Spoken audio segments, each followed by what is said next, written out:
won't stop now. Keep your hands up, get them in the sky for the homies that ain't making it, my folks locked down.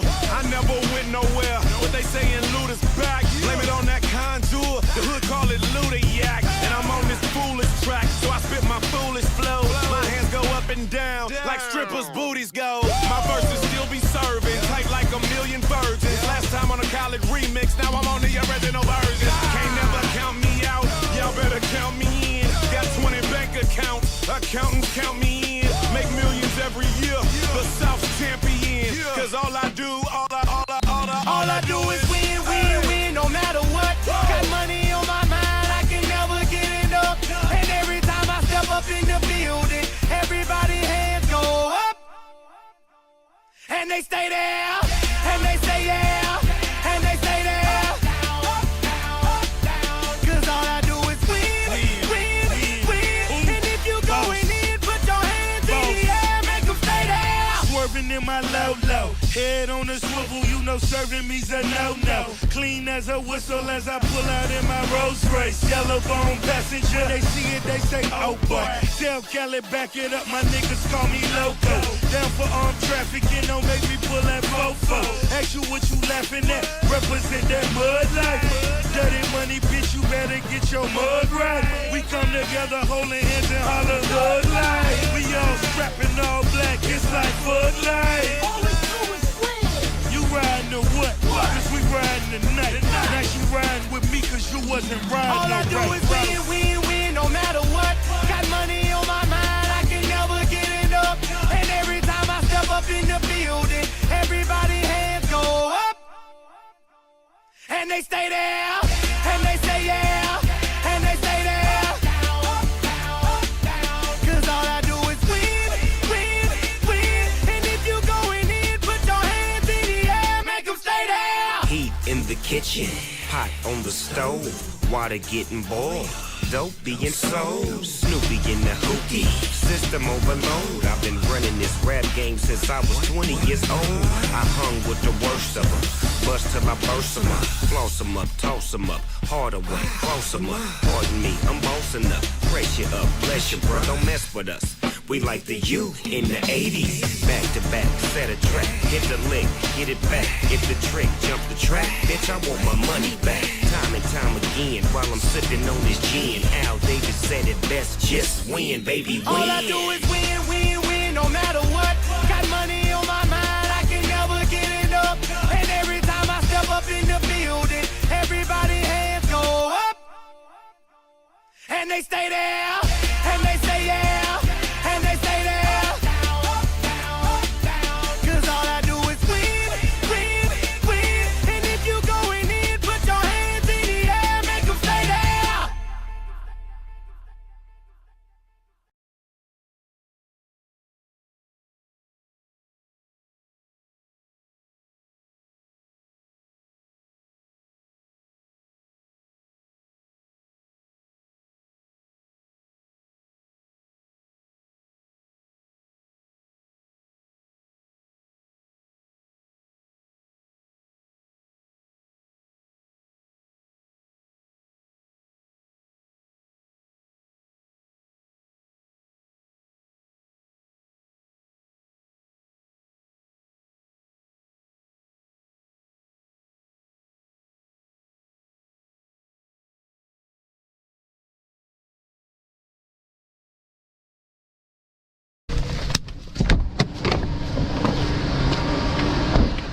G'day Glenn. We've just got solar. Have we? Yeah, but they've just put all new, a roof full of solar panels on. So, Okay. Yeah. And what have we got here today, Glenn? A block drain. All right, sounds good. Oliver's favourite.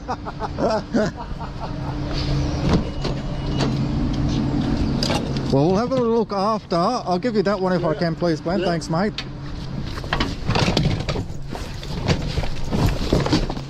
This one I think we're going to do with the... I might just switch the battery so I don't have to come all the way back down because it's up on the roof.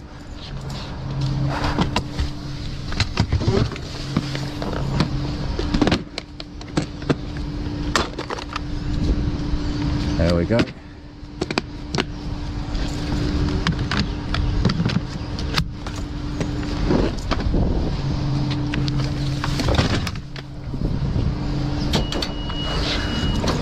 All right, Glenn, I'll follow you, mate. Up the hill.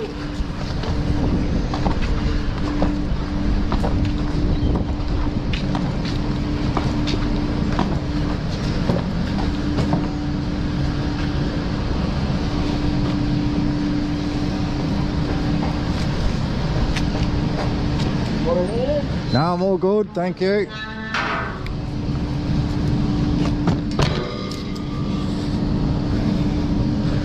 Just watch your head and up the hill. Okay.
We had to block all these nozzles off Okay. because that pipe runs through the factory. Yep. And it's just broken inside and you can't Gotcha. get there. Because of the hail, huh?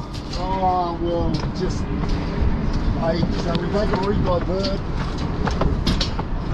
all Well, look at all the solar. That's massive. Does the whole factory run on solar now? Oh, I'm not sure, but they're trying to get parts of it. That's cool.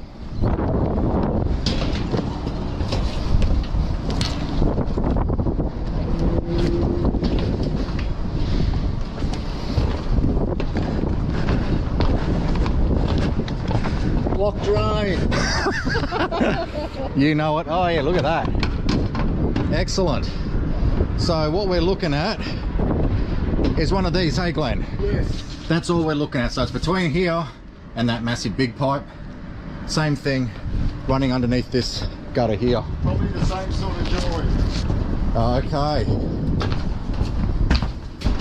Where that black weld is, that flexi. Something's going on in there. Okay. Oh, we got the camera anyway. We can have a look with that quickly after. I'll clear it first. Hopefully clear it anyway.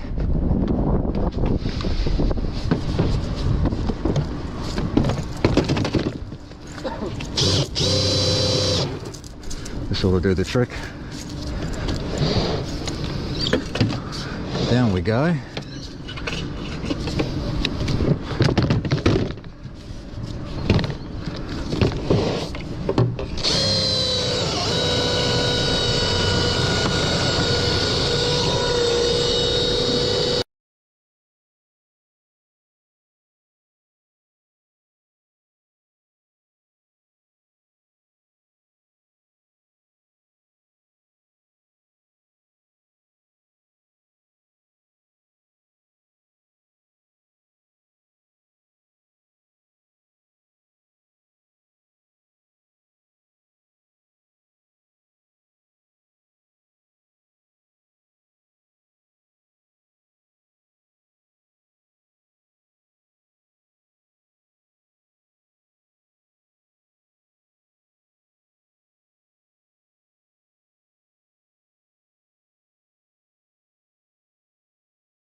stubborn.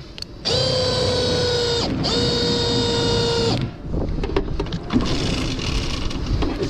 if we got anything on the end.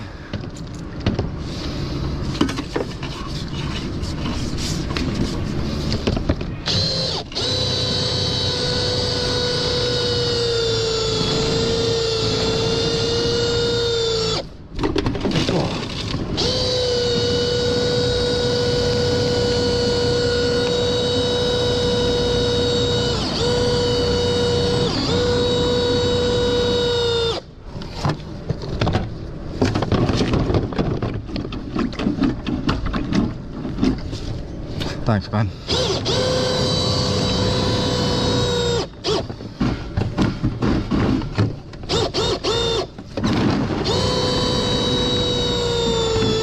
We've got movement.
We're through.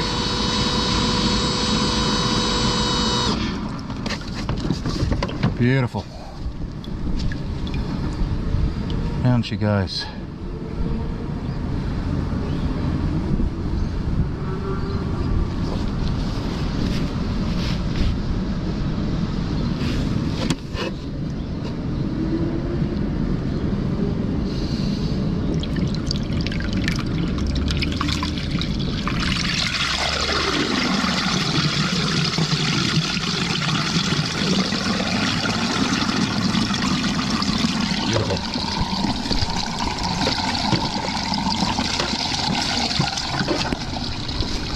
See, we've got anything on the end.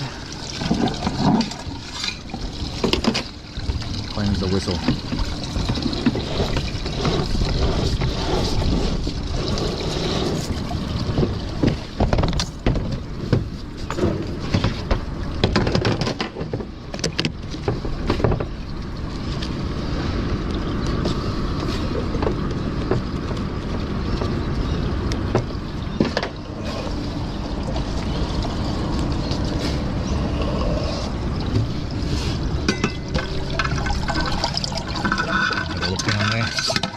Camera.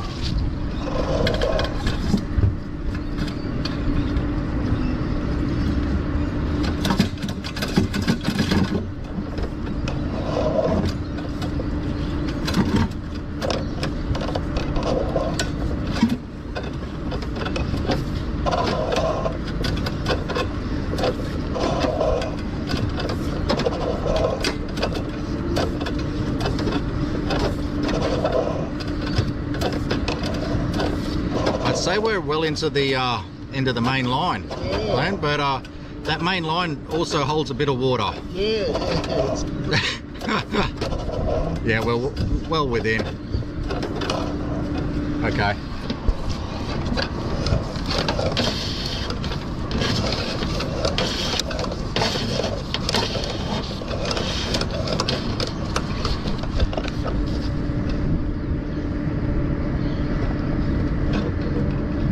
nice and clear. Would have just been leaves and yeah.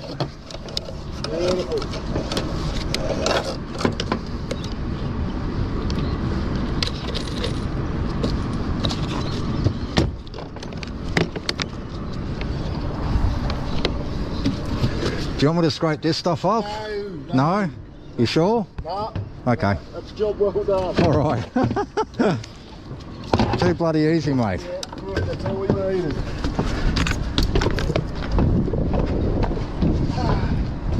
All right. Yeah, I'll take the... Oh, yeah, the camera. Thanks, mate. Yep. It's handy, that thing, isn't it? It is, mate. Better than having to hoist up the jet. Yeah. You're going to have to get one, Glenn. Mate, I'm retiring, mate. Oh, yeah? Any plumbing shit. Half your luck. No, I'd like to retire anyway. We're getting up there, so...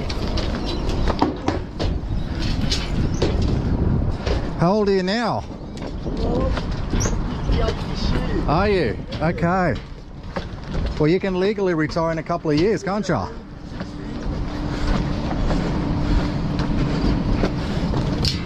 You've done your time.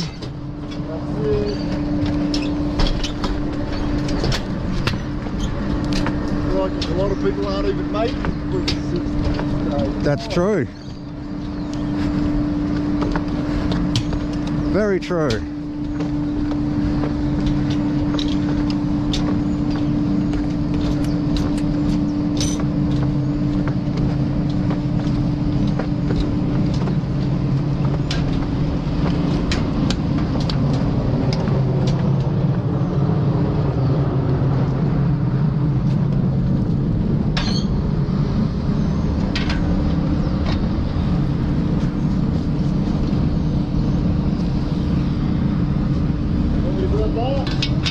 Yes, please, mate. Thank you. Thanks, Glenn.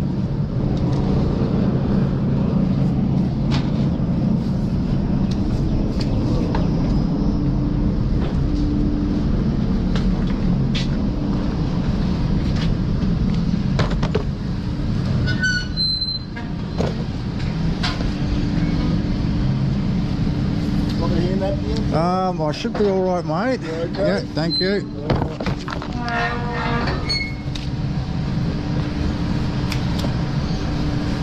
Do you want me to grab the camera?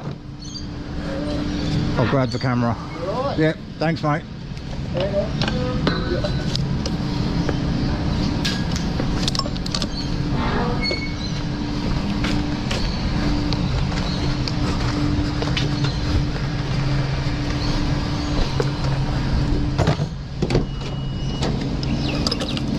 Oh, that was a nice easy one for once. Thank you, Glenn.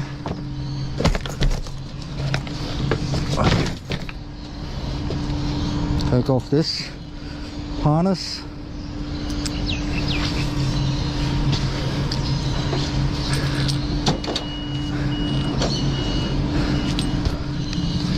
All good in the end, just a few, not roots, leaves. All good, Glenn? All right, all good. Thanks, mate. Thumbs up.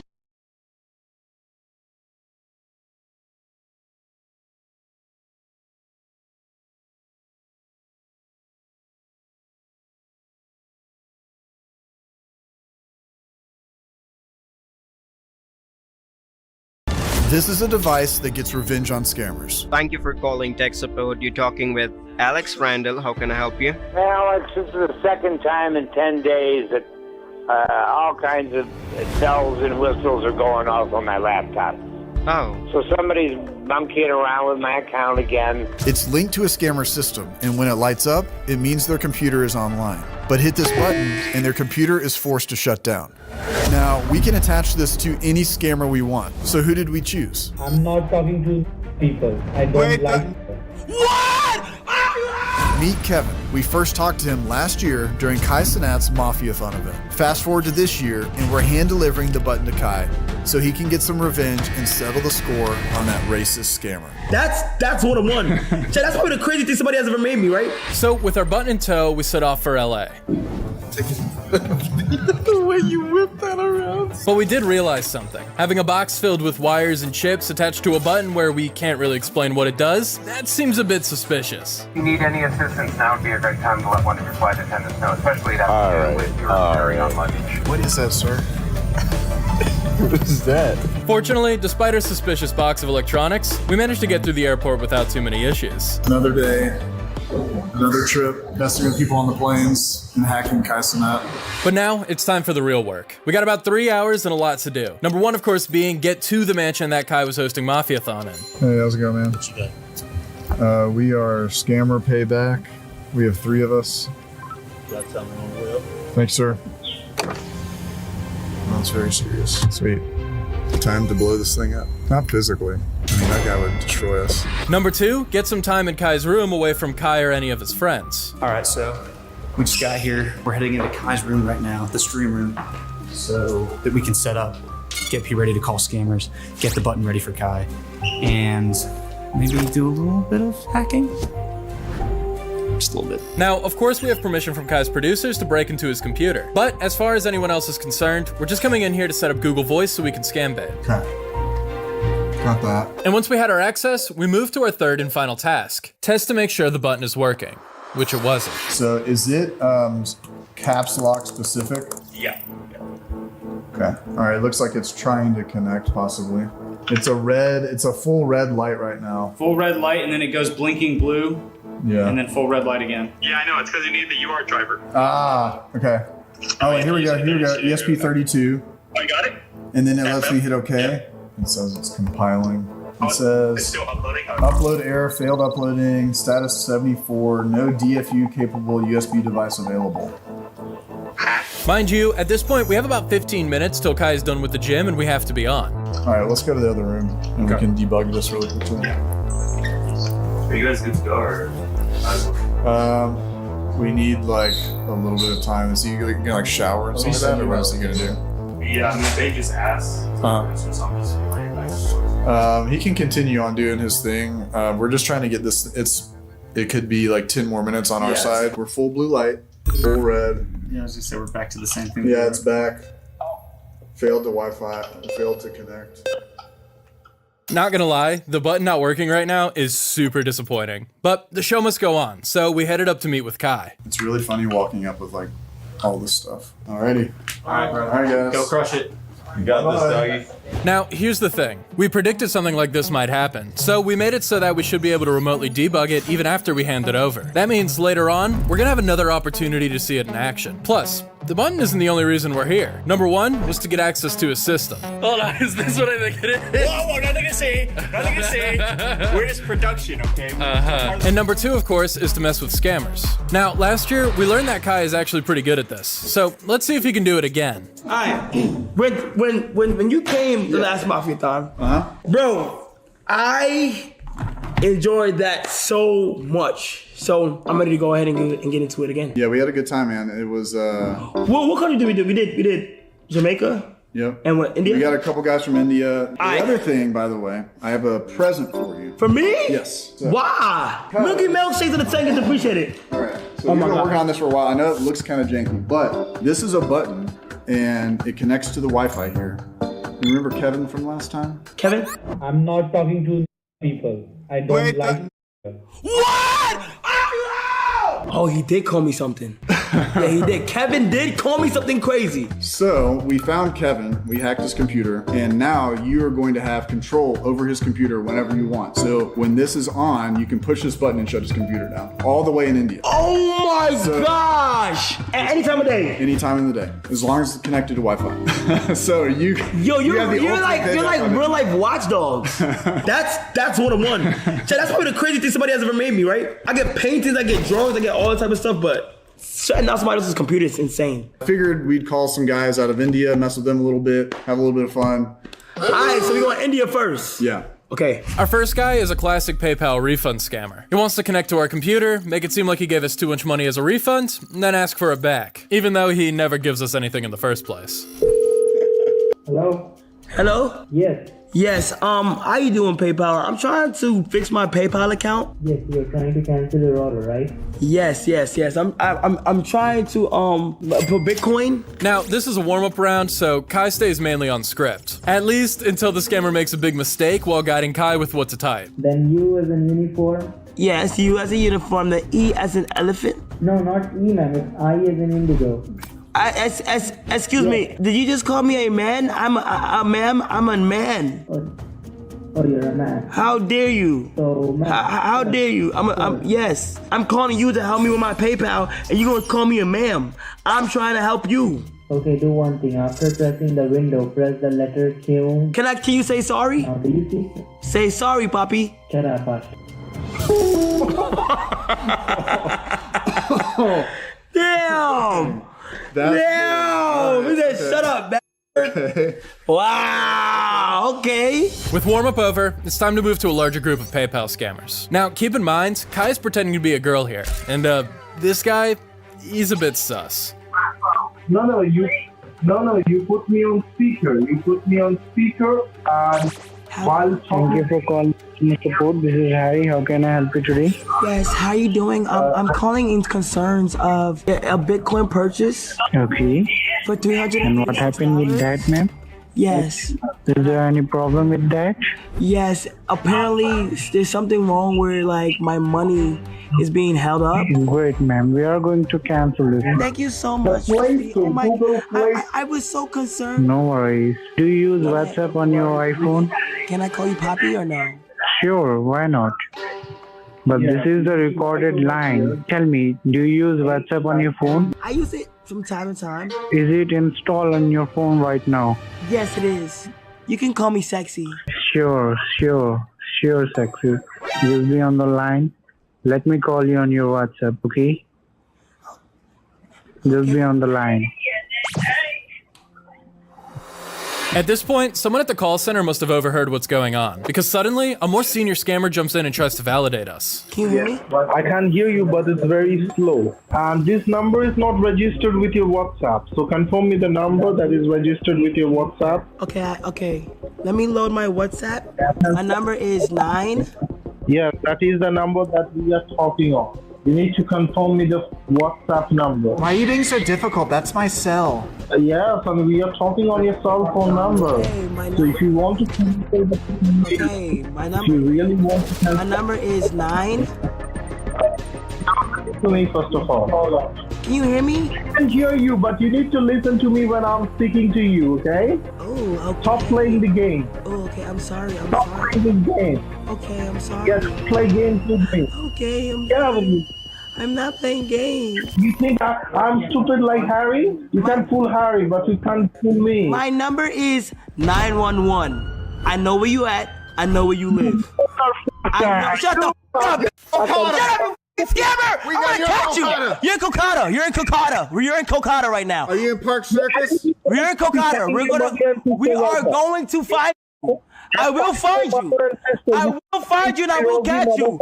Oh, we know where you at. Stay on the phone. We're bringing cyber police. Stay on the phone. We got cyber police on. That was good. That was good. Right, that's probably enough India. So now we're going to be moving to Jamaica. Our new targets are pretending to be Publishers Clearinghouse. Essentially, they claim you won a major sweepstakes, and to get your winnings, you have to give them a quote-unquote claimer's card, which is just one of these scratch cards you can load with money. Do you want any of the Jamaican guys at all? Yes, take me to Jamaica. Let's go to Jamaica! Now, fortunately, the first guy we're going to be talking to is an absolute goober. Hello? Hello? Yes, this is Mr. Todd Gilmore. Yes, I am ecstatic right now because I have just won the lottery. So I'm just trying to reclaim my award. I'm so happy right now. And could you validate your first and last name? Yes, Reginald James. Well, sir, the only thing I see on file here, which is required for you, is for you to obtain your 2 claimers card today. It's going to be costing you $1,000, sir. $1,000? That's right, which is going to be reimbursed. This is going to be reimbursed to you on your delivery date, sir. Also with your $7.5 million check and your $10,000 Oh my God, son, give me me off. I'm a millionaire. I'm $7.5 million. Son, we gonna get out the hood, son. Oh my God, son, we leaving out the hood. So, sir, thank you, sir. Oh my God, sir, thank you. God bless you. Oh my, I just want to say thank you. Thank you so much because my life been hard. My life been hard. My friends. I've been living on a day to day. I'm in low income places right now. I don't even have a house. I have 10 kids. I do. I have 10 kids, and nobody knows this, but I had to go. I had to get my money some way, somehow. Hello. Listen, you go down to the store right now, sir, and get these 2 cards, all right? And what kind of car you got there with you? Oh, it's a nice Honda. It's a Honda. I got a nice Honda, 2008 Honda. I've been having it. Okay, let me know when you're in. Let me know when you're in the car. Okay, let me grab my keys right now.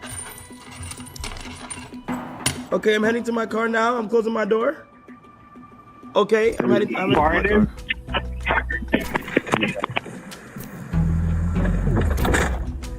I'm in my car. Hello? You're in your car? Yes, sir. Okay, start up that Honda. Okay.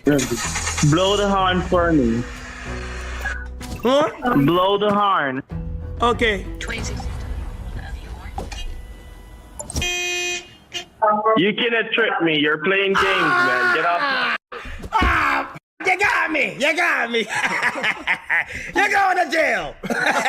Hey, brother, I'm not going to lie, brother. You got me with the car engine and the Honda. I ain't going to lie. You got me. Hey, matter of fact, I'm going to just let your ass go, bro. I know that was pretty good, but you're going to jail. I'm sorry. I'm going to have to say it. You're going to jail, okay? I know exactly where you are, bro. Let's stop doing this, okay? Listen, we are going to talk later because you're wasting my time. No, let me know. No. Okay. I actually won. Can I actually go to the store, please? I was joking. I didn't know if you were serious. I have it with me. You have the card with you? Yes. What kind of card do you have with you? When did you get this card? Apple, 2 years ago. You take that Apple card and you shove it up your motherfucking ass. You bitch.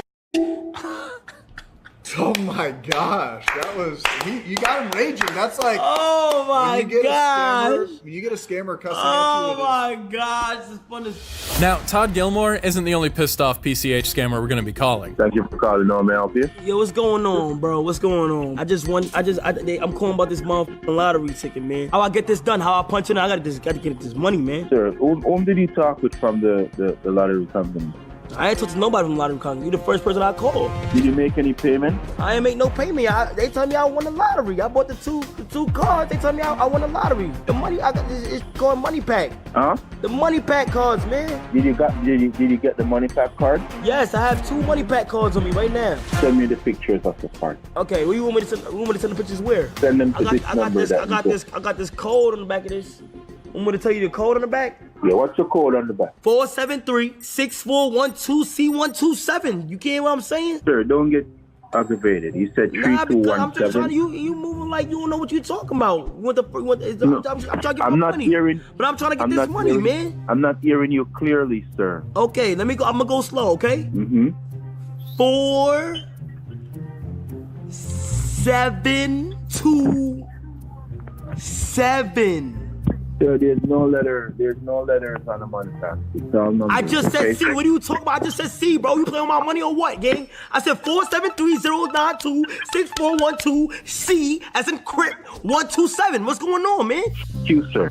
You. Shut up. You, sir. I don't know where you at. You in Jamaica right now, sitting on your ass trying to get a fucking lick. What are you talking about? I come from Spanish Town too. Y'all go jail. I call 911 right, bomb clot now. Cyber security, I come start the bomb clot thing up right now. Me know where you're there. You can't fool me. Wow. That was good. It's like therapy. That was you good. Get to yell at somebody. Yes, bro. They're so cautious. Before we left, we tried to get in one more call, and this guy immediately wasn't having it. I will try one more. If it don't work, then we can wrap it. To PayPal, how can I help you? Hello, is this Brian? Okay, the number is 108-591-50. Your daughter and your mother, you son of a... What did you just say to me? Oh my gosh, gosh, dude. It's over. It's all right. It's alright. So with that, our segment came to a close. But we're not done with Kai yet. Appreciate you, bro. Thank you so much, buddy. W Scammer Payback, chat. Big W's. They had your number on that last one. They were pissed immediately. You said, "I'm Mrs. Brian." I have it. They said, "Yeah." Man, if I had like 30 minutes, we could have hacked someone like super easily, but Yeah. That was really good though. yeah, it was fun. Remember, we still have access to his computer. Now that we do have access, we plugged in one of these guys. And on top of that, we still have a button to fix. Hey, do you mind stopping for a second? Just stay parked over here. That's okay. Thanks. So I'm still connected to the Wi-Fi, and I think I can fix the button, but I'm gonna have to call Knight first. Hey, what's up, buddy? Yay. Okay, so can you AnyDesk into my system, because I think it's just gonna be easier to try to fix it on my screen, if that's okay? Yeah, I can do that. Let me open it. If this works, this video is gonna be sponsored by AnyDesk, just saying. So I've got the Arduino open, and I have the SSID and the password. I know that's right. I just don't know why it's not working. Yeah, I don't know. You know, we might just have to reset it. You know, Okay. let me take a look. I'll edit it. All right, so this is just one of the ways that we use AnyDesk in our office. So if you're in the IT space looking for something for remote support, file transfer, things like that, check out AnyDesk. They are a top-notch software. They're always thinking of new features and functionalities to boost productivity and efficiency in the IT environment. And they also do file transfer. Oh, speaking of file transfer, you know, let me just send you something. So while Knight is working on something really quickly, one of the things I want to say about AnyDesk is they are taking the fight to these scammers, and they're actually disrupting scam operations. Now, over the past couple of years, we have seen a huge decline in scammers that actually use AnyDesk. So what they're doing is working. Knight, awesome. is what you're doing working? Yeah, it looks like it's almost done. Can you try opening the file and like saving it? Yeah. Okay. Let me see here. I can't tell if it's actually connected or not, or if it's actually working. Well, yeah, the light should be green if it's connected. Okay, let me pull up the stream really quickly and see. It looks like he's not in the stream right now, so we're just gonna have to wait till we fly back home and get to the office to see if we can get the button working. But I want to give a big shout out to AnyDesk for at least giving us the chance or the opportunity to get this thing going again. So afterwards, we get on the plane, fly home, and then a few days later, we figure out the next phase of our plan. So we have access to Kai's computer right now, and what I want to do is, you know, like in the Matrix when the white rabbit is talking to Neo at the beginning, you know, the prompt comes up. Yeah, you want to have that little text, like it types in text? Yeah. So No he gets way. a prompt that comes up with like the black back, kind of like Geek Typer. Yeah. But it's us typing to him messages like, "Hello, Kai. This is White Rose," like all the stuff. And then he goes over to the button, he pushes it, and then Kevin's computer gets shut down on our side and we'll be able to show everybody. We'll break down what that looks like in just a second, but first, we still don't know if our button's even gonna work. Now, the best way to tell is by the lights the button is programmed with. If it's blue, it's disconnected and useless. But if it's red or green, it means the button is detecting Kevin the scammer's computer and working. So we had to pull up the stream and see if Kai had left it out somewhere we can spot it. Oh wait, there's the button. Oh yeah, it's on the floor. I don't know if he has it plugged in. Yeah, it's blinking, dude. I see it. It's like glowing off of the Is thing. it blinking red or? It's blinking green. Huh? It's staying green. So to make sure it's running, we sent out a ping and... It is working. Record it. It is working. It does work. It does work. It is working. It's doing it. It is working. The light is green. The request works. There's Kai's IP address. We have Kai's IP address. To make sure it's actually live, we send a signal for the lights to turn red. You can see the green through the chair. Is it Look at that. green? You can see it through Is the it chair. green? Is it It's green? like yes, it's so green. It should be red now. Well, Is it red? Hold on. Red. So. Yes! It works. I'm overriding we the gotta device make sure for now. though. We got to make sure that when he pushes it, it does the spinny thing, and then because that was just It will. Okay. Yes! This is me toggling it manually. All right. It worked beautifully. It feels made up with how it played out. It does. It feels like it was made up. But the beautiful thing was that it's not made up. Now that everything's set, we put together our chat program. The plan is to take control of Kai's screens and place this on there. We just had to wait for Kai to get up so we could run everything undetected. However, there's about to be an unfortunate hiccup in our plans. Well, we're ordering Chili's because Kai Cenat decided to do a sleepover with Kevin Hart and Drewski at like 9 o'clock at night our time. So we staked out the stream and waited. Can we look at your, you know what we need to look at? Hey, Twitch, how I look at this inside the account? Hey, somebody tell me how I get in here. Because people been telling me, they've been DMing me, they like, hey, get inside the Kai. I just don't know how to get there. Now, it took a little while, but eventually, Kai took Drewski out of the room for a house tour. There's a whole lot of things that are making my hands sweat right now. Like, will it crash his computer or not, or his internet connection? Who knows? There's 300,000 people watching. And if we mess this up, it's Knight's fault. I just want to say... So, we loaded our program and waited for them to come back. All right, we're still... Is that the pool? Lamping. Yeah, I think they're going back the way they came. All right, go back and sit down and talk with the chat. Oh, I hear him. Yeah. Oh, okay. Let's go, baby. Oh, here we go. Chat. Hey, they're talking on the stairwell. Yeah, that's exactly. Dude. Is it over there, Sam? Yeah, it's when they come in, they take a right. Oh, that's what they're doing. Yep. There's the stream room, baby. Oh. They're going to back in the closet. Grabbing the suit. Come on. Don't look at the clothes again. Stop looking at the clothes. Come in the room. Come on. Sit down. Oh, here it comes. Ah, let's go. Come on. All right. Come on, Peter. Come on. Come here. Come on. Yes. Say hello. Come on. Say something, Rogi. Oh, come on. So keep in mind, what you're looking at right here is Kai's screens on his main computer. You can see his OBS here, and our program on the other monitor. But for whatever reason, Kai doesn't seem to notice anything. Well, at first. Come on, type to him again. So you would say explore with the mother 100 There, typing it out. Oh, no, come on! He's looking at it. He walked away. Drag it in full screen. Now click enter. Good. Type something to him again, real quick, just to make sure it's what? What do you do? You're not typing either. There it goes. Nice. Wait, is he clicking it? Type to him, come on. Yo, I think I'm gonna hack! Type to Yes! Let's go! Type Yo, I think I'm gonna hack! Come on, Ferrari. Come on, you got this. Yo! Let's go, boy! Let's go! Yeah, Yo, I think I'm gonna hack! He's going for two! Do the Mafia that one again, too, for fun. What the f is that? I think I'm gonna hack! This camera's online. Yeah, tell him the light screen. Kai, there's a green button over there. Oh, yeah! Let's go! Do your job and post the button. Yo, I got hacked. This is your mission, Kai. Shut him down. Scammer Payback hacked my Scammer Payback, you hacked my Scammer Payback hacked my No troll we did! Come on. Oh God! Yes! He wasn't even expecting it, baby. Oh, he's looking at it. That's so great. That's to shut down hackers. That's to shut down hackers around the world. Camera shut down. You gotta finish the mission. Congratulations on 1 million. Goodbye. Don't get scared. What? Let's go! It's gone! Yes! He's so confused. What? Can you close it? Yeah, close it. All right, well, that works.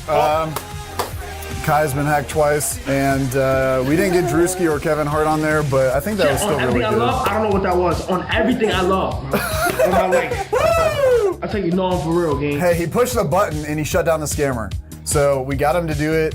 Mission accomplished. Now he's gonna do it every single time he sees it. And anytime he sees it, it's good. So the button worked. He's gonna save people. Yeah. Congratulations, Kai, on 1 million subscribers, the biggest Twitch streamer in the world, and he's been hacked twice by us. This has been Pretty Good Scammer Payback. Say no get scammed.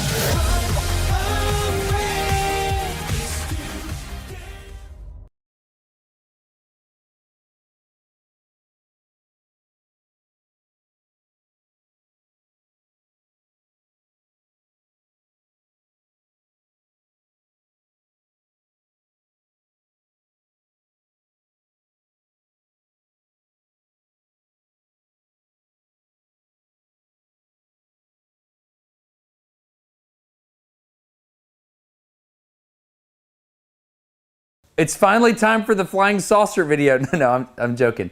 So, welcome to Smarter Every Day. This is a YouTube channel that my name's Destin. I make little experiments sometimes to try to understand things. And there's a thing that I want to understand that, if I'm honest, I have pretended to understand it in the past, but I don't think I really did. And that thing is gyroscopic precession, okay? I know how gyroscopic precession works. If you touch a thing on one direction, it happens 90 degrees out of phase if it's spinning. And there's been a lot of explanations on the internet, and most of them involve a bicycle wheel. I've got friends that have made videos about this. You can see professors use a bicycle wheel to explain gyroscopic precession. I've even made a video using a bicycle wheel with my friend Carl trying to explain gyroscopic precession. But what I explained is what happens, not why it happens. And I think a lot of videos, mine included, kind of assume a lot of prior knowledge and they jump from like 0 to 10.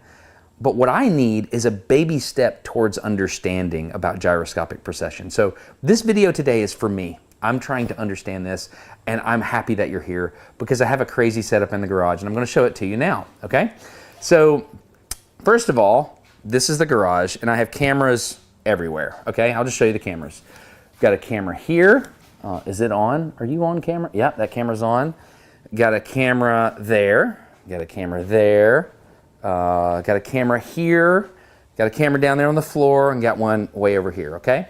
So what you'll notice is I've got an arrow in the floor, and that represents the direction that this model of a disc is going to fly. If I were a big person and I could throw a frisbee or a disc like this, whoosh, this is how the disc would fly.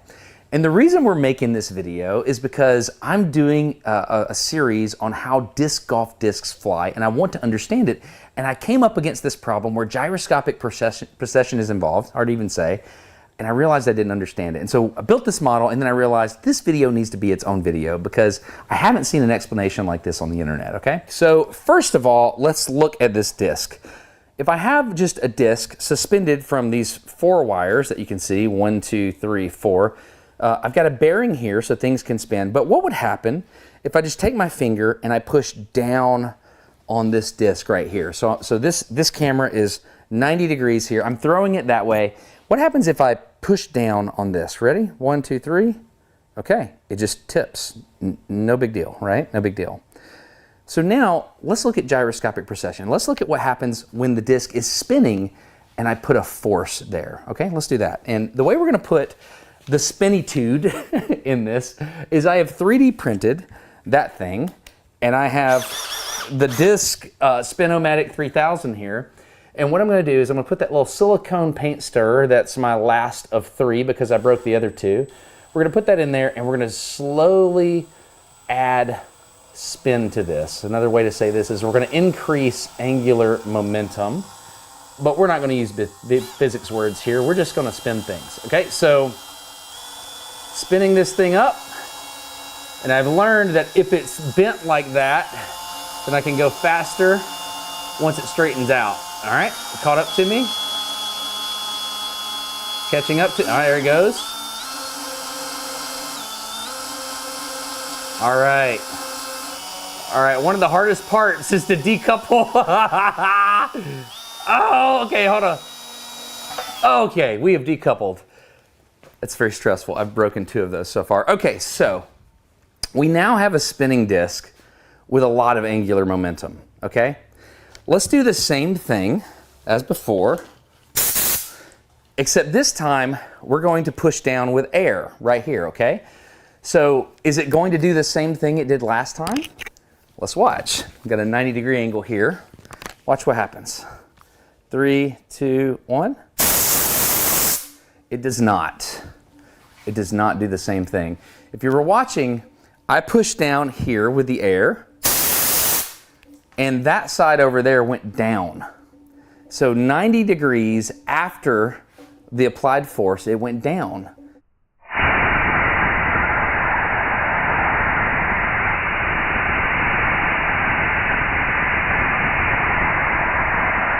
And you'll notice it's doing this wobbling thing now. Okay, so the more experienced of you out there will note that this is actually gyroscopic precession. And yes, you're right. And that's a function of how I have my device set up here. But I think it's neat that we applied a force here and it saw something happen 90 degrees out of phase over there, right? Okay, let's do it one more time. And then I'll show you one other thing, okay? So, all right, we're gonna slow this down. quit the wobble. This time I'm going to push up, and I'm going to let you think about what's going to happen. Okay, where's my drill? It's here. Okay, here it is. Decoupling. All right. Man, that's like refueling an airplane or something. All right, so we've got our angular momentum applied. This time, I'm going to push up right here. Okay, and so if I push up, gyroscopic precession says that whatever I do here is going to happen 90 degrees later. So if you just watch the first second and a half before all the friction and stuff takes over, watch what happens. Ready? 1, 2, 3.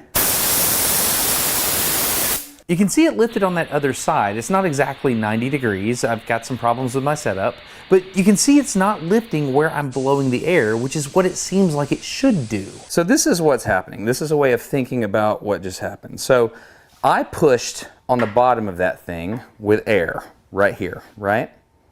So we're right here, but the displacement of the disc was actually over here. So I had this lift vector here, but the displacement didn't happen till way over here, right?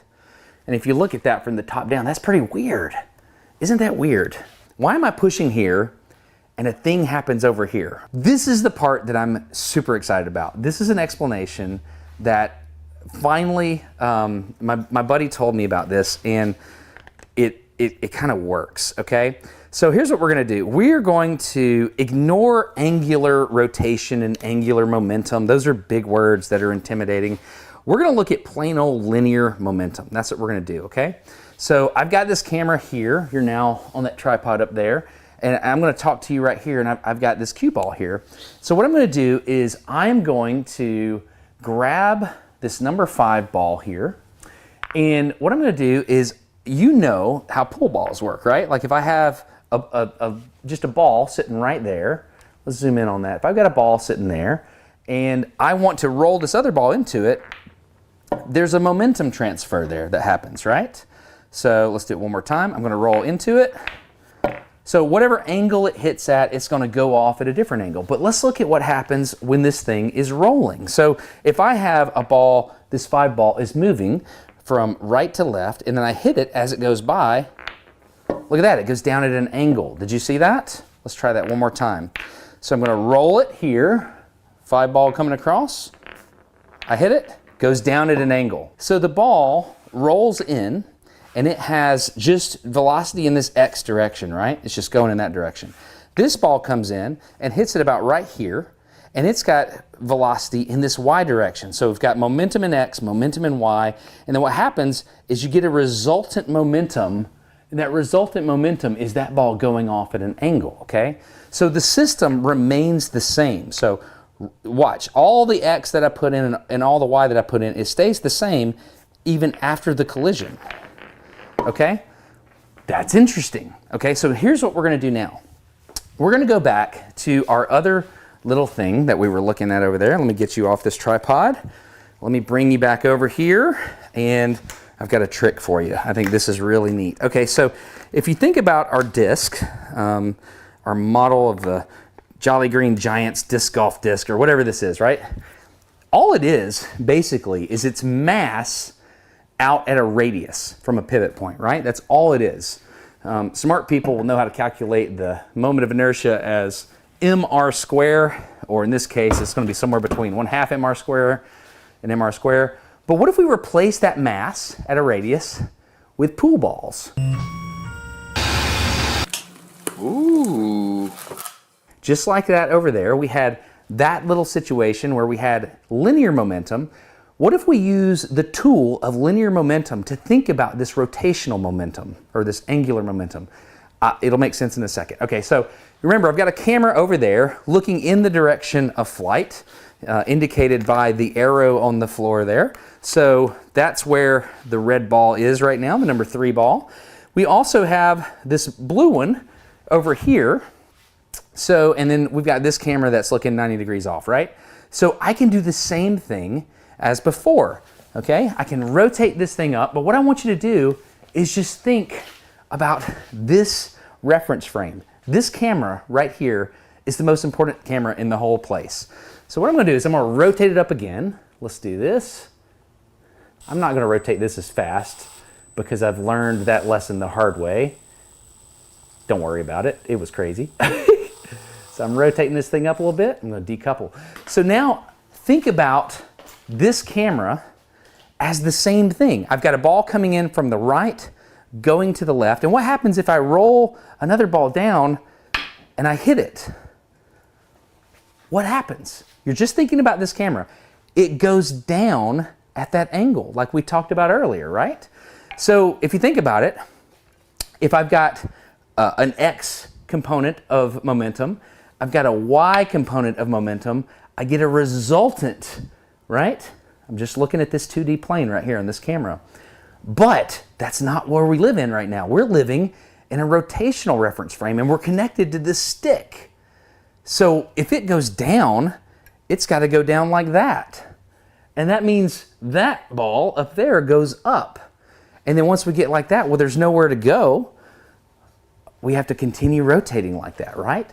So I like to think of this whole thing as a linear momentum problem that kind of manifests itself in some kind of weird gyroscopic wobble that only really smart physicists can understand, right? So watch again. We're gonna rotate. I'm gonna go a little faster if I can. Gonna rotate. I'm gonna come in. I'm gonna try to drop it. I've missed it a lot. Look at that. About 90 degrees. Okay?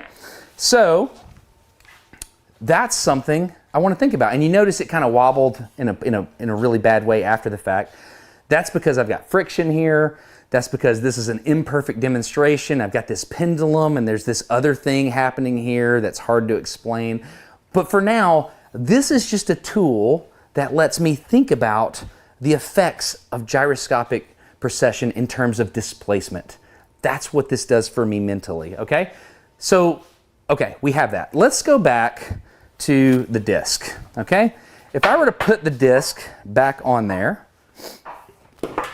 let's think about it like this.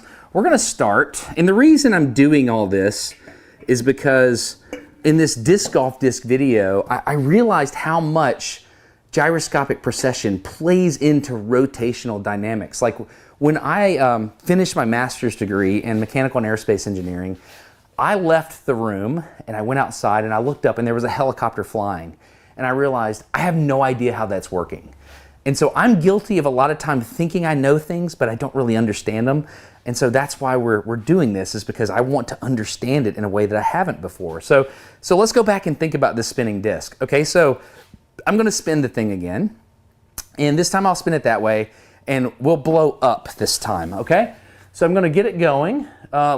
This is fun, so let's just get another camera here, just because it's fun to watch this part. It's really hard to see. All right, so here we go. Let me get this going here. I always have to concentrate a whole lot here because I can do things like that and break things. All right, I feel like I'm docking with a spacecraft in Interstellar. Okay, so now we've got this thing moving. And now what I want you, it's rotating that way, okay? I want you to think of it not as mass, but as a bunch of billiard balls. And we're gonna come in with the air and we're gonna hit it right there, okay? So what's going to be the effect? If we do that, let's go up. Let's say I'm gonna hit it with a billiard ball going up. Yeah, let's just change it up. What's gonna happen? If I blow up here, it's gonna go, what? It tilts up on that side over there. Now, it's not perfect. Let's slow it down. It's not perfect because I've got a lot of friction and stuff there. Oh, I just marked up the top of the thing. But you get the idea of what's going on, right? So with gyroscopic precession, if it's rotating, if you apply a force in one location, the displacement actually occurs in a lag type way, 90 degrees out of phase. And it's a really interesting concept, this gyroscopic precession. And a lot of the explanations that you'll see on the internet involve a bicycle wheel. But if you go back and you look at the bicycle wheel and you just think about it in these terms, you can get to the place where you understand it just using this simple linear momentum model. I recognize that I probably said a lot of things wrong, but this is just a mental tool that allows me to understand what's going on. And I love it. I think it's really, really cool. So what if we did it one more time and you got to guess? Do you want to do that? Okay, so let me spin it the other way. I'll spin it the other way and you guess where it's gonna go, okay? Okay, it's rotating, maybe not as fast as I want it to, but now, if it's rotating this direction and I put the air down right here, what's gonna happen?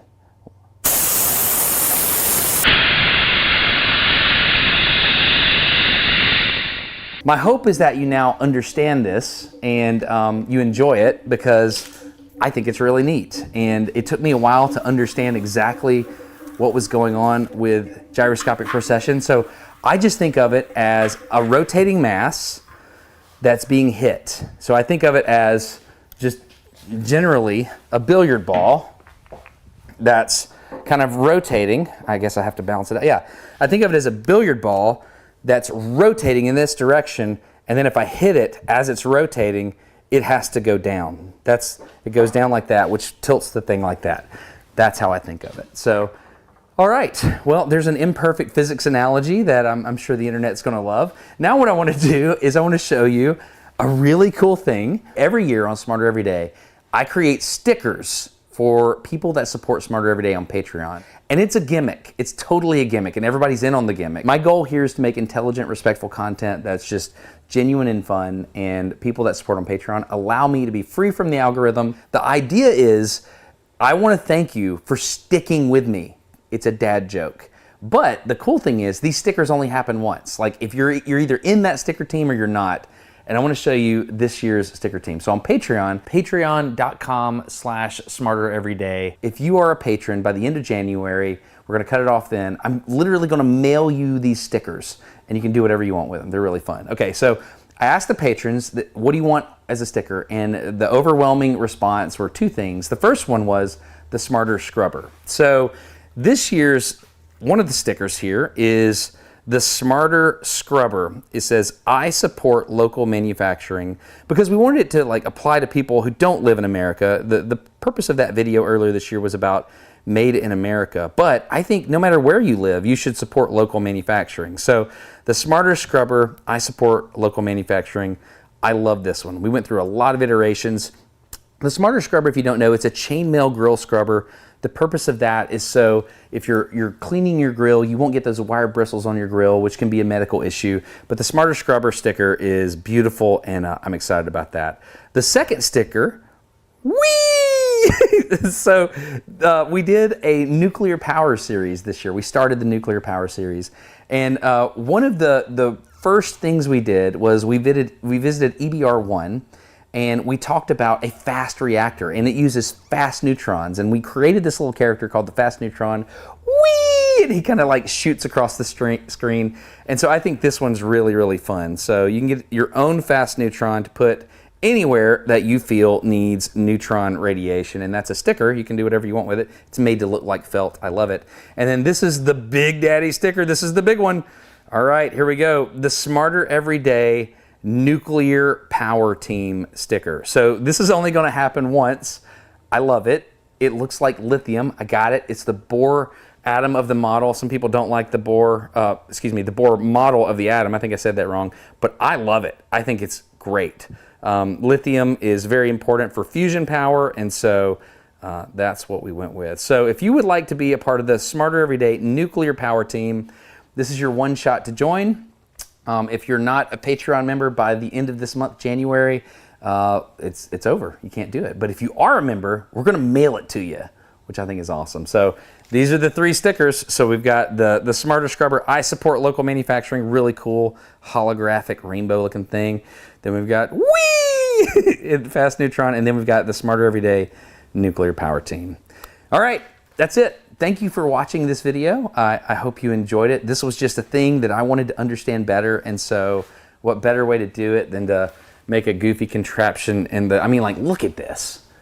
It's wild, and it took a really long time to figure all this out. So I hope you enjoyed it. That's it. I'm Destin. You're getting smarter every day. Feel free to subscribe if you're into that sort of thing. If not, no big deal. Have a good one. Bye.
Hey, it's Derek from Vice Grip Garage. I finally twisted Freiberger's arm hard enough to wrench on a Model A.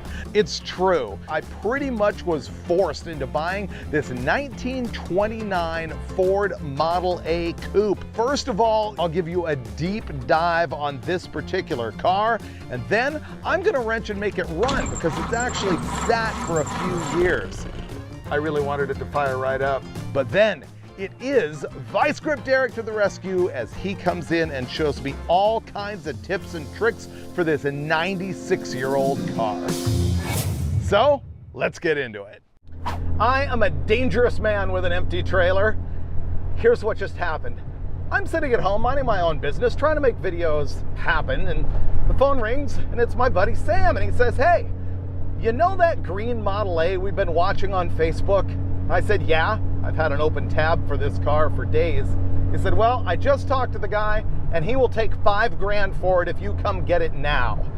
And this is a car that we were looking at buying for like 10,000 bucks and hemming and hawing, but 5,000 bucks, I ended up grabbing some cash, grabbing the truck and trailer, and I'm headed out to buy a car based on seeing a photo of it online and not really knowing whether it's going to be for me or for Sam, or whether it's going to be a stock rescue, or whether it'll ultimately become one of my greatest hot rods. I have no idea, except for that I'm on an adventure to go pick up a Model A. Well, there's a Model A on the trailer. It was a little bit weird to video at the guy's place, and so I just loaded the thing up and now I'm dragging it home. It is a 1929 Ford Model A. It is in billiard table green, and it remarkably doesn't seem to have any rust in it at all. Actually pretty cool car. What's gonna happen with it? I don't know, but step one is to get it home. So now let's dig into the Model A. What is a Model A? These are the Ford passenger cars that Ford produced from 1928 to 1931. The 28 and 29 is sort of one body style, and the 30 to 31 is another. One of the main key differences between the two is that the 28 and 29 has this carriage line in the front. There's a whole bunch of other stuff, but at a glance, that's how you can kind of tell the difference. Here's the mind-blowing part. From 1928 to 1931, Ford sold 4.3 million of these things in the heart of the Great Depression. To put that in context, between 1967 and 1969, General Motors sold 700,000 Camaros. So you can see that these were everywhere. They were incredibly popular, and that's why in the 40s and 50s, they became really good fodder for hot rods because they were so cheap. They're in fact more traditional than building a 32 Ford with a flathead in it. In fact, an AV8 was the common term for a Model A with a 32 Ford flathead in it, and later on, the later flatheads and everything. So these things are really cool as hot rods, but they were also super popular to restore. In the 70s and 80s, there were Model A clubs, and you could buy anything to restore these things. You kind of still can. And there's so many of those cars that were restored back then that the owners have sort of aged out, and they're available really cheap now. If you look in your marketplace of choice or Craigslist or whatever, you're gonna find a lot of older restorations of bone stock Model A's. Two things are happening with them. Some people are buying them, taking the whole body off and putting it on a chassis and building hot rods. Others, and this is kind of amazing, are younger people who are buying them bone stock, getting them running, and it's sort of a micro trend for those guys to have rallies and drive them all around, which is super cool. This one is kind of a candidate for either direction. Leave it bone stock or turn it into a hot rod. And I really don't know what's gonna happen with it yet. I haven't even permanently landed on the fact that I will build this. What I'm gonna do to decide that is sort of get to know it. So let's look around this thing. I'll show you the ins and outs, and it hasn't run in a few years, so I'm gonna try and make it run also. I will tell you, it looks a lot better in the wide shot on video than it really is in the details, but that could be okay. Let's check it out. I guess I'll start at the top and work my way down. The first thing I should point out is this is a standard coupe. Now, Some people call it a 5-window coupe, but that would be incorrect. If you're talking about a 32, 33, or 34, you can say 5-window coupe because they also offered 3-window coupes, but all of the Model A's are of the design with 5 windows. And when they say 5 windows, it doesn't count the windscreen. It's 2 on each side and 1 in the back for 5, but this would just be a coupe. Now in 28 and 29, the soft part of the top rolled over right here. The 30 and 31 had metal right here, which I actually kind of prefer. This one has clearly been restored. It's in pretty good shape. These trim pieces need to be spray painted black, in my opinion. They would look a whole lot better. The visor is sort of a signature in the Model A. Not all of them had them, but the vast majority of them did. And if you really don't know the difference between a Model A and a 32 Ford, that can be a real quick indicator for you. You can see here, looking up close, that the paint is very checked, and a lot of it is going to brush right off. Here on the cowl, it is chipped through to bare metal, and one good pressure washer and it's going to blow a hole right there. It is not as good as it looks. See this right here? That is the fuel cap. This is actually the gas tank that gravity feeds down to the engine. A little bit creepy if you get in an accident, but that's the way they did it. Even in the black part on the top of the fenders, you can see that there is a lot of checking. It's almost kind of cool, but I don't know, it's a lot. That paint's probably coming off. One thing that seems to be really good about this car is the lack of rust. I crawled around underneath, and even when you look up in the crannies and crevices, there's no bubbling or anything. It's Sano. But the bottom of the cowl right here is a really common place to have rust. And so I'm gonna check to see if there's a bunch of body filler right there using my nice little kitchen magnet with the pretty bird on it. And it sticks really well up here to the metal part. The question is, will it stick down here? Yes, fully sticks. So that's an indicator that there is no plastic or fiberglass based filler right there, or even lead, because the magnet sticks everywhere. Cool. This thing's pretty good. If you had a coupe, you could either get a rumble seat or a trunk. The rumble seat opened this way and had an actual seat in it so that people could ride along. The problem with that is if you're trying to build a hot rod and you buy a restored car to do a body swap, you typically have handles right here and steps on the tops of the fenders, and if you take those off, you've got holes to deal with. This doesn't have that stuff, because even though it opens like a rumble seat, this is originally a trunk model. You can see it's got the hole in it for the handle. Somebody has just moved some parts around, and it'll be easy to convert back. Because I prefer a trunk, it's a lot easier for road trips and such. And man, it is like in showroom condition back here. It's actually really good. Oh, and I forgot to tell you, these cars have a lot of wood support in them all around the inside, and there's a piece right there. Freaky if you're used to dealing with muscle cars. Wow, that paint is checked. Okay. The interior on this one is completely stock. Actually, it's probably redone. Who knows if they used like a LeBaron Bonney kit or something. It is mohair. Mohair is a wool made from Angora sheep, and it was the #1 thing that was used in the 20s all the way through the 40s in passenger cars. They also had fabrics and things, especially in the open cars, but yeah, nice brand new mohair. Carpet's a little bit torn up, wooden floors, stock steering wheel. We'll go through later what all these levers are. Stock dash. It's actually in really good shape. What to do next? I understand that it has been parked for 2 or 3 years. I noticed that the battery has a sticker on it that says 2021, so that's 4 years ago. It hasn't been sitting that long. I hope that I can fire it up and make it run, even though I've never seen it run. So let's dig into that. The engine in this is an inline 4-cylinder. It's 200 cubic inches, and it has 4 1/4 to 1 compression. Not my typical deal.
deal. And from the factory, it made 40 horsepower. 40. I've pretty much given you the extent of my knowledge on these things. I really have only the most rudimentary understanding of a bone stock Model A, but I'm going to try and make it run. I understand that this carburetor is an aftermarket unit called a Tillotson, which is interesting because Tillotson still makes go-kart carburetors and engines and a bunch of stuff like that. They're still around. I'm going to grab the fan and see if it will turn over. Need to put some pressure on the belt.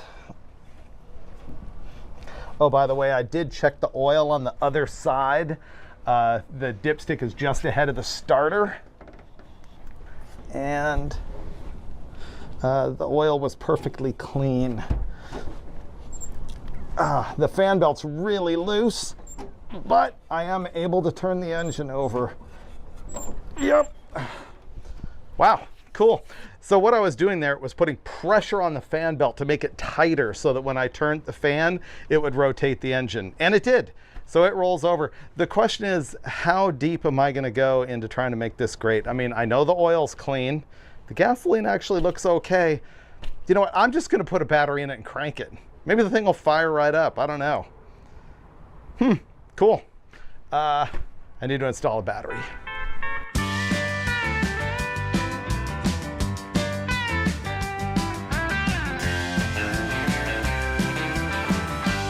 I changed the battery. It is 6 volts. It's under the driver's floorboard. It's positive ground. And I'm going to see if this thing cranks. I've got it in neutral. The cranker is a button on the floor. Ready? It cranks. Nice. Now I'm going to open the fuel valve and see if it runs. This is going to be easy.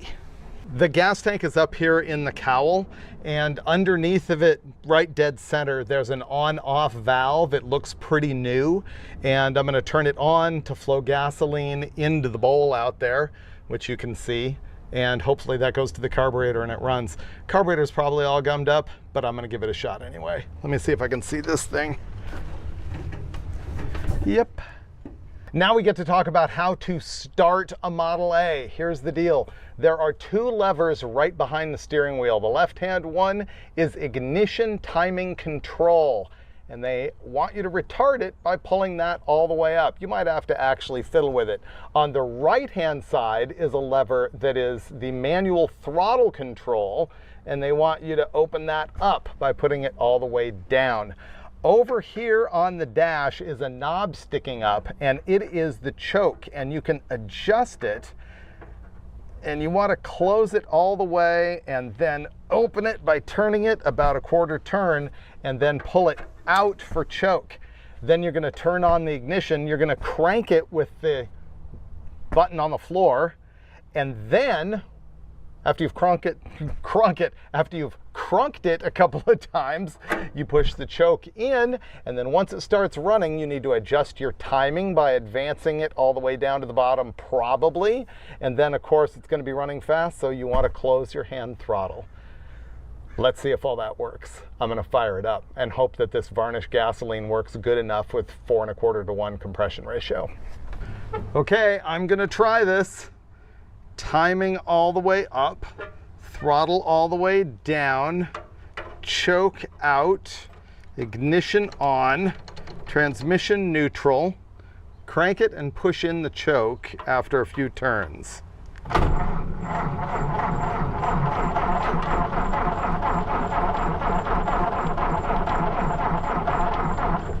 Doesn't seem like spark, does it? Or this gas is just completely dead. I really wanted it to fire right up.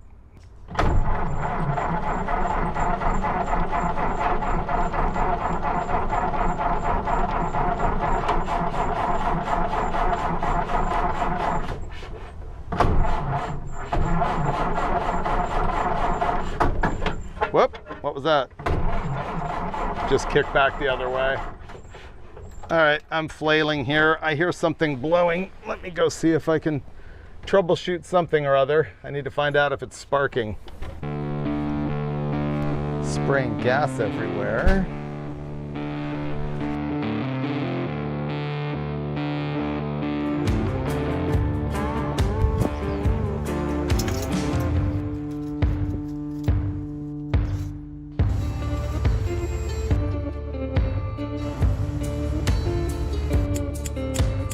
I went through the ignition system. I made sure that we had power where we needed to have it. I checked continuity in a bunch of places. I went through and cleaned up every connection that I could get to. And I actually got so that if I manually open and close the points, I got a little bit of a spark. It's weak, but it's there. Now let's see if it'll run. So timing up, throttle down, choke on, ignition on, ready for start.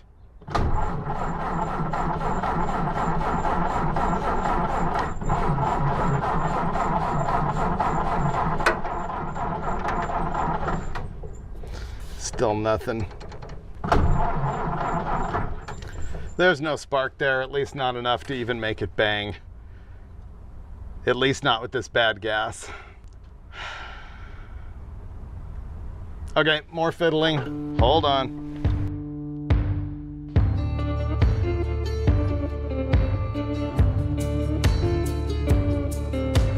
Okay, I went through the ignition system and sanded and cleaned every little connection. I even took the spark plugs out and cleaned them. It looked like they were essentially new. There was only one of them that was sort of soiled looking, but I sanded them.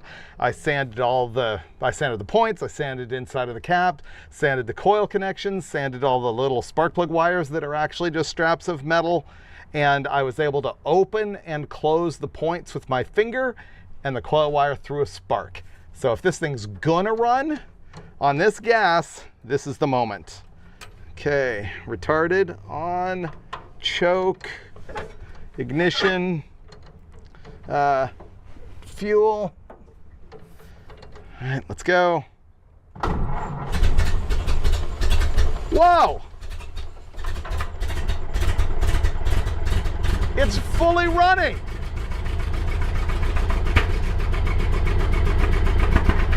I'm backing off the hand throttle. It's smoking a little. Wow, it ran. It blew smoke. It made noise. Cool. That was neat. Oh, I'm so stoked. Let me go look and make sure the carburetor's not puking everywhere. Man, that was cool. Okay, everything looks good. I put a GoPro on the exhaust pipe because those backfires were full on chitty chitty bang bang. Let me try it again. Okay, choke, throttle, retard, ignition.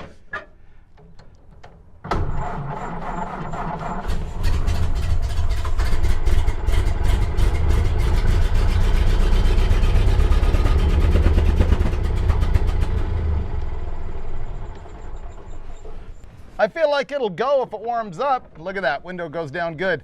I just need to get all these weirdo settings correct. It felt like a huge victory to get the Model A to actually run, but I never got it to run any better than that. It just continued banging and popping, and I didn't know if it even mattered, because at this point, I didn't know if I was gonna even keep Gumby. I didn't know if it was gonna become a hot rod. I didn't know if I was gonna road trip it. I had no idea. It's 3 months later and my motivation has arrived.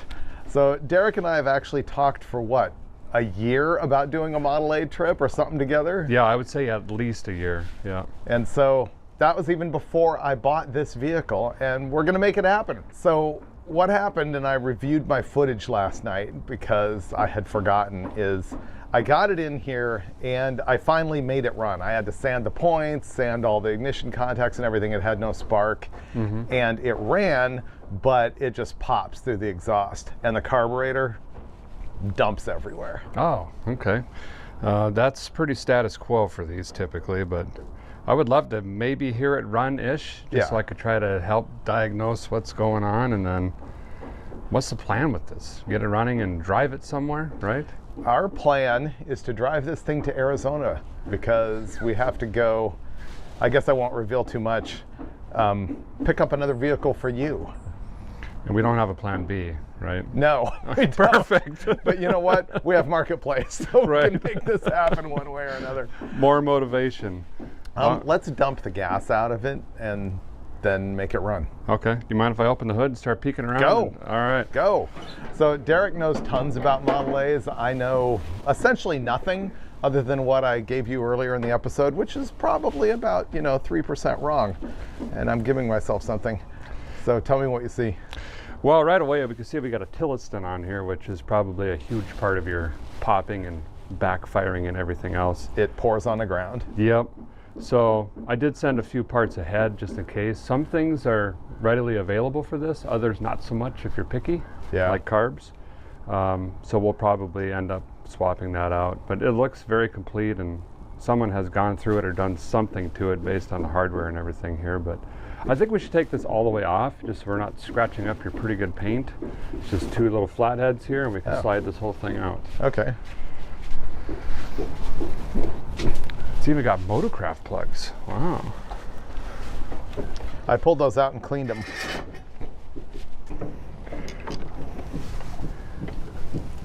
3 wrenches and a flathead. You could pretty much disassemble this whole car.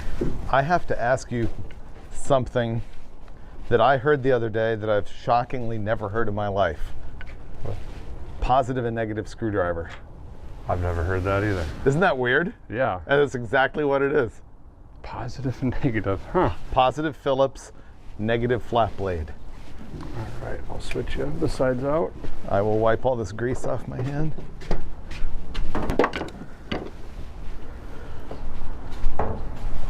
Okay.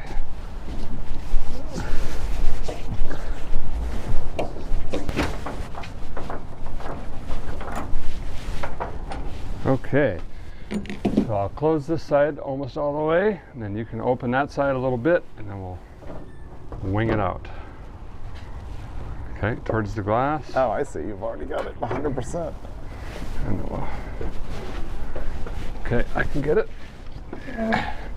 Wow. Now it looks like a hot rod. I've never done that before. All right, still got a generator. You got a fan upgrade, which is cool. Looks like original style starter. Head's been off. Your serial number has been ground off, which is weird. Maybe it's hot. Could be a hot motor. Oh, is this the screw that just came out? Yeah, that's to the that guy. Here's the other one and the bracket. It's got the original hardware for the coil wiring. Yeah, what is that, those switches? So the ignition switch, which this one has the key on-off key, which is not original. The original is called a pop-out style. So you put the key in, turn it, it pops out, and you bring the key back and you can pull the key out. That's on. Okay. And this is just a simple on-off, which is pretty ideal. But these little guys underneath here, you'll have the harness coming from the ignition switch into this junction. So basically, it's very household looking. It is. Starter, generator, ignition switch, one wire to the coil, that's it. That's all the wiring in this car. Sweet. Yeah. I can burn that down. All right, how do you want to drain the fuel? I don't think my recycling centers work in California. I'm nervous. I mean, we can just disconnect this, put a hose on it, and go into a bucket, right? Bucket, yeah. Okay. Oh, I can smell the varnish, actually. That looks pretty good.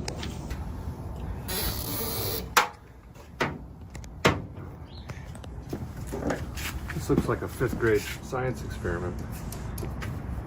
I like it. Make that run downhill a little bit more. There.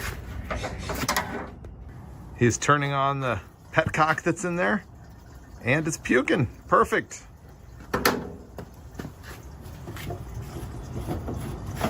You venting it? Yeah. Which didn't make a difference. Oh, look at all that sediment. Stirring up. You might have a little rust in there, but it's not terrible. That's actually pretty cool. Yeah, you can see how that glass works. Actually, it shouldn't be coming out of there like that. It's supposed to settle.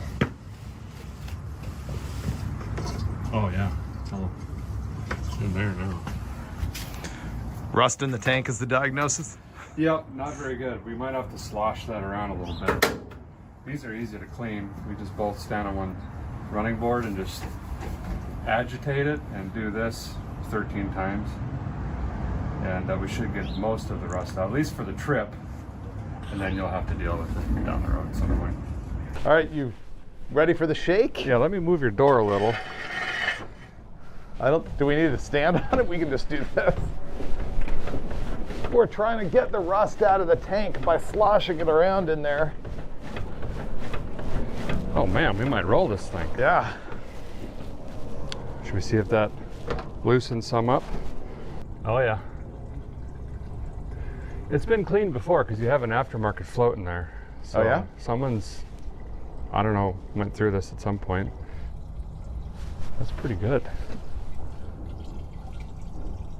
You might be running out of fuel now. Oh, I hear it. Yeah. It's tornadoing towards the petcock.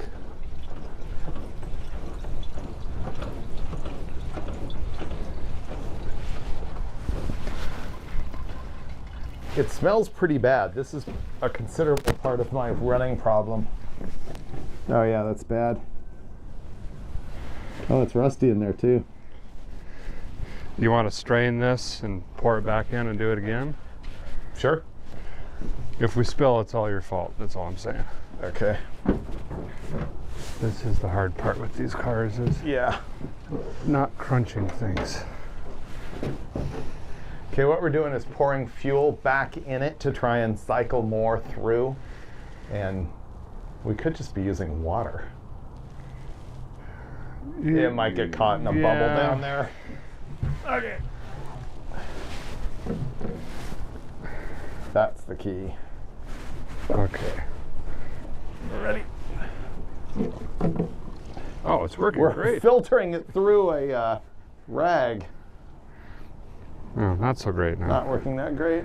It worked great for a second. Did it clog the wait. rag? We gotta vent it. There we go. Wow, that works killer. Tech tip for the future. It looks like new gasoline, not even varnished. Wow. Wait, is it puking on the floor over here? Or did you shut it off? I shut it off. Do you know this engine has 4 1/4 to 1 compression ratio? Pretty amazing, huh? 4 1/4, and it runs. You can run these on vodka. You probably could. It's been done.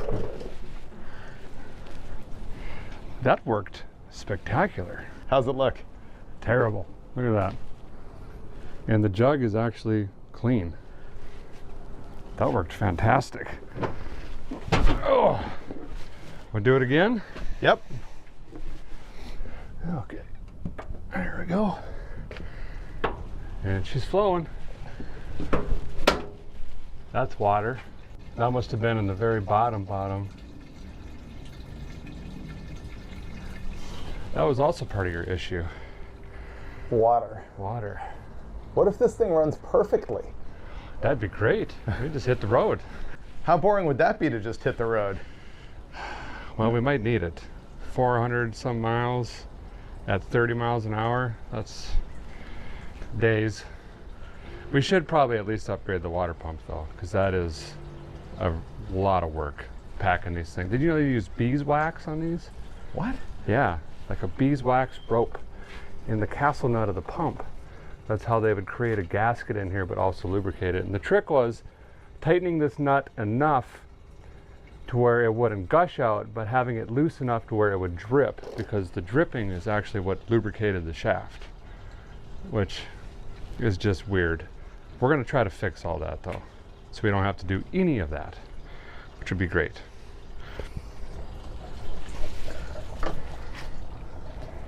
It's empty again. Much better, but there's a lot of not gasoline in there. Oh wow, that's a lot of water.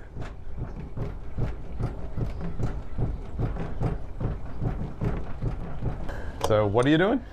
I'm gonna, while we're waiting for the rest of the fuel to drain here, I'm gonna run a meter across this coil and just make sure the primary and secondary windings are good, because we can save a bunch of time and just swap it now if we need to while we're waiting.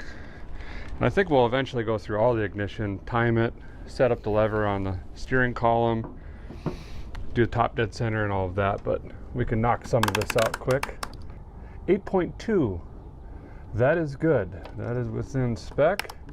We'll go across the post. We want to see right around 2 if we can. This is 1.6 to 1.3. That's pretty good. I think that's going to be just fine. It looks like it's newer-isher within the last 20 years. They don't ever really go bad. Have you ever had just a bad one? Coil? Yeah.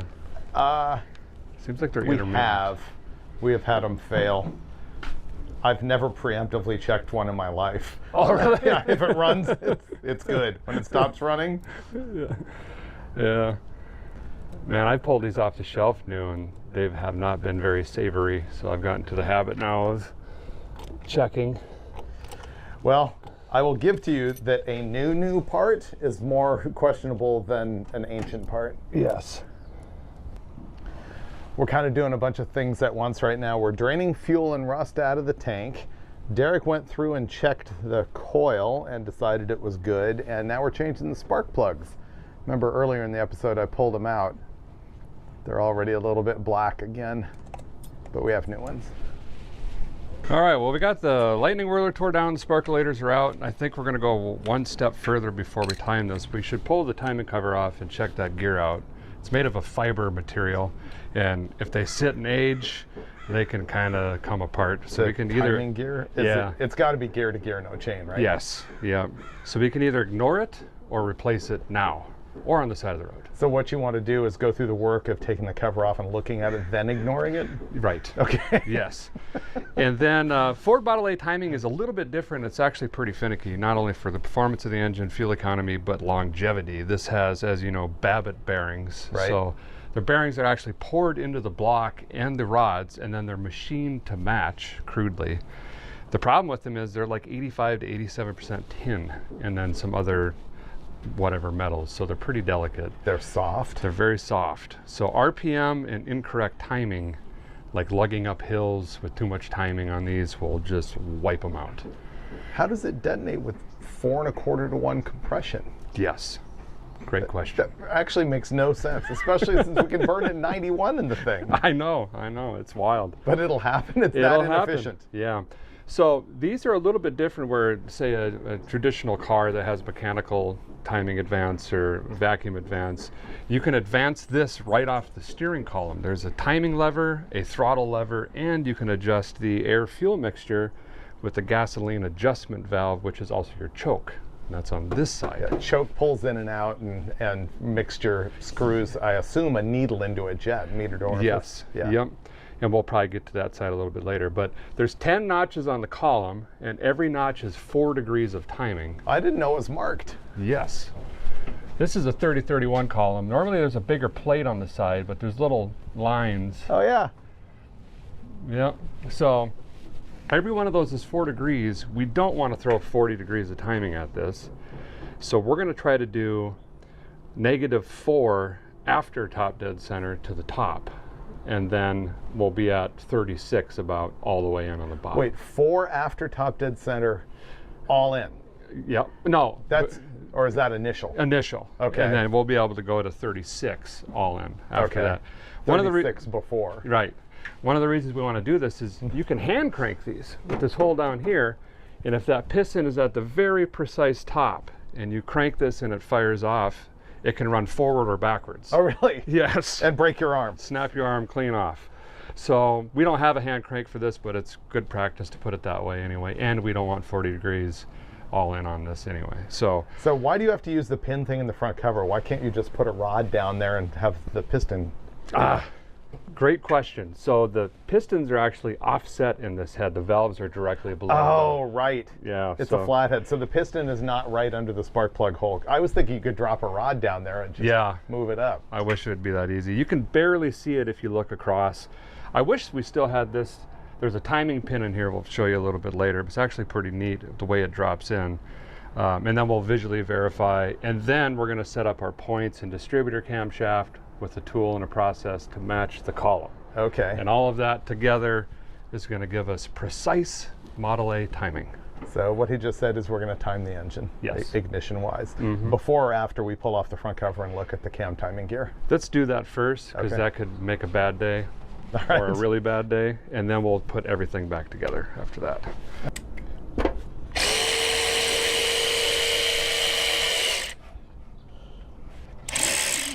You're going through this like me with a Holly. Or a small block Chevy. Yeah. So is that cover gonna puke? It will not puke. Really? What we're gonna have to worry about though is we are most likely going to damage that gasket. Yep. So we can use room temperature vulcanization cream or make one. It depends on how precise you want to get, but this is a non-pressurized oiling system, so it doesn't puke. Yeah. Oh, win. It's just saved. Just need a little bit there. That gear looks fine. Looks really good. And there's evidence they've been in here before. Yep. Already has RTV or not. So we'll rotate the motor around and just make sure that we're not missing teeth on the other side. Okay. And then plop it right back on, and we could feel pretty comfortable with that. That looks really good, actually. You usually brake on the side towards the block, like that. There's a broken one. Just like that. Want me to file it? Yeah, you got a file and a paint marker. It doesn't actually have any junk hanging, you know, into the tooth area. There's the gack in the tooth right there. I'm just gonna come in here and try and shave it down a little bit. Oh man, you've got surgical hands. I don't consider this too bad. No, it didn't look too bad at all. I mean, I think it's ignorable unless it's more than half the tooth. Is that fair? It's not half the tooth. I mean, I made it smooth. It's fine. Want me to roll around and see if there's another gackage? Man, this kind of had a crunchy spot there. Did it? What the heck? What's going on there? Really? Now it's gone. Huh. Then I guess it's fine. Ring ridge, maybe? No, it's been running. That one wasn't as bad. One gack. One revolution. That kind of really? That can't be. Well, the cam turns at half engine speed, so you got to go twice. There. There's one gack. Okay. All right, we're good. Good enough. Okay. Come on, goop. Ah.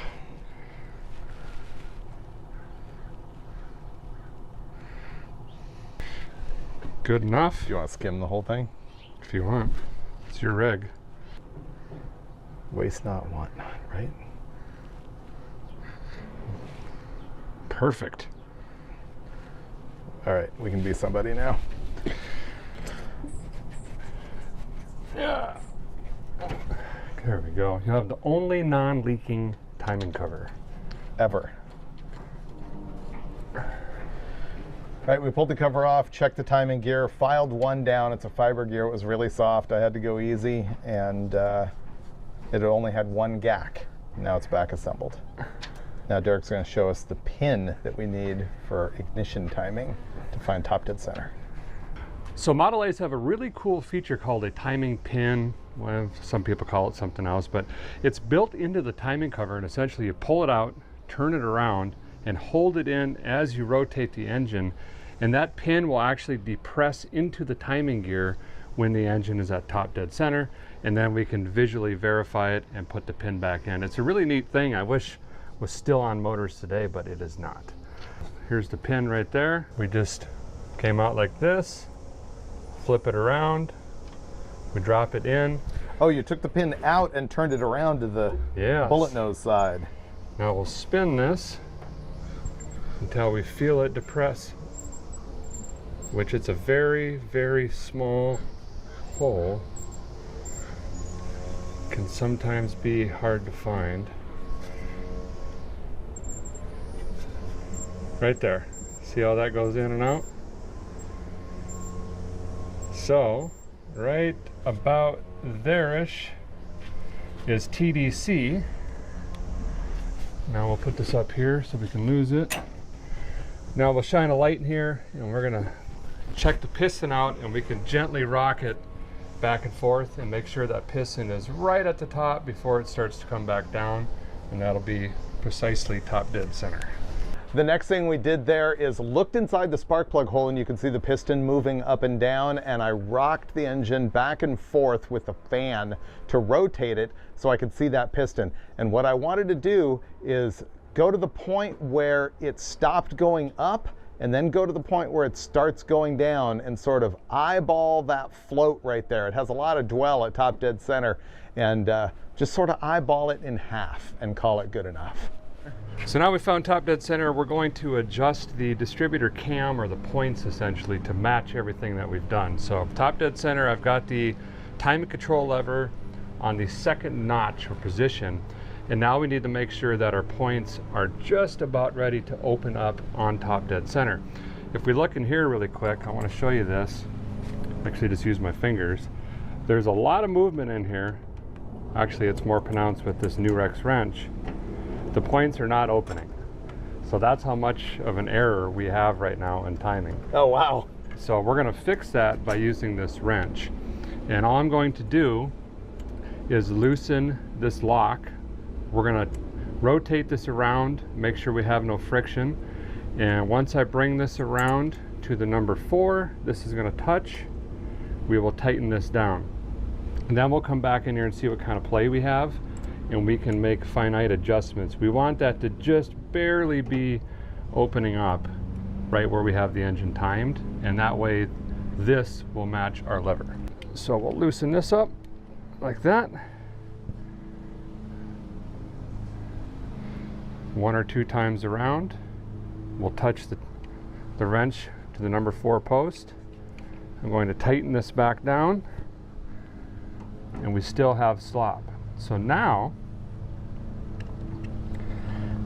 I can loosen this. That's really not goodly. Your points need adjusted too. Wait a minute, you're trying to look all smart. The instructions are right there on the wrench.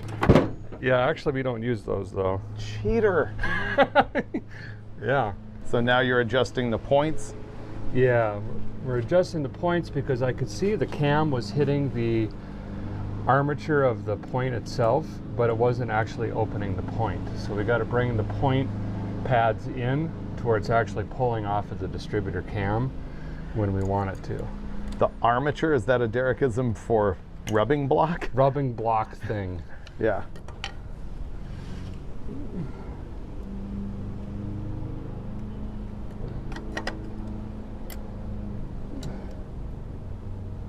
There. Just barely starting to open.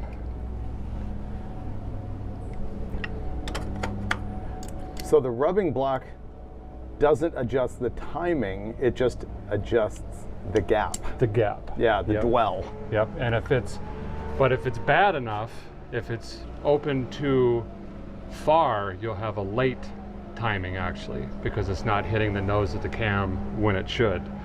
So they kind of work hand in hand. Yeah, dwell affects timing on ignition points.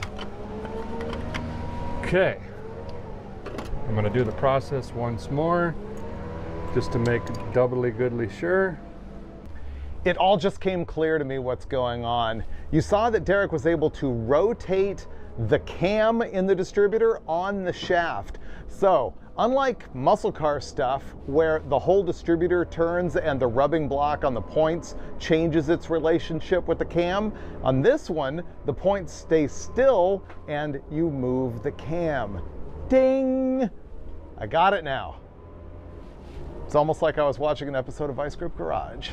Okay, so now we got points done and the distributor camshaft done. We have to adjust the gap between the rotor button and these pegs right here that you see, which transfer to these posts, which will then go to our spark plugs. There's a specific gap that we want, the relationship between this post and the end of the rotor button. It's about 0.023 to 0.025. And if I put this in here, and we've got our feeler gauge here, and we take a look, we are miles off. So this is no bueno. What we're going to do is slightly bend this tab upwards, which will decrease the gap here. And in reverse, if you need to make a bigger gap, you can slightly bend this down or gently file these posts down until we get as close as we can to 0.025 and make all of these as consistent as possible. They do make a fancy little clear cap that you can put on here, and if you run them at night or in a garage with all the doors and windows closed, you can watch the spark on all of them, make sure they're pretty consistent. But that's Model A racing stuff. We're just doing cruising. So I'm going to pop this out, make a little bend, and we'll keep doing this 58 times until we get it correct. This is crazy rudimentary. They made these for farmers to work on and all of that. And you got to remember, these were really made for like a 3-mile trip to town to get oats and flour. They're not meant to go 400 miles over a pass through the desert. But that's what we're going to do, right? That's the plan. Great. Okay, it's better-ish, but I don't think we're going to get 0.025. No. Wow, that is a big difference. That's 80 thou in there. Yeah, let me get the old. No, that's 1/8 of an inch. That's 125. Let's take a look at this one. See, this one's been filed. Uh-huh. But let's see. The tangs might be different lengths. Yeah, see, this one's more gooder. In fact, that is, dare I say, very good. Now let's try a different post. Let's go over here to the number 3. That's too close, see? So if we use this rotor button, we have to file that for it to fit. Bring this around here. Too high. How does that thing? And it's too close. manufactured in a lame way. So that's too high. So let's take a little out of this. Put this one to the side. I think my file action's still out here somewhere. You bending it? Bending it down slightly with my Model A rotor button adjuster 200. Because we saw that the relationship was also too high.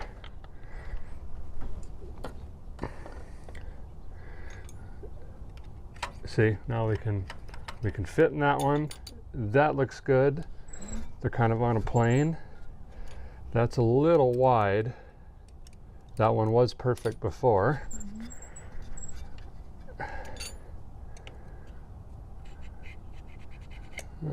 Good. That's going to be tight. What's the downside to being tight? I mean, it's still going to throw spark. Yeah, you just don't want to make them contact because these are kind of on a rinky base, and as you start pulling timing, this whole top plate rotates. So I think we're going to file a hair out of this one and a hair out of that one. Okay. The bottom two. Precisely flat. That seems like a hair.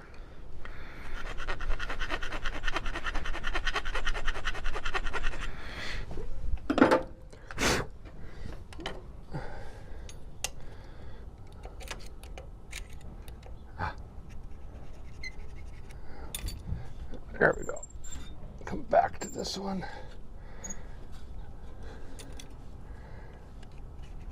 Voila! Now we are timed. Easy peasy. There we go. Now we put spark plugs back in and our little Tabby Tanger 200s. Oh, you got new Tabby Tanger 200s. I got 2 sets just in case we're pulling them out on the road. I'll put this in the front pocket. And yeah, we'll run these. Barbed wire works, but we got them. We'll use them. Man, we're going to be cruising the boulevard.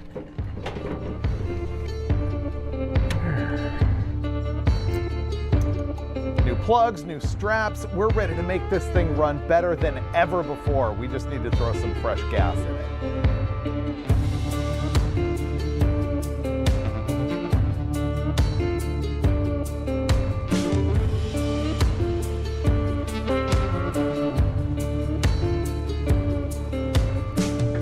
And now we turn the fuel on. That is some green gasoline with water in it. Oh. Huh. It's like ectoplasm. It's like a lava lamp.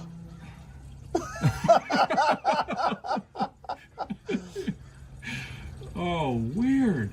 It's so weird. It's like you said, it's a lava lamp or like gelatin.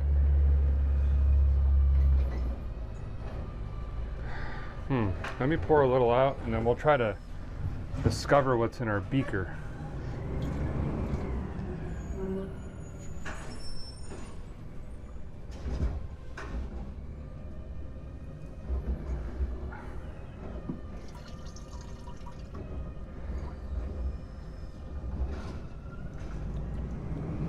It's water. It's moldy water. That's what it is.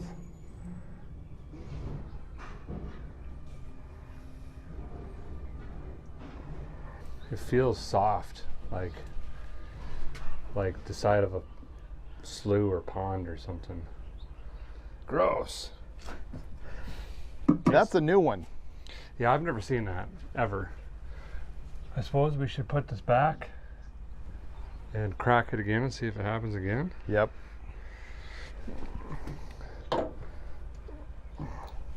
I thought this was fairly clean. This might be the bulk of the day, is just flushing fuel gas.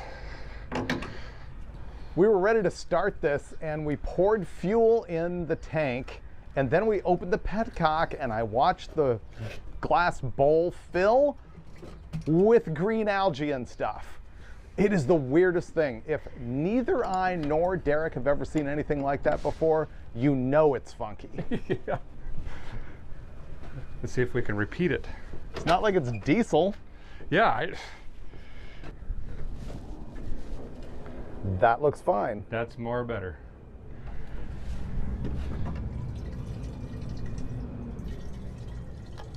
Oh yeah. Straight up gas? Straight up gas. Perfect. High octane even. You really splurged. Wow. We're gonna try and start it. Did you connect the battery? I did. It's hot. Let's see. You want to go? We'll go 3/4 gav. I'll let you handle the tune-up. Okay. You want me to crank it, or do you want to? Sure. No, you can do this. Like whatever secret rules there are for messing with the advance and the wide open and what'd you call it? The gav? Gav. Well, we're going to fire this thing up. I'm going to try the handshake. All Model A's have a secret handshake, although they're pretty similar. It's a little bit of a process, but once you get used to it, it's pretty straightforward. So e-brake on. We're going to make sure we have neutral. That's good. Our timing, which we've now set, we're going to go full up, which is fully retarded position. The throttle, we're going to bring that down just a hair. So this is throttle closed. We can pull this down. That's wide open. I also call it cruise control. We're going to pull this down just a hair until we see the throttle pedal barely depress on the floor. We don't want to go too far. Right about there.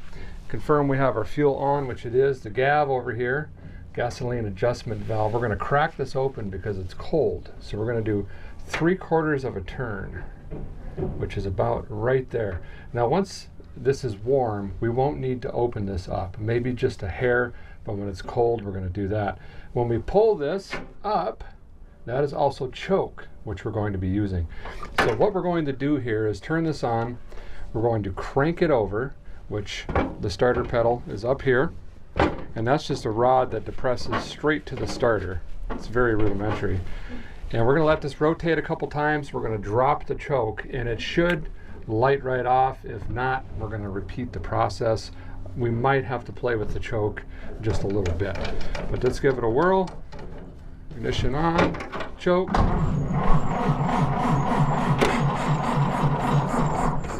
I can hear it sucking through the air filter.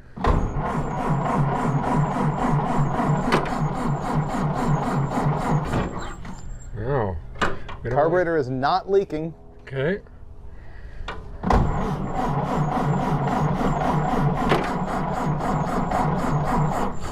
There's a spark plug not tight because it's blowing past it. Okay, let's fix that. Ignition off. Boy, I thought I smoked those on there. This one you can see bubbles on the underside of the gasket. That is tight. Wow. Yeah. Okay. Wonder you if want to check for spark? Yeah, I wonder if we should see how easily this all falls apart. Yeah. If we should take a gander at those points with the ignition hot. We see if it'll throw a spark. Yeah. We turn it on. I'm going to shut the fuel off for the time being.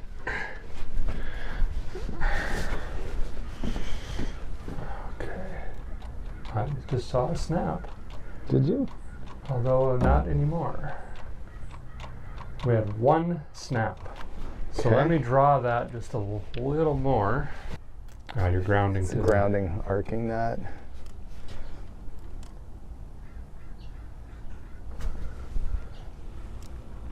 There we go. I heard it. I can see it. Oh. Fixed. You want the cap back on, or are we cranking it on? Okay. Yeah, we'll put the cap on again. Don't know where it went. We thought it didn't have spark the first time, so we took the distributor apart and we were seeing that the points may or may not have been doing their thing, doing the happy dance.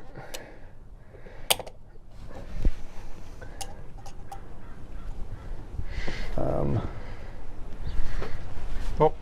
What? These work better when they're complete. With the rotor and stuff? Yeah. Yeah. I've found that. It took years, but yeah. Okay. Now it's gonna run. Okay. Neutral. Fuel on. Here we go. Okay. The bubble's impressive.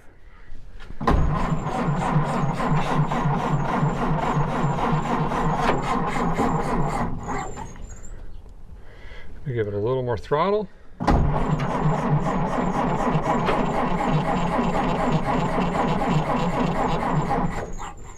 Huh. I'm showing Derek the video of the spark plug leaking compression. See it bubbling? Yeah, we're gonna have to fix that somehow. Maybe there's just a piece of crud there. Yeah. It's pretty good though. This should be running. It seems like no sparky.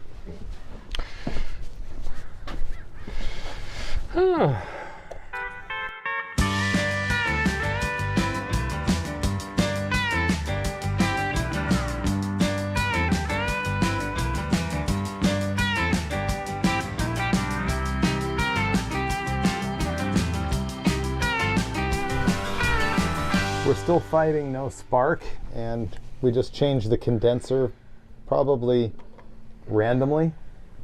Not troubleshooting, but parts replacing. Well, the coil tests good. We know we have 6 volts. The points are set and clean. Yeah, and they spark a little bit. So it's either this plunger switch, which is this, okay, or the condenser. So let's see what that does. Now it should go. There's no sparking.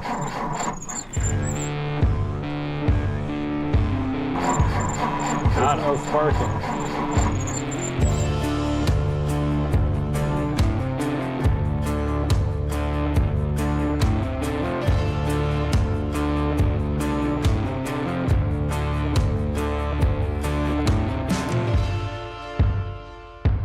We tried to go start it and ultimately decided that it had no spark, or it occasionally had spark. And so we fiddled around with the points, we fiddled around with wiring, we hot wired it, and ultimately changed the little plunger connection that is in the side of the distributor. And now if I open and close the points with this item right here, I should get a spark every single time. Yes. No. Yes. No? Really? Stopped.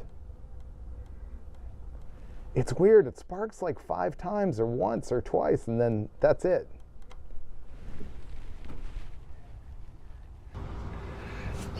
Let's adjust this.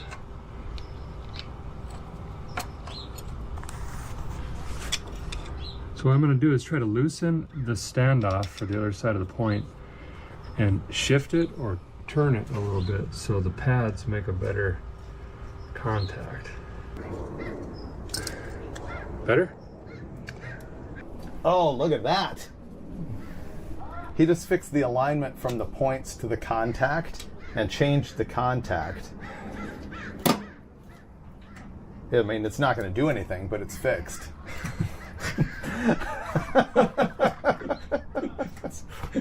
That's kind of where we're at today. Hey, look at this. That didn't do anything. Right? It doesn't work, but it's fixed. It's my new motto. Sounds a lot better. Sparks every time. Yes. Okay, so cap back on. What was the answer then? The alignment on that thing? I think it was the alignment. So oh, it stopped. I didn't hold my mouse right. Yeah. You're scuffing the paint job on that thing. I know. Well, how do we know this one's better? It shocked me way worse. That's how. Science. We remain undefeated against ignition points. We cannot be beaten. But it was a battle. It really was a lot. What did we even go through? I can't remember now. Well, we've got a new plunger on this. We put a condenser in. We changed the points. And the coil, which I determined is in fact better than the old one by shocking myself. Yes, you did. Several times. But what it came down to is just a basic ground, or bond, really. Yeah, what we kept seeing is that the points, you know, they're gonna want to throw a little bit of a spark when they open, and it would do that a couple times and then stop. And then I found out that you could like slam the points shut and they would start sparking again for a little bit, and it was a bad ground on the breaker plate that threads kind of into the distributor. So just a matter of cleaning things up. But now it should run. It's gonna run. I have faith. Let's see. Okay. I gotta work my way into here. Okay. Ignition on, still in neutral. Timing, throttle. Here we go. Whoa! Fires right up! Wow! That fan makes a lot of wind too. It's even idling. Oh yeah. I put just a little bit of timing in it. The carburetor's not even leaking. That sounds pretty good. Oh, it's starting to die.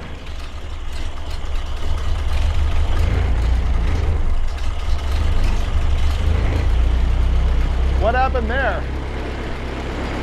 I leaned it up, I closed the gap. Oh. Look at the lower pulley. Ignore that. That's not great. No. It's got a little waller to it. Oh, it's starting to smoke over here. It sounds pretty good. Oh, we just sprayed a bunch of penetrant on it. That's why it's smoking. Oh, yeah.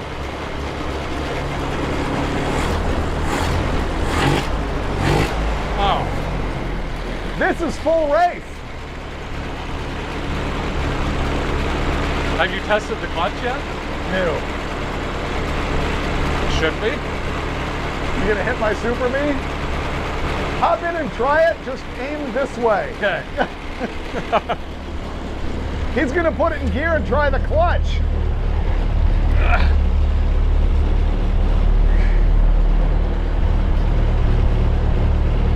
We gotta turn the idle down a little. Yeah. Yeah. He's adjusting all kinds of stuff. Clutch works. Do the brakes work? Yep.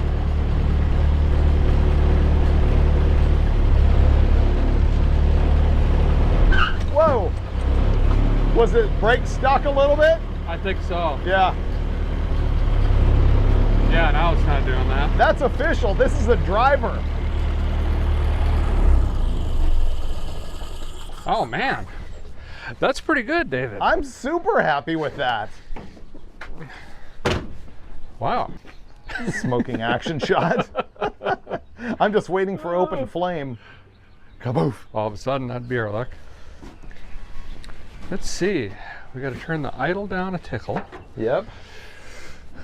You still hate this carburetor? I mean, it runs. It works. We probably should change the water pump. Really? Yeah. Isn't it new? Well, let's pull that nut off and see if it's a packable or a non-packable. And then we can make a decision. Do you want to leave the... We should probably check if it's charging. We should check if it's charging. 100% on that. It's already got the upgraded fan blade. You don't have the Widowmaker. Okay. I guess we're just trying to do as least as possible. Is that the goal? That's usually my MO. Fix it on the road. Okay. Get out of here is usually what I say. So, oh wow, that wasn't tight at all. Oh, I see that. Here, let me shoot you, showing that that's not tight at all. Yeah, so this was just finger tight. What does that do? So this, it normally holds packing into this here, which I'll be able to explain easier once you see it. But they also make an upgraded version, and this is the upgraded version. So this is called a leakless water pump. So, oh, I've heard of that. Yeah, so normally there'd be like a rope in here soaked in beeswax or other sort of waxes, and this nut just squeezes that rope in here. Yeah. And kind of seals it. But this is an upgraded, greasable, leakless pump, which is the best you can get. So we'll just put this back on. Call it good? Call it good. Nice. I like that. Okay, well. Done? Done. Throw the suitcase in.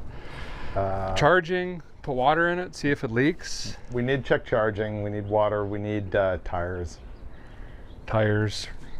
Just maybe look at the bearings. Should we go with no hood? Will that help an overheating problem? Hood sometimes helps because it funnels it? Yeah, it forces the air through the radiator instead of around. Okay. Looks like this fan has met this radiator before. Yes, it has. Yeah. That might be a leak right there. Does look weepish. Let's put water in. There we go. And then this flips up. That is your temp gauge. That's functional? That's functional. So when the red gets in the bullseye, it's too late and very hot, and then it doesn't cool down, basically. That is a Boyce motometer. It's pretty cool you have that, actually. Yeah, I like it. We're really happy with how well it runs. We're going to move on to changing the generator. Is that to an alternator or is that to some kind of generator? Yeah, so it's an alternator that's been modified to run at 6 volt. So it'll charge the system the same, but it's much more reliable. It's self-exciting. We can get rid of the voltage regulator. It's a one-wire system, and it comes with the bracketry unit. So it's going to simplify it and make it much more reliable. The Derek alternator deal works really well. We've got 8 volts at the battery now. We're really happy with the way the engine runs. Now I'm going to jack up the front and remove wheels and tires, and we're going to try and get some new wheel liners, tubes, and tires put on this because those are pretty cracked and old.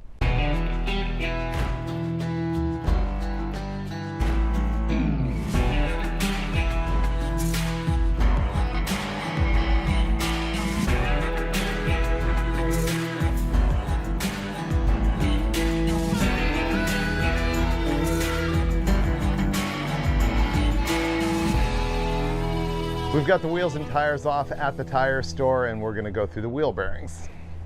Derek's installing a bearing race. Here's a failure neither one of us have ever seen. There's an entire roller missing from the bearing. How does that even happen? Where did it go? I don't know. I mean, and the cage thing isn't broken, right? No. And where would it be even if it was? And how would it even fall out new for the guy to put it on wrong? That is bizarre. Yeah, it is. That's fresh. We went to change the wheel bearings and knock the race out of the drum, and that turned into a nightmare because the new race was 3 thousandths too big over the old one. And so I went in there and actually put it on a belt sander or a disc sander and then grinded it down with some sandpaper, and it looks like Derek's gonna be able to whack it back in here now. Still crooked? Yeah. Wheel bearings are done. Derek is in there putting the floorboards in, and I'm gonna change the fluid in the rear end. I thought there was a chance you've never seen a rear axle like this. This is what's called a banjo type axle design, because you can take the side bells off, the bell being the axle tube, and then right here in the middle is gonna be the carrier, which is a perfect circle with the pinion sticking out of it, so it looks like a banjo. And if you look at modern quick change rear ends or old quick change rear ends, they are based on this design. Why? Because banjo type rear ends of the 20s and 30s. Let me drain this thing. Nice and red gear oil coming out of this thing. I feel so responsible draining it and refilling it instead of just topping it off.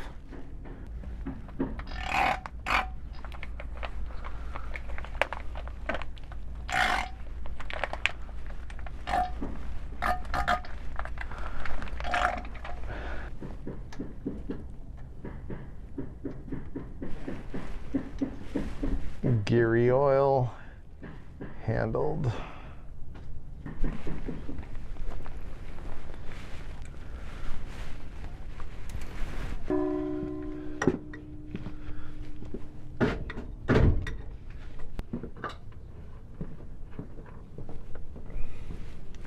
Wow, this gear oil is brand new. The wheel bearings are done, the diff fluid's done, trans fluid's done. We're putting wheels and tires back on. I couldn't believe that I was able to overnight these tires from Summit Racing. I wouldn't think they would have that, but they're Cokers, I guess, so they had them in stock. Okay.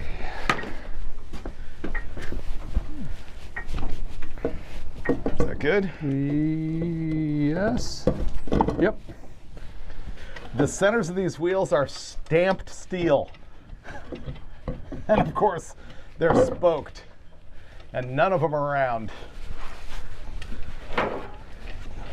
Just slightly better than wood.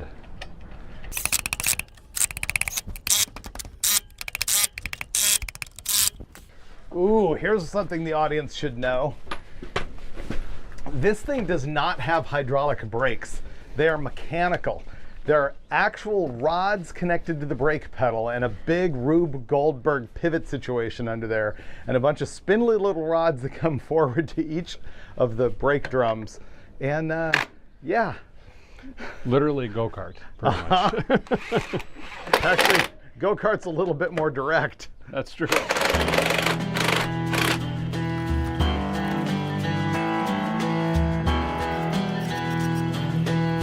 Derek, I feel the time has come for me to reveal something to you that I'm embarrassed about, but it's just sort of something I have to live with at this point. Okay. Have you heard my sermon about how I don't think people should name project vehicles unless it comes naturally? Yes. I hate it when people go on social media and say, you know, help me name my car. Yeah, it's just force it. Yeah. Not my style. You're forcing it. You can only do it if it's what your friends really call it. Well, unfortunately, that backfired on me in this case because this car does have a name, and it's just what me and Sam have been calling it, but it's embarrassing. Okay, hit me. It's Gumby. Gumby? Yeah. Do you not know Gumby and Pokey? I do, but is it? It's not really the right color green, though, is it? It is. Oh, it's actually exactly the right color green. Gumby. It is Gumby. Oh, all right. I told you. I told you I wasn't going to tell anyone but you. Oh. Yeah, it's embarrassing, right? I don't see any Gumby t-shirts in the future.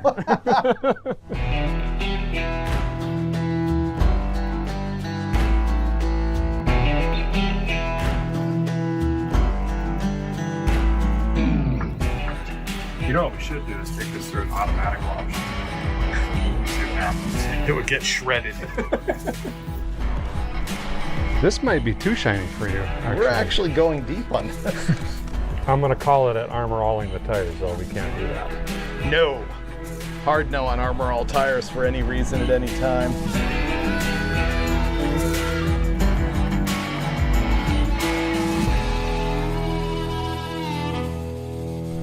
This is where the circus starts. This is it. We're gonna test drive it.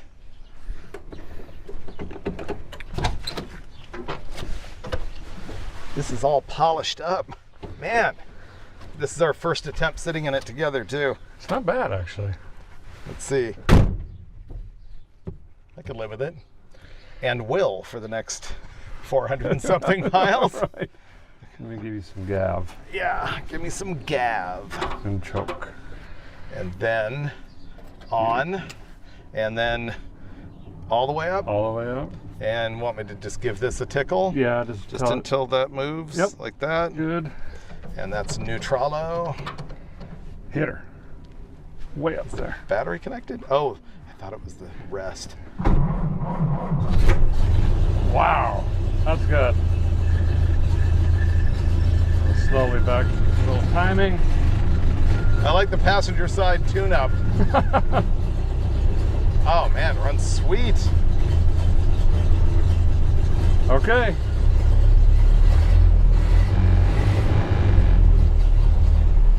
Okay. Uh-oh. We've turned the gas on. We failed to Yeah. step 2. That was the passenger side gas. Ready? Yep. Oh, let's have it out again.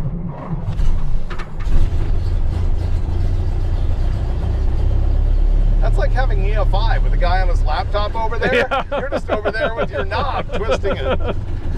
Oh. There we go.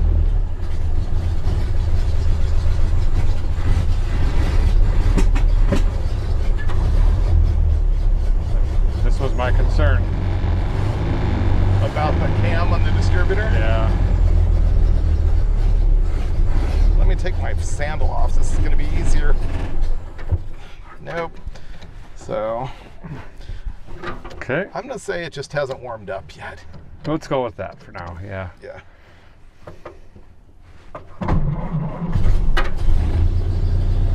Go about halfway on the timing. It is not happy. It seemed much better before. Is that open? Mm-hmm.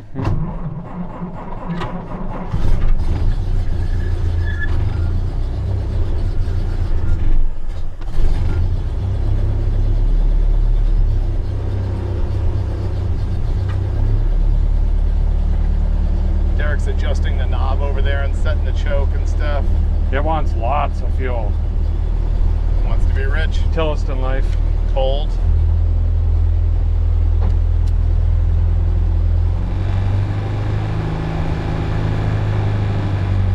Oh, parking brake. Is it off? Yep.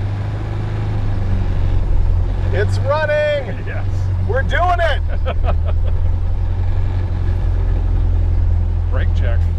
What a victory just to get Gumby out of the driveway under its own power. I learned a bunch about the ancient ignition system and pretty much got out of Derek's way as he forced the Model A to life in another old car revival. There's one thing that I will tell you about this guy, which is that Derek works relentlessly. It is very hard to even pick up a wrench because typically he's already got fixed whatever you were going to work on, and he has done it with a pair of tweezers and some fishing line. The guy is absolutely relentless. And you know what? You are going to get more Derek and more Freiberger in the next episode on my channel as we attempt to drive this 96-year-old car 400 miles across the desert. I think I'm smelling piston ring. I think so. So do me a favor, make sure to hit that notification bell because you do not want to miss what goes on next week as we road trip Gumby all the way from LA to Phoenix. I'll see you next time on the David Freiberger channel.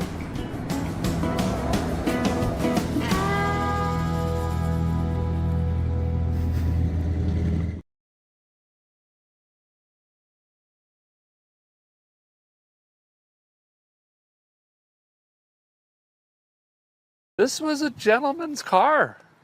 You know, like something like you come from the bank, from your third mortgage, then you slip down to the tavern and brag about it. That's this rig right here. It's slick. How sharp that door panel is. I should make sure I'm right on the year here. Yep, July 73. A little bit of, oh, that's just surface rust. Doors are in pretty good shape yet. This is a solid car. There's the Ridge color. There's the not so Ridge color. They were close. You can't even tell. If you just squint and look away, it's the same. Okay, look at this. Catalina. They got the mirror. Oh, good, that works. Let's just go ahead and leave that down. It must have been parked up by some trees or in some tall grass or something. Water leaking on the inside here. Bunch of mold stuff in there. Look at the pedals though. This is a fairly low mile car. I can tell you that right now. Ooh, boosters. No, I don't know what that is. That vent right there needs to come back into automobiles. You guys know what I'm talking about. But look at this overall. Nice wood grain all the way around. Seats look to be in halfway decent shape. Just got to get them cleaned up. That's pretty, there's been some moisture in here. Look at the wheel. It's there's some sort of science that happens to these wheels. They delaminate or something when they get hot, and then they turn into a sticky mess like this one there. Back seat looks to be in really good shape, just needs to be cleaned. There ain't a rip in it, I don't think, anyway. Tilt, go. Oof, oofta. Yeah, that's in great shape. Just kick that thing out and pressure wash it. Headliner is almost all, well, it is actually. It's just the sail panels over there. Got a little saggy. That's all right. It's pretty good. Little baby diaper in the back, but not bad. Not bad at all. Seatbelt looks brand new. That ain't ever even been worn, if I'm gonna be honest. How many miles does it say? 98,000. That could maybe be. Tape player. Sony says synthesizer tuner. Wow. That's pretty nice. AC car, obviously, but no power or anything else. I'm not even sure what the options were for that. This is cool. Body by Fisher. Let's see if we can get the other side open. I'm digging the saddle blanket seat cover that barely fits. I wonder what's underneath of it. I think the bottom just got deleted on. Door test. Look at that. Body by Fisher. Be convenient if they both, oh, look at that. They both open. Oof. Okay. Nice action on the winders. Oh. Boy, the styling back then, you couldn't beat it. It's kind of a Monte Carlo-esque kind of driver situation. Oh goodness. Okay. Well, she burns oil and nothing else in there, it doesn't look like. Okay, proper gasoline. This vehicle is designed to operate on unleaded or low leaded fuels of at least 91 research octane. Noted. Okay. Oh, we got an ignition stick. Well, still doesn't run. I guess we haven't done anything yet. But I'd say this is probably a 98,000 mile car. Based on that and the seat. Armrest needs cleaned, but it ain't blowed out, you know. So that's pretty incredible. 1973, I would say, probably legitimately 100,000 mile car. Well, it's time to get under the power barn, see what we got. Okay, let's see what's in the power barn here.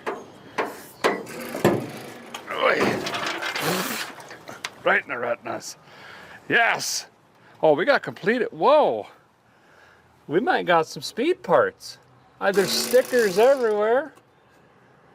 We got boom tubes, some sort of intake. This thing might be hopped up more than a bunny farm. I'll be dipped. It looks complete. I mean, it might even have a Holley fuel make it happen here.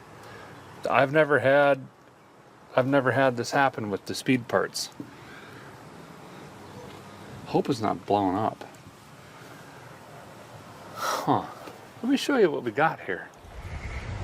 So, you guys know the deal with the Steal Me stickers, or the Go Fast horsepower badges. They're either legit or someone just collecting on them. You know what I mean? But this one, I'm seeing Holley. Yep, I'm seeing MSD. Could it have a crane cam? Doubtful, very. So that's good. Boy, this thing has been sitting a while. Gonna have to clean all that out if it does run, otherwise we're gonna get a fire under here. There's where the mice were sleeping. That's the restroom, I guess. But we got Excel lightning hoses, looks like. I think I saw a Holley hiding out underneath there. Huh, definitely looks like a 400. And completage.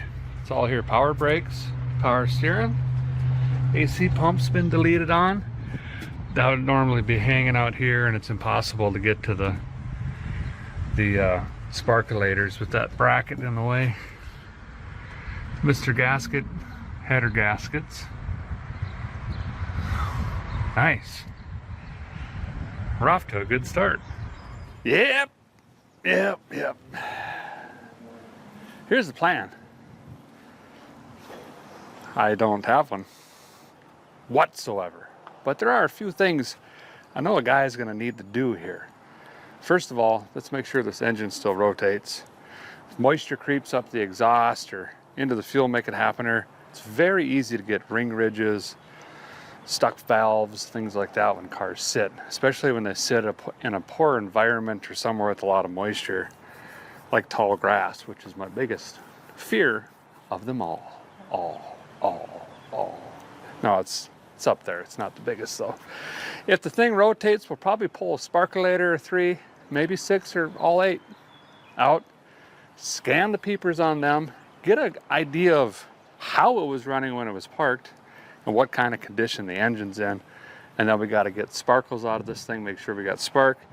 And then fuel delivery, who knows what the fuel tank is looking like. Confirmed it's there at least. That's good. I'm not even sure if it's on a mechanical pump or a digital one. We did see one rolling around in the trunk there. And then we'll dump some Firemaker down this thing, hopefully hear it bark off. And if it does, then we can invest the time and money into a couple parts and pieces, probably change on the Earl, spruce it up, clean it up a little bit, and then check the shift machine, brakes, home. That's the plan anyway. I'm already getting hungry and I ain't missing dinner tonight. I'll tell you that much. I'm gonna use the charger whirler up here because I ain't got a socket with them big enough to go in the crank snout. Okay? Yep. It moved a little. There it goes. Oh yeah, she's rotating. Squishing some spider nests down there. The charger whirler's been replaced. Probably right before it was parked, looks like. Trying to find a date down there and it's not telling me. I always try to confirm how long these have been sitting if possible. Well, the engine rotates, so that's 78.3697% of the battle. Guy's gonna move on to pulling some sparkulators out. See what's in here. Oh, wow. See what? This can't be real. We might not be taking the sparkulators out because if I snap this one off, Jeez, they were torculated to 715 foot-pounds.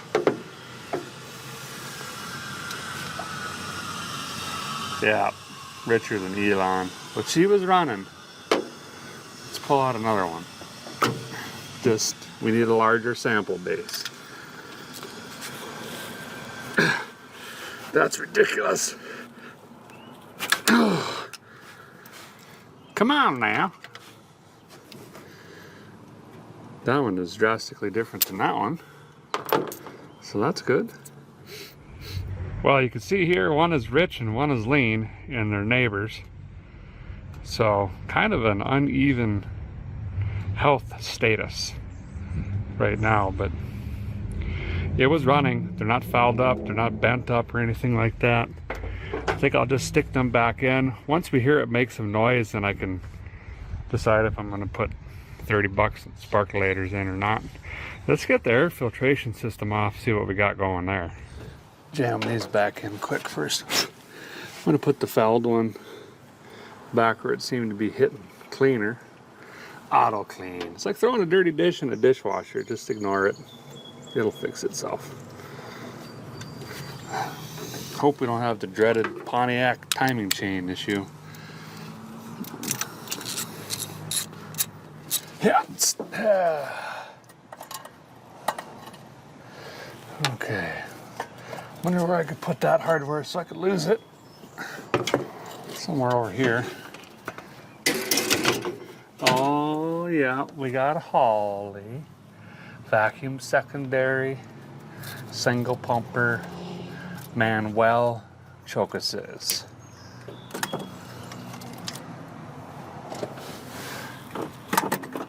It ain't locked up. Fuel line is really, really brittle. Super brittle. And I believe that's going direct to the old steel fuel line, so it's going to be on a digital pump, fellers. I wondered. See? Here we are now.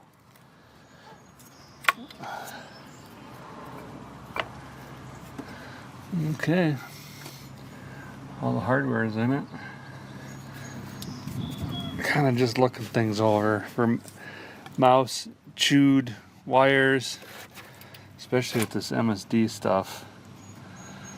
That switch in there might have been for either the electric fuel pump or this digital spark shooter box. This is an older guy. Multi-spark discharges. Sure. That seems to be, oh, we got a little true right there. Seems to be plugged in right, but I don't know. Should we test that first? Sparkles?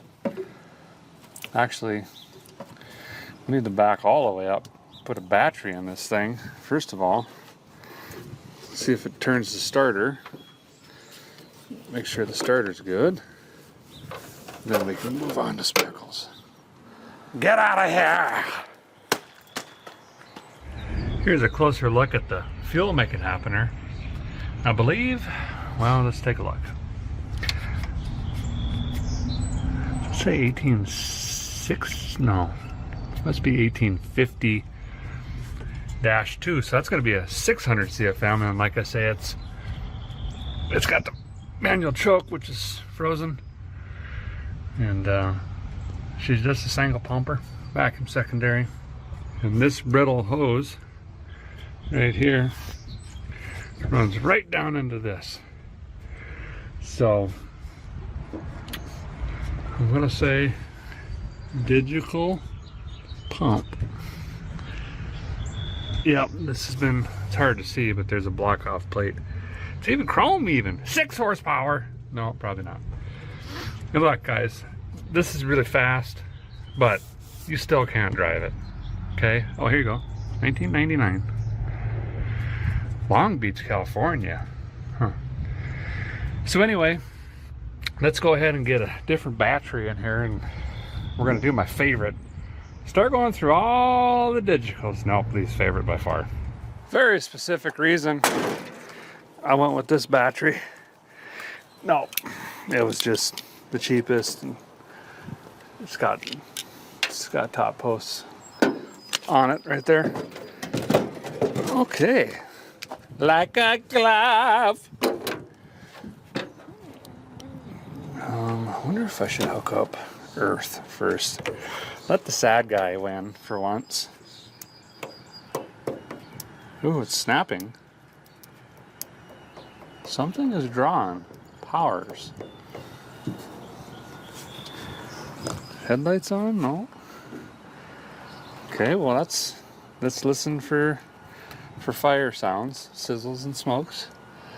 I got 1, 2, 3, 4, 5, 6, 7 wires coming off the alternator. Oh, wow. They're powering the MSD straight from the alternator. That's classy because it's too far to go to the positive post right here. Also, I just noticed talking to you over there that the dang old hood light is on, and that's probably what's drawing power. That's neat. We might have to rewire this box. I believe in the instructions it says do not take power from charging whirler. Warning. Warning. Do not. Show you what I got going on here. This one I can get pretty taunt. This devil, I got the nut maxed out on her. Maxed. And she's still jiggly like John Goodman's neck. See? So what I'm going to do here is just take a screw that I found on the ground. I'm going to run it in right here. And it's going to spread this out enough and make a tight connection there. Fixed. For free. Okay. There we go.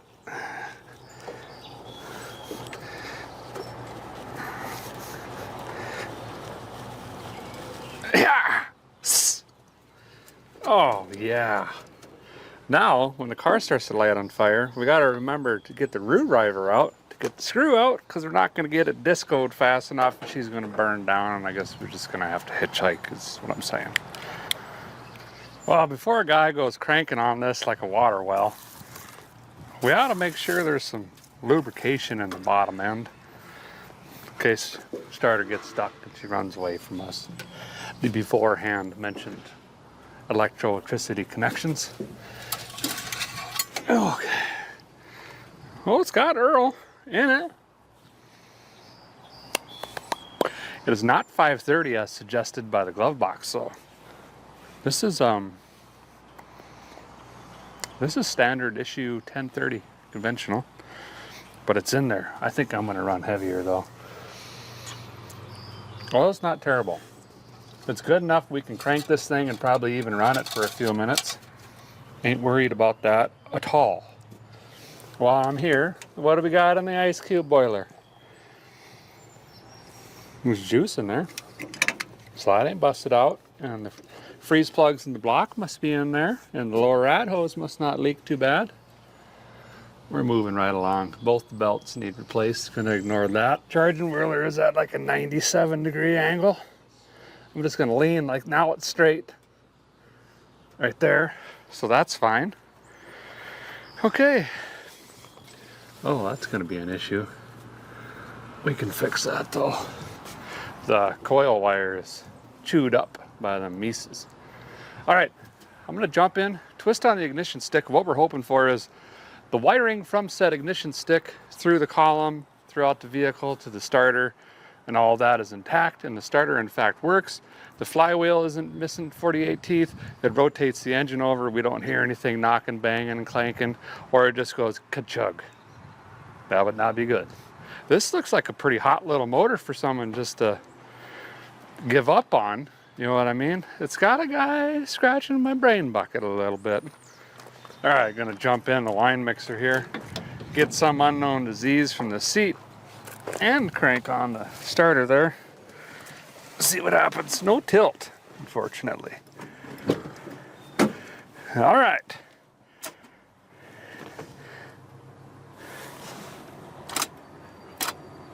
It does have a digital pump. Shh, listen, shh. Turn it up a little, shh. Yeah, you can't hear that. It's in the back. Cranks. Oil light works. Brake light works. Digital pump works. Radio does not work. Disappoint. Very disappoint. Okay. Well, that's all great news so far. Stop parking your cars under trees, fellers and fellettes. It's terrible for them. This poor thing.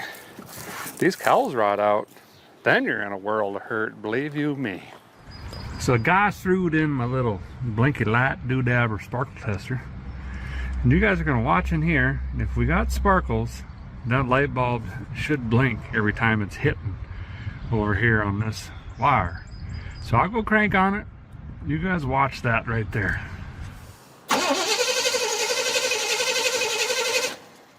Well, what'd you see? Yeah, okay, it blinked a couple times. We got sparkles. That's great news. Yeah, I know. I heard it too. It's got a little gallop in her, but listen, it could come back around. These rings have been sitting a long time. Sometimes you just gotta get them out and blow the cobwebs out of them. I'll bring them back around just fine. What I'm talking about is turning it over there. You know, it did the, you know, one horse is slower than the other, basically. Not too worried about it. Okay, rotates, spark. Let's go ahead and work on fuel. I'm gonna find a funnel somewhere around here or something. There's stuff and pipes and things. I got 5 gallons of bad lawnmower gas from 3 years ago in a dirty jug. I'm gonna pour that in. So at least we know something is in the tank, and then we can start accessorizing what is coming out. We got a pump somewhere. I could probably crawl under somewhere there and try to figure that out too, just so we know what we have. And there should be a fill tray somewhere too, hopefully, along the lines. Otherwise, we'll just have to splice one in. Red Rider, Gashok. Okay, so yeah, here we are above the axle, and some really old clicky clacky with some superb wiring up there goes into that severely kinked fuel line into this crazy looking fuel filter. I don't know if I've ever even seen one like that, into this other kinked fuel line up into this crusty line that goes on top of the tank. So that's good. It's got a chrome transmission pan and blowed out mufflers. And I see some wire hanging up that muffler. So I think I've already worked on this car. I'm just trying to remember when it was. My knees and my back are soaked. Well, here's what we got going on. I got the clamp that's supposed to hold the pump with the zip tie that was zip tied to the brake line to another zip tie off because it wasn't doing anything. This is the filter I've never seen. It does make a cool noise. It's got 13 clamps on it, and it's been kinked in half. And that side went into a 5/16 inlet on the failure to use filter with pump will void warranty thing. That came out into a smaller fitting to 5/16 to an airline coupler to a female to female brass fitting to a threaded to 3/8 coupling to another clamp over to the other side that was kinked into the pump. Okay, listen. I think we're just going to start over. This pump is pumping, but it probably only worked about as far as I could throw a barrel of whiskey, which is only about 300 yards, you know. And we got a bunch, $48 in different fittings here. I think I could just get in one of those Edelbroken clicky clackies that come with the 3/8 fittings already on it and a fill tray. See where I'm going here? And I could just boop, plug the two together, and we have 3/8 all the way up front, and we'll be getting the correct pressure. This plastic snapped off in that. I think a guy can even pick up an extra pre-filter on those. So if and we plug it, we could swap that out quick. We might even have to run a filter in front of that because of how the filter's got to sit down below. It's doing this. And then if I just put the same fittings on, we should be good, theoretically. Okay, so I'm gonna run down to the parts store, get 3/8, 5/16 fuel lines, clamp laters, a clicky-clacky, get this buttoned up. The good news here is the tank looks like it's been replaced 15 years ago maybe. It's newish looking, but it's dented and smashed and definitely tarnished and varnished, but it's not the original tank. So that gives me a lot of hope that we're not going to be sucking up a bunch of crud, hopefully, because 150 miles, if it's plugging every 20, it's going to be a long night. Speaking of, we're losing daylight. Ooh, I need to get a funnel for the gas tank thing. Okay, plan, sure. Is that a Blue Jay? Well, I'm back with some parts here. I got this put in, and see, this is going to help take care of all this mess. I got the right size fittings, and then I just made sure the digital connectors were the same as what was already in there. So when I crawl underneath and I get stuff in my retinas, I should be able just to plug these in really quick. Just need to plan the new path of all of this stuff and figure out what to zip tie it to. Throw some clamps on it, and hopefully we get this fuel system back here tied up. So I got the pump hanging here, and I got a line stubbed up to where it goes forwarder.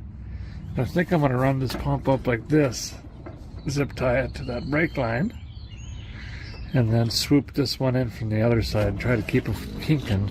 And I am going to gamble with this little filtre, because look at the tank.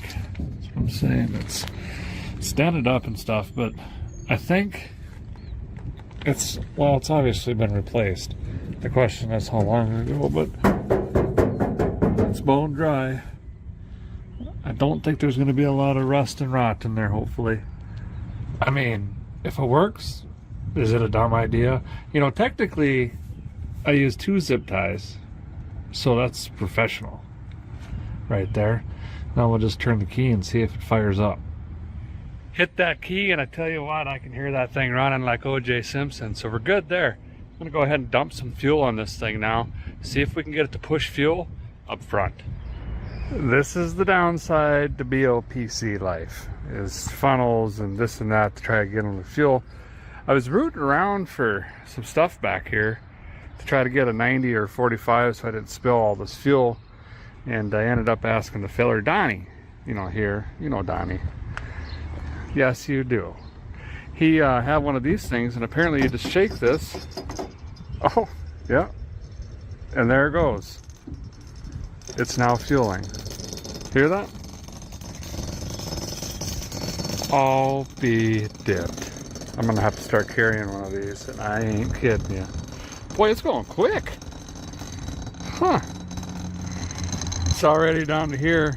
And it's only been going for 30, 45 seconds. That's the way to do it. Okay, we've got 4.96 gallons of fuel in here, but before we go cranking on this thing, I think I want to go ahead and replace, that's vacuum. This guy here is so brittle. I think that's just going to be an issue at some point anyway. So I'm just going to get in here, tear that out, and replace it. And before we plug her into the fuel make it happener, I'll just have it hanging here. We'll turn the key on and make sure we get fuel coming and what it looks like. And then we can plug it in and see how bad shape that thing's in. Some of you are really shocked right now because I believe I just said, let's fix a problem before it's a problem. You know, it wasn't but 10 years ago I would wait till the flames were just boiling out from underneath the hood. Then I'd be like, oh, something's not good. Listen, fire ain't nothing to play with. That's for sure, and this car is too good to burn down. So let's get this out the way. Plus, I wanted to leave before dark, which means we're definitely not leaving before dark. So I don't want to be messing with this on the side of the highway with no lights, because I don't plan or prepare for that either. So that's fine. Okay, wrestle that side out. Cut this side out.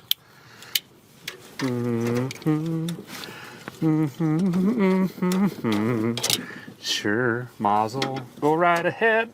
Ah,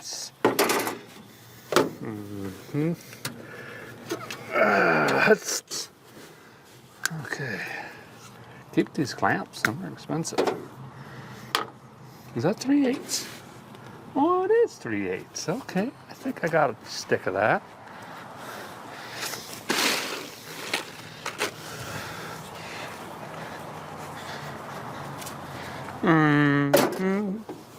Yeah, okay.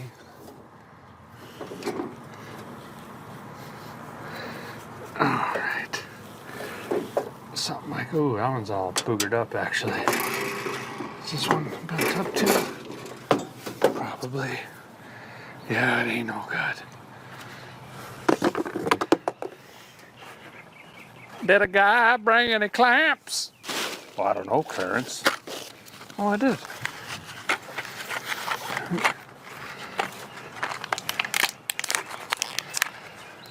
Oh, I'm glad you picked these up. Well, you said whenever you get hose, get some clamps.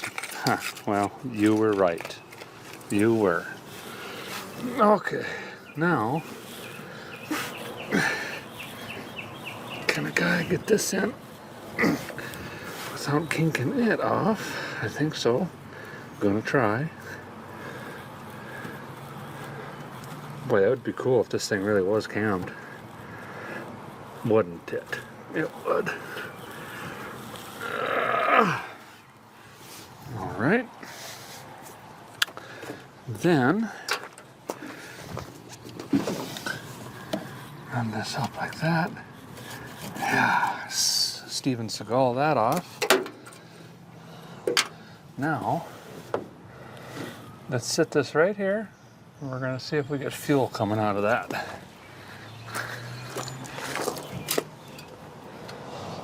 Pump's running.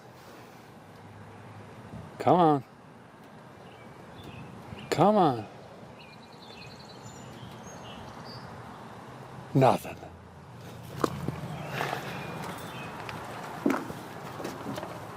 Oh, I hear it trying.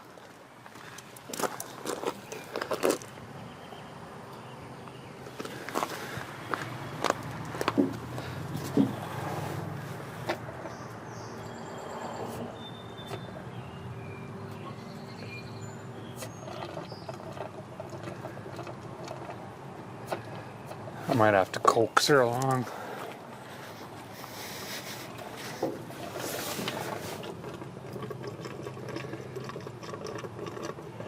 Hope the pickup screen isn't plugged.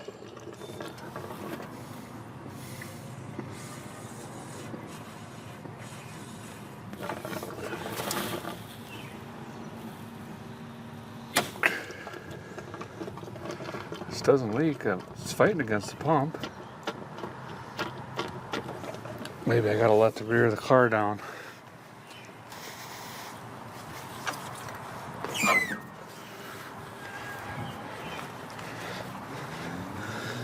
I'm glad that didn't do anything.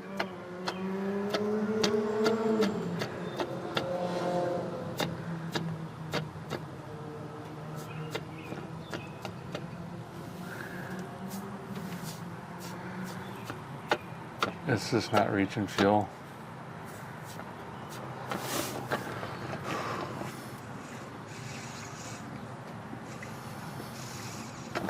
Just wind. Pickup tube broken off? Can't be. I'm gonna shoot some juice backwards in this, try to prime that pump a little bit. Hey, it's Derek from Vice Grip Garage. I finally Actually makes no sense, especially since we can burn it 91 in the thing. I know, it's wild. Sometimes be hard to find.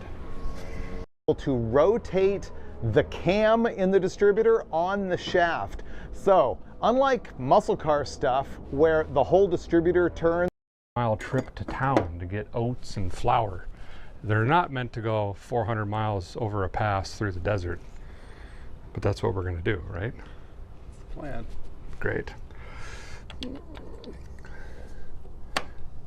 Okay, it's better-ish, but I don't think we're gonna get .025. No. Wow, that is a big difference. That's 80 thou in there. Yeah, let me get the old. No, that's 1/8 of an inch. That's 125. Let's take a look at this one. See, this one's been filed. Uh-huh. But let's see. The tangs might be different lengths. Yeah, see, this one's more gooder. In fact, that is, dare I say, very good. Now let's try a different post. Let's go over here to the number 3. That's too close, see? So if we use this rotor button, we have to file that for it to fit. Let's bring this around here. Too high. How does that thing? And it's too close. manufactured in a lame way. So that's too high. So let's take a little out of this. Put this one to the side. I think my file action's still out here somewhere. You bending it? Bending it down slightly with my Model A rotor button adjuster 200. Because we saw that the relationship was also too high.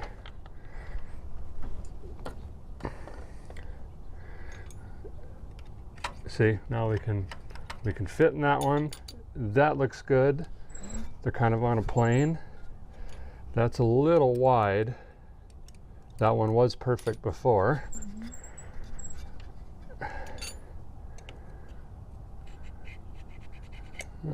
Good. That's going to be tight. What's the downside to being tight? I mean, it's still going to throw spark.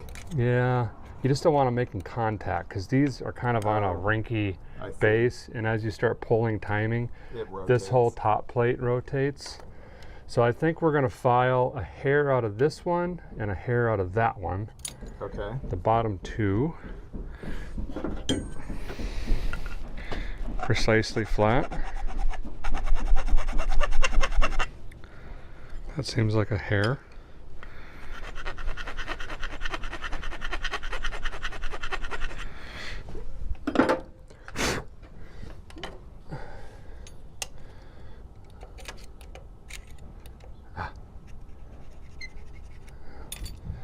There we go. Come back to this one. Voila! Now we are timed. Easy peasy. There we go. Now we put spark plugs back in and our little Tabby Tanger 200s. Oh, you got new Tabby Tanger 200s. I got 2 sets just in case we're pulling them out on the road. I'll put this in the front pocket. And yeah, we'll run these. Barbed wire works, but we got them. We'll use them. Man, we're going to be cruising the boulevard.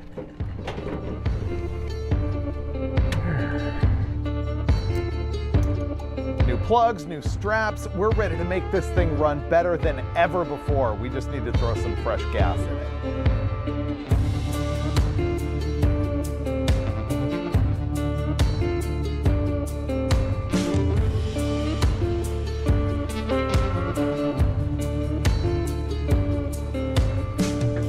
And now we turn the fuel on. That is some green gasoline with water in it. Oh. Huh. It's like ectoplasm. It's like a lava lamp.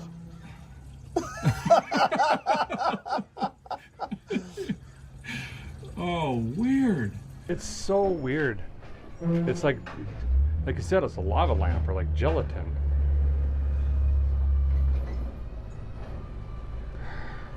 Let me pour a little out and then we'll try to discover what's in our beaker.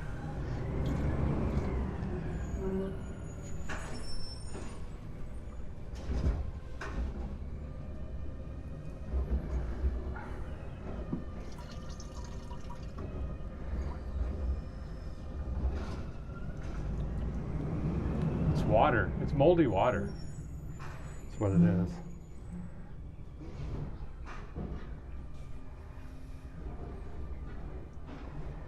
It feels soft, like the side of a slough or pond or something. Gross. That's a new one. Yeah, I've never seen that, ever. I suppose we should put this back and crack it again and see if it happens again. Yep.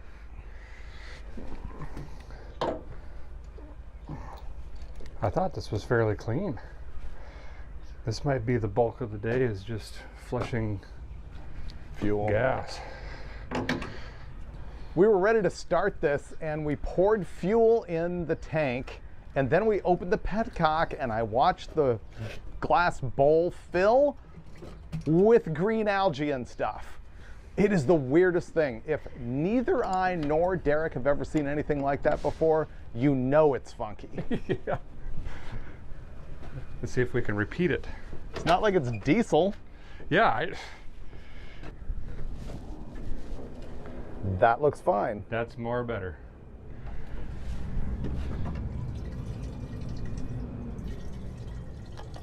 Oh yeah. Straight up gas? Straight up gas. Perfect. High octane even. You really splurged. Wow.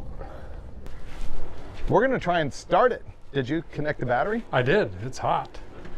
Let's see. You want to go? We'll go 3/4 gav. I'll let you handle the tune-up. Okay. You want me to crank it, or do you want to? Sure. No, you can do this. Like whatever secret rules there are for messing with the advance and the wide open and what'd you call it? The gav? Gav. Well, we're going to fire this thing up. I'm going to try the handshake. All Model A's have a secret handshake, although they're pretty similar.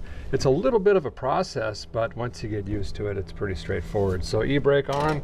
We're going to make sure we have neutral. That's good. Our timing, which we've now set, we're going to go full up, which is fully retarded position. The throttle, we're going to bring that down just a hair. So this is throttle closed. We can pull this down. That's wide open. I also call it cruise control. We're going to pull this down just a hair until we see the throttle pedal barely depress on the floor. We don't want to go too far. Right about there. Confirm we have our fuel on, which it is. The gav over here, gasoline adjustment valve. We're going to crack this open because it's cold. So we're going to do 3/4 of a turn, which is about right there. Now once this is warm, we won't need to open this up. Maybe just a hair, but when it's cold, we're going to do that. When we pull this up, that is also choke, which we're going to be using. So what we're going to do here is turn this on. We're going to crank it over, which the starter pedal is up here. And that's just a rod that depresses straight to the starter. It's very rudimentary. And we're going to let this rotate a couple times. We're going to drop the choke, and it should light right off. If not, we're going to repeat the process. We might have to play with the choke just a little bit. But let's give it a whirl. Ignition on, choke.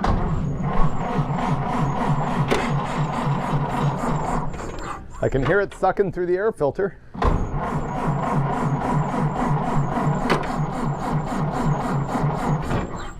Oh. Carburetor is not leaking. Okay.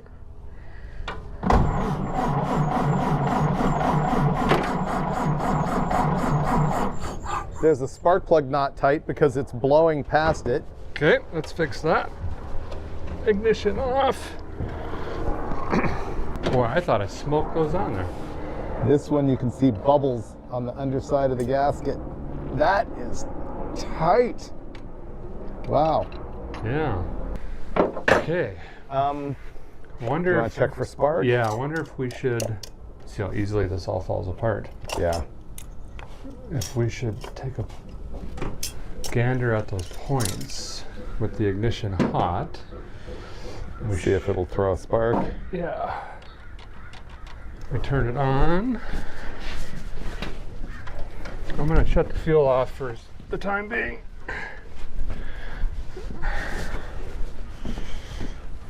Okay. I just saw a snap. Did you? Although not anymore. We had one snap. So Okay. let me draw that just a little more.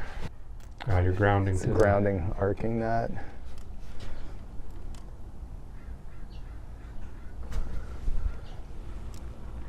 There we go. I heard it. I can see it. Oh. fixed. Do you want the cap back on, or are we cranking it on? Okay. Yeah, we'll put the cap on again. Don't know where it went.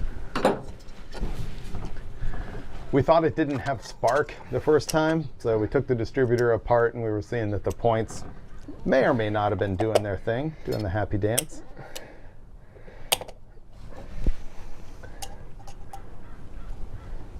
Oh. What? These work better when they're complete. With the rotor and stuff? Yeah. Yeah. I've found that. It took years, but yeah.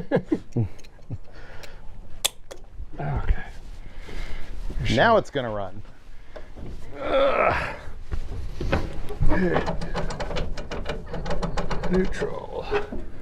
Fuel on. Here we go.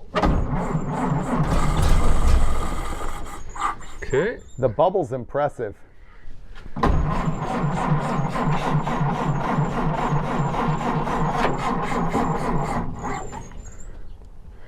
We give it a little more throttle.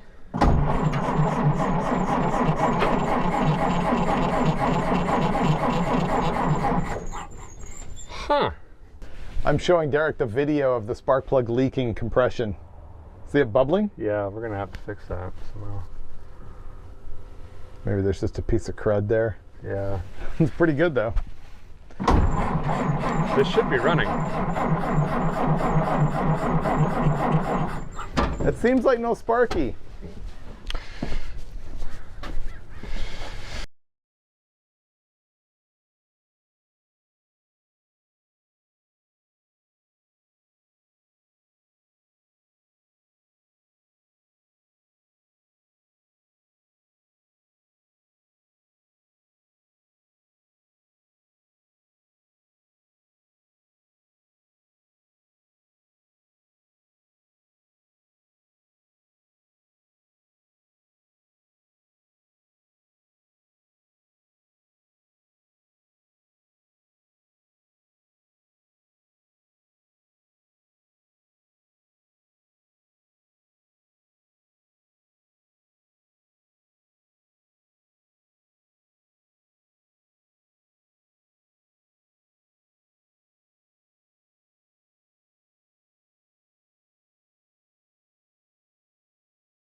We're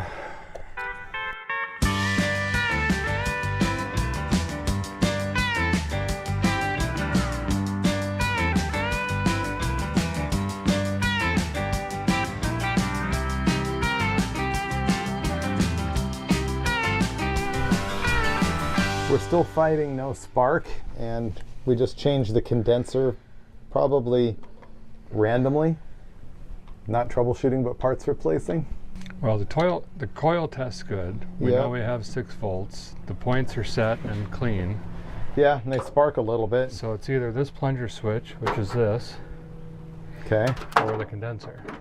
So let's see what that does. Now it should go. There's no sparking.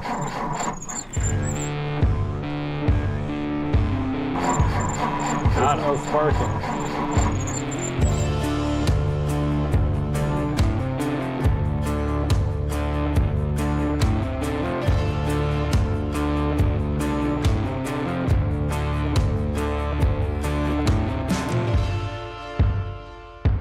We tried to go start it and ultimately decided that it had no spark, or it occasionally had spark, and so we fiddled around with the points, we fiddled around with wiring, we hot wired it, and ultimately changed the little plunger connection that is in the side of the distributor.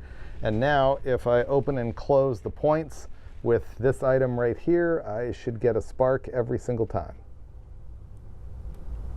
Yes. No. Yes. No? Really? Stopped. It's weird. It sparks like 5 times or once or twice, and then that's it.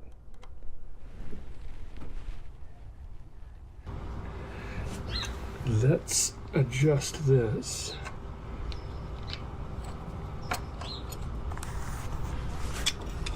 So what I'm going to do is try to loosen the standoff for the other side of the point and shift it or turn it a little bit so the pads make a better contact. Better? Oh, look at that. He just fixed the alignment from the points to the contact and changed the contact. I mean, it's not going to do anything, but it's fixed. That's kind of where we're at today. Hey, look at this. That didn't do anything. Right? It doesn't work, but it's fixed. It's my new motto. Sounds a lot better. Sparks every time. Yes. Okay, so cap back on. What was the answer then? The alignment on that thing? I think it was the alignment. So oh, it stopped. I didn't hold my mouse right. Yeah. You're scuffing the paint job on that thing. I know. Well, how do we know this one's better? It shocked me way worse. That's how. Science. We remain undefeated against ignition points. We cannot be beaten, but it was a battle. It really was a lot. What did we even go through? I can't remember now. Well, we've got a new plunger on this. We put a condenser in. We changed the points and the coil, which I determined is in fact better than the old one by shocking myself. Yes, you did. Several times. But what it came down to is just a basic ground. Or bond, really. Yeah, what we kept seeing is that the points, you know, they're gonna want to throw a little bit of a spark when they open, and it would do that a couple times and then stop.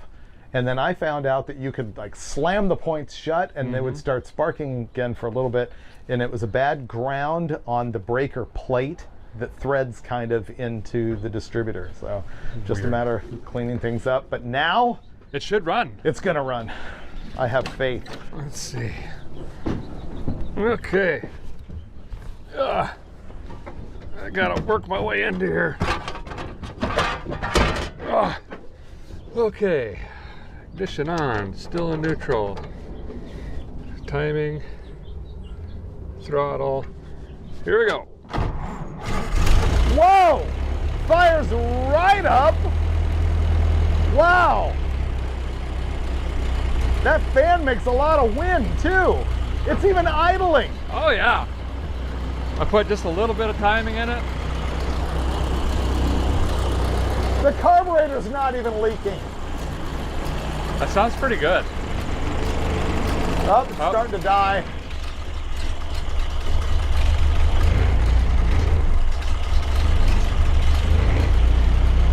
What happened there? I leaned it up. I closed the gap. Oh. Look at the lower pulley. Ignore that. That's not great. No. It's got a little waller to it. Oh, it's starting to smoke over here. It sounds pretty good. Oh, we just sprayed a bunch of penetrant on it. That's why it's smoking. Oh, yeah.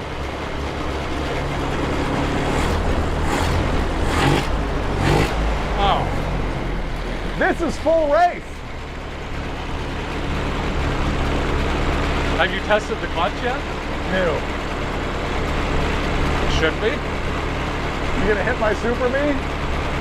Hop in and try it, just aim this way. Okay. He's gonna put it in gear and try the clutch.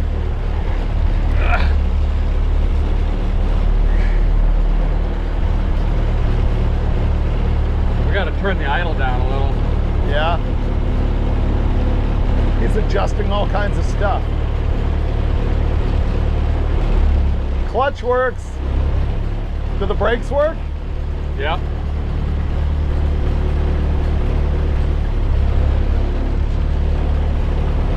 Whoa. Was it brake stuck a little bit? I think so. Yeah. Yeah, now it's not doing that. That's official. This is the driver. Oh, man. That's pretty good, David. I'm super happy with that. Wow. Smoking action shot. I'm just waiting for open flame. Kaboof. All of a sudden, that'd be our luck. Let's see. We got to turn the idle down a tickle. Yep. You still hate this carburetor? I mean, it runs. It works. We probably should change the water pump. Really? Yeah. Isn't it new? Well, let's pull that nut off and see if it's a packable or a non-packable. And then we can make a decision. Do you want to leave we should probably check if it's charging? We should check if it's charging. 100% on that. It's already got the upgraded fan blade. You don't have the Widowmaker. Okay. I guess we're just trying to do as least as possible. Is that the goal? That's usually my MO. Fix Yeah. it on the road. Okay. Get out of here is usually what I say. So, oh wow, that wasn't tight at all. Oh, I see that. Here, let me shoot you, showing that that's not tight at all. Yeah, so this was just finger tight.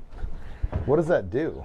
So this, it normally holds packing into this here, which I'll be able to explain easier once you see it. But they also make an upgraded version, and this is the upgraded version. So this is called a leakless water pump. So, Oh, I've heard of that. yeah, so normally there'd be like a rope in here soaked in beeswax or other sort of waxes, and this nut just squeezes that rope in here. Yeah. And kind of seals it. But this is an upgraded greasable leakless pump, which is the best you can get. So we'll just put this back on. Call it good? Call it good. Nice. I like that. Okay, well. Done? Done. Throw the suitcase in. Charging, put water in it, see if it leaks. We need check charging, we need water, we need tires. Tires. Just maybe look at the bearings. Should we go with no hood? Will that help an overheating problem? Hood sometimes helps because it funnels it? Yeah, it forces the air through the radiator instead of around. Okay. Looks like this fan has met this radiator before. Yes, it has. Yeah. That might be a leak right there. Does look weepish. Let's put water in. There we go. And then this flips up. That is your temp gauge. That's functional? That's functional. So when the red gets in the bullseye, it's too late and very hot, and then it doesn't cool down, basically. That is a Boyce motometer. It's pretty cool you have that, actually. Yeah, I like it. We're really happy with how well it runs. We're gonna move on to changing the generator. Is that to an alternator or is that to some kind of generator? Yeah, so it's an alternator that's been modified to run at 6 volt. So it'll charge the system the same, but it's much more reliable. It's self-exciting. We can get rid of the voltage regulator. It's a one-wire system, and it comes with the bracketry unit. So it's going to simplify it and make it much more reliable. The Derek alternator deal works really well. We've got 8 volts at the battery now. We're really happy with the way the engine runs. Now I'm going to jack up the front and remove wheels and tires, and we're going to try and get some new wheel liners, tubes, and tires put on this because those are pretty cracked and old.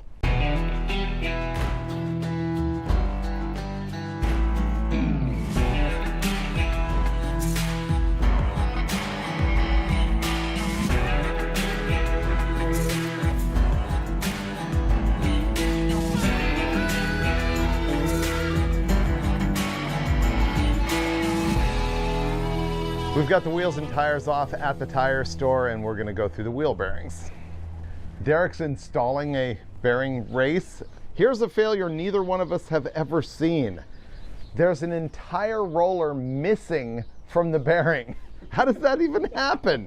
Where did it go? I don't know. I mean, and the cage thing isn't broken, right? No. And where would it be even if it was? And how would it even fall out new for the guy to put it on wrong? That is bizarre. Yeah, it is. That's fresh. We went to change the wheel bearings and knock the race out of the drum, and that turned into a nightmare because the new race was 3/1000ths too big over the old one. And so I went in there and actually put it on a belt sander or a disc sander and then grinded it down with some sandpaper, and it looks like Derek's going to be able to whack it back in here now. Still crooked? Yeah. Wheel bearings are done. Derek is in there putting the floorboards in, and I'm going to change the fluid in the rear end. I thought there was a chance you've never seen a rear axle like this. This is what's called a banjo type axle design because you can take the side bells off, the bell being the axle tube, and then right here in the middle is going to be the carrier, which is a perfect circle with the pinion sticking out of it, so it looks like a banjo. And if you look at modern quick change rear ends or old quick change rear ends, they are based on this design. Why? Because banjo type rear ends of the 20s and 30s. Let me drain this thing. Nice and red gear oil coming out of this thing. I feel so responsible draining it and refilling it instead of just topping it off.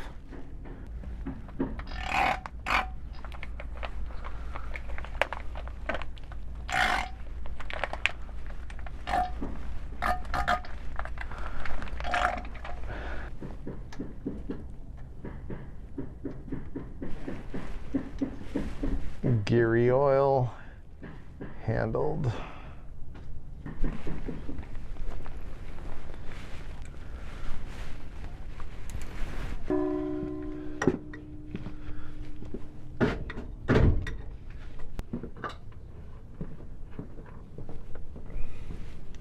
Wow, this gear oil is brand new. The wheel bearings are done, the diff fluid's done, trans fluid's done. We're putting wheels and tires back on. I couldn't believe that I was able to overnight these tires from Summit Racing. I wouldn't think they would have that, but they're Cokers, I guess, so they had them in stock. Okay.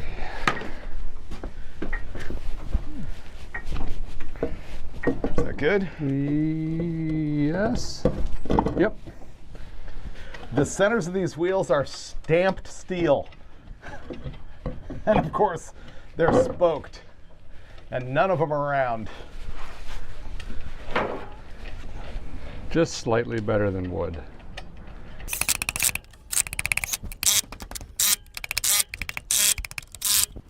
Ooh, here's something the audience should know. This thing does not have hydraulic brakes. They are mechanical.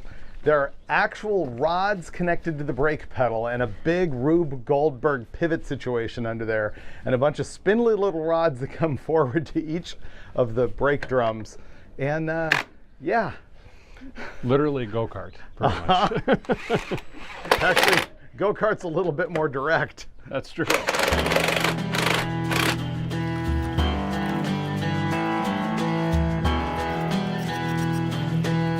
Derek, I feel the time has come for me to reveal something to you that I'm embarrassed about, but it's just sort of something I have to live with at this point. Okay.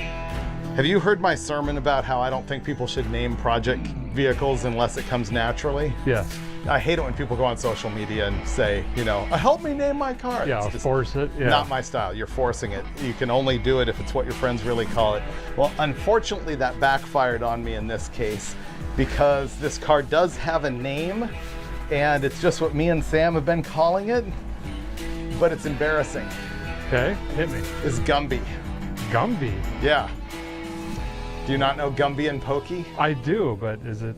It's not really the right color green, though, is it? It is. Oh, it's actually exactly the right color green. Gumby. It is Gumby. Oh, all right. I told you. I told you I wasn't going to tell anyone but you. Oh. Yeah, it's embarrassing, right? I don't see any Gumby t-shirts in the future.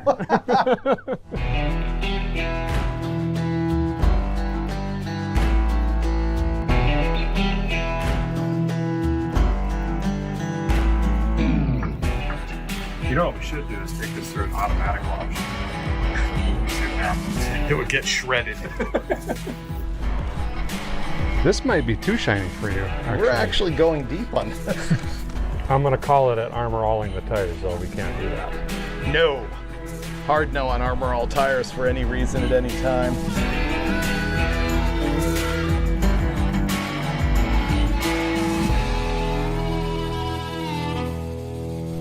This is where the circus starts. This is it. We're going to test drive it.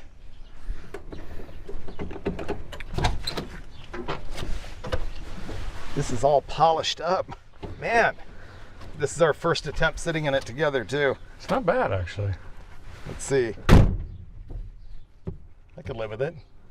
And will for the next 400 and something miles. Right. Let me give you some gav. Yeah, give me some gav. And choke. And then on, and then all the way up? All the way up. And want me to just give this a tickle? Yeah, just until that moves. Yep. Like that. Good. And that's neutralo. Hit her. Way up there. Battery connected? Oh, I thought it was the rest. Wow, that's good. Slowly back, a little timing. I like the passenger side tune-up. Oh man, runs sweet. Okay.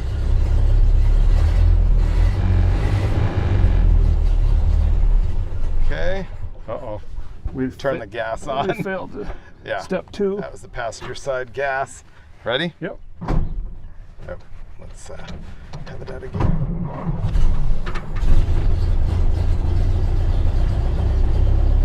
That's like having EFI with a guy on his laptop over there. Yeah. You're just over there with your knob twisting it. Oh. There we go.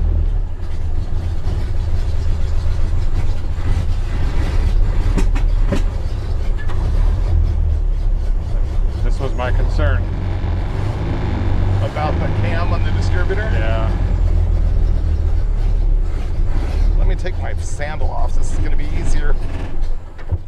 Nope. So.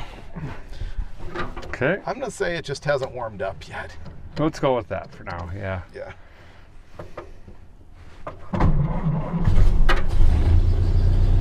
Go about halfway on the timing. It is not happy. It seemed much better before. Is that open? Mm-hmm.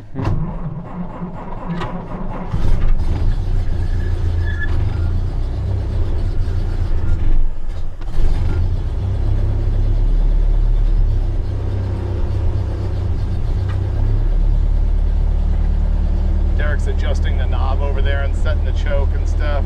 It wants lots of fuel. It wants to be rich. Tilliston life. Cold.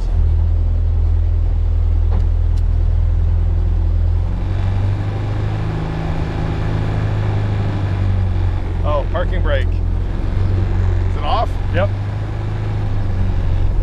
It's running! Yes. We're doing it!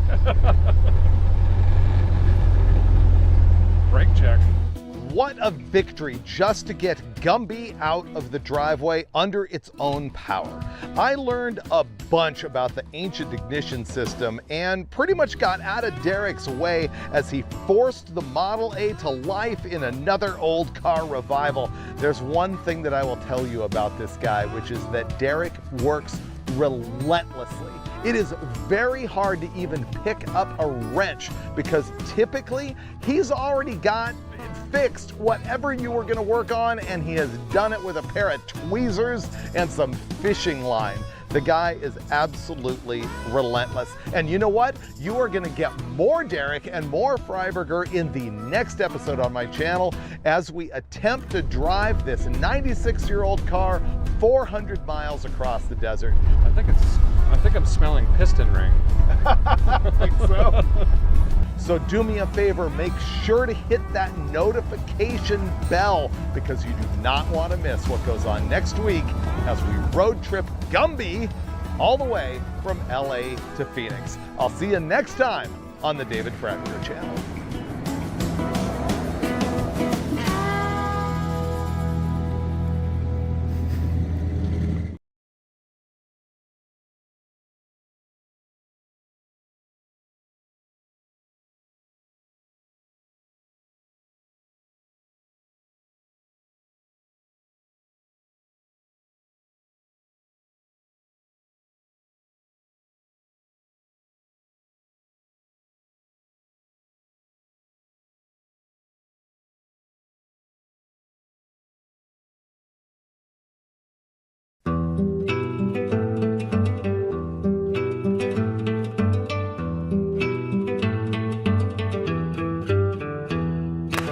Hey, welcome to Vice Grip Garage. I'm Derek.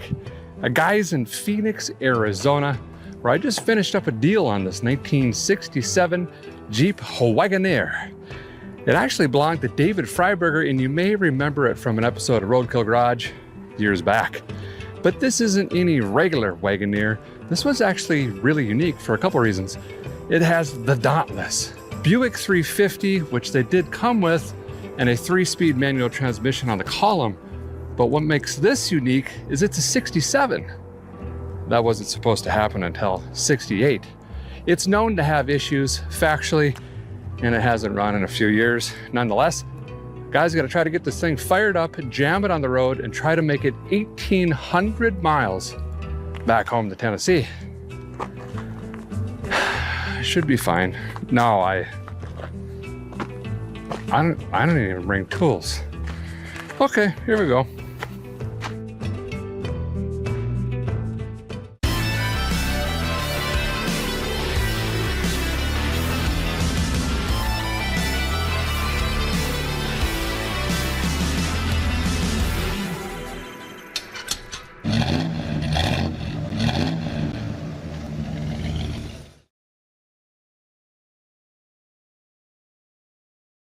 So Freiberger is actually here because we just did an epic road trip from LA to Phoenix in a 1929 Model A. It was incredible, which you can actually find on the David Freiberger channel. So run over there and check that out. It was a lot of fun. So I've twisted your arm enough to get your Wagoneer. Yeah. And this thing's great. It's the first time I've ever seen this truck. What's the skinny on this? It was in Washington. We were trying to figure out why it got here and what happened to it.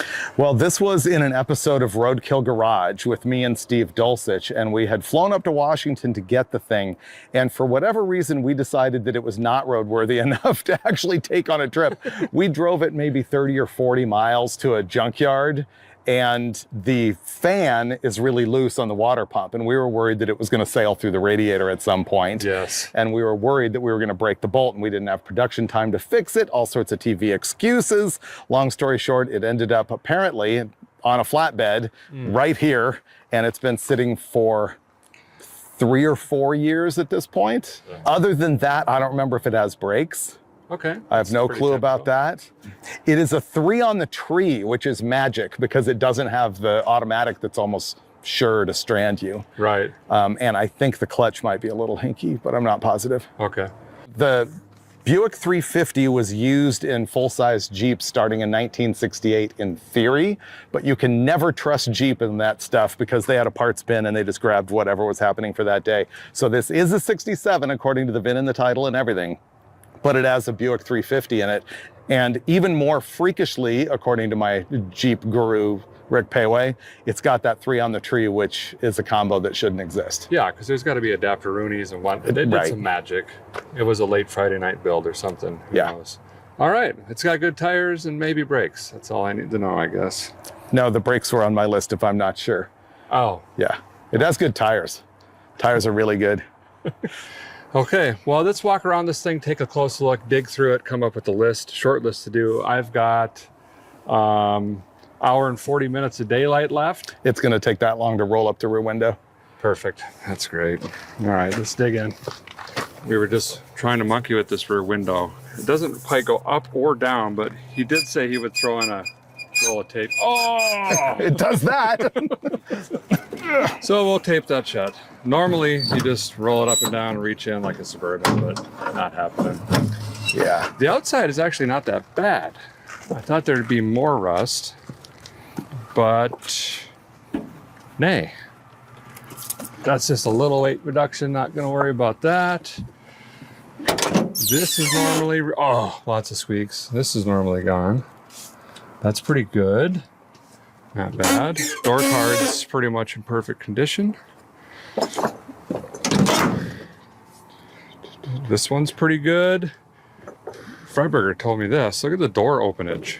That is excellent. It's like easy breakaway magic. Front's in great shape. I think the other side, the tire has dove into the fender. But this side is pretty straight up. Same thing there, essentially. There's the Buick 350. We're actually missing one on the J truck, but I think this one has both. Grill's in great shape, except for being not. It's smashed in, but we'll fix that at some point. It's got a really nice color to it. I don't know what the factory color would be, but I like it.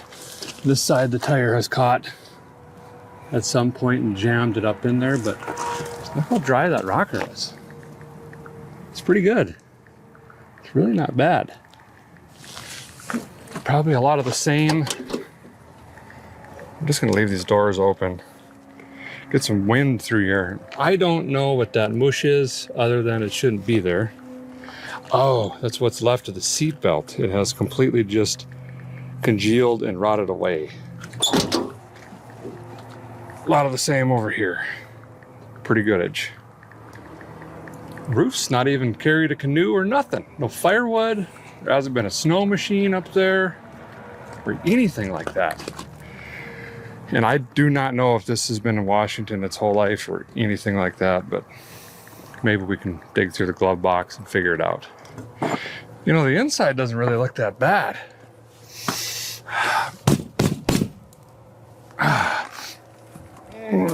It's kind of a Ziploc bag full of burnt marshmallows and playbox sand. It's really not that bad, but it really gets down in the lungs. Why did I do that? Okay, it's already got a saddle blanket seat cover from the 70s. So that's done, pretty much. We do have a key.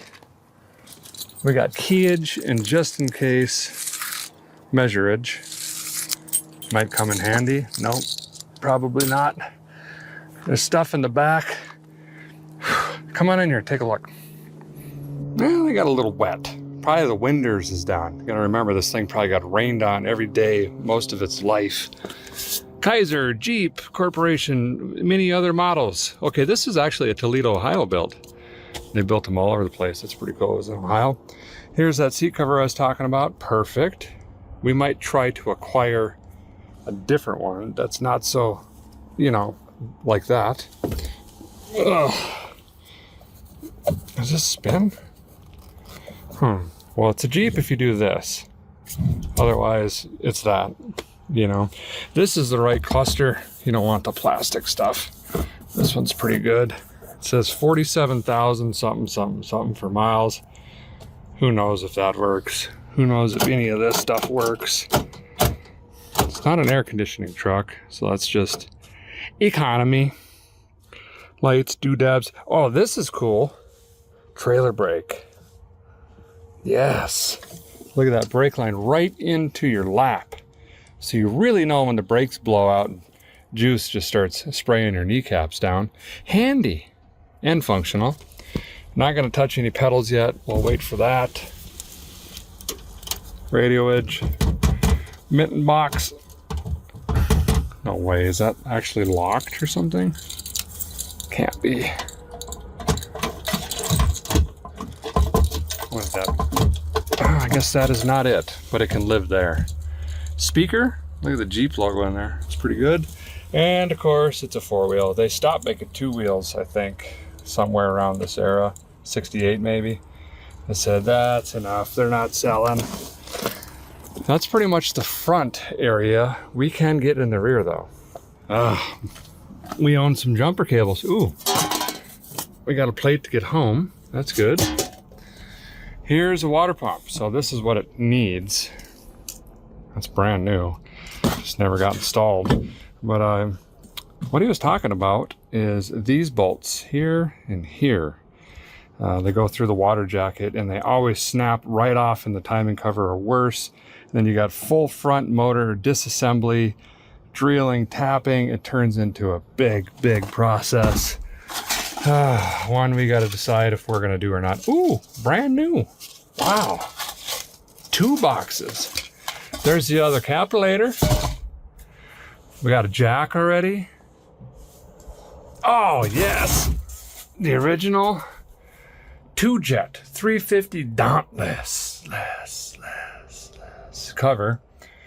Oh, looks like the gate's been worked on before and given up on, maybe? I probably would have too. It doesn't roll up or down or do much of anything. I think there must have been cardstock or something in the sides there. I've just since disintegrated. Well, that doesn't look that bad. I wish the front seat looked like that. Maybe someday it can. Oh, she's already been reupholstered. That looks like something I would do. Did I work on this thing? Oh, maybe I did. I don't know, overall, pretty darn decent interior. I think this is gonna clean up good. We got some crankage. It's missing there's a little screw. Oh, it snapped off, that's why. So, every time you shut the door, these will go flying off. But at least we got the crankalizers. All right, let's get in the power barn and take a look at the Buick Power. I am admittedly in a rush here. We are fighting against some time, and we've got a huge amount of miles to get down. I want to hear this thing run and figure out a plan. Ow! Ow!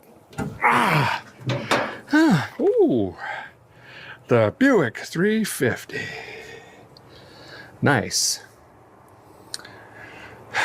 This is at Rick's house, and thanks to Rick for storing this for 74 years. He said he put a battery charger on it, and it was taking a charge, so we might not even have to buy one of those. But we'll see. Our concern... Oh, yeah. That's not good. That is not good. Well, let's take a look. Oh, wow, it's got the Jeep bag still on it. That's pretty cool, like the Fomoco bag. Those are a big deal. Oh, the heater's been snipped on it. Got no heat. It's fine. Seems great. Get in here, take a look. Pretty basic, which is fantastic. We don't have power steering. We don't have AC. We just got a charger and whirler flailing off here to the side. And the Buick 350 with its 2-jet. I think this makes like 230 horsepower. Made a little less horsepower than what was before it, but a little bit more torque because Buick. The bag is pretty great. It's in really good shape, actually. Brakes, it doesn't look like that was replaced recently anyway, and we're not sure if we're gonna have any. Still on points. Looks like that's already been fixed with some sort of bolt and nut combination. No mice. I don't know if they have mice in the desert. We're literally, like, we are in the desert. So I don't know what kind of critters. Scorpions, maybe? Geckos? Not sure. The filterage. Looks like it's had a new fuel pump. That's really it. But this is the concern. That is the bearing absolutely fried on this water pump. And the shaft can basically just shrapnel, and this end is just a propeller. That is gonna go right into this and just wreak havoc, tear all this apart. And these are the bolts that you can see kind of where they travel through the timing cover all the way into the block. The issue isn't here, here, here, or here, or even here so much here or here. It's way back in here in the block. But we do have a pump. So I don't know. That tab is busted. We're gonna have to do something though. We're not gonna be able to do 1,800 miles like that. So just kind of thinking out loud here, we got some options. One is we just take the fan blade off, which is essentially causing drag or leverage on the impeller itself, right? And put a digital fan in here and just run it. See how far we get, and when it breaks, deal with it. Another option is we could try to cobble in an inline digital pump, short belt it, which is just running a belt from the crank to the charging whirler, let the mechanical water pump just sit there, let the inline electric one, okay, we could do that. Another option is just try to replace the pump. We're at Rick's house. There's tools. There's 97,000 Jeeps here. You know, if we get in a pickle, we got some other stuff. I think we at least attempt to see what these bolts are going to do before we make a decision. Either end or, any option. The fan blade has to come off, so let's just start there. Let's dig right into this thing. Actually, what are we doing? Let's make sure it runs first. Freiberger is gonna kindly borrow me his return spring from his Jeepster over here. We're gonna throw that on. I'm gonna throw some gasoline down the yap. We're gonna twist the key. I'm really confident this is gonna run. It's only been sitting 3-4 years, but it would be nice to just hear it make noise and it's not knocking like a Jehovah's Witness or anything like that. And then we'll jump in and start tearing into this a little bit. Nice. Buick return spring. Oh, it's OEM even. Oh, I don't want to wreck it. It's more like I think it's going to be too stiff. Nah, I mean, I wouldn't drive it with that, but you can fire it up with that. All right. Oh boy. Uh-oh. Oh. That looked good. Oh. That'll hydraulic that cylinder, it'll be fine. Oh. You want me to turn the key? Sure, yeah. All right. 3 on the tree neutral. Ready? Yep. That runs. Beautiful. Needs more fuel. Okay.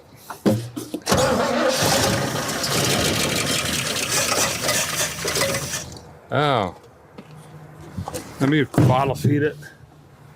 It's probably been sitting long enough, the fuel in the tank's bad. Oh, that's a good point. Okay, go ahead.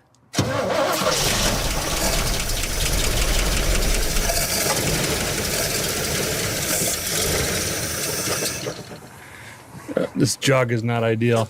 Anyway, it runs good enough. Sounds like it made oil pressure. Did not pull fuel though. All right, so I think what the plan was to take the fan blade off, which is gonna have to come off in any scenario to get more room, and attempt to get that water pump off. Before you even did that, we can probably put a wrench on this or this, because these are the killers, the ones that go into the water jacket on the block. Yeah. We could just sort of feel them. 1/2 of an inch? Yeah. All right. And that's the problem. They're 5/16 bolts. It's stupid. Yeah. I'm gonna borrow your tool bag. Yeah, you are. This feels odd after leaning over a flat 4 for a week, having this big, beautiful V8 here. So these are the two we're after right now, just to kind of test the scenario.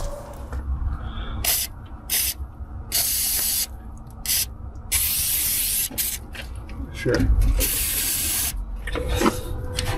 Okay, let's go for whichever one will fit.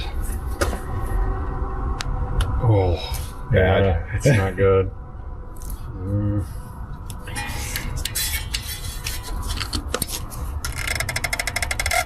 Ooh, that one went. That's good. That feels good. This one does not feel good, which makes sense because the water settles to the bottom.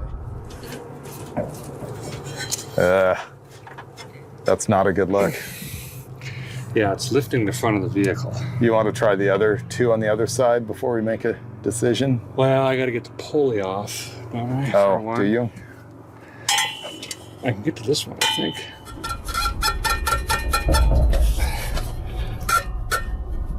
No. No? Okay.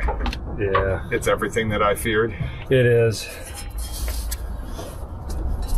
Well, I guess we're going to take the fan off and we will fix the fan situation with a weird electronic one, I guess.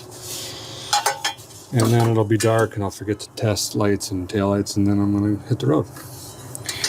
Well, the guy has the fan blade and the spacer out. And again, what I'm trying to do here is reduce some rotating mass and leverage on the pump. Look, this isn't super heavy, but it does have some heft to it.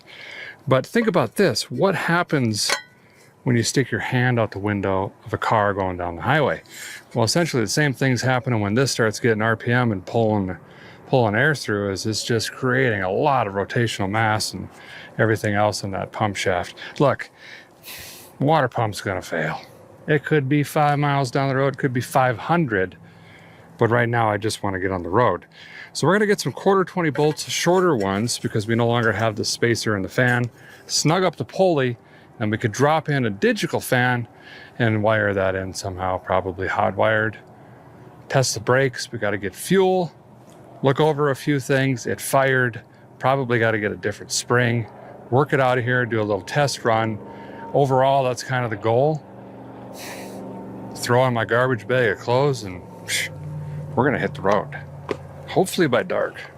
So this is the fan we're gonna be using. I'd like to give you a bunch of technical stuff on this, but the reason I bought it is it reminded me of Forrest Gump because it says Flexolite on it. But no, allegedly this will fit based on dimension. It's supposed to have over 3,000 CFM, which really, who knows? It should be a complete kit. And we're just going to stab it through here, create 4 leaks if possible, and then figure out wiring. This has a new flex wave design on it. I don't know, I've never seen it, but literally the blades are just wavy.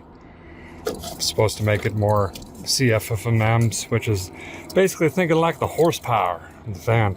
I need to measure this thing. Luckily I've got my keys with me. So I'll double check that this is even going to fit. Whilst David's going to take the grill off, which is 6 1/2" on the top.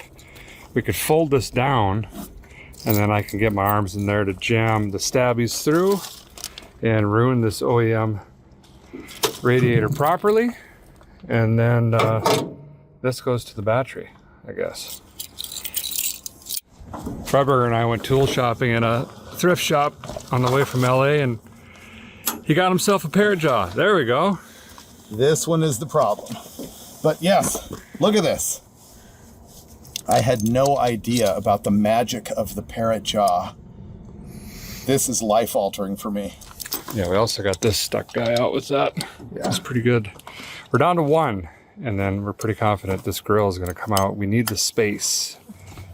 Bust loose some rust. Oh yeah, look at that. Yep. Falling out of there. Oh. Oh. Darn shoot. And we got some bolts here, but these are a smidge too long and they're hitting the water pump. So we're gonna fix that correctly by stacking washers on this side. And that'll be pretty good. Here, let me let you strip the head of this and I will go find washers.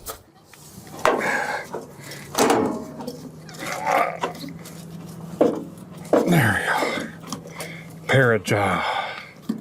Does it again. You got it? Yeah. Boom.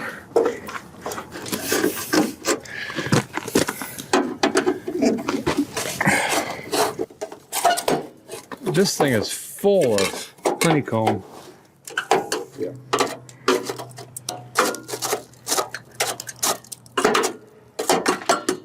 Wow. Okay, let's see. Does that hit the water pump or does it turn? It turns. Nice. So we are good. Proper washer stackage. Yeah. Balanced assembly. There's one down here that you didn't get.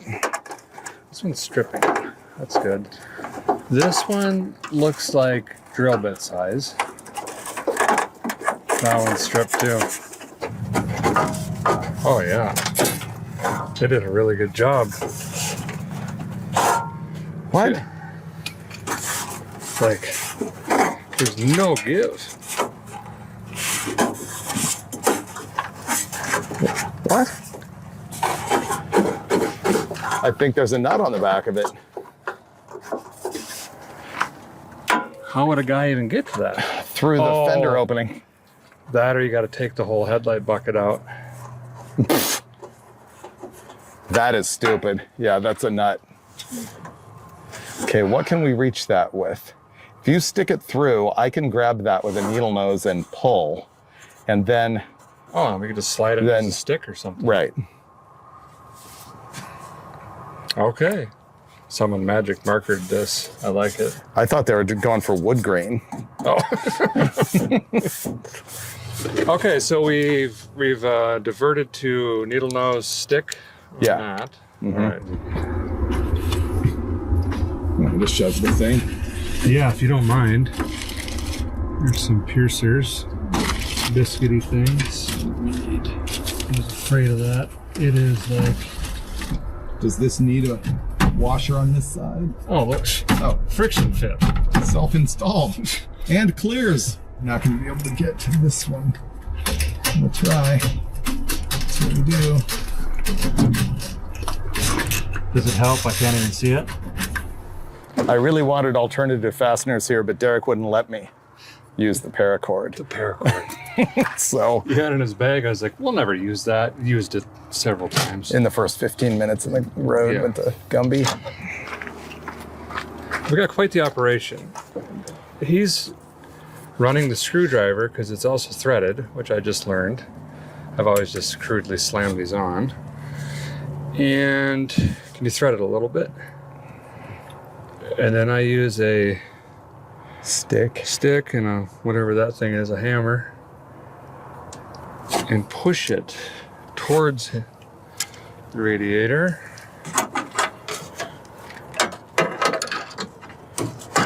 And if you think about it, it's ruining the radiator no matter what you do, so you might as well just go straight to it. Right. Oh. Okay, go ahead. Thready? Yeah. Okay. Thready Kruger. Oh, I felt it suck up.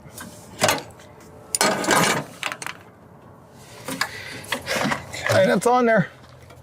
Oh, that's not going anywhere, and if it does, I won't be there, so we're good. I just wrapped it. Wait, what? Should we try for at least one bottom one? Sure. I'd really like to use the zip tie somewhere. How do we go? So go through this fin, pull some zip ties down. That's what I was thinking. To what? I don't know. Steering arm? Yeah.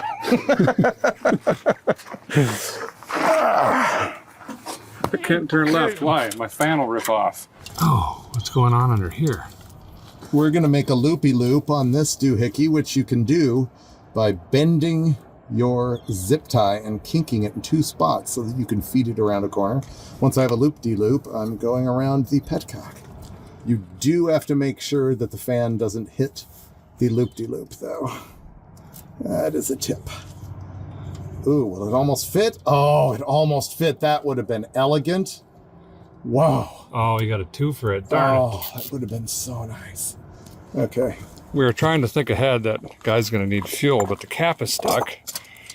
And Freiberger, for some reason, has a 38-inch channel lock in his bag, so. Like you do. Correct. Might be too big. I can't believe I'm saying that, but. Nice, maybe? Oh, it was close. Do I just need to push out from, oh, I think I got it. Okay, let's not put that back on. I think I'll just use a rag. I think you should use this because it has no rubber on it, so it's going to leak as bad as the rag either way. Oh, okay. Yeah. Now we can put some fresh gas in it. That's varnishy. Yeah. But I don't hear a lot of slosh. You got nothing in there. Oh, perfect. I think you're good. That'd be great. Okay, the right way to wire this would just be to run a switch into the cab onto the negative and run this directly to the battery. However, you guys know that I have a tendency to forget to even turn these on, and then we do a couple 300-degree cycles on engines often. So instead, I went ahead and picked up this controller, which in all honesty, if and when we make it home, this is going to get yanked right back out because I need this for my 38 Chevy actually. This is basically just a relay and fuse built into one thing, but it's variable, so you can adjust it from like 12 degrees to 200 or something like that. But the nice thing is it has all the wiring, so just wire the fan up, one goes to the sending unit, ground, power, yada yada. I think I'm just gonna zip tie this right here for now, call it good. And this problem. Yeah, it's stuck in there. We'd like to use this because this one actually will show us the temperature on the dash, but we'll probably end up yanking that out of there because we can get a socket on it. Come on. It doesn't go in there very deep. Oh, wow. Yeah. It's probably going to need a bunch of heat and juice. And juice and heat, then heat. Do you want to spritz this one just in case too, please? Our plan B. So I got this controller kind of just zip tied to the hot battery cable over here. Again, I'm going to use this on my 38 Chevy when we get home. So it's going to look kind of messy and loosey-goosey, but we're going to doll this thing up right when we get home. We're just going to do, she only needs what she needs, is what I'm saying. So let's just do the bare minimum, get this running and on the road. So white goes to power, black goes to orange, I believe. We'll loop the stuff around here. Then, oh, I was wrong. No, I wasn't. Gray is key, blue is temp, black is ground. Piece of cake. Okay, ready for whoosh? Yeah, I'm ready. This is like Raiders of the Lost Ark when he's got the bag of sand and the idol. Remember, and he's got to get the idol off and the sandbag on. I have no idea what you have no idea what. No. Everybody else on the planet knows exactly what I'm talking about. I'll research this later. Wow. Let's see how quick. Oh, that was not bad. Yeah. Yeah, here it is. This is just wrong. That's supposed to say yellow. They got it right up here. It's an alternate spelling. Is it Grello? Grello. Grello. Where's the white fan ground? Connect this ground wire to the fan's ground. Okay. I assume that black is ground. Is that fair? That's, well, unless it also has alternative spellings. All right. Well, we're going to continue wiring. He's going to expertly install that, and I'm going to expertly mouse nest this. And we should be able to test this because I'm not going to hook up the keyed yet. And we should be able to just jump this off and confirm the fan works before I promptly overheat it.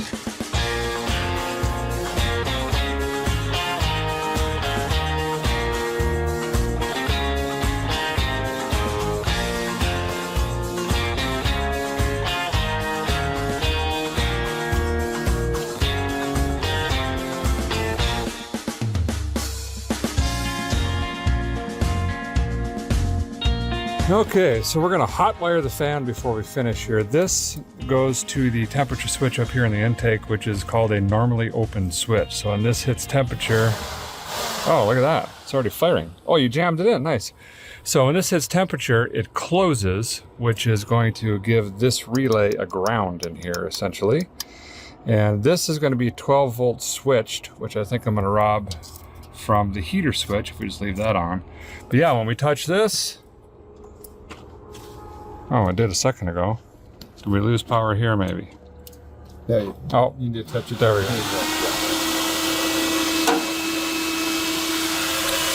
And it is pulling, it's making noise. So that should work. The only thing I really don't like about this is it's got an adjustable speed in here, but there's no way to tell what's what. So we're gonna have to play with that. Actually, if it comes on, sure, that works. Okay, that's what this mess looks like. Oh, we're gonna try the switch for the heater. We should get 12 volt, and this has a fuse already in it, so it'll be fused. Ready for a blower motor? Yep. Yes, we got 6 volts. Medium. High. Yep, there's 12. Awesome. Okay, let's let me jam this in there. Wow, let me put a spade connector on this first, and then we'll test it. It should be good though. Okay, is that on? Yep. Great. Great. Oh, it's hot even with the key off. So what we did is made it super complex and left it with the technology where Jarrett can leave it on for hours. It doesn't even say it's on. Ignition.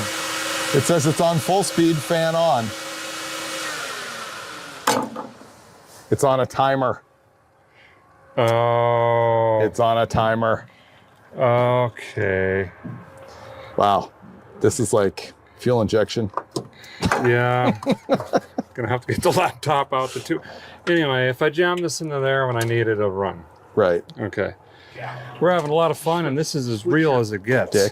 Dicks. Just kind of throwing down on this thing quick. Need to check the oil. We're gonna run and get gas really quick.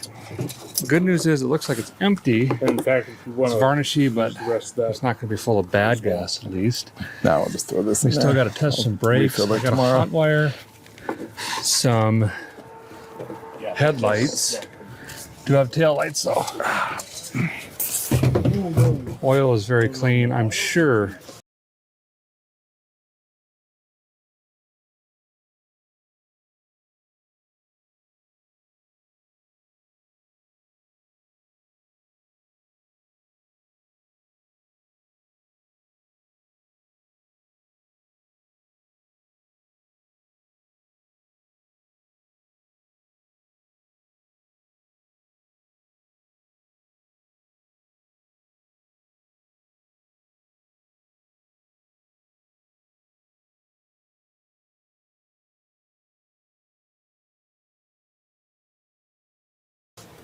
They changed it. It says add 1 quart. We will do that. Nice, thanks. Here. What does that say? That says the front is empty, which means it's going to have a leak. Yeah. Okay. Perfect. We will try to fill that and ignore it for now. Oh, it's empty. Not good. Freiburger's building pressure. Actually, that pedal looks better from here. It is better. I'm just trying to move the air slowly out of it. Yeah, we're waiting for the dreaded hiss. Yeah, oh, it's good. And while he was pumping, I noticed this since it's now dark. We have tail lips, which is great, or brake lights, excuse me. I am going to dump a quart in. This is from our Model A trip. What's hilarious about this is 30 weight oil, and there's like a Tesla on the front, but sure. Okay.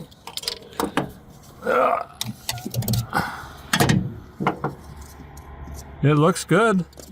Does it? Yeah.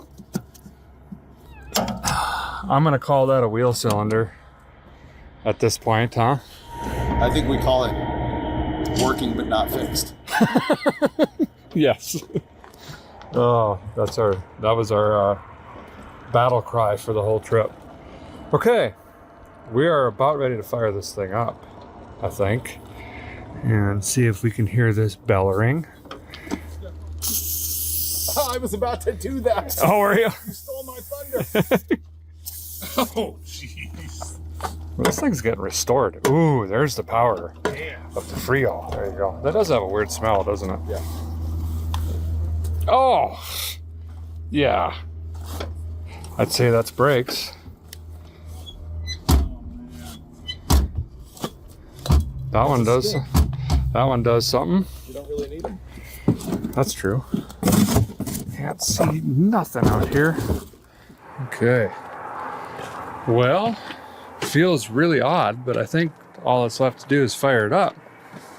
See if it'll pull fuel from the tank. We got 5 gallons of mystery gas. And if we can get it to pull, we'll just let it sit here and idle for a couple minutes. Good. Then we can. I hand selected that gasoline for you. It was the best smelling. Oh, nice.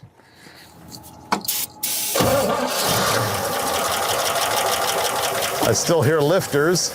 Oh, they went away. That was good. Go.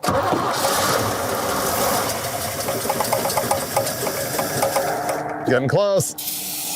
Okay.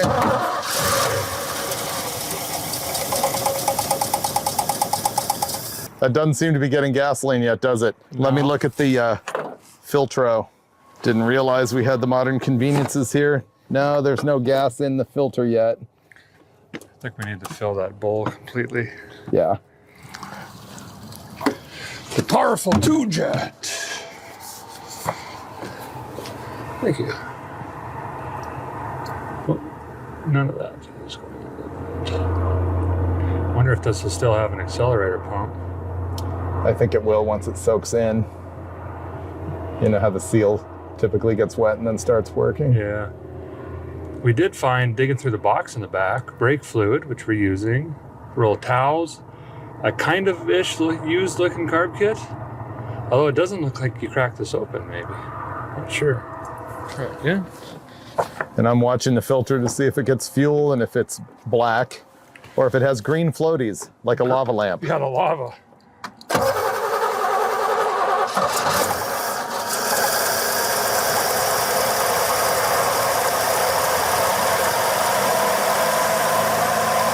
Nothing in the filter. Uh-oh. Wait, here it comes. Yeah. It's trying. Still nothing? It looks to me like I put it, here it comes. Boom. Oh, it's good and brown. It's all foamy. It's gonna get good though. No, it's going to. It's gonna be popular. Oh no. Oh, it's really brown. Or amber. It's sort of an amber bach. Is it like coffee or Dexter? No. It's just, you know. Yeah, it's like a pale ale. Right. All right, let me fill it again. And we shall give it another run. If it'll run on what's in the tank, I mean, it's pumping now.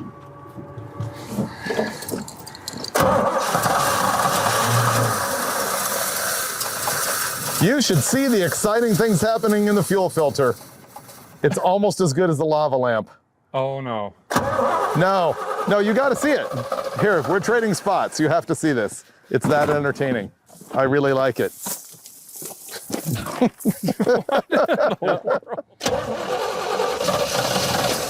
Oh. Isn't that great? Oh yeah. Why is it shaking so bad? It seems restricted. Wow. It's not running good. No. It's about to flip out of the engine bay. Yeah. I think it's running on 6 is why. Yeah. Oh my goodness. That sounds good. 2-jet. Got an accelerator pump. It's gonna heal. Yeah, it'll be fine. It's gonna self-heal. I think it will. The fuel is clearing up, so that's good. Did you like the disco effect on that filter though? Huh? Didn't you see all the caramel and bubbles and it was disco? Yeah. And then I got foamy for a minute. It was weird. It's running good right now. Good. Boy, it's coming around, smoothing out. She just needed to be fed the engines. We gave her some coal. You know, Italian tune-up. Now she's running. We're kind of thinking they probably had some sticky lifters or something there for a minute. Still a little tappy, but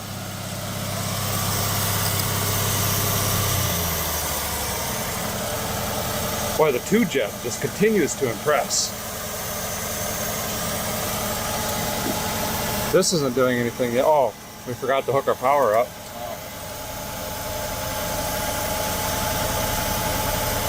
Still nothing. It's not up to temperature, maybe. I don't have power. Oh, I think we turned the switch off.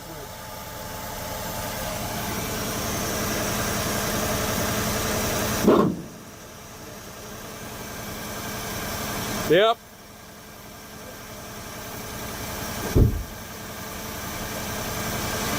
Yeah, there it goes. Oh, great. Oh yeah, that's pulling heat. It's a good smell, isn't it? Yeah. It's a smell of victory every time. Boy, this thing runs smooth, actually. Now that it's healed. About 15 floorboards. Fixes everything. Q-jet. Brand new. With 2-jet, I said Q-jet. Great. Should test the clutch, maybe. Is that idled all the way down? That's what I was just wondering. I think it is. Yeah. There we go. There. It just needed a big swing. Well, you could stack quarters on that thing. It's so smooth. Thought we had a vacuum leak for a second, but we sprayed brake cleaner around. Yeah, it's good. Yeah, I think it's good. Just needed some idle adjustment. You know, sometimes I do turn the idle up a pitch on my manuals just so you're not trying to fight them at stoplights and stuff, but fan's working great. It's pulling a bunch of heat. The water pump's not howling yet. Man. How's the crankcase blow by? Nothing. None. None. Wow. We'll let it warm up, and then I'm going to test the clutch here in a minute, and then we've got to figure out headlights, which we don't have any dash lights either. I'm hoping it might just be the headlight fuse, and then I'll troubleshoot the dimmer high-low beam switch, which is usually a issue, and if not, we'll just hot wire it straight from the battery. All we got to do is jump into one of the leads on the headlight, and it'll backfeed through the whole system. Actually, we could probably do that off the firewall, but this is great. I'm gonna jump in and just test the clutch here, see what it does. And it should be reverse.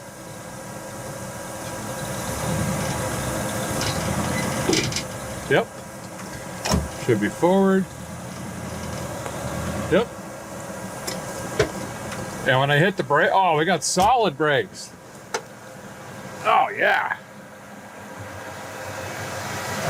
Success. Something stuck or no?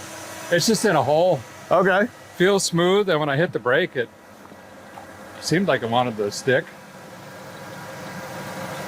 Man, this is good. You sure you want to sell this? Yeah. No, but you can have it.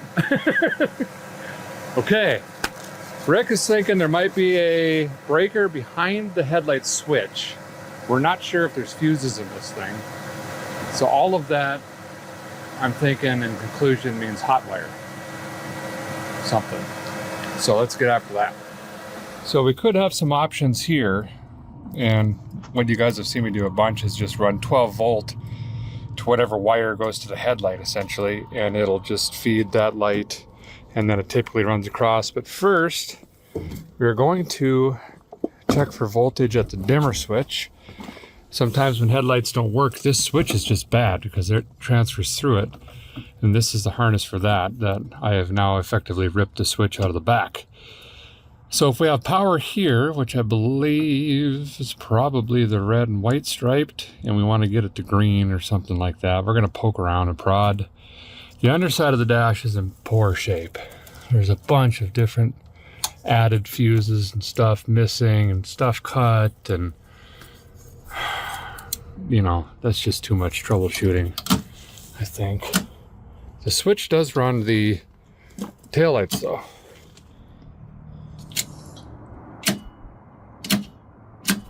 So that's good. We just have the front to address. Okay, so we got a test light here, and I got the rest of the broken dimmer switch out of the back of that thing, so we could tell that was full of water. Anyway, if we come in here and test, oh, I thought it had power. Did a second ago. It's the other terminal. It's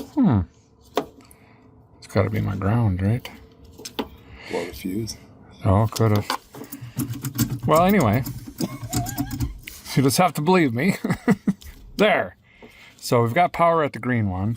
Black is almost always ground. So I'm going to jump this from the candy cane to the Grinch colored one, and we'll see what happens up front. Bam! Is it both of them? It's both of them. Oh, nice. All right, as we're kind of starting to clean up, David crawled underneath because we rechecked the brake fluid. It still looks the same, however, underneath, not so good news, huh? You got a little fresh drippy. Yeah. Actually, if you look at the inside, the dust shield is all moist. Right there. Yeah. And that drip right there. So this wheel cylinder is shot. That one we don't know because we splashed when we were pumping the... I did, but it's completely dry right here. 100% Okay. like dust. Yeah. So that's okay. It's probably just the right front. And the tire's a little low on wind on the bottom. Might just be the way it's sitting. So, I have to ponder. We're gonna fix that now, in the morning, down the road. I don't know. Well, the guy couldn't see nothing, but now we got her lit up like the moon landing. These are, I mean, it's hot. We're putting off 25 degrees out here. Anyway, we're gonna try to go ahead and tear this apart tonight. Rick, who is like a Jeep master guru, well, so is Freiberger, actually has that wheel cylinder just laying around, as luck would have it. So I'm gonna go ahead and we're gonna throw that in tonight. I cleaned up a little bit here and there. It just came together so quickly. I think I could button this up tonight, and I don't know if we'll hit the road tonight, but at least we can find a hotel 3.5 or something and get out of these guys' hair. So we're gonna jack stand, pop the cap off, get the tire off, basic wheel cylinder stuff, drum comes off. I think the hose looked pretty decent. They might have done that 3-4 years ago. And do a little bit of bleeding, and kabam, we have clutch, we have brakes, we have hot wired headlights, we have tail lights. Oil looks pretty decent. I didn't check if it's charging yet. We already have a fan. The 2-jet came back to life. What a solid rig. These things are cool.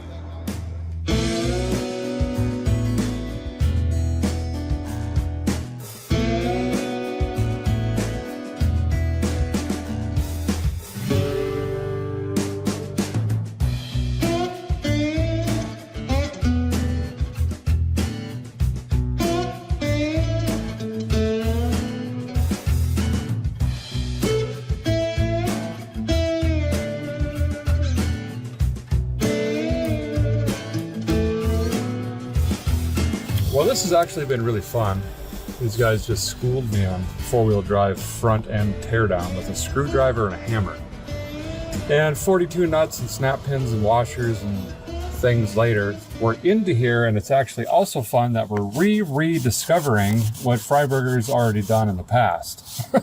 Which, if he's anything like me, once you're 20 more cars down the lane, you don't remember any of this stuff. We've got new brake shoes, even the springs, and most importantly, a brand new wheel cylinder and hose. Well, now, whatever, 3, 4, 5 years old. We don't see any witness of this leaking, which would be coming out of the caps in here and weeping down the inside, and then normally that runs down and into the drum. So the suspected bad wheel cylinder is good, we're saying. What we did potentially find is just a little tiny tear in the wheel seal, which isn't a big issue, and there was a puddle of grease or something in the bottom of the drum, which is what we were seeing on the outside. Ultimately, I'm glad we checked. Everything is fine. The wheel bearing does have 2 rollers that don't feel the best. They're smaller than the others. Like this one right here is halfway depressed and doesn't really do anything. 1,500 miles? I don't know. We're gonna find out. Clean this up. I might try to pack some more grease into that, slam everything back together, and pretend none of this happened. Great. Hope you learned stuff. So it's a good day.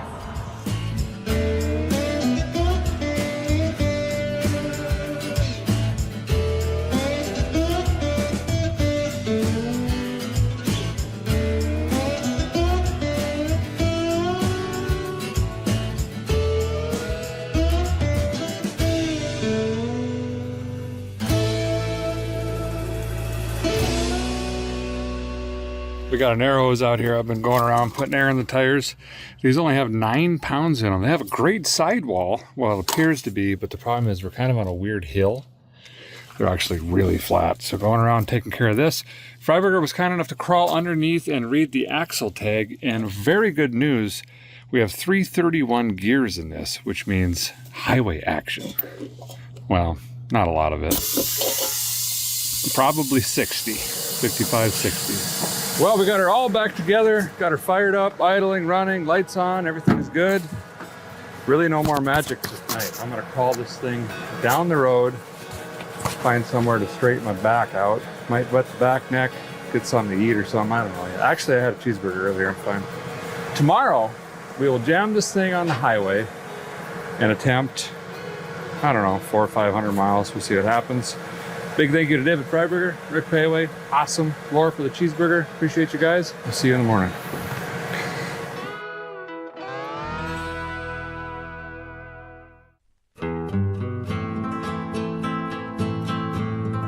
Door needs some WD-40. Well, good morning from the Cactus Inn or whatever this is called. Oh, at some point last night I got ducked. Blue one. Okay. Sure. Well, the Jeep seems to run pretty good, albeit I didn't go far at all. But it is what you would expect for a 59-year-old Jeep. Terrible brakes, sloppy steering, but it is so good with the 350 Buick in it. Now, I think the first thing I'm going to do is find a Hardmore store, maybe grab a different seat cover. This one is full of dirt and sand and you name it, and a self car wash if I can. Of course, not to wash it, but they typically have vacuums, and there's a bunch of plastic bags or something in there that have deteriorated over the years, and they're floating around, and I inhaled 68 pounds last night. Rear window squeaks terribly bad, I gotta deal with that. Gonna check fluids this morning quick, which nothing should have happened in 12 feet, but you never know. And then we're gonna hit the road. We're gonna try to get up towards Albuquerque,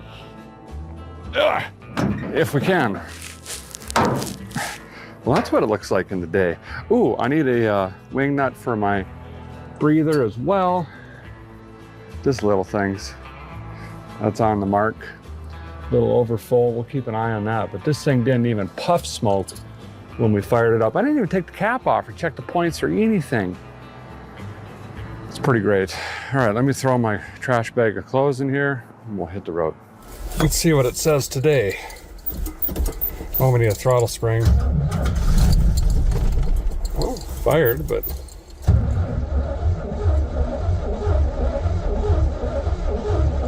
Uh-oh. Got to figure out the handshake.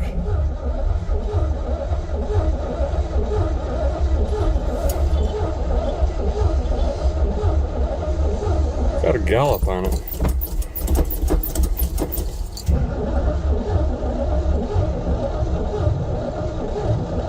Oh no, that's not good. So I just jumped up here and tore the air cleaner off, and when I rock this, I've got no pump shot, accelerator pump. So I'm gonna pour some fuel in it. Yeah, we're probably gonna end up rebuilding that at some point, which would make more sense after sitting. I think I might have just a splash in a jug left. Try that. We just need to get it running long enough where the fuel pump will fill the bowl again.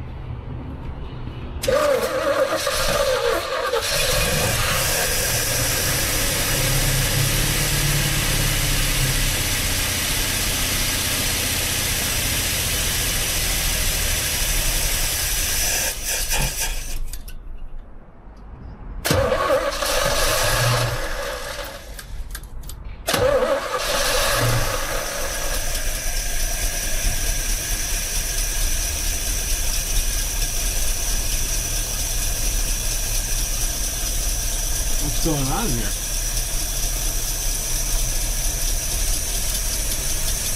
Little choke, let it warm up.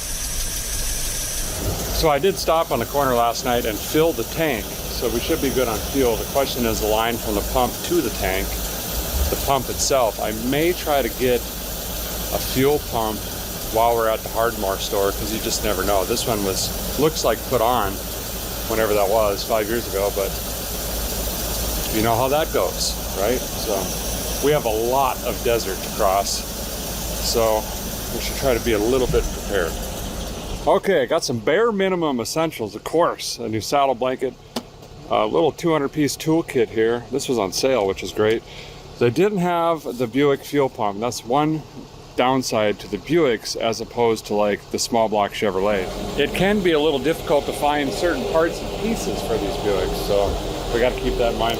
Anyway, I got an Edelbroken clicky-clacky here.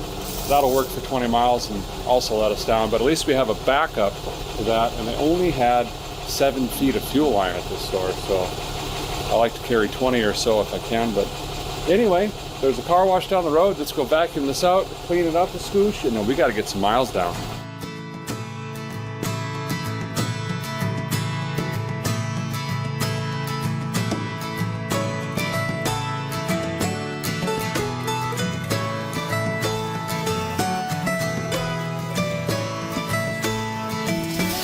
This is the stuff that floats around and gets into a guy's wind bags.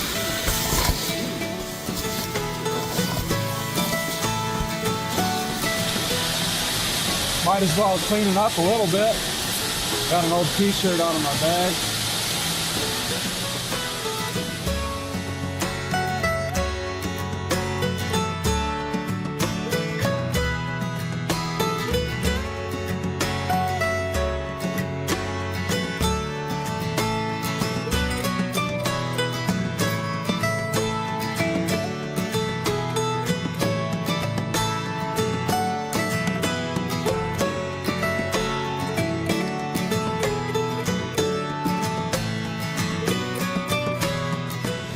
Feels really weird cleaning a rig before we even hit the road, but you know, now that we smeared the dirt around a little bit, it's more comfortable. Dash looks pretty good. Got most of the plastic stuff out of here. Now I can pull the seat cover out without that flying everywhere in the rig. Let's get that replaced quick. Door cards need a lot of work yet, but they're coming around a little bit at a time. Did scrub the windshield off. They got these nice clean rags over here for drying your car. May have used one of those for glass, allegedly. But, you know, we're trying to make a going to town rig here. Ooh, extra cushion.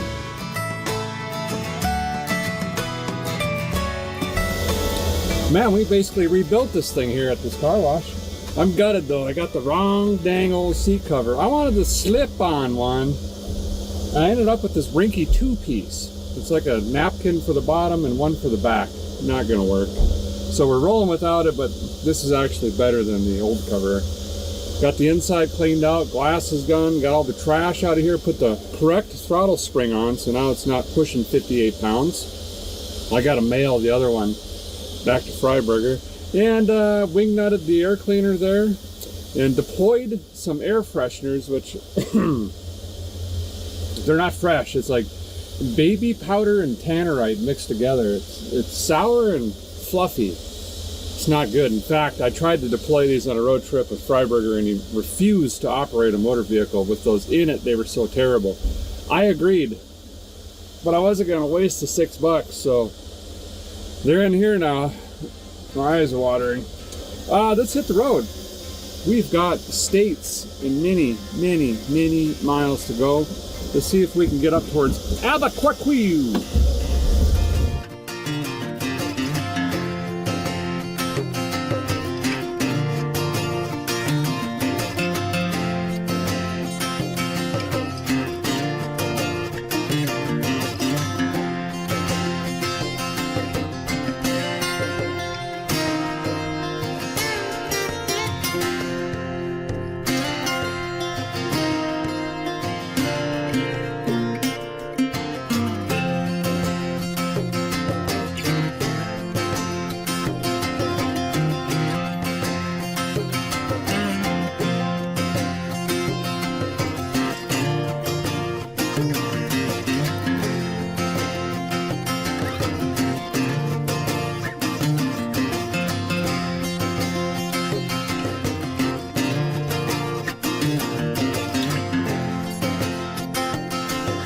Well, the guys pulled off on the side of the road here.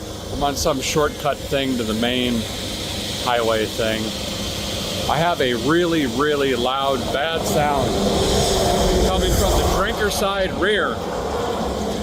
Didn't really want to mention it because we're going to ignore it for now until it gets worse and probably unrepairable. I think I've got an axle bearing going out. It's the only thing I can think. We're going to monitor it by the temperature of the wheel. So we'll drive a little bit longer. We'll touch the captain side rear, compare it to the drinker side rear. If we've got a lot of heat buildup, that bearing is for sure going. It's not wiggling or loose or wobbling or anything like that, but that is sure what it sounds like, unfortunately, and that is a bear to fix. So let's keep crawling forward, see if we can get towards civilization. I don't even know if I have a lug wrench or a jack or any of that stuff. Great, it's fine. No. Well, the guy's pulled off again. I got to start trying to identify what this is for sure. If it's an axle bearing, oof, I think this is a 2-piece axle, and I need an axle puller. I need to find the bearing itself. It's a huge thing, actually. So, I don't know. There's a cut across here, and I think it goes to 16, which is where civilization is. See if we can limp it that way. There should be some part stores and stuff. We'll see if we can figure it out between here and there.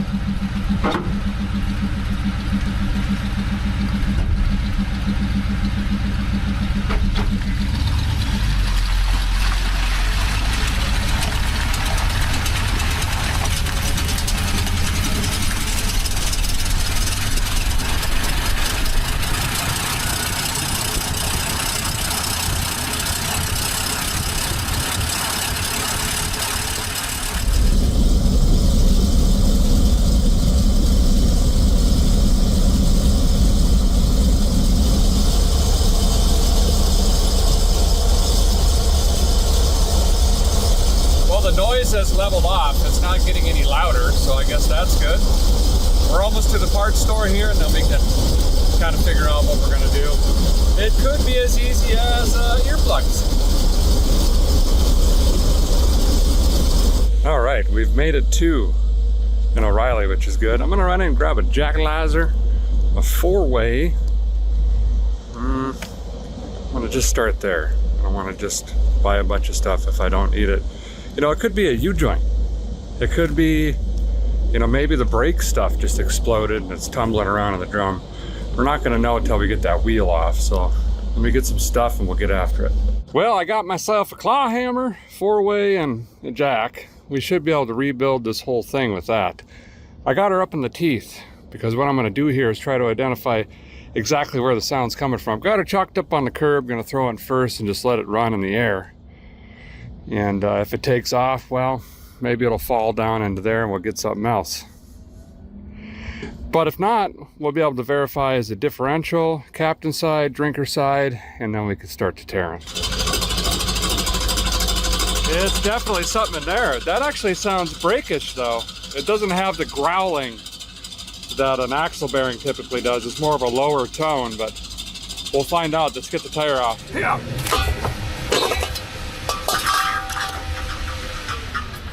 I might have to lower the, ooh.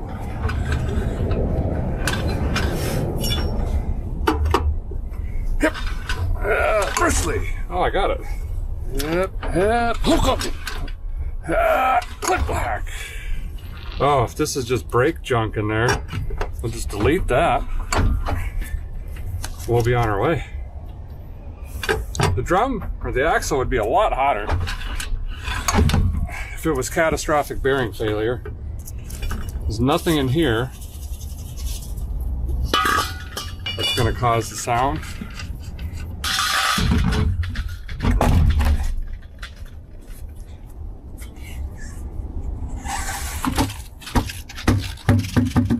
Ooh, that is hot. Yeah, that is smoking hot.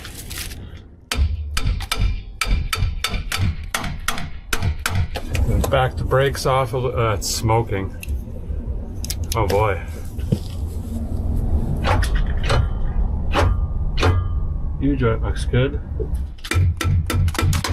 Oh, this is gonna be pressed on. I will have nothing.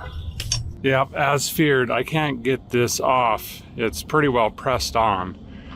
I would need a puller to get this off without destroying this. I'm just bending it up, trying to pry and beat and all that stuff. I backed off the shoes a bunch. I'm gonna fire it up again and run it. If the sound is quieter, then we'll know it's just brake junk and hear something interfering with the drum. So let's try that, and if that's the case, I'm not overly concerned about it, I guess. We've got 3 other brakes, allegedly. Let's see what that does.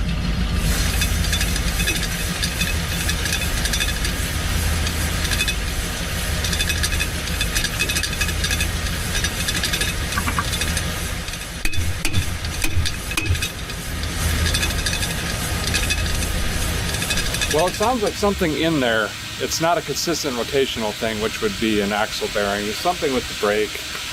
I don't know. We're just gonna pretend we didn't hear it, okay? I gotta wrap this up really quick though. This coffee shop over here just got on a guy. My bad. Just trying to get home, okay? So let's get all this thrown back together, throw the new tools we acquired in the truck, hit the highway and see how far we can go before this just locks up, explodes, or worse, okay?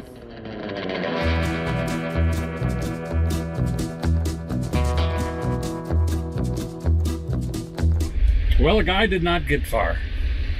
Literally 104.6 yards. Basically, when I hit the brake to turn the corner, all the havoc broke loose. At least we know it's that now for sure. But it was chattering and banging, and the tire was locking up and skidding and not and back and forth. And so I swung into here, Kmart or something. I'm gonna go back to O'Reilly if I can make it there. And I think what we're gonna do, since I can't get that hub drum assembly off, reminds me of a Studebaker. We are going to try to block off the juice pipe to that brake side and then spoon the brakes all the way off. They're self-adjusting is the problem, so even when I back them off and hit the brake, it's gonna expand and adjust if it's working correctly. We have to assume all that stuff is new based on the front, so it should be working correctly. But if I could block the juice pipe, back them all the way off, essentially deleting one brake, maybe that'll work. We don't really have options, so let's try that. At least it fires right up. We got that going for us. And the visibility is unmatched in the Wagoneer. It's like driving a fishbowl. Oh.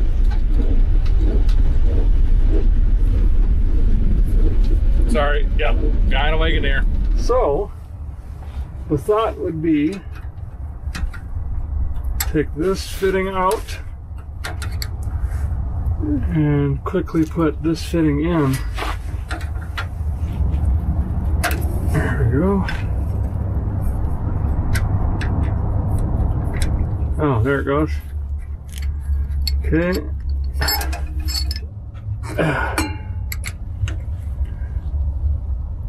All right, so that should effectively block this guy off. And now I'll back this equipment off on this side and we should be good.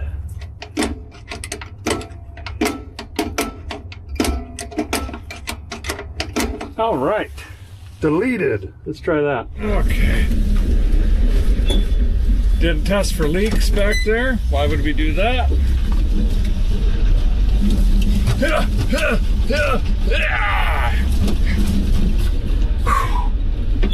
Man, never mess with the Jeep driver. They got pipes on. You know what I mean? Still a noise there, but more tolerable. Here's this, hit the corner. It's annoyingly loud, but let's travel. Not gonna lock up on us again.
Well, we're stopping for fuel.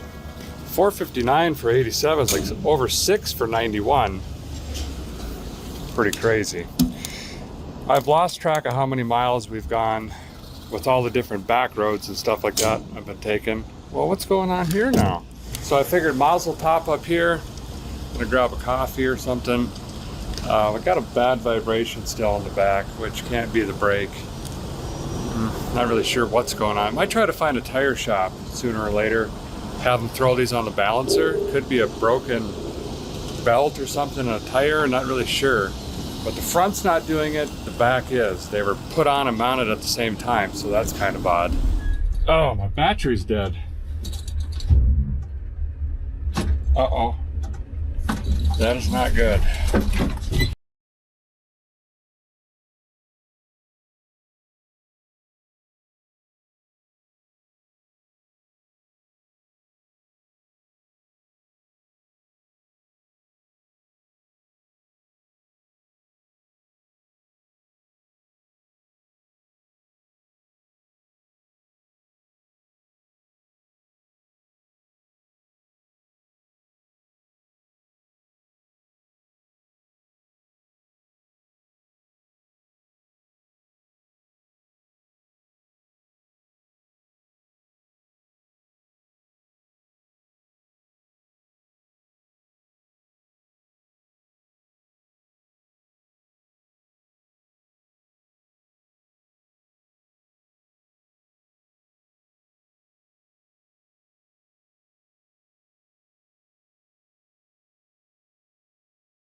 That is really not good. Also, if you fill this to the top, the fuel tank allegedly dumps fuel everywhere.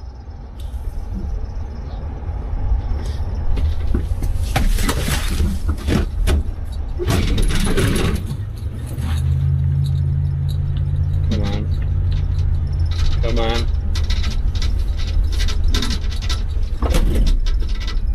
Start. There we go. Okay, we gotta go to a parts store and get a battery. It may be a charge over there. We have not traveled very far. This was pretty lucky. There was an O'Reilly right down the street.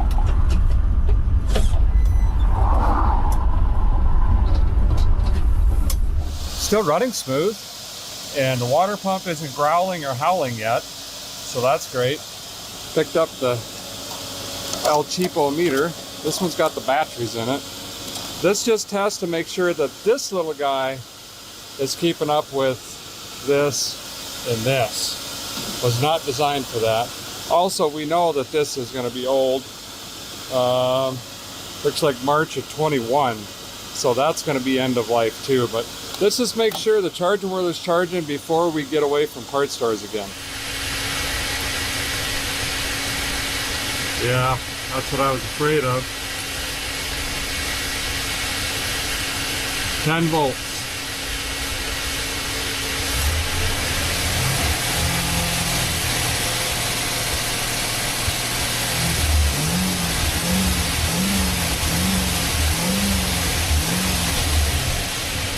Charging whirler, bad.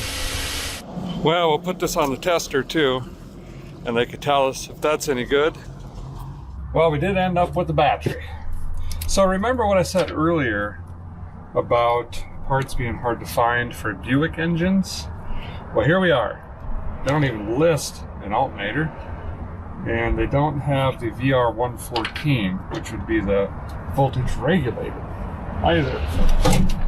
So we're gonna have to start calling around and or potentially order ahead those parts somewhere where we think we can get to, which is also, you know, sketchy in itself. So I'm gonna have to sit here for a few minutes, make some phone calls, and see what I can come up with. This isn't a standard regular case. It's got a bunch of different plugs on the back and stuff like that. I could probably, no, see the body is also smaller. I was gonna say I could probably rig in just a standard one layer or something, but I don't think I could fit it in there, is the problem. It's much smaller. Okay, so here's the plan. I think I'm gonna try to stuff a one-wire alternator into this thing, and then we can bypass the external voltage regulator and all that stuff, which I'm not gonna be able to get unless I ordered it and tried to, you know, meet it along the way. That store is 24 minutes the wrong direction, and I've got to cook because I'll be getting there right at close. Hopefully they're gonna keep the doors open for me for just a minute or two, but let's hurry and get there. Oh, hey, I didn't even move yet because the guy was nice enough to call me back and said, hey, I went to grab it, throw it on the counter for you, and I don't have it actually. So I gotta figure something else out again. Give me a few, I gotta do some beep booping on the pocket computer. So this is kind of funny. I called every store I could think of, 948-mile radius. To be honest, mostly Napa's, because they carry a lot of the one-wire tractor implement style charging whirlers. Lo and behold, the Black Ice Emporium had one in stock right next door to where I was. So, got that in a chunk of wire. Let's get this put in. Well, see if it even fits, quite honestly.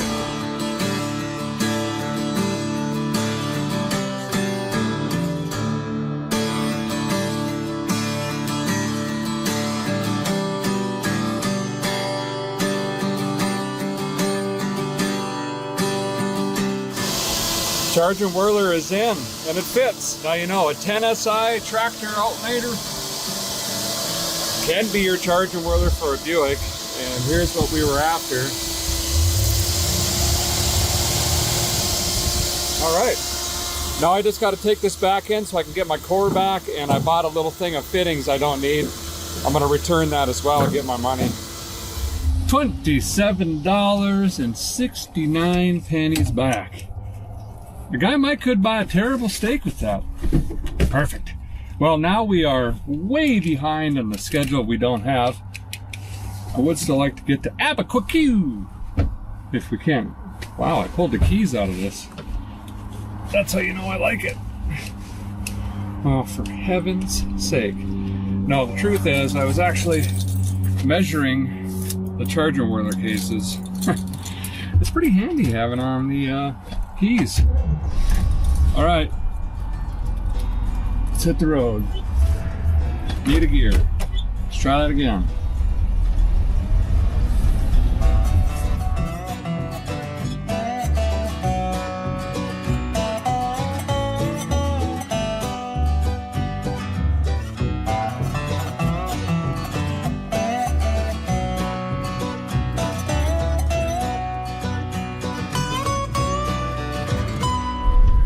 Well, I made it 15 miles down the road and I have got no power. It's still running, but to the floor I was getting 45 miles an hour.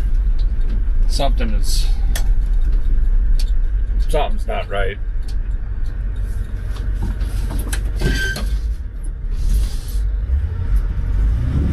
It's missing. Well, let's see what's going on. I'm not going to shut it off yet. First thing we're going to do is listen. Doesn't sound like it's missing, but more throttle we give it, the more it bogs. Probably fuel related. Plugged filter, plugged 2 jet. Could be weak points. We never even looked at the points, but let me get this open. Hey, listen. Don't want to kill it though.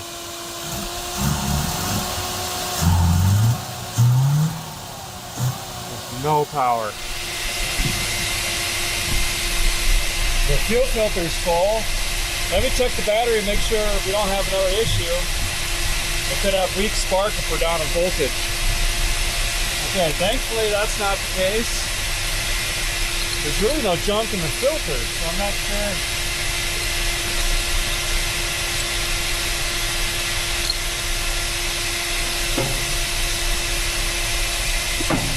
Why I would be bogging like that?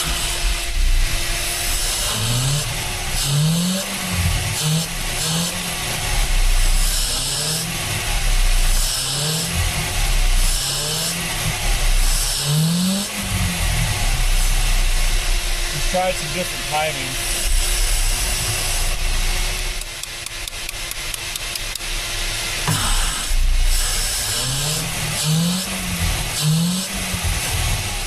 Well, I guess we can clean the points.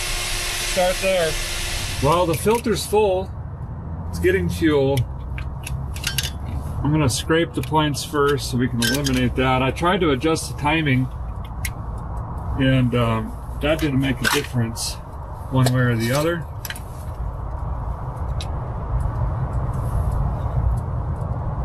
A little corrosion, but seems pretty acceptable. I just literally broke the rotor cap. Oh my goodness, are we in trouble? Well, this could be devastatingly bad. I barely touched the prong on the rotor here, taking this off so we could access the points, and it blew into pieces, which means the plastic tabs are probably broken. And, you know,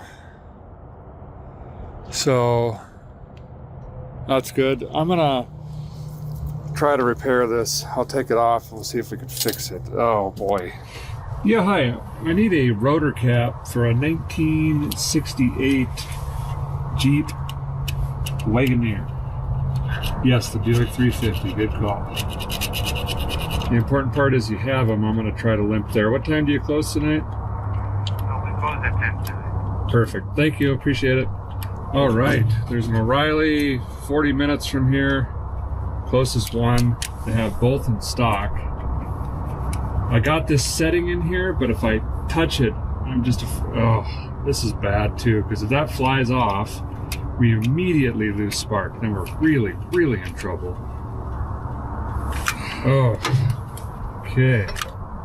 Trying to fix a problem, create another one. It would be a miracle if that stays put. I think we're going to be rebuilding this fuel making half here, but it's just odd that all of a sudden there's an issue unless something got in a jet or something like that.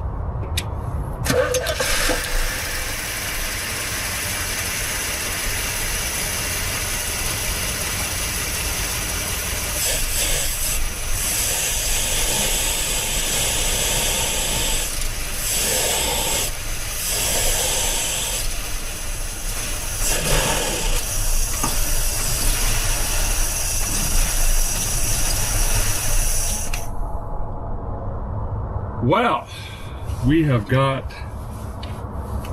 ourselves in a pickle. A bad pickle. Well, I disconnected the fuel here. We're going to disconnect the ignition. Make sure this doesn't spark anywhere near that. I'm going to crank it, and you guys are going to watch and make sure we have a fuel pump. This is fuel related for sure. I'm just trying to see if it's pump, the line from the tank, or the 2-jet that we didn't touch. It's most likely this thing.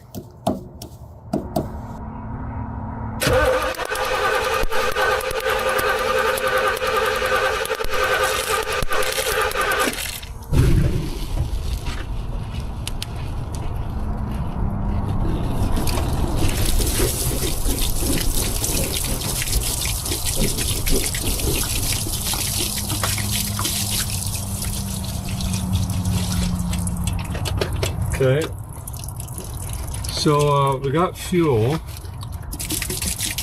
and the coil is strong. So we've got spark, and we've got a fuel pump. It's most likely this thing.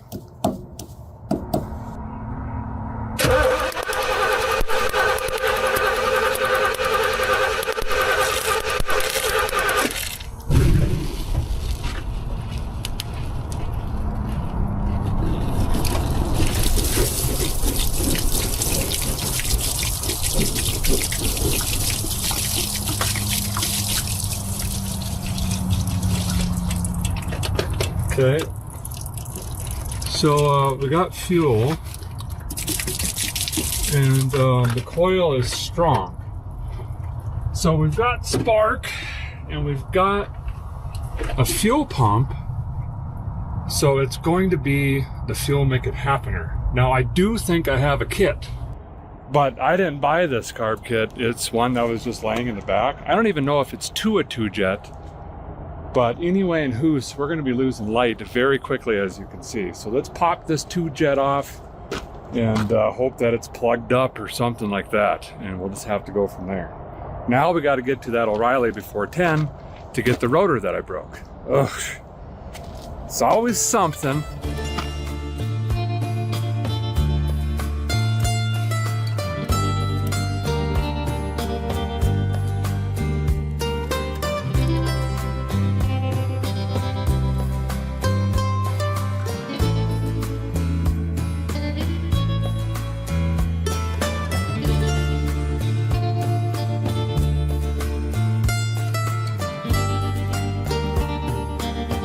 Well, this is why we have no accelerator pump. The rubber seal is just stuck in the bottom of the well, and I can tell that it was swapped because of the way that it is. Here's the old one that is hard as a rock, but we might have to go back to it. So I think the pump was robbed out of here, and I think that might be the new needle and seat. Then, yes, full of rust, junk. So I'll clean power valve, the jets, and try to get an accelerator pump going again if we can. Oof.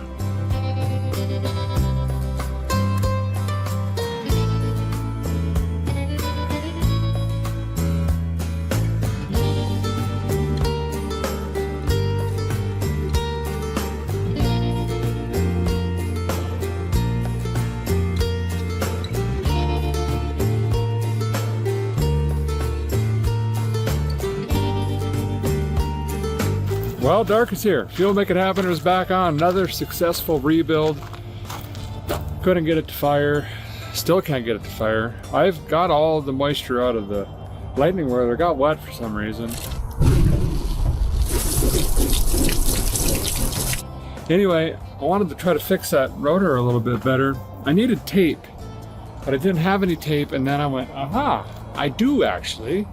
That is a chunk of my luggage tag from the airplane.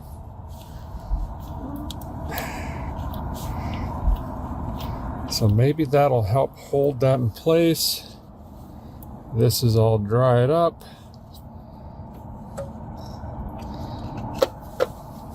Hopefully this works. And you thought a running rig would give us no issues. All right, let's try this again. There we go.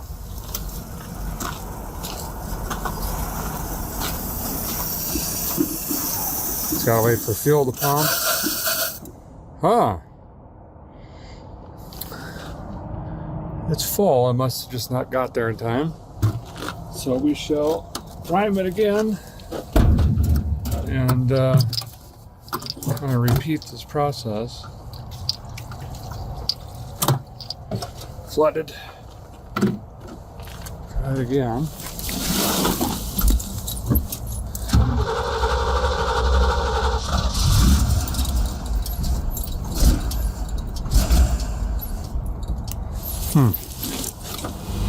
Oh, finally got it.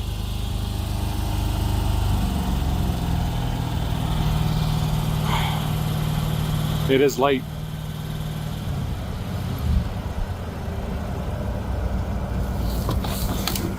Okay. Well, let me button this up, clean up my mess, and we got to still try to get to that O'Reilly. We've got a very patched up rotor. Oh, this was fun though. Is it that cold or we got smoke? No, it's just that cold. All right. Well, we've got our RPM back, our power back. So it was the plugged fuel make it happener. I should have probably just done it at Payway's place, but you know, we were kind of in this situation, and here I am doing it in that situation anyway, I guess. Anywho's, let's hit the road, get as far as we can. I'm gonna drive slow, keep the RPM down a little bit so that little piece doesn't go flinging off of that rotor.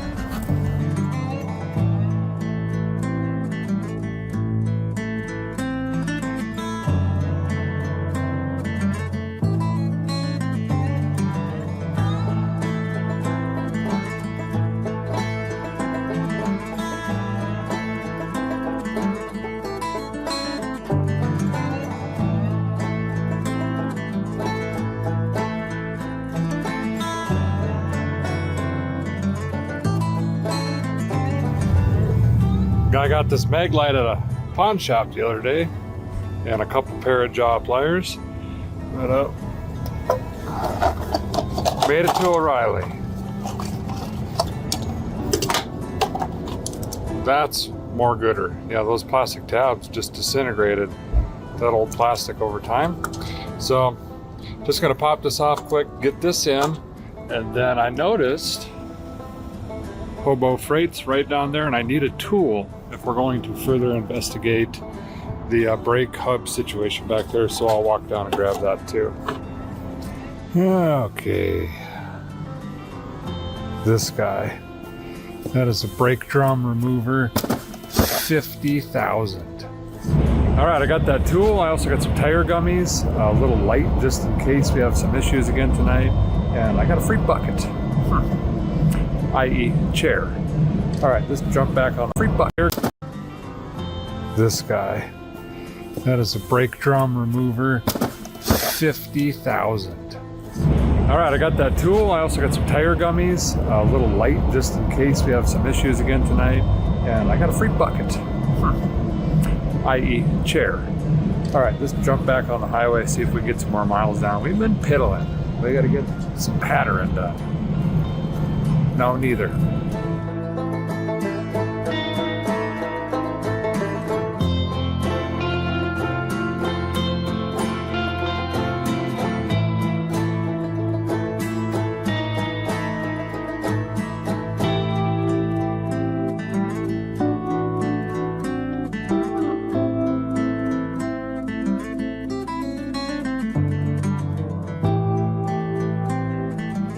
Well, we were just on Route 66 once again, but I found a motel here. I got to get something to eat, throw something down the back neck, you know what I mean? And tomorrow we're gonna finish our way to Albuquerque. Didn't quite make it, but we're pretty darn close. And I did order ahead a drum and some brake parts as well, so it kind of worked out. Those will be arriving tomorrow mid-morning.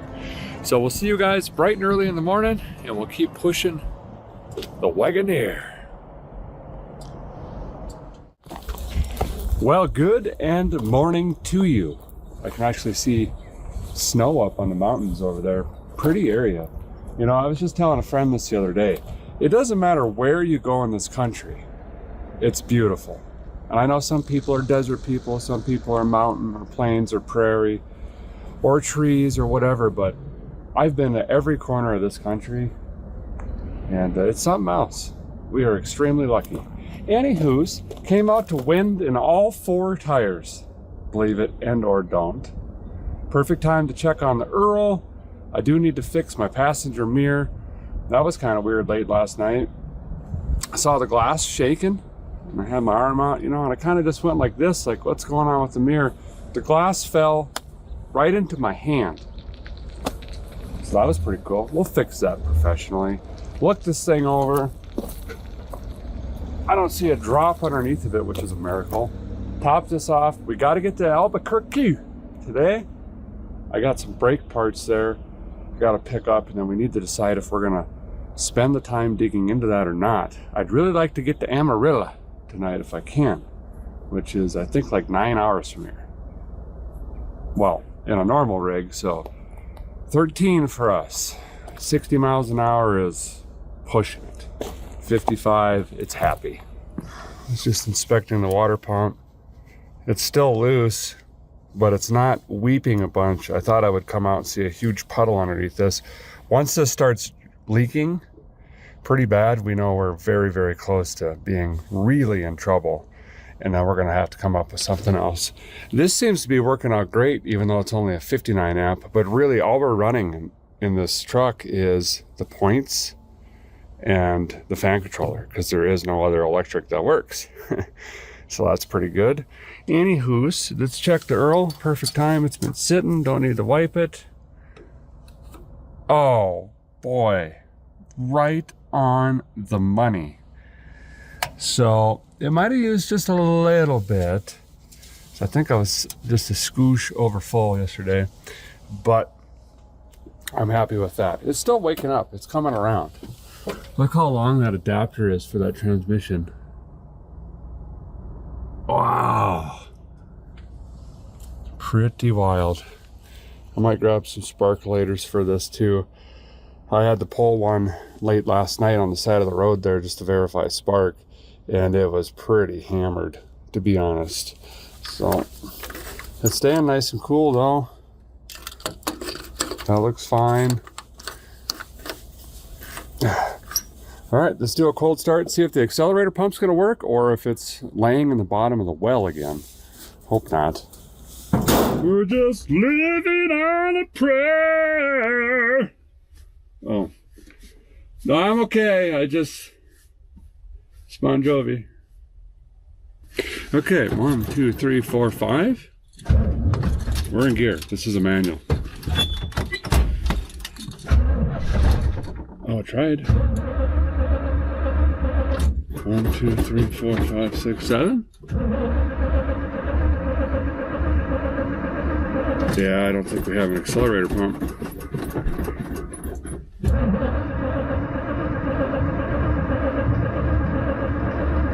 Yeah, I've heard that before. Gas jug, get up here. We're running on. We should fill that today. All right, we'll fill this bad boy up. And I got what we need to fix mirrage, of course. So, yeah, you know, that's not for me. Okay? Still trying to figure out the right shut-off point, allegedly, for the fuel there. Anyway, let me grab a terrible coffee and let's get some miles down.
Guys, got to take a break.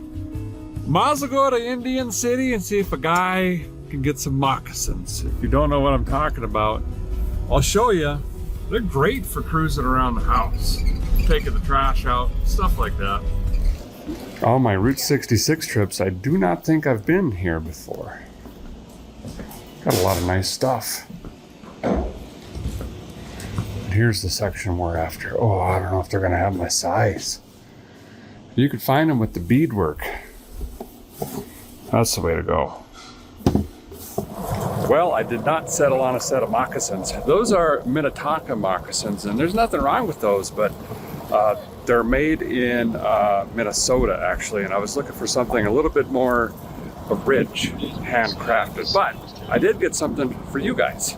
So when I did that California trip with my son Bradley, we stopped at a gift shop, that tree we drove through, bought a bunch of stuff, and I signed it and I threw it into orders you guys made over at ViceGripGarage.com.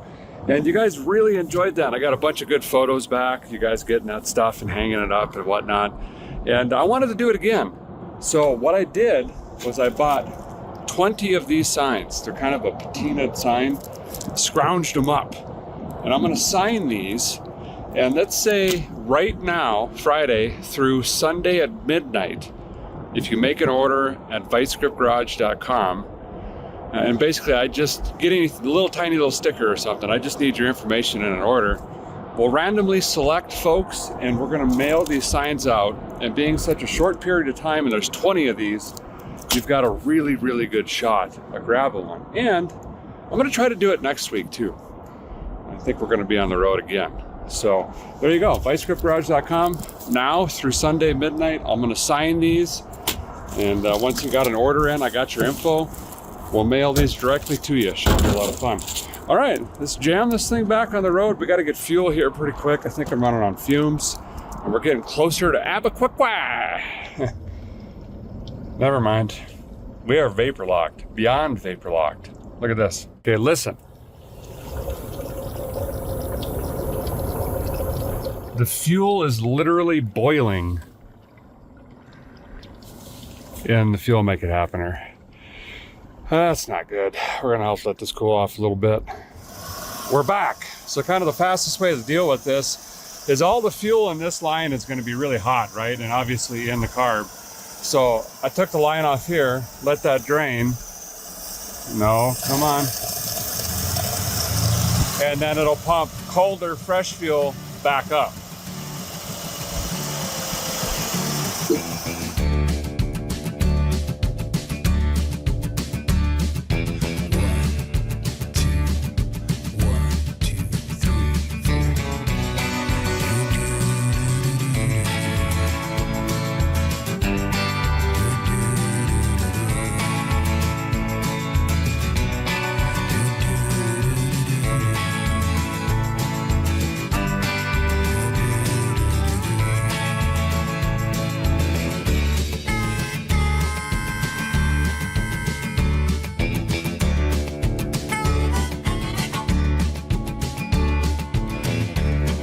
Crawled into a station here, had to get some SGs.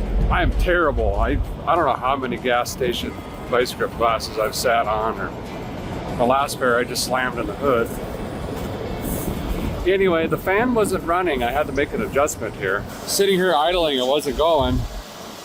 So I just turned the idle adjustment down and now it's kicking off. That might be why it got so hot that it vapor locked there. Is I needed to turn that down just a scoosh.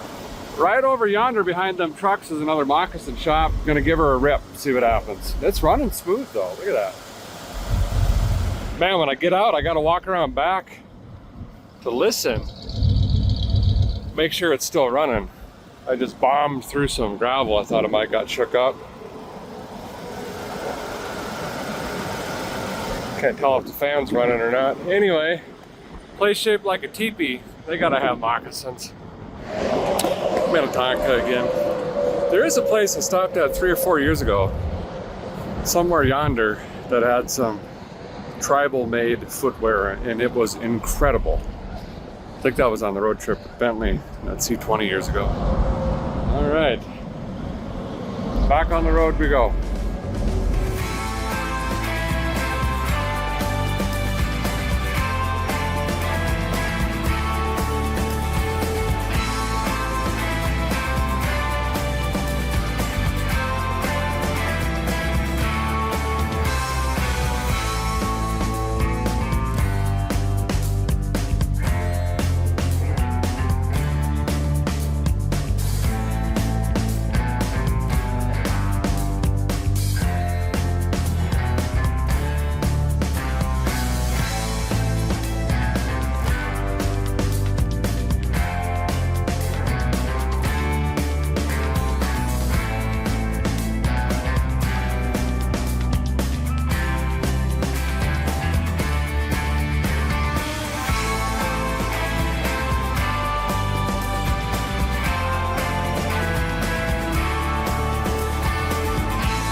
Okay, got drum, shoes, and a hardware kit for this.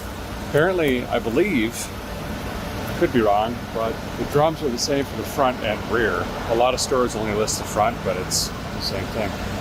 It's going to be dark here any minute. I don't think we're going to attempt to do this tonight. What we have is working. I just wanted this stuff on board in case something did happen. I am going to plop in a little bit of this Lucas, because it says right on it, oil is not enough. Sure, I don't know. And some of you might be wondering, well, how come you didn't change the oil? Well, keep in mind, the oil that was put in here from Freiburger and Dulcich only has like 40 miles on it, and the air filter, or the oil filter is brand new. So there's really no reason to, but it is burning just a little tiny bit. We'll give her some cushion with this. Got some other small goodies. I gotta try to fix the squeak on the tailgate. It's driving me nuts. Fuel, hit the road. The sun's going down any minute. Drink up, little buddy. Some maple syrup.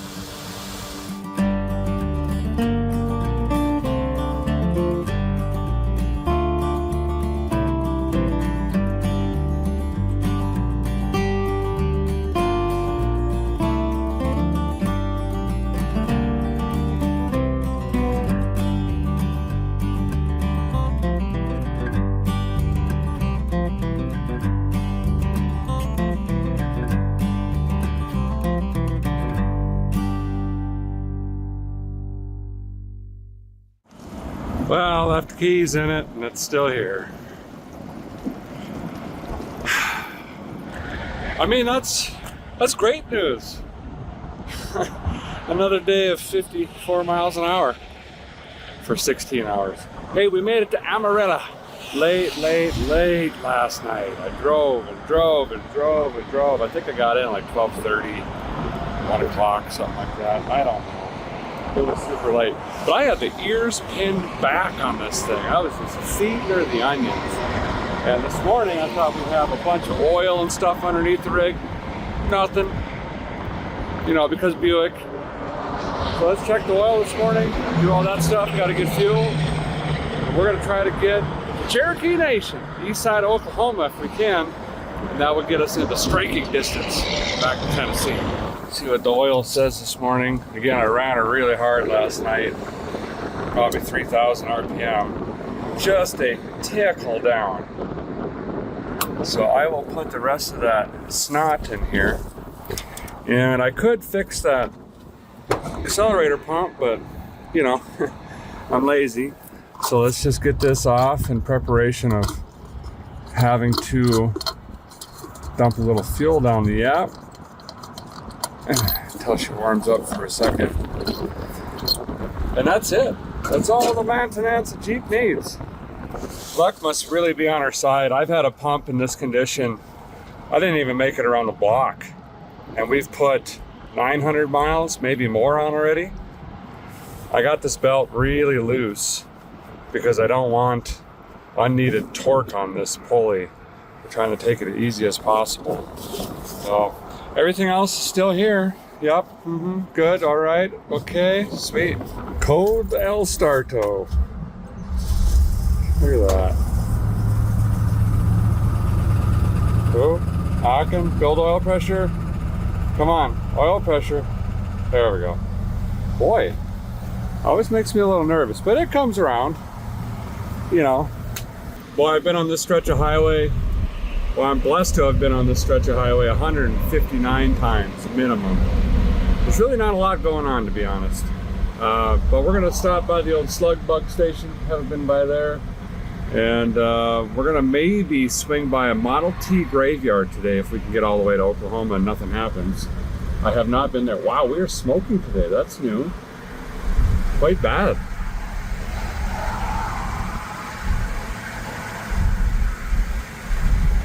Do me a favor. Oh, wow. Let's pretend we didn't see that. And that it's not a new thing. Okay. Let's go get gas. Woo!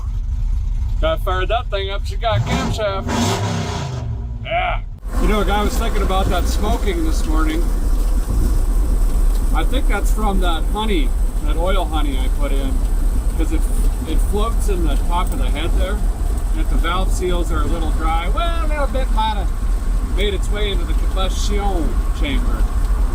I already stopped, I got fuel. I actually pulled a little bit of timing out because we're running 85.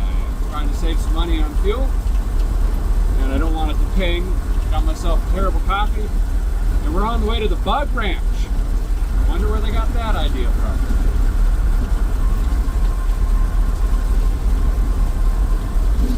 Well, we have made it.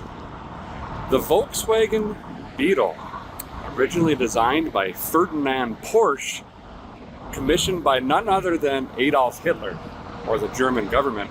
It's the longest running production vehicle on a single platform, spanning about 65 years, and there were 21.5 million of these made. And I bet you didn't know, but you can remove the entire engine with just 4 bolts.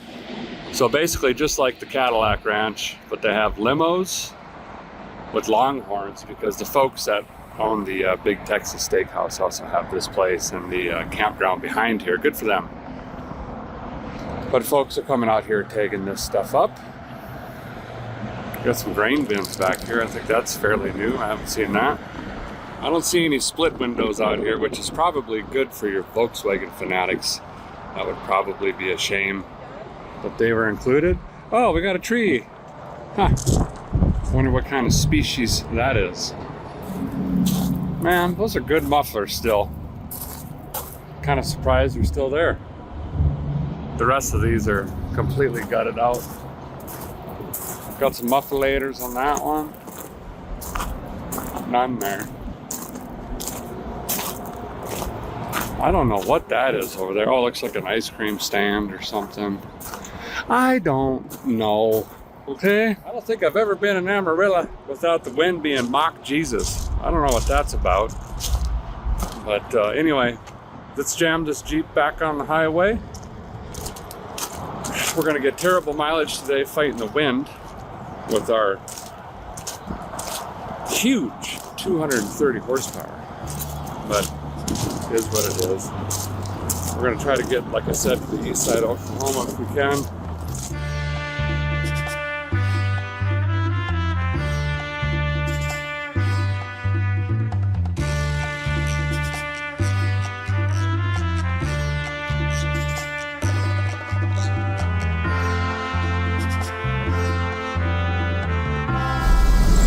Guys clipping down the interstate here, and I think it's time to have a reality check. It's not good.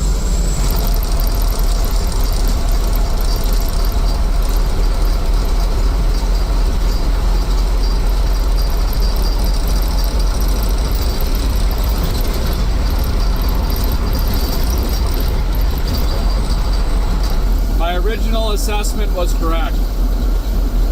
We have an axle bearing going out at a rapid rate right now. I was just intentionally trying to be naive and ignore it, and we can't any longer. It's pretty severe. That axle bearing going out led to movement or play in that drum, which then interfered with the brake hardware, which is why we had to back that off. Now when I turn sharp right or left, which I'm doing right now, the drum is scraping the back plate. That's how much play we have in that bearing. We are not going to make it all the way to Tennessee. That's just the way it is. Now, it's few and far between, but I see comments and feedback every now and then about, oh, he's always in a hurry, he's always in a rush. Fake drama, all this schedule stuff. He's always got to be here by this and that, and it's fake and whatever. It's not. This is my life. If I put out an episode every Friday, I've got to travel there, rescue it, revive it, and travel back within a week, right? And that's just the way it is every single week. It's not willy-nilly. I'm just la-laing around, floating around doing whatever. It is a lot of work to get them out every single week, so there is kind of a time constraint there. this week, real life, today is December 22nd. I'm in Texas. I take 2 days off a year. Christmas and my wedding anniversary. My wife and kids mean more to me than anything in this world. I cannot miss Christmas. I'm not afraid of doing the work. We could probably maybe find a bearing, maybe find the seal, all that stuff. Try to get it apart, get it patched up, but at 50, 55 miles an hour, I just don't see with the labor how I would make it home in time for Santa to show up. So now I'm scratching my head. I don't like throwing the towel in. I have rarely ever done that. I can count on one hand how many times I've done that. But given the circumstances, I don't know. We're gonna have to figure something out here. Right now I've got about a 70-mile stretch to the next gas station. I'm hoping it makes it that far. And then we've got to assess the situation.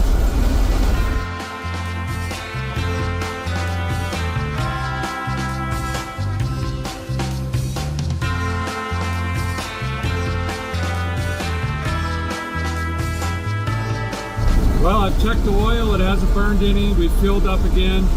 I'm crawling east, we're going 40. When I see traffic in my mirror, I've got to speed up to 45. That's the state minimum on the interstate. Trying to keep the heat out of that bearing, the hub is hot.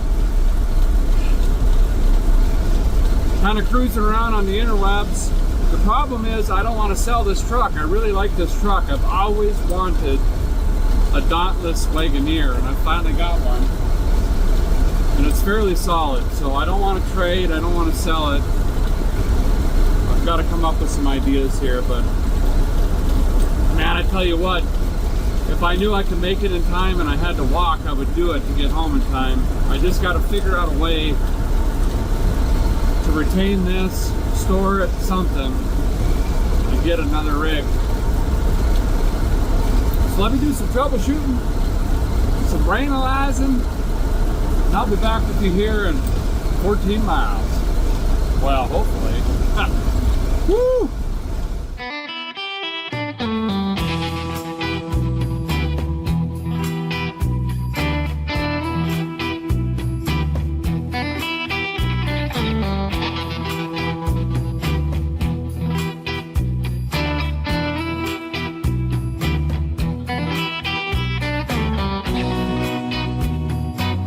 Moses, Sandal, slow down a little bit. I'm on an off-ramp here. Been racking my brain trying to come up with plan FGLQRY3. And I think I had an epiphany here. I called a friend of mine and it was actually pretty funny. Is this window open? No. He says, you got a flat spot on your tire or something? What's that noise? I said, you can hear that? And he said, yeah. What are you driving anyway? The growling has gotten so bad and thumping that you can actually hear it through a phone conversation, so that's good. So I happened to remember I made a deal with a friend of mine, Brian, to purchase one of his vehicles about 4 weeks ago, maybe 5 weeks ago. That truck is still sitting at his house. He currently isn't home, he's out of state for the holidays, but the key is in the vehicle. His place is an hour-ish off of the interstate, but it's kind of along the way. So, can a guy try to crawl this thing to his house, leave this to pick up at a date or late, jump in the other rig, and then try to get home with that rig? That rig, theoretically, should have no issues. However, I've only seen it once, and I've never even sat in it. I've never driven it. Really don't know much about it. I'll have to try to learn more. But that is going to be the easiest plan, because wherever I'm at right now, Red Rock Canyon, I think that sign says right there, from here to Oklahoma, there's nothing. So, lots of stopping, cooling down. I've got 2.5 gallons of water left. There's also another way to cool down hubs and bearings if you drink lots of fluids, if you catch my drift. I've done that for years, works. And we're going to slowly crawl this towards Oklahoma, off the beaten path, and that is where we're going to end. I still don't call this a loss though. This old Jeep, we'll have to count up the mileage when we get there, but we've asked a lot for this thing, a lot. This truck sat 31 years before Dulcich and Freiberger farted around with a little bit and put 30, 40 miles on it. So pretty incredible. The Buick's running strong, the transmission's great. The water pump somehow is just hanging in there. It's just this rear end issue. So that's kind of the plan. A lot of nothing in prairie. We're gonna keep heading east. If all goes well, we will reach my friend's house by sundown or probably right at dark, and see if we can find this other vehicle. Okay, by the way, this is the vehicle I purchased, and the reason I sold like 20 plus vehicles at once was to nab this hot rod. So it'll be good to take official ownership of that, although I don't think I have any paperwork or anything like that, but it's the way it goes. All right, back on the road.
Well, by the skin of a guy's left incisor tooth, we made it to my friend Brian's place. And yes, I actually have friends that aren't named Chad.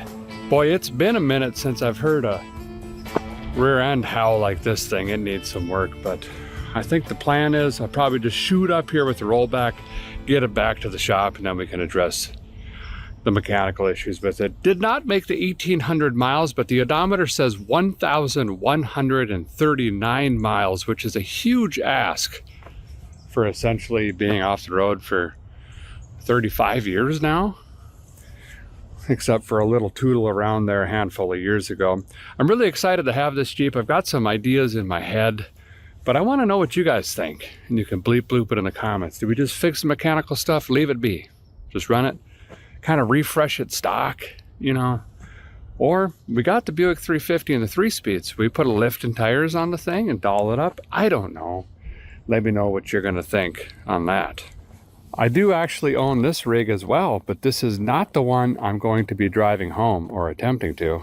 Given my current predicaments, the rig I'm picking up should whisk me home without issue, which is welcomed right now. But don't worry, you will see that rig in the future, as well as the Jeep Wagoneer, and eventually this guy over here. I've got some projects just sprinkled all over the country, you know, for the just in cases. I hope all of y'all had a wonderful Christmas and a happy new year.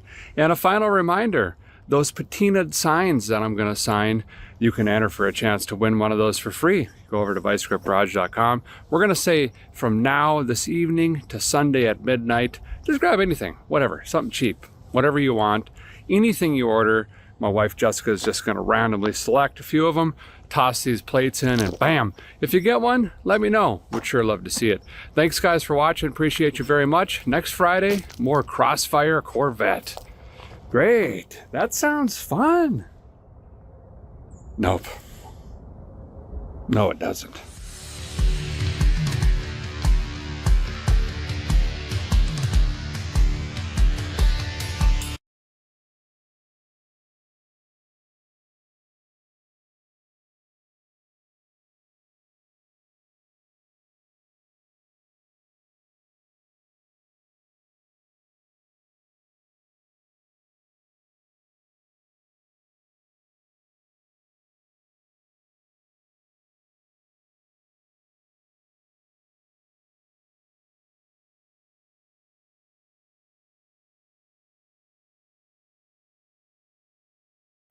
You know what? If you're scared, if you're really scared about what's going to happen to you, you better start telling the truth. 20K91, where's your emergency? My car on the woods. You found who in the woods? My sister. How old is she? 14. And what's her name? Alana. You're going to regret the day that you let us leave this room. Trust me. It's gonna come back to bite you. Bite you hard. This is 14-year-old Aaron Schmidt, currently being interrogated for the horrific murder of his best friend and neighbor, 14-year-old Alana Callahan. Aaron is accused of shooting her in the back of the head and then trying to cover up the crime. It's difficult to comprehend how someone so young could carry such darkness within. However, as investigators delve further into the case, an even more chilling truth comes to light. One that no one could have ever imagined. He ate dinner at our table. I treated him like he was one of my own kids. We bought him birthday presents and we bought him Christmas presents. And we even took him on family trips with us. On January 31st, 2011, a rainy afternoon in Harlem, Georgia, 19-year-old Amanda Callahan drove to pick up her younger sister, Alana, from a bus stop. Alana stepped off the bus at 3:32 p.m. and headed home. Once inside, she sat down at the family computer, scrolling and updating her Facebook profile. By 3:45 p.m., Amanda left to pick up their youngest brother, Chase, from the bus stop. She was gone for barely 10 minutes. But when she returned, she walked into what would become her greatest nightmare. As Amanda entered the house, she noticed a pair of male shoes beside Alana's shoes at the entrance. Inside, the sliding glass door to the back was wide open, and this was particularly odd for such a cold January day. The computer chair had been tipped over, and Amanda spotted red stains on the carpet, which she dismissed as Kool-Aid. But then, her eyes caught a red smear on the wall. She became confused, trying to make sense of it all and wondering where Alana could be. Suddenly, Aaron, their neighbor and Alana's best friend, burst through the door, breathless, claiming that he had seen a man drag Alana into the woods. The kids rushed out the back, frantic and calling for Alana. Almost immediately, Aaron spotted her and directed their attention to the scene. What they saw was far beyond what their young, innocent minds could handle. Alana lay covered in blood. Amanda, acting quickly, immediately dialed 911. Despite their efforts, Alana remained unresponsive, and when the first responders arrived at the scene, they could only confirm the heartbreaking truth. Alana was gone. The sheriff's office quickly responded, dispatching several officers and 2 canine units to search for the unknown man believed to have just murdered 14-year-old Alana Callahan. Naturally, the Callahan statements had to be taken, but the focus was first on the eyewitnesses. Amanda and Aaron were brought in for questioning. Right away, something struck the detectives as odd. While Amanda's hands were completely covered in blood from her attempts to resuscitate her sister, Aaron's situation was different. His shirt collar and parts of his shorts were stained with blood, but his hands were clean. Amanda was brought in for questioning, still visibly shaken, with Alana's blood staining her hands. Tell me what happened today. I left the house 3:21. Went and picked her up, but she got off the bus about 3:30. Went back to the house, sat there for a little while, And then she got on Facebook, and I left to go get Chase about 3:48 maybe. And I was sitting up there, and then I come back, and the house was messed up. The chair was tipped over. There was Kool-Aid or blood or something everywhere by the computer, and the door was wide open. Which door? The back glass door. Mm-hmm. The sliding glass door. And I shut it because I thought her and Aaron were just playing around. I shut it and locked it, and then he comes busting through the front door saying Alana's gone. So I locked the front door. I get in the truck, and I took off towards the backyard. She said we kind of took off that way. I slammed on brakes when I saw Aaron coming out of the backyard because he was throwing up because he found Alana. And I went over to her body and called 911, and they just told me to start taking blood out of her mouth and her face. And What? You said Aaron came through the front door? he got busted through the front door. Saying she was gone? Mm-hmm. What do you mean by she was gone? Because I was yelling for her, and he heard me yelling, and he said that she wasn't in the house at all. And he had followed somebody over there. Was he there with her when he left? No. He was walking home, and he saw somebody walk through our backyard. He was walking home from where? What did he say? My driveway. I was at the end of the driveway, and he come down to tell me that he couldn't come over for the next 2 weeks because he was on restrictions. And he saw somebody walking through the woods towards our house from that general direction, and he went that way, and he went in through the door, and the one was gone. Aaron wasn't just Alana's best friend, he was also a close family friend. Aaron was a frequent visitor at the Callahan house after school, practically a fixture in their home.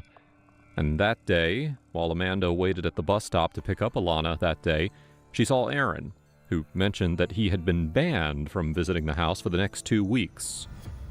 And he looked over and he saw her, and he just kept going. And then He looked over and saw her? laying in the ground, and I stopped, and he told me he just got finished throwing up after he saw her laying there. The passenger door of the truck's in the opposite direction, right? From where she was. Yes. So how did he see her? He was running and he looked over because he was just doing a general scan of both sides of him. And her blue shirt caught his attention. But he ran the other direction, right? He was running this way, and he saw her over here in the open woods. And he ran over here to throw up. He ran over to the right? He went to the right to throw up in the woods. But he didn't run over to her, he ran over that way and threw up? He threw up, and then we both ran over to where she was. Did you see him throw up over there? No, I saw him coming out of the woods. Because he had already took off that way when I was getting in the truck. Okay. So he went in the woods to the right to throw up and came back out. And told me that he saw her laying there. And where were you at? I was in the truck. I was getting out of the truck when I saw him. I said, "Where is she? Where is she?" And he's pointed that way, and he was trying to wipe his mouth off. Pointing towards her body. I'm getting a little confused here, Chris. So when you went to get in the truck, he ran around the house? Yeah. And by the time I got to the back of the house, he had got done throwing up and pointed to where she was laying there. Well, wouldn't you have beat him back there? No, because I put it in reverse because I was just going to go down the creek and go around, see if I saw anyone, but I just went straight through between the house and the trailer. After I thought that for a second, I just threw it in drive and went forward and saw him. So where you stopped the truck, he was coming out of the woods from the right. Yes. And he was wiping his mouth, so he just threw up. He was doing this, saying her body's over there. He just got done throwing up. Did he say her body's over there? She's laying on the ground. So we both ran over it. Amanda explained that she and the boys got into the truck and drove in the direction that Aaron claimed to have seen someone running into the woods. It was then that Aaron spotted Alana. However, based on Amanda's description, detectives concluded that it would have been impossible for Aaron to see her body from where he stood. I investigated. I just jumped out of the truck and ran straight to her, called 911, and What was he doing? he was standing there beside me. And then he took the phone from me because I was too upset to calm down to talk to him. So he took the phone and I was doing everything that they had told me to do. I was wiping her face with the blood and trying to dig it out of her mouth. And pushing on her chest and trying to blow in her. And What did he try to help in any way? Or? he was trying to move the sticks from around her face, and there was one stuck in her hair. Did he say anything? And he was just like, "Oh my God, I feel like it's my fault." And then he goes, "I touched her, now my prints are going to be on her," because he went down to touch the stick. Mm-hmm. Because he was going to move it. And he just freaked out about it. And then he called, and he was freaking out. While on the phone with 911 trying to figure out how to save Alana, Aaron began removing sticks from her hair. Then he made a strange comment, quote, "Oh my God, now my prints are on her body and they're going to think I killed her." This odd remark raised red flags for the detectives, who started to suspect that something was off about Aaron or the story that he told Amanda. However, Amanda herself wasn't suspicious of anything at the time. Why did he say it was his fault? He just feels like it is because normally he's there in the afternoons when she gets home. Because if I'm there by myself, he'll be there with me. And then I'll go to get her, bring her back, and they're at the house hanging out together when I go to get Chase on the end of the driveway. So they're normally hanging out together. And he felt like it was his fault that he got restrictions and wasn't able to be there when it happened. What do you think? You think she was shot or did you play? Father looks at it. It looks like she was stabbed right here, a pen or a pencil. I don't think she was shot. You don't think so? No. I just the way she looked, it didn't look like she was shot. She had a hole right here going up, and her braces were coming out of her cheek.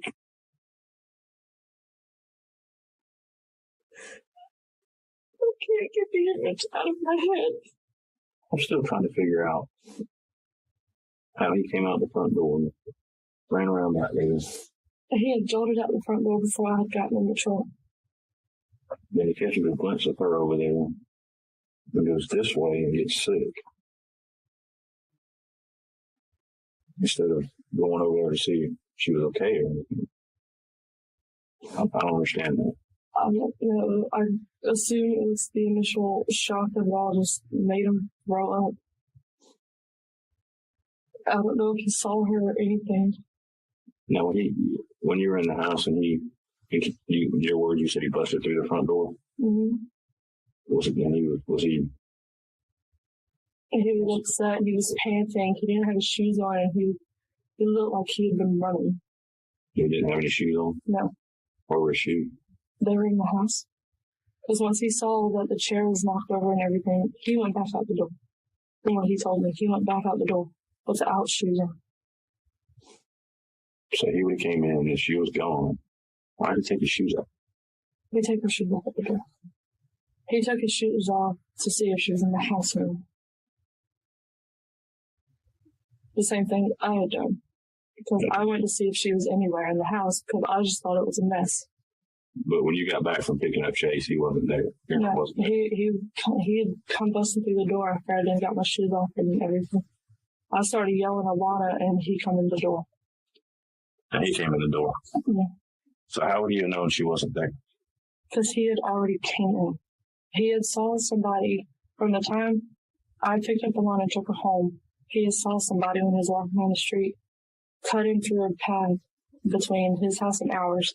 Mm-hmm. And he started to follow him. Once he saw him cut through, then he wanted to go through to see who they were and where they were going. And by the time he'd done that, he didn't see anything. And he had went in the front door to see if Alana was okay.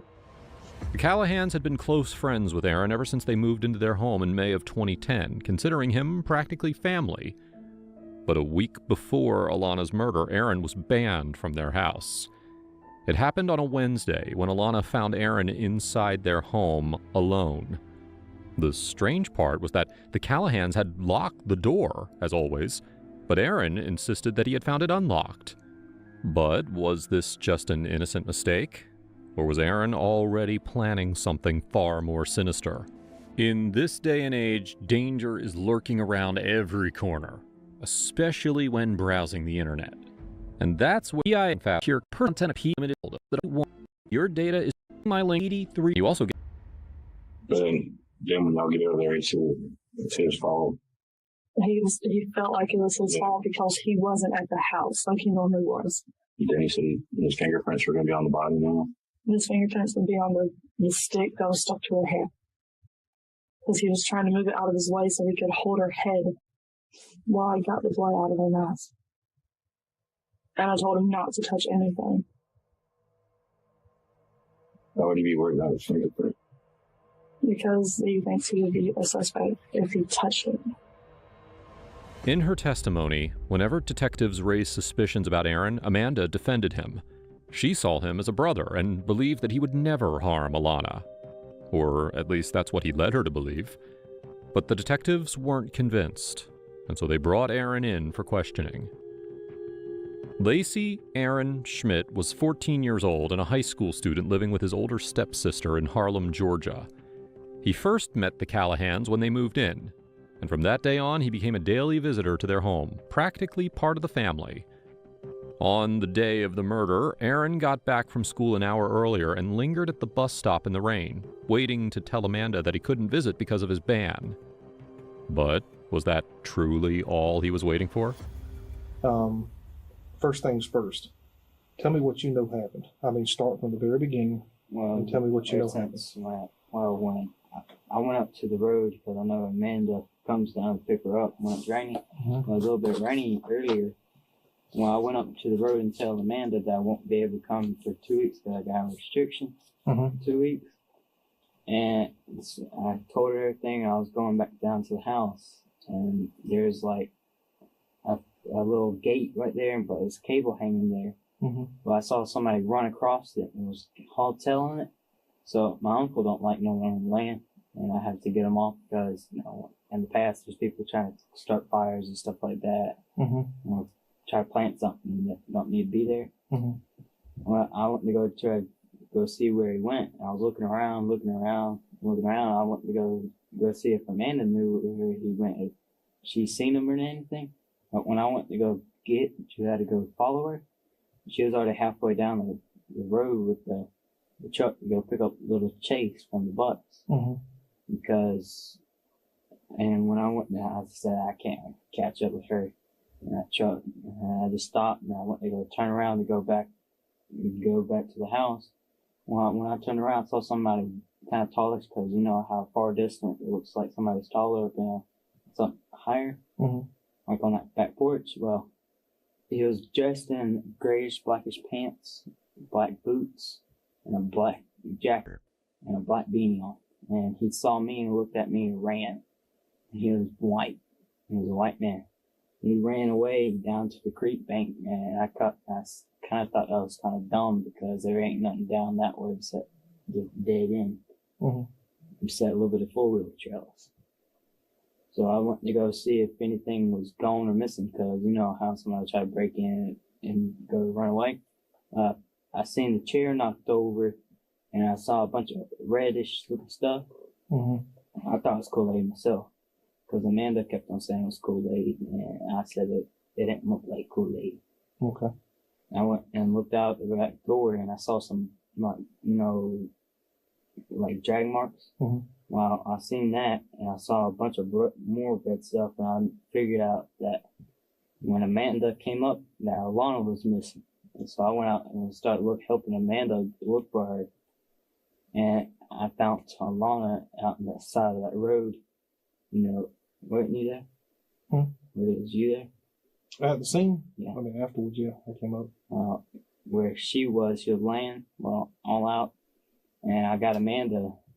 I got sick on my stomach. I didn't know what to do. I just grabbed the phone from her, and I was talking to some person talking about CPR pressed on the middle of her chest 3 times and blow, and nothing was happening. And I kept on telling them there's nothing happening, and that's about it. Okay. When you came up initially, when you first came up, yes, sir. How did you come up to the house, to Alana and them's house, Alana Mandy's I house? just walked right up in their backyard because I go to their house frequently because we negotiate like with family because I have to go over there every day on a daily basis if I'm in trouble. Well, I just walked up and I didn't notice anything wrong because usually the front door is always open, but the back door, it was wide open. That's what I kind of thought was strange. Okay. And I went out and tried to follow and run after Amanda and try to wave at her stop, but I couldn't get her attention. So I went back and went up to the house to see if Alana was still there. Oh, hold on just a second. You said you came up from the trail, and I don't want to put words in your mouth, but you're talking about that trail that you said leads. I mean, where does the trail lead? I mean, where are you coming from? You know where the white pickup truck is sitting at? Yeah. Well, right there, that trail that leads all the way back there to a little gate. That leads in right in front of my house. That's why I seen that person running through there. Okay. So you were coming from your house. No, from the top of the road to talk to Amanda. Picking up Alana from the middle school bus. I thought you just said you came from your house up the trail and you were coming up that way, and that's when you saw the back door and all open. No, I was coming up. When I talked to Amanda at the top of the road when she was going to pick up Alana because it was all rainy, well, I talked to her about why I can't go over there for 2 weeks, and that's why I ain't going to be over there. I was heading back down to the house, and Alana and Amanda was already headed down that way. It took me a little while to get back down to my house. When you said the top of the road, where are you talking about at the top of the road that you saw? Alana's driveway, Amanda's driveway. Okay. Because my house, a couple more houses down, a little bit further down. Okay. Because we made that little path back there once a couple of years ago because there's different people who live in that house. But they just recently moved there. And my aunt was living there and she had kids and the people behind her had kids and they cut a trail. They made a full four-wheeler trail and go-kart trail. Okay. Because all it did made a little U.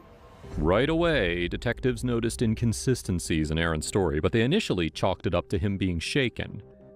However, as they continued to press with more questions, they began to sense something deeper was off. How did you get from your house?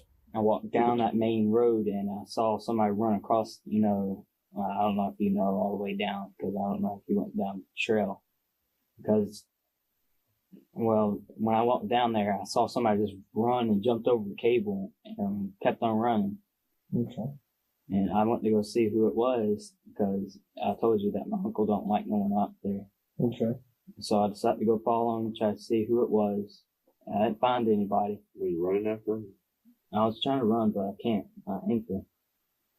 Because I kind of cracked it on top of my, right there. I did something bad to it. I don't know what I did. Okay. And I tried to run. I couldn't.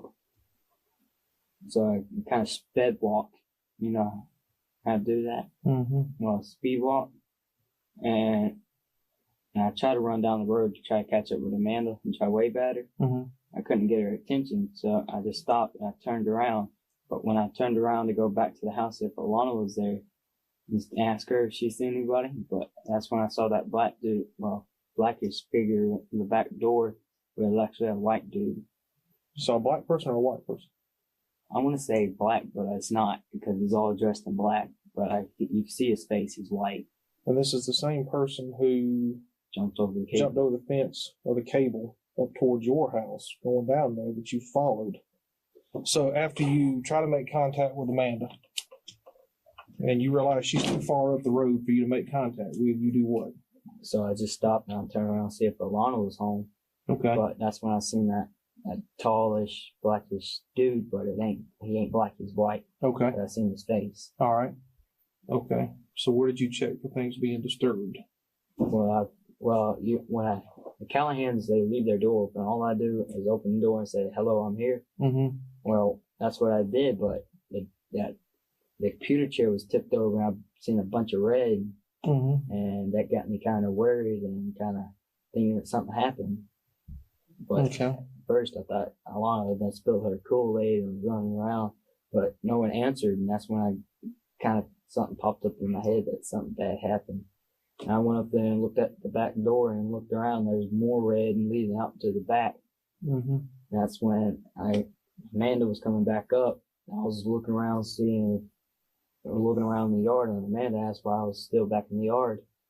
I said I seen somebody run up into my yard, that back area. And I was seeing if y'all was there, but I can't find Alana. So when she pulled. Can you get both boys? Huh? Yeah. I'll be out of here. I'll be right around the corner. All right. Unless you need one of us in here. No, I'm good. I'm good. Gunshot residue kit. Well, it's gonna get it all over. Huh? It's gonna get me all over. Why is that? Because just 2 days ago and yesterday, me and my. Oh, really? Yes, sir. Well, what's your cousin's name? Tommy. Tommy what? Didn't. What kind of gun was y'all shooting? 22. 22. What, rifle or pistol or what? Rifle. Nothing. You like guns? Not really. I know they do bad, but yeah, hunting with them. It might just be the person that got the gun that does bad, maybe. How'd you get that on your finger? I clipped my finger in a fence. Oh, really? Today. I was getting his dog collar because it snapped the other one. Right. So I went and got him a new one. It's hard to say. Yeah, I got you. Well, again, I'm not worried about you having gunshot powder residue on your hand. It's when the powder that matches up that's on that girl's face becomes back the same powder that's on that. Yes, sir. That's when we got a problem, because all powder equals the same. It's not the same. They're all different. No, I'm talking about whatever powder's on the same things. If this powder right here that I just took off your hands, if it comes back as the same powder that's on that girl in there, then there's a problem. So it don't matter if you tell me you shot a gun yesterday. I'm trying to match what's on your hand with it's on that girl. And I'll know that in about 30 minutes. Put your other hand right here. You ever watch CSI? Yes, sir. Yeah. I wish it was that easy. I wish I could solve something within an hour, even with the commercial. Aaron was starting to panic, scrambling for any excuse to cover what the detectives were closing in on. But would the pressure be enough to push him to confess? I'll never get home tonight. Look here, dude. All I do is show up and take the samples. Yes, sir. But I'm telling you, science don't lie. I know. If what I've got right here is on that girl, and you've been sitting here not telling these guys the truth, and I have to go through all the trouble to find out about it, it's going to look a whole lot worse. So, something's happened, it's happened, okay? Yes, sir. All right, what sink you want me to do? That man in the bathroom over there. Can you go over there? Yeah, I'll be in the bathroom. Hey. Yeah, porn. Where's the porn, bro? Thank you. All right. Oh, yeah.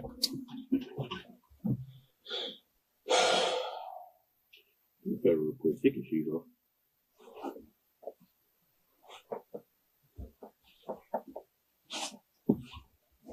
Okay. Aaron? Yes, sir.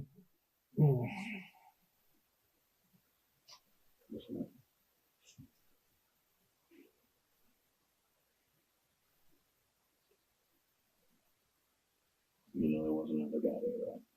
It was. Aaron. Aaron. You've been doing this a long time, buddy. Okay. I know. You've been doing this a long time. Okay. This whole thing just got twisted, turned around. And like I said, we'll go talk to you. We know you're not a bad guy. We know they brought you in the family tree stuff, When if accidents happen, we can, you know, that's something we can.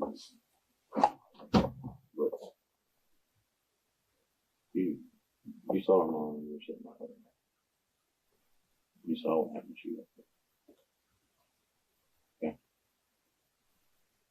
Next thing she deserves to know what happened to her life. No. Good as she's been, I think she was supposed to. I'm fine. I'll go out straight with you. Please do. But I was not the only person there. Okay. So I did not shoot the gun. Okay. I was actually trying to stop it. Okay. Well, I did see the person jump it, the fence and everything. I kind of did do that, but I went straight to the house. But when I went in, and a gun was shot. And when that happened, he pointed the gun at me and I got scared. I'm sorry for lying at y'all. Who had the gun? Like I was saying, this college, I don't know who is true. I don't know his name though.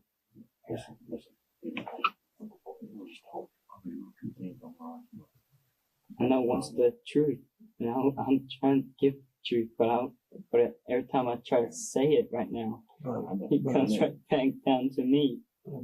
We know. I was not the only person there, I swear to God. If I had a video camera, I would have put it on.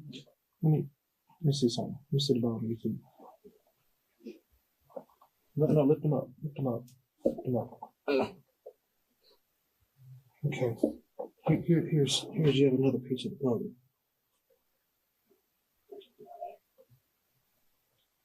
On top of my foot. On top of your feet. How is it you get blood on top of your feet walking around on it in the floor? I'm trying to tell y'all, but I just have to tell y'all that one part. Okay. Okay. Because it aimed the gun at me. And I didn't know if it was going to shoot. Where did the gun come from? Huh? Where did the gun come from? I don't know, sir. He was going to aim it at me. Aim it at me, and it was a dirty word. What kind of gun did it look like? It looked like a 9mm. Okay. To be honest. Unknown to Aaron, detectives had searched his house, uncovering several items belonging to the Callahans: an iPod, an MP3 player, and a digital camera. But one discovery stood out above the rest: a gun box, user manual, and ammunition for the 9mm used to kill Alana. Guess what we found as far as around that target practice area right there? Guess what we found? What? 9mm casings. What? Around that target area that you said you and then with target practice. Remember, I heard you say it. Your target practice. But I never knew about a 9mm. I only knew about a 308. We found some casings around there, so obviously we know there's a 9mm up there somewhere. What's going to happen if they find that gun? And it's got your fingerprints on it, and on top of that, it's got gunshot residue on your hand. How are we going to explain that? I'm sorry. I know you are. I'm sorry, but I did not shoot her. Did you see it happen? Yes, sir. How did I had it to ditch the weapon. Okay. You had to ditch the weapon? Sir. Where did you ditch the weapon at? It's over there near those bushes near the truck. But I had to help him move the darn body. I didn't want to. I treated him like him. He kept on aiming the gun at me though, and telling me to do it.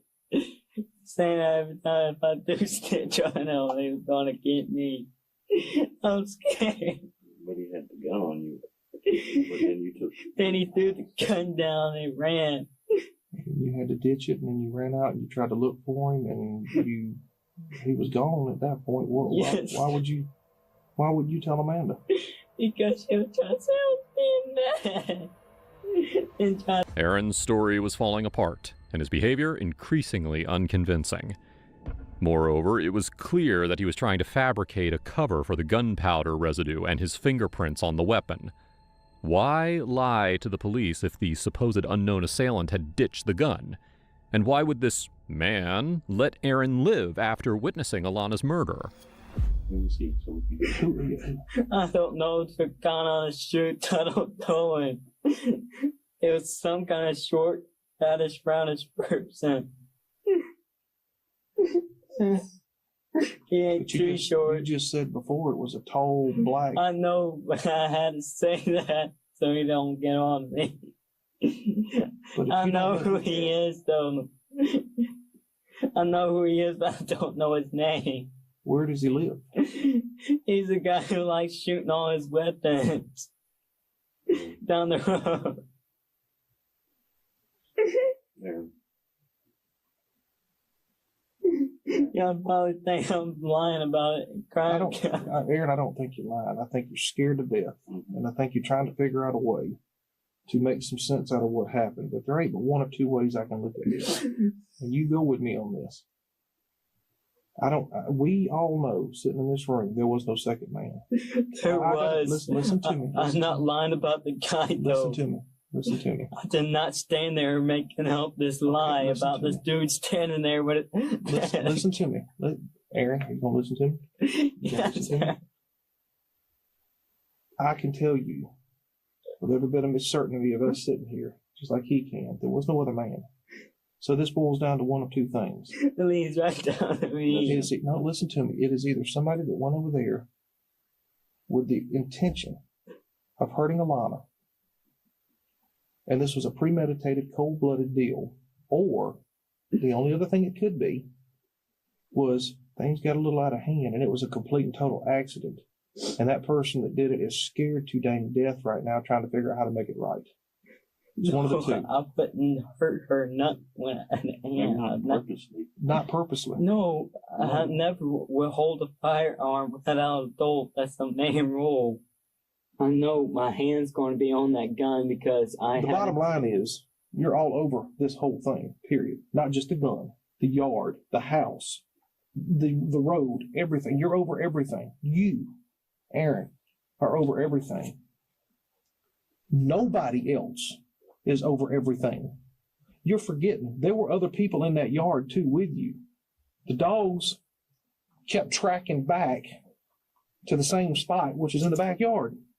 Kept running around over here, running around trying to find other stuff, and they couldn't find other stuff, and they ran back to the front yard. Why? Because nobody left that backyard, Aaron. Nobody left that backyard.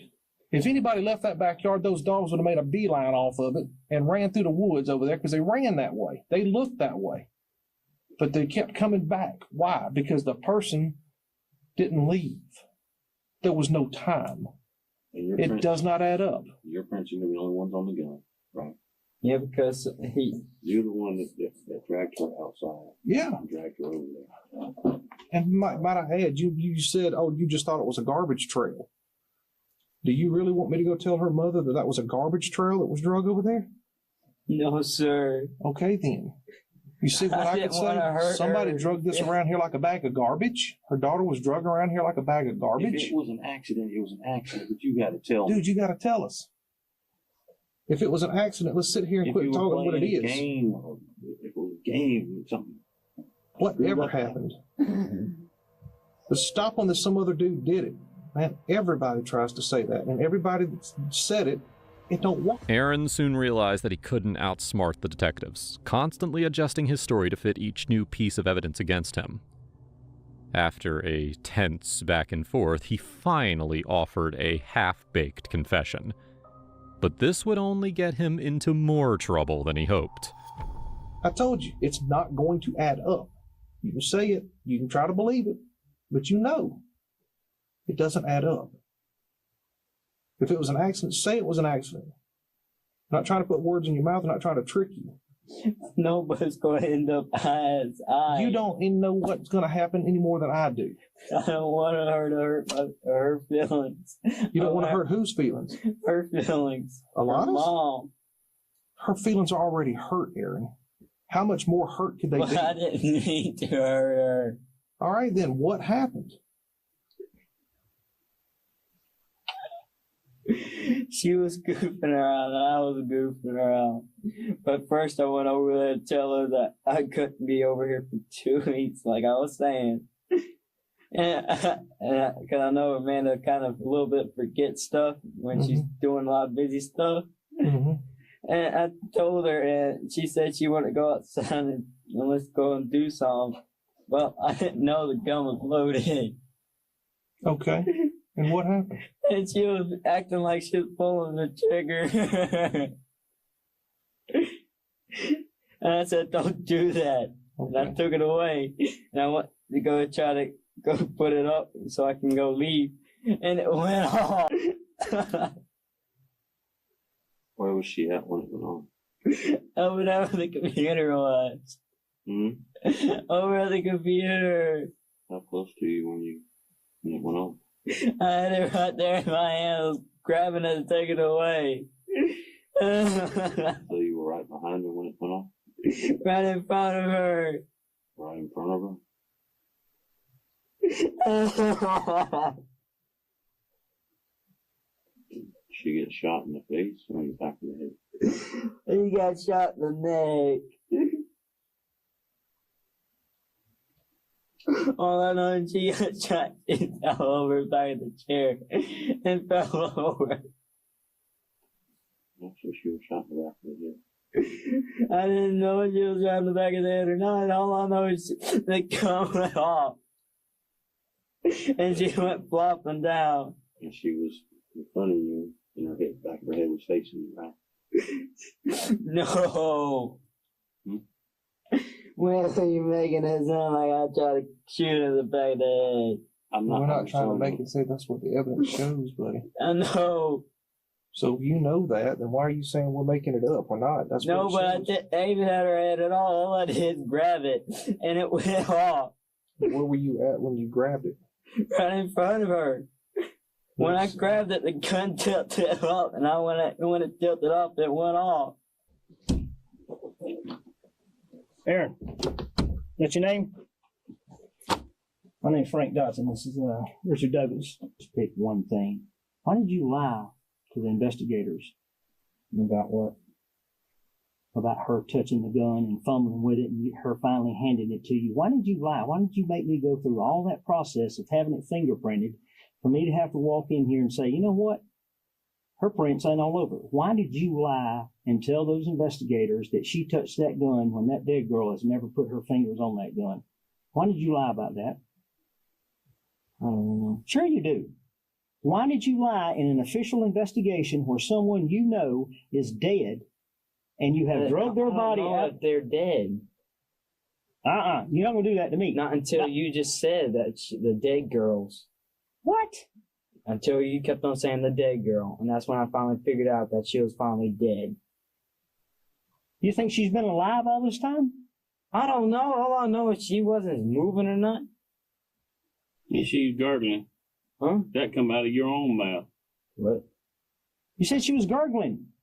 Yeah, she was. And then she didn't. She was laying there not moving and not breathing. Yes. What normally happens when somebody's gurgling and they quit breathing? You know when you ask that deputy what happens when you shoot a deer and it gurgles? You know there ain't much life left in it. You know enough about that to know. Sure, you know she was dead. The point I'm trying to make here is, why did you lie to the investigators and lead them to believe that that girl had put her hands on that weapon when she had not even touched it?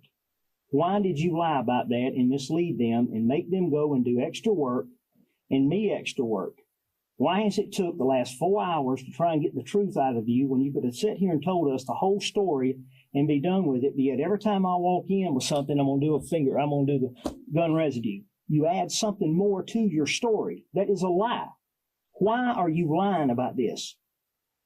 I don't want to go to YAC. Why did you lie and tell those investigators that that dead girl put her hands on that weapon? Why did you say that to them? Why did you lead them to believe that? By the end of the interrogation, Aaron had given 27 different accounts of Alana's murder. But the evidence was clear. He had had the gun for days, and he likely waited at the bus stop for Amanda to leave before shooting Alana while she was at the computer. The most chilling part? Alana may have never known that Aaron was the one who shot her. She might not have even known that Aaron was in the house. With mounting evidence against him, Aaron was arrested and charged with the murder of 14-year-old Alana. His trial took place before a jury from February 6th through 9th, 2012. On March 2nd, 2012, Aaron Schmidt was found guilty of all charges. He received a life sentence without the possibility of parole for malice murder, 5 additional years for firearms possession to be served consecutively, and 10 years for theft to be served concurrently with the life sentence.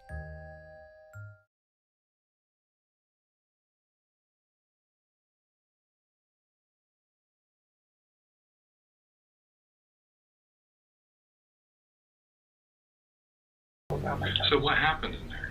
I know you guys are both in there. I don't even know. I remember we got in there. I blacked out. I genuinely just, we went in there. I blacked out.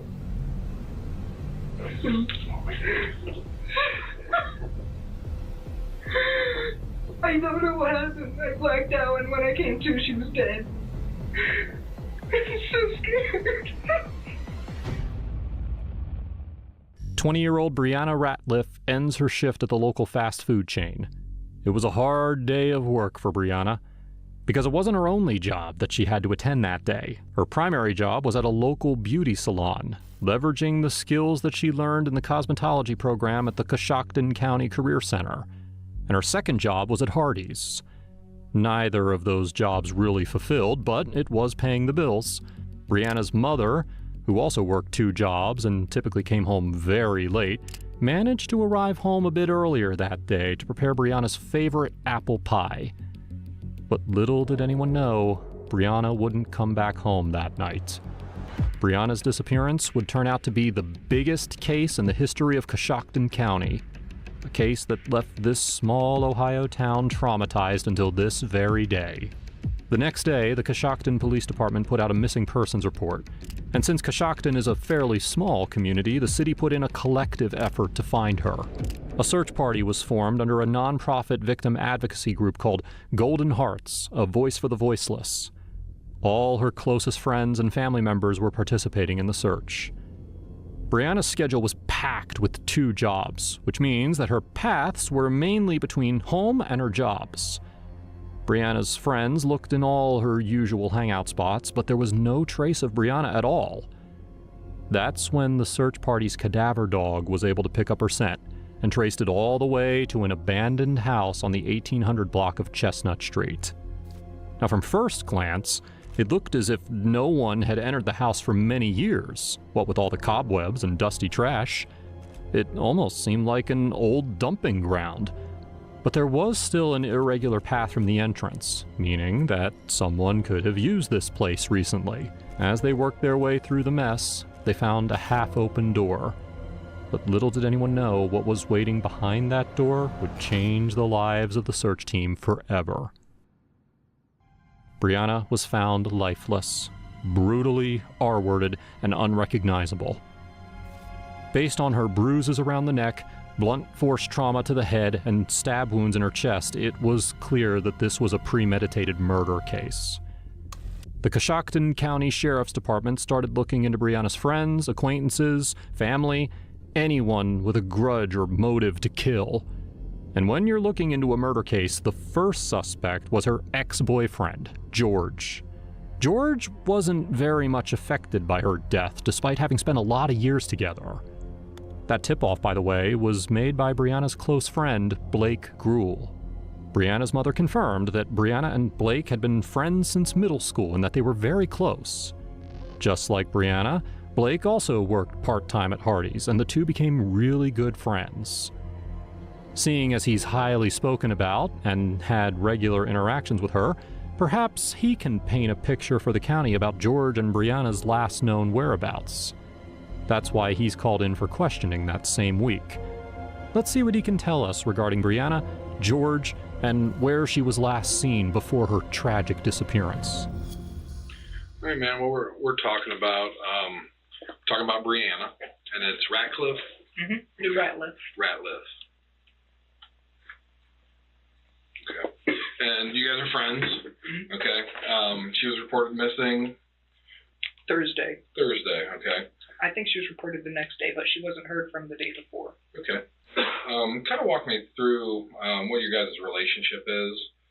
We're just friends. We've known each other for a few years.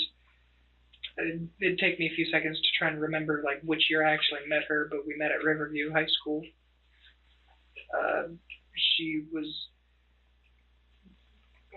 We met there. I remember I met her with like a group of other people that like, I met someone else and they introduced me to her, and that's how I met her. How often do you guys talk or hang out? We hadn't talked in a long time until more recently because I felt bad because I hadn't messaged her in a while. Okay, and how'd you message her? How did you message her? Messenger. Facebook? Yeah. About when was that? When exactly? Like the last time I messaged her? Well, when you guys just started talking again? I don't remember an exact date if you wanted to, but was it a couple weeks ago, a couple months ago? Yeah, probably. I wouldn't say a month, so it'd probably be a couple weeks. And you guys talk quite frequently in the last couple weeks? I tried to get her to talk to me, but like because of our schedules, one of us was always either tired or working. Mm-hmm. Okay, how often do you guys hang out? We've hung out a couple times within the past couple weeks. Okay, a couple times a week, a couple times a day? No, like once maybe every 1 to 2 weeks. Okay. And what would you guys do? We'd normally just walk around, just talk and like, catch up with whatever's going on with each other. And then a couple times we went down to that park. And then the park by your house? Hall Park. Okay. Okay, what would she talk to you about? Normally she would just talk about like if there was like an angry customer at work, or like if she wanted to vent about any of her ex-boyfriends, or if she was having trouble with any of her friends back like at Warsaw. She been having any issues with anybody? Only issue that she really brought up to me was that George, I think you probably talked to him maybe, her most recent ex, she told me how he broke up with her and she was upset about how her mom was trying to get them to move.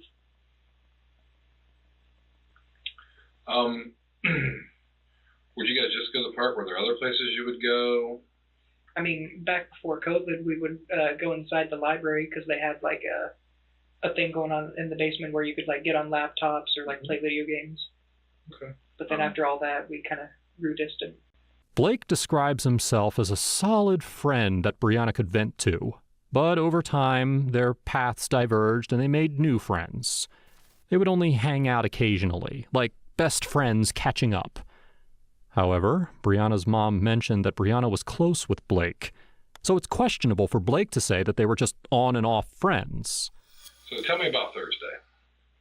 Okay, you want me to just start from the beginning when you woke up and go from there. All right, we had arranged a meeting to hang out on Thursday.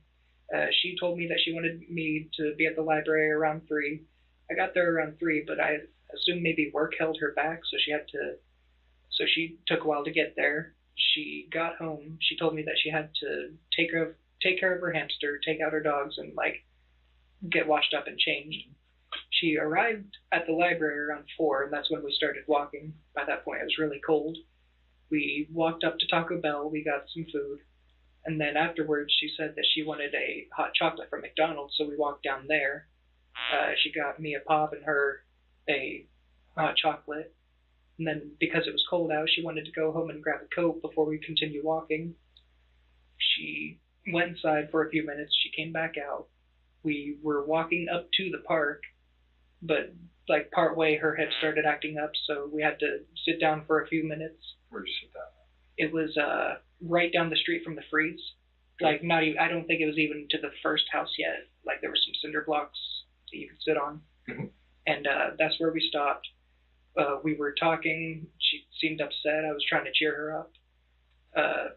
That's when she was starting to talk about like the whole moving thing, so I was trying to cheer her up. And after that, we walked up to the park. They said the camera only saw us going in, and nobody left, but I assume that's probably just because of the way we walked. Now, just for some perspective, this was the vacant house where Brianna was found, which is less than a 5-minute walk from Hall Park. If Blake claims that the two parted ways after the park, well then who took her to the abandoned house? It's unlikely that Brianna went there by force because there were no restraint marks on her wrists or ankles, and there was no torn clothing. So chances are she went to that place willingly. The question is, why? So, you go home, okay. When do you next try to message her? It was a little while later. It was about 7:40-ish when I messaged her. So maybe 45 minutes later, Yeah. an hour? Okay. I got home and then I was like, shit, she's probably still there. I should probably like let her know like not to stay out too late. Okay. What she said? Did she respond? No, I told her like, you know, your headphones are on the bench next to you. Make sure you don't forget those. Sorry about the hand motions. That's fine. Her headphones were on the bench. I made sure she wouldn't forget those, and I told her to get home so that she doesn't catch a cold. Would I be able to see your phone, those messages? Maybe take some pictures of them? Yeah. Good. Grab the camera.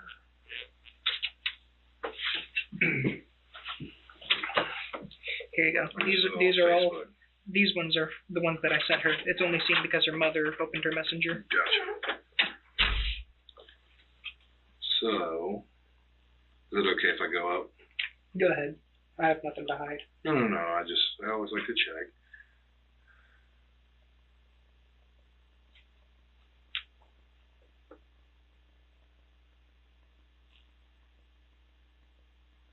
So you talked to her, so the 14th, around 10 p.m., she was watching rain. She says, I kind of got lost watching rain. Is Rain a kid? Because she spells it R-E-I-G-H-N. Oh, no, I assumed that was a show. Okay. From the text messages, his story checks out. But there's something interesting about his message. He reminds her to pick up her headphones from the bench before going home. The same headphones that were found in the abandoned house. If she was attacked, it's likely that the murderer grabbed them, which means that there could be fingerprints on them. We'll have to wait for those results. For now, though, we need to connect the dots between Hall Park, where they said goodbye, and the abandoned house where she was found. Have you and Brianna ever dated or anything? No. Ever talked about it? We did talk about it a while back, but... How long's a while? Like this past year before? Let's see. I think it's been a few months last time we talked about it, and then we also talked about it back when we first met. So you have feelings for them? Somewhat? Somewhat.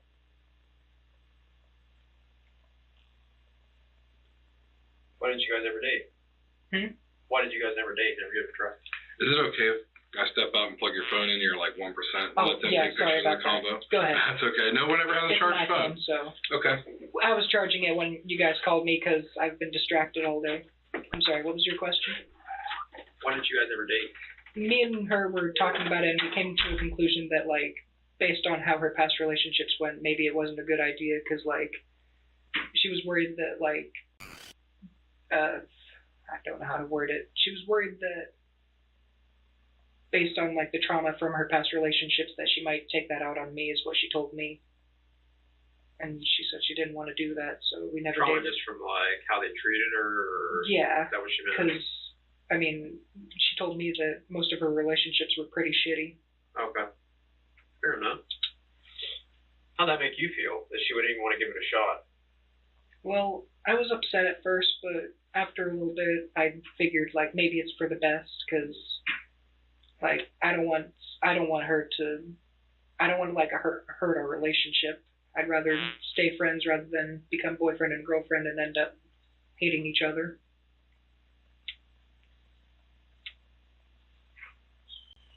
This completely contradicts what Brianna's mother told us. Clearly, he had a thing for her, which is why he had that long list of text chains, and why they talked about having a relationship in the past. The detectives are still wondering how she ended up at the abandoned house willingly, though. Luckily, as soon as they ask him this question, he immediately bridges that gap. You ever been to this house that she talked to you about with the antiques in it? I've been there a couple times, but I've only ever been in it once. You've been there with her? I've been there with her. We were checking it out, seeing if there was a way to get in because she was interested in it. And did you two go in together? No, the last time I went in, I'm pretty sure it was a year ago because I remember it was back when it was hot out. I was there with Alex, who's out there, and another one of, I think it might have been his cousin. I don't know the cousin's name. When were you up there with her? Let's see. I didn't go up there with her this time I hung out, but we were up there the last couple times. The last couple times you've been up there? Yeah. First time we were going up there because I was like, hey, there's this house up there, and because she had told me that like she likes like old abandoned stuff. Like I'm pretty sure there's a factory somewhere down there that had burned down. But I told her about it. We went up and looked, saw that it was blocked off and stuff. So we were like, oh, well, guess we won't try that. But then she was like, well, what if there's like another way in? We went back up, looked, nothing. So that's when we stopped. Where did you look when you went up there? We didn't go on we didn't go all the way around. We just sort of walked around the corner. There was one door, it was locked. So that's when we were like, oh, all right, let's stop. When you go up to the house, how do you get to it? There's like a little path in the trees that you can get up around that like leads you to where all that stuff is piled over. Mm-hmm. You never walk through the back? Back? Yeah, through the back of the house. No. You've never been behind it? Not as far. No. I've only ever been on that one side with the piled up stuff in the doorway. How'd you get in the last time you were there? When you said like a year ago when you went inside? When I was with Alex, we all just kind of piled in over there. Over where? We just tried to climb over the piled stuff in the doorway. Okay, in the back. There's probably a bunch of shattered glass there because one of us accidentally stepped on it. I tried to move some of the pieces out of the way. That was how long ago? A year ago. You might have to ask Alex if I'm wrong because I'm not the best with dates. I just remember it was hot out, so I assume it was last summer. With this one fact, Blake Gruhl just shot himself to the top of the suspect list. He not only knew the abandoned house, but he introduced Brianna to it. For now, they'll use his willingness to talk to collect as much information as possible so that they can pick up on any inconsistency. All right, man. Real quick, what we do is kind of a standard thing. We're looking to get a DNA swab from you. Is that cool? Yeah. And then we'll give you one with another one. They're free. I'm paying. Can I have another one? Yeah, we'll get you another one, man.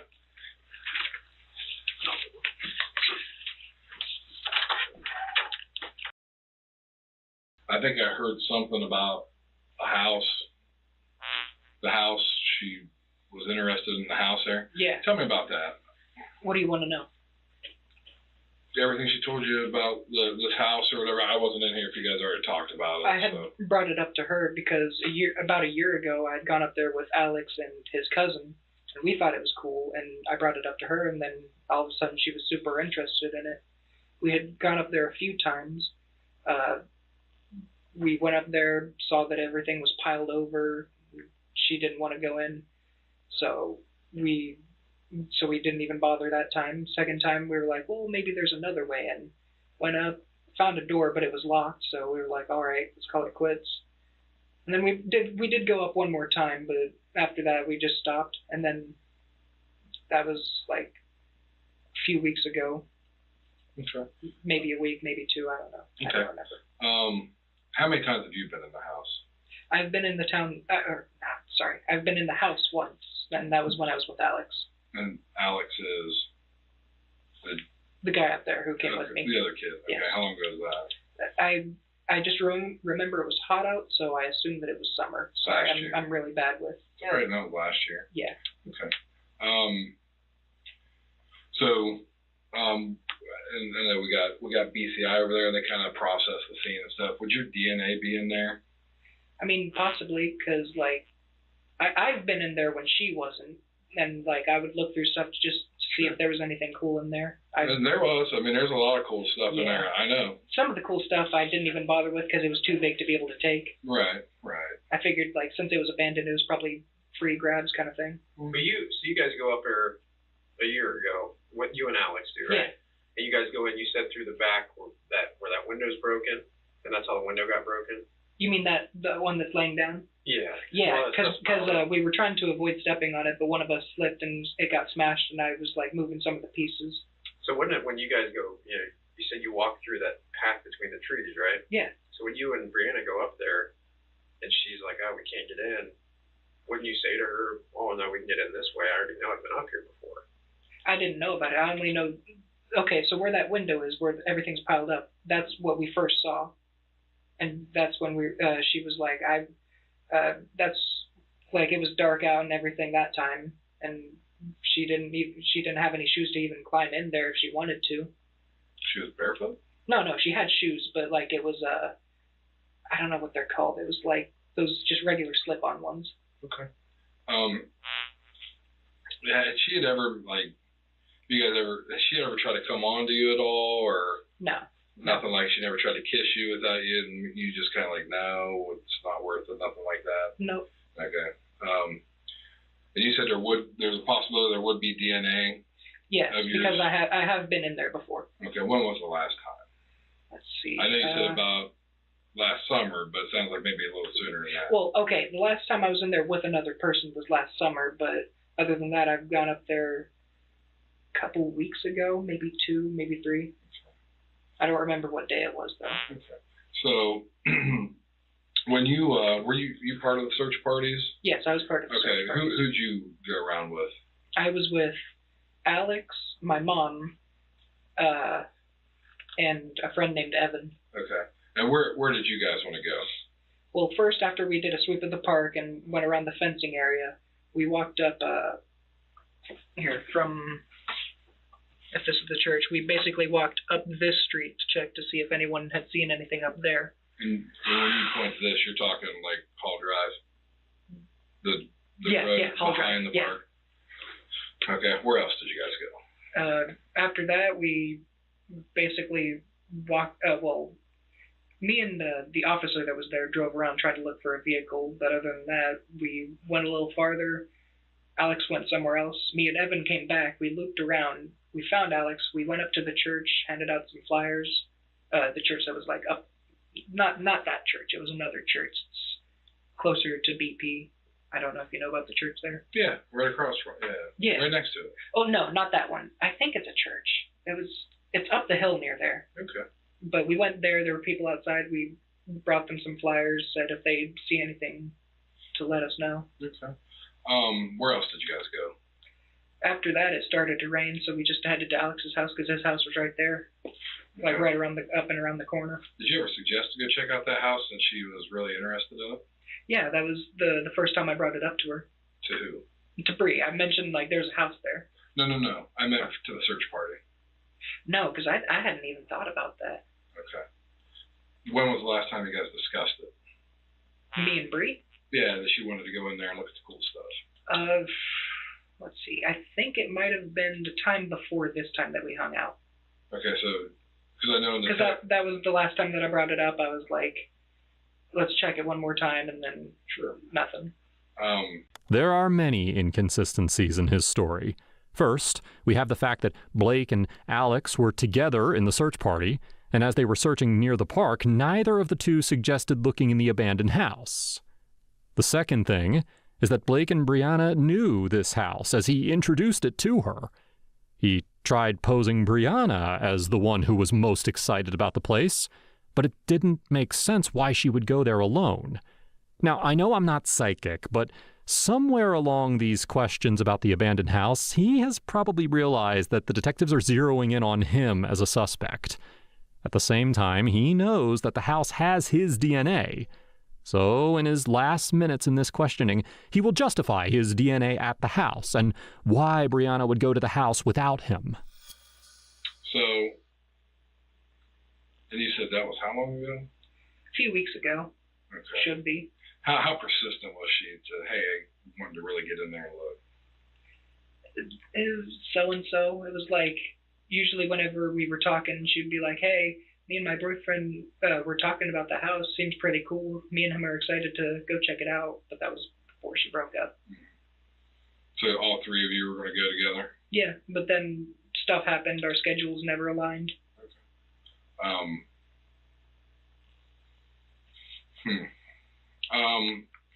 let me ask you, when you left the park and you headed out, did you just say peace out, take off, or? Yeah, I told her why I was leaving, and then I left. Okay. Okay. So is she touchy-feely or anything like that? I mean, we hug. While I was there, like when she was upset, I tried like tickling the back of her neck because she told me she's ticklish, and I was just trying to cheer her up. So you guys still kind of flirt with each other? Yeah, well, kind of flirty, but like not really romantically. I don't know how else to describe it. Right. If she would have came on to you, how would you have reacted? To be honest, I would have to like think about that. Like if she had asked me to date her, I would have to think about that for a little bit, considering what she told me. Right. Do you think? I mean, would you have pushed her away? She tried to kiss you just out of nowhere, or you just let it happen? If she was desperate enough to kiss me, I wouldn't push her away. But what would you say, desperate? I wouldn't call myself. You're a good-looking kid. Really? Yeah. I have people tell me that a lot. See? So why maybe I'm just self-conscious. Maybe, but yeah, I mean, I wouldn't say desperate. So, like, what, from everything that you've processed so far, what do you think happened? Because I'll ask everybody this, it's just different avenues to see. Based on some outside information, I heard. How about not outside information, what you believe? Because you're going to hear a lot of things, and I told your mom that. Facebook's going to be blowing up, and they're going to say, what about this, I heard this. Nothing that I don't know is official, basically. Yeah, what would you believe or think? In my personal opinion, I think that maybe one of her old boyfriends was mad at her and, like, might have done something. And who would be the perfect person for that? The guy who was at Riverview. If I had a picture of him, I would be able to point him out, but other than that, I wouldn't know, because I didn't know him. I knew him, but he didn't seem like that great of a guy, you know? You don't know his name? I don't know a name, but I would know a face. Here you go, man. I shut her off to save you 32%, no problem. Let me get you a ride. I don't know if I need to tell you this too. I told him, but my fingerprints will be on her headphones and phone if you found those. Okay. Her headphones because I was connecting to them while we were walking, and her phone because when she had to fix her shoe, she handed it to me. Cool, man. Appreciate it. All right. What do I do with these? Oh, you can get some in there. Let me find someone that can give you and your buddy a ride home. We might want to talk to him later because apparently he knew her a little more. All right. And like later tonight or at like a later probably tomorrow. Okay. It's going to be a long night, so we'll probably get going to sleep. You know what I mean? Please figure out who did this. Her cousin was mad at me. With that, Detective Eric DiMatteo finished the interview, and with the information he got, he scoured the neighborhood for witnesses and security camera footage. Throughout this interview, Blake maintained a helpful stance and gave the detectives a lot to work with. But the key points to remember here are that A, he introduced Brianna to the abandoned house where she was found, B, he was the last person to see her before her mysterious disappearance, and C, the path they took coincides with the route for the abandoned house. By the way, just as a quick reminder, if you enjoy this content, please make sure to like and subscribe to the channel. It supports me more than you know. Now, back to the video. In the following days, Detective DiMatteo came across a man who, on the night that Brianna went missing, spotted a figure dressed in black coming from a church next to the vacant house. This man proved to be a useful tip, as he confidently ID'd that figure to be none other than Blake Gruhl. This fact puts a big question mark on Blake's story, as he claimed otherwise. Granted, it's not enough to treat him as guilty, but it is still enough to bring Blake back in for a second interview, hoping that he will clear up this inconsistency. All right, man, really appreciate it again. Like I said, we're trying to truck forward on this stuff. I know your info is still the same, but... But what? I'm going to ask you again. All right. Just in case. Got it. I understand. I'm sure it's like standard procedure. Oh, yeah. Yeah, and I'll probably read you a little something else, because I read Alex, and then a couple other people I talked to, they're Miranda, and It's just something that we do. Yeah, I didn't do it the other day, but just in case. And I do appreciate you coming down. What I want to do is go over and make sure we have this right from the start of the day to the end, to when you guys last parted or whatever. If you could walk me through that. I know you went around with the guys. Yeah. So if you just walk me through that morning when you woke up of Thursday. When I woke up, or like when we actually met? I just woke up. What did you do that day? See, I didn't really do much that day from what I remember, because most of my days are usually the same. Just wake up, play video games, see if anyone wants to hang out. And that day I was like, I haven't hung out with Bree in a little bit, so I was like, let me message her, see if she wants to hang out. She said yeah, so we were planned to meet at the library at 3. She took a little longer, so we ended up meeting at 4. And then I don't know the direction, but as we were driving, he said west. We walked like up Main Street towards Taco Bell. And then after we went into Taco Bell, we ate while we were there. And then afterwards, we went back down the street to McDonald's. She got a hot chocolate, I got a Dr. Pepper. And then because it was getting cold out and it was rainy, we went to her house to grab a coat. That's also when she brought her headphones out. What kind of headphones were those? Over the head. Over the head, they were primarily gray from what I remember, and then they had blue on the ears. Do you remember the brand? I didn't see a brand, sorry. Yeah, that's fine. And then after that, we walked to the pit stop. Okay. I got a Coca-Cola and some Mentos, and she got just a thing of Mentos. And then we walked up the street in the direction of like the Seasons Tanning. Then we crossed over to the, like, because it splits into like a Y shape, we went over to the sidewalk on the right side. And we walked up the street towards the Freeze.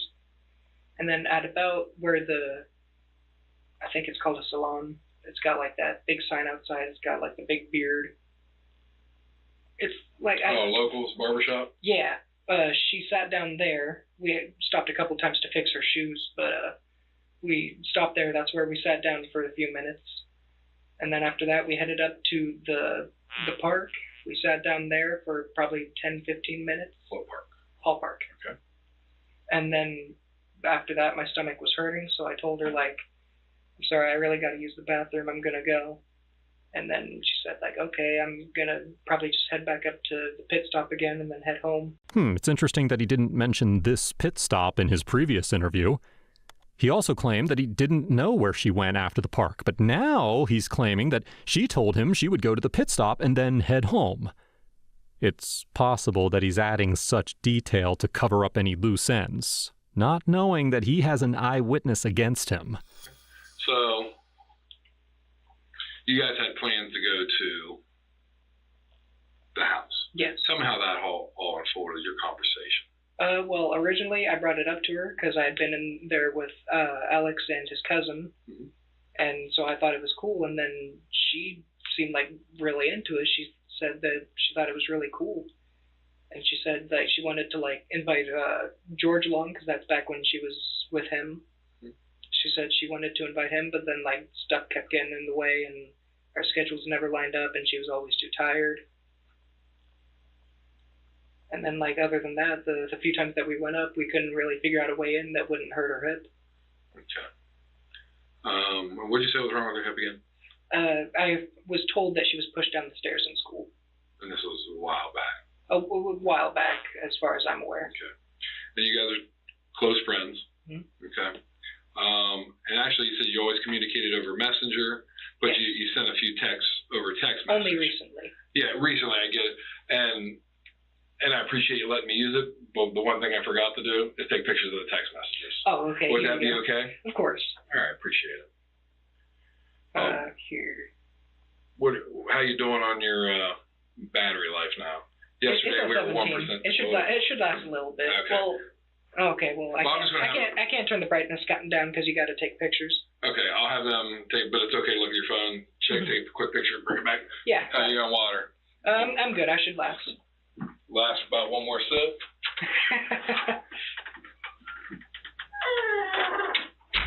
It's actually impressive how throughout these 2 interrogations he kept himself composed, he justified every step he took on Thursday, and is extremely cooperative in this ordeal. That either means that he's telling the truth, or he's too good of a liar. All right, man. So you're wearing this? Yes. Okay. So, what kind of hat's that? That is just a, Indiana Jones hat? it's a fedora. I don't know what the material is.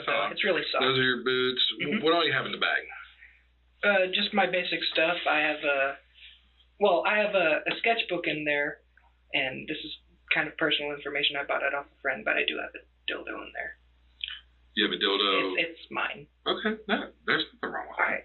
And other than that, I just have basic, I have pens and pencils. Mm-hmm. There's some stuff in there that I actually didn't even remember having. Like I had some wet wipes from a while back. Okay. So you guys are walking. This is your attire. Mm-hmm. You guys go to... This is Taco Bell. Correct. This is, or at least that's what it looks like. No, it's Taco Bell. All right. And you guys make your way, you trek through, and you go back. You go down to Hall Park. Mm-hmm. Okay. You're there for several minutes. Okay. And then you leave her. Mm-hmm. Okay. So when you're walking up,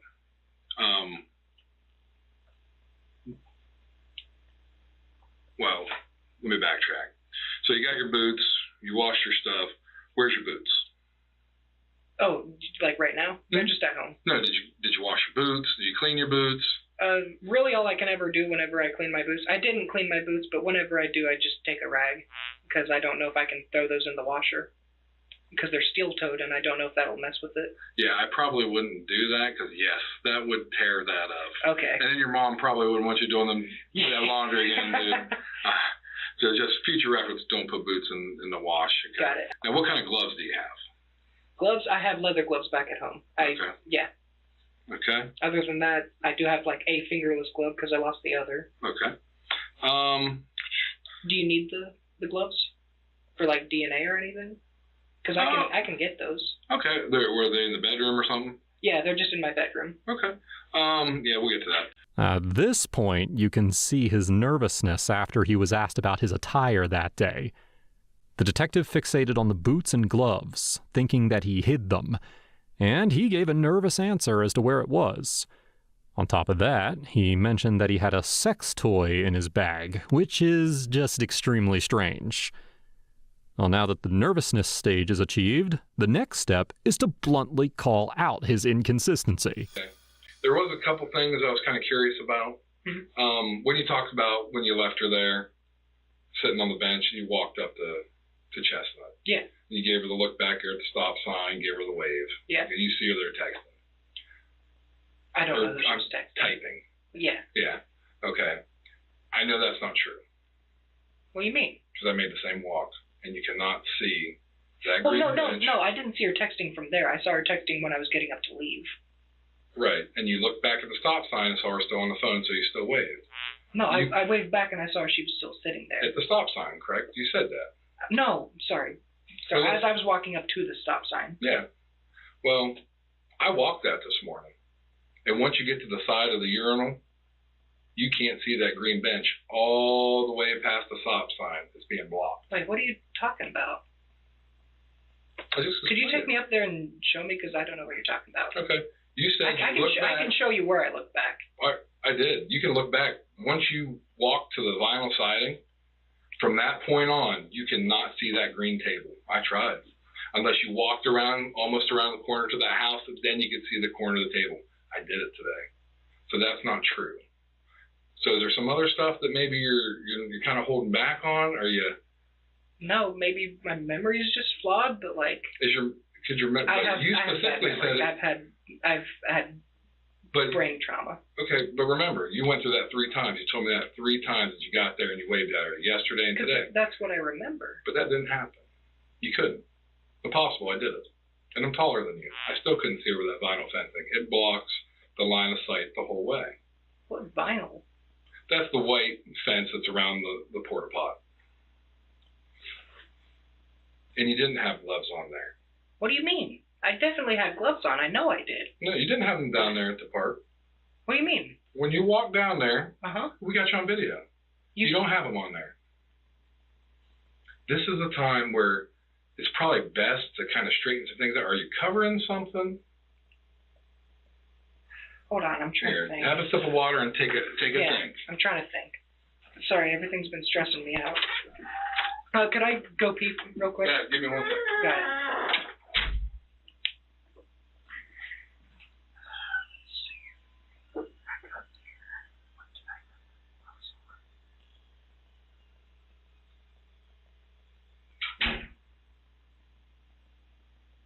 I know I had the gloves on after we left McDonald's. I know I had them then. No, wait, no, I put them back in my bag because I was having my hands in my pockets. What do you mean? I wasn't at the final thing. It was when I was walking around the porta potty.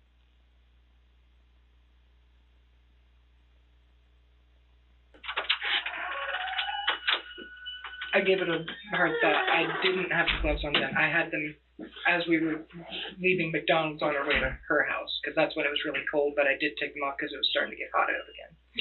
But I think there was a misunderstanding, because when I waved to her is when I was going around the porta potty and that cement thing.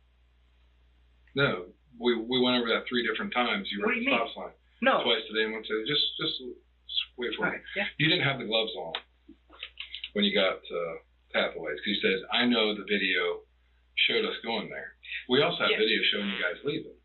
So listen, what I'm trying to tell you, I'm trying to work with you. We know what happened, but why? I know you feel terrible, but why? His confident facade is finally wearing off. He knows that he's caught in a lie, and there's some underlying guilt building up. But this is the time just to clear yourself. I know you're tore up about this. She was a friend. Something happened. Why?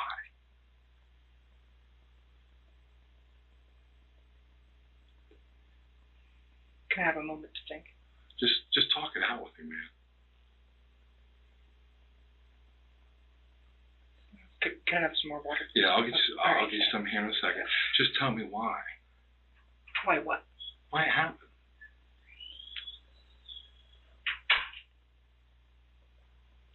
I don't know.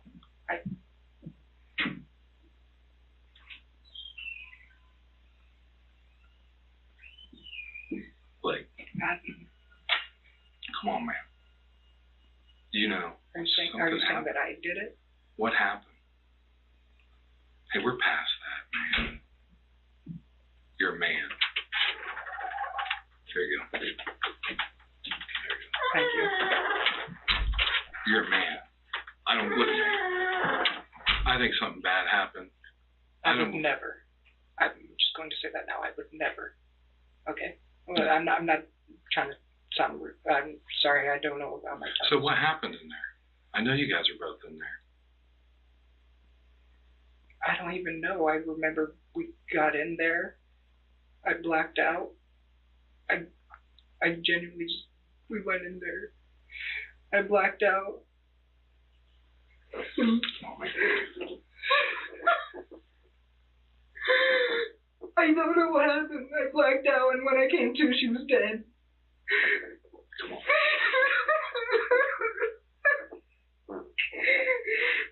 I'm so scared. Wait. Get it off your chest. You feel terrible, I can tell. I don't think you're bad. Just wait. What happened? What happened? I don't know. They need closure too. I remember I walked in. I remember first thing I said was, like, shouldn't go in the basement because that's creepy.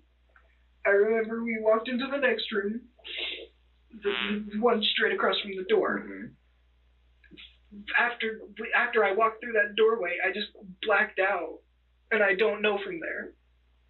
I came to, she was dead in the corner, and I panicked. And what did you do? I left. I didn't know what to do. You know what you did, okay? I couldn't have raped her. I know. Then why would you pull her pants down? I don't know. Do you want to like check me? I don't believe like that I could do that. Something happened. What made you snap I mean, to kill her? More recently, before that, she kept talking about stuff that I knew wasn't true. She kept trying to frame her boyfriends for like raping her and abusing her, but like. And that made you mad. Why? Because it's a female. No. Then explain to me. I'm just trying to understand. She kept trying to make it seem like Alex was like a terrible person, and she kept trying to like. And he's your best friend. Yeah. I know that. I mean, I don't tell him enough, but like he's like my best friend. But she's talking shit about him. She was trying to say that he was abusing her and like that he raped her, but I know neither of those were true because. And she would constantly nag you about this? Yes, I was there for all of it. She was the one abusing him. And then you got tired of listening to her run down your best friend. Did you tell him about all this? No. Does he know that she was running him down? He does know that she was running him down. I did let him know. So now we're getting somewhere. She was running him through the mud. He's your best friend. I talked to him. He said you guys did have a little thing going back and forth. Right? And that's Sorry, okay. Repeat that. I spaced out first. I didn't space out, but I didn't catch that last part. You guys had a little thing going on back in the, maybe a little lover thing, gay, and that's fine. Oh, between me and him? Yes. Yes. Yeah, and the most recent was when? Between me and him? Yes. Well, what do you mean by lover moment exactly? Because he's mostly straight. I know, but he admitted that you guys hooked up. Oh, that was. But you still have feelings for him. I do. Okay. And she's running your friend into the mud. And how mad does that make you? It made me very mad. Okay. So then walk me through what happens when you guys are at Hathaway. Where's Hathaway? That's where you're sitting on the benches. Well, I took her and, I told her, like, hey, you want to check out the house? I'm sorry, I lied. She was able to walk into it. Mm-hmm. And, I got in there. We were looking around. I walked through that doorway. I black out. I don't know what happens after that. Okay. Now, let's backtrack that a little bit. Was she running her mouth about him as you guys are going in? Yes. So it's pissing you off? Yeah. So you didn't black out. You do remember it. So tell me what happened. When you're going in there, she keeps going, blah, blah, blah, this, you get mad, what happens? You do know. I see it in your eyes. Let's get through it and we can go to the bathroom. Just one thing. What? Can you please tell my parents? Or, they're going to know. So you go in there, she's running them down. I snapped. And what happened? I choked her. I hit her over the head and I choked her. What'd you hit her over the head with? Bottle. Okay. What'd you choke her with? Okay. Then what? Just get it out, man. She was on the ground. I panicked. I took a piece of glass. Then what? Jammed it in. You jammed it in her throat? Then what happened? I didn't touch her. Get it all out. I pulled the pants down and then I was like, this is fucked. I have to. I left. So when you pulled her pants down. I didn't touch her. Okay. Did you start to take your penis out and then realize? So you never pulled your pants down? I pulled her pants down and then I was like, this is fucked. How am I doing this? Then what did you do? I left. I went home. Okay. God, everyone's crazy. Hey, Blake. Okay. Here.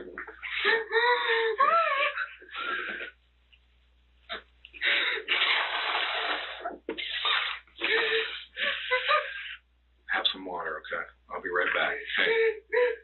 I'll be right back, okay? We're going to get through this, all right?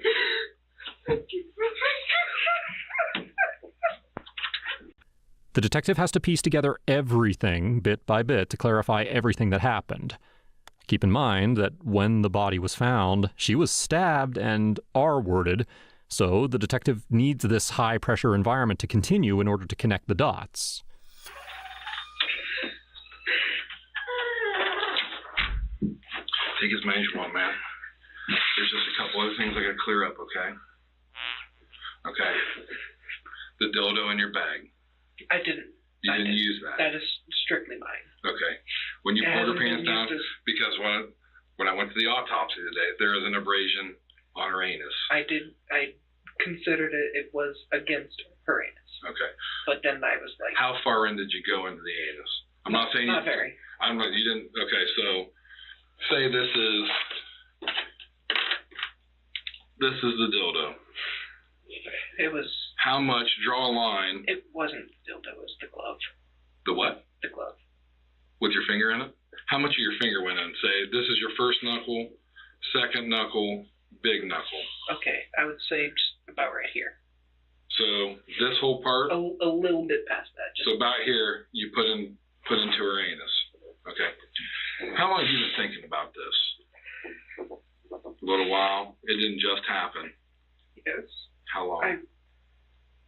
A while. How long's a while? Ever since I first brought it up to her, Brought what up? The house. And that was weeks ago. Because she's always talking about Alex and talking about how she doesn't like him and like all these terrible things. She keeps trying to frame him for stuff. And So we're going to go back a couple weeks that you got tired of listening to her run her mouth about him. Right? Okay. Did you already have it planned out what you're going to do, how you're going to do it? I figured I would just like choke her out because I knew that wouldn't kill her because that's like I see that happen is just like. And then you just got mad and just went. It went too far. How far into that doorway did you go where we found her in a closet? Or Right it's not there. a closet, Right I'm sorry. How far into the garage? Because that's actually a garage. How far in did you go? Just right there. I didn't. Just at I the didn't door. go in. So just at the door. Yes. Okay. Then what happens? That's when I snapped. She was looking in the doorway. There was puncture wounds on her jaw. Did you stab her a couple more times? I missed with the glass. Okay. So you got her twice here because there was 2 marks.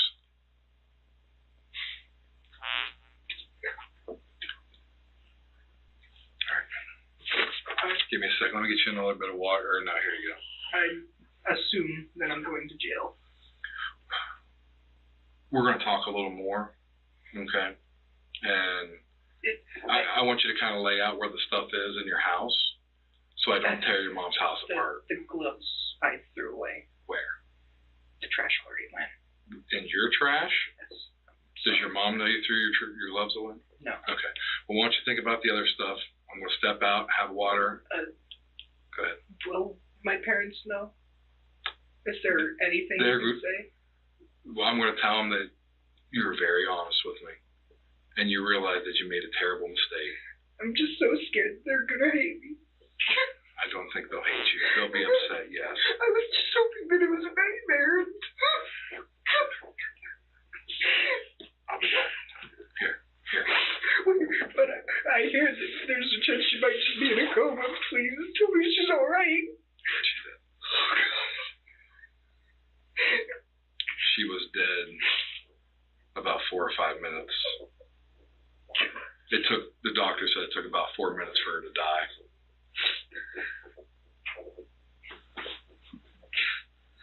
Just hang tight.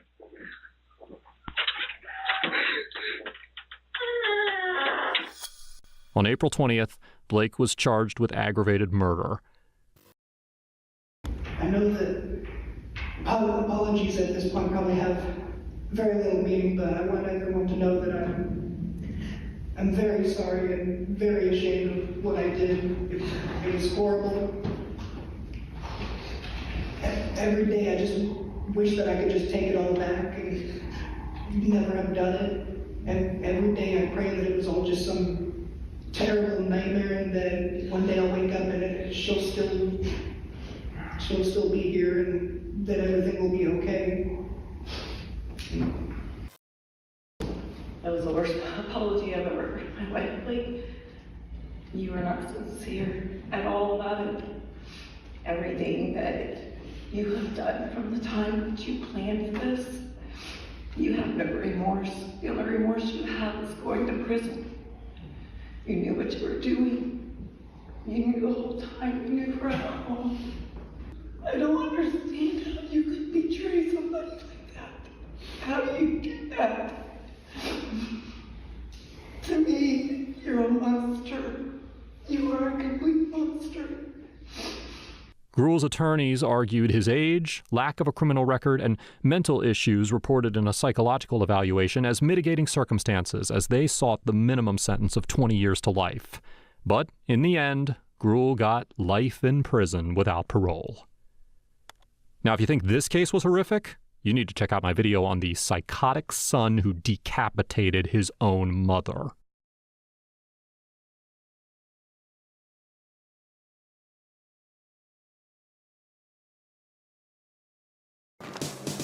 This is a free 1987 Honda Civic CRX HE 5-speed flavor. It's been parked right here off the road for more than a decade, and of course it doesn't currently run. I know nothing about these cars. I've never even touched one until, well, boop, right now. I have no clue how to work on this thing. Nonetheless, I'm gonna try to get this fired up, back on the street, and attempt to drive it over 700 miles back home from Orlando, Florida to Central Tennessee. Should be fine. How to work on a Honda. Authorized dealer. Certified mechanic. Oh. Yes.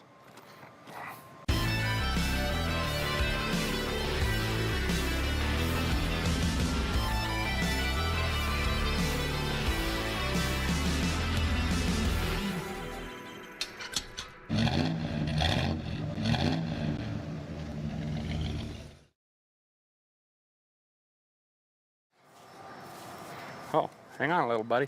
Boop. Snails fly, who knew? So a guy's down in Orlando, Florida at the Tawaka World headquarters. Buddy Freddie called me and said, Derek, I got another car for you. You've got to check this thing out. And I said, oh, is it a supercar? And he said, yeah. Mine is super, and it's about half of a car. It's this Honda CRX. And he explained how cool these cars were back in the day and still are. But then he shared the history and the story on this thing, which we both love dearly. And we agreed we got to do something with it. It cannot be sitting here, and his plate is full. So the torch has been passed to me to get this thing running and back on the road. This is a one-owner car. The guy loved this thing dearly. Somewhere there's a stack of paperwork in here like a shoebox full. He just enjoyed this thing wholly. Freddie was going to fix it up, do some things, get it running, clean it up for the guy, give it back to him. But unexpectedly and unfortunately, the gentleman passed away. And it's just been sitting here since, and it breaks our heart. So I'm going to try to get this thing running and enjoy it. I don't know where to start. We're just going to have to walk around this thing. That should take 5 seconds. Looks pretty straight. Figure out how to work on this. I don't know. Could be a V12 in here. No, probably not. Well, let's take a closer look at this rig here. It's pretty clean at first glance. I mean, we've got a little bit of surface rust or something going on here. I'm not used to seeing vehicles without a bunch of weight reduction. This one is solid. Oh, that's plastic, I guess. That's cracked there, that's too bad. It's got some sort of, I don't know if that's paint overspray or what that is, but it's all over the roof and everything. Yeah, I don't know. It's probably overspray or something.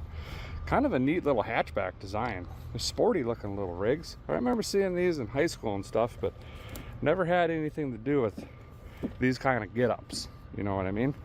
We got the Honda. I think it's originally from Florida. Never left yet. CRX. Here's the plate.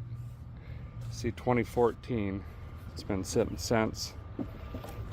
Civic, and here is that all-important HE badge. AAA. You gotta be safe. Lenses are still on the thing. I don't see any body damage anywhere. Initially. Tiny little bits of rust on there. We can clean that up. I don't know if this is common or what, but both sides are cracked.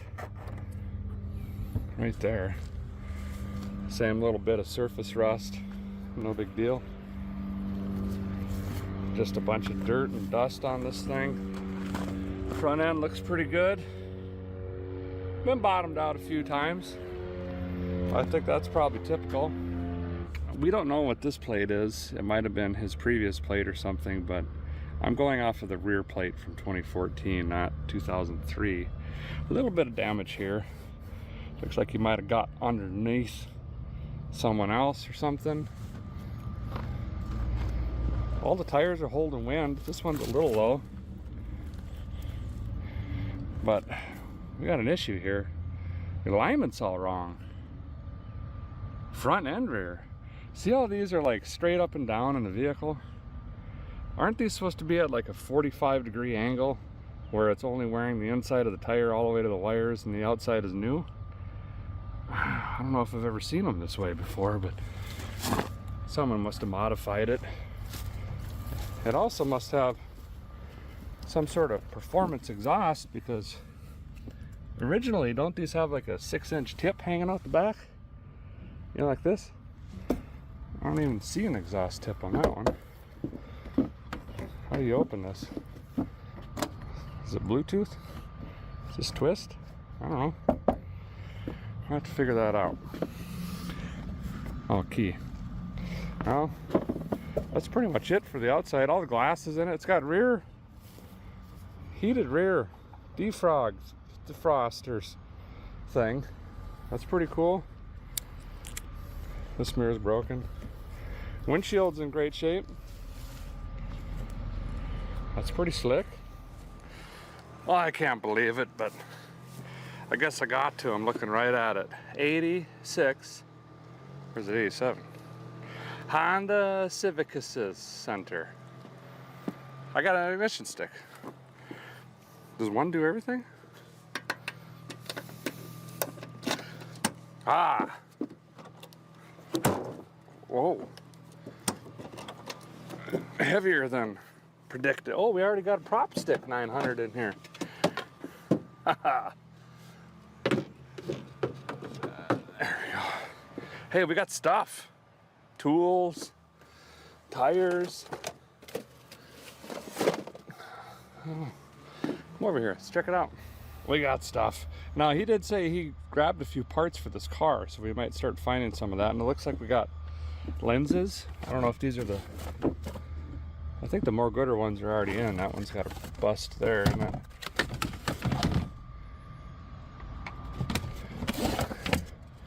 Another panel, like back center panel thingy. I don't know what it's called. Okay. We got a multi-tool closeout sale. Is it actually in here? Oh, here's the paperwork. This is the box he was talking about. There's a title? No, it is. We got a title. Look at all these notes. 10,000 miles in 88. Is this gas? Gallons? Look at that. It's all of his gas receipts. He hand wrote them. All the way to 1991. 97.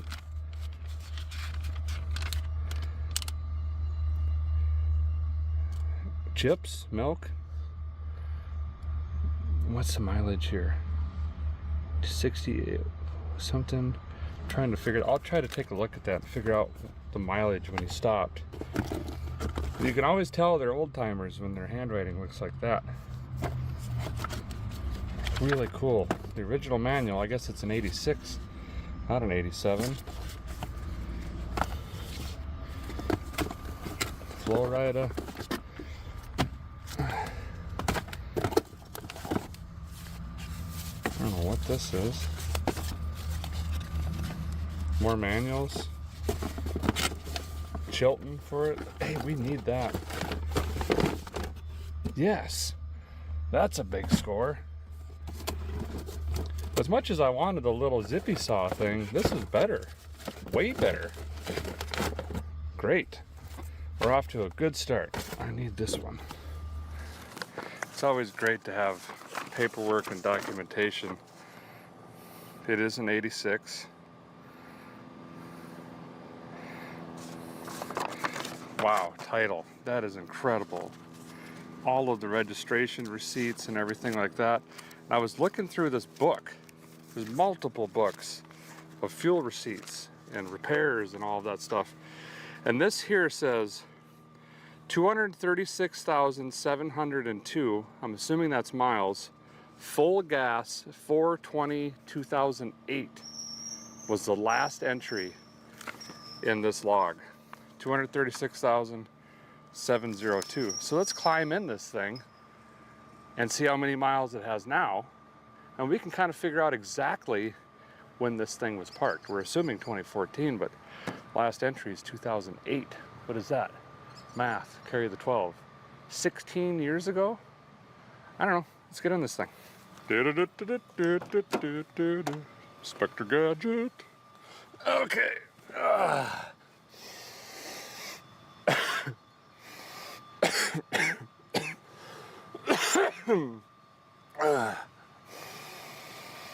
Yeah, everything's open and it's pretty strong. It's like an old coffee cup full of earwax, pieces of garden hose with stale water in it, and clover. Just a hint of cardboard. It's alluring. No, not really. Okay, 236,702. Uh-oh. Hopefully that key goes in that, because that's locked now. Okay, 236,702. 236,884. So positively, without a doubt, the last time this car had fuel and was driven was April of 2008. 16 years ago. Coming on 17 years. Wow, that's wild. We would not have known that had this guy not really had a dialed in book here. We're definitely going to keep all of this paperwork and everything with the vehicle. I never separate documents or receipts or anything like that. So let's tuck this right there for now and check this thing out. Does this really have 240,000 miles? The seat's immaculate. The door cards look pretty good. I mean, it's obviously been sitting outside. It's kind of got this moldish stuff that we see often in here, but steering wheel is pretty grody. Oh yeah, pedals are heavily worn. But he kept it clean, really clean. Oh, I gotta get this manual out. This is gonna save us. Mice hadn't gotten in here. Oh wow. How to resurface your heads. Hopefully we ain't getting that deep. Goodness. Look at this door card. It's in really good shape. Even the color is still... Oh, it doesn't work. The color's hanging in there. The way this is facing, the sun just really beating in here right now. But look at the seat. I don't know if these covers have been on forever. What is this, a dragon skeleton or something? A little bit of wear here. Oh, yeah, down to the metal. It's got the old t-shirt back rag. But we'll tuck that down. Carpet's in good shape. The original heel pad was ripped out at some point. I'm not sure what that does. Look at the steering shaft. Got the rack right there. So there we can see evidence of high miles, but otherwise, car held up great. Wheels kind of grody. There we can see the mileage, 238,884. It's got a, whatever that is, in it, Sony's. 5-speed flavor. Seems to do speeding stuff.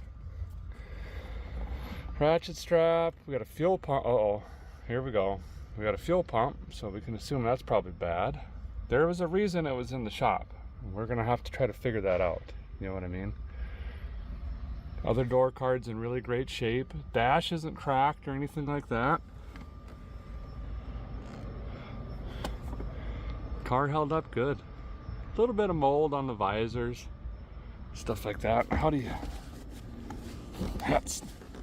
How's a guy, is there a lever? Yep, maybe they don't flip. Look at the spare. It's good on one side. Ooh. Oh, look at that. More plastics. Where do those go? Oh, in the corners. But it's already got pieces in it. All that plastic's in really good shape. It's really clean in here. Actually, not bad at all. I'm not going to pull that handbrake because I'm afraid it'll never come up. I wonder if it was ever smoked in.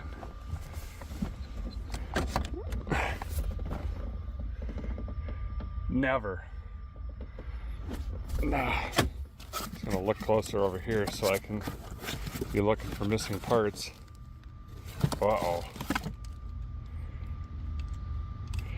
Got a distributor.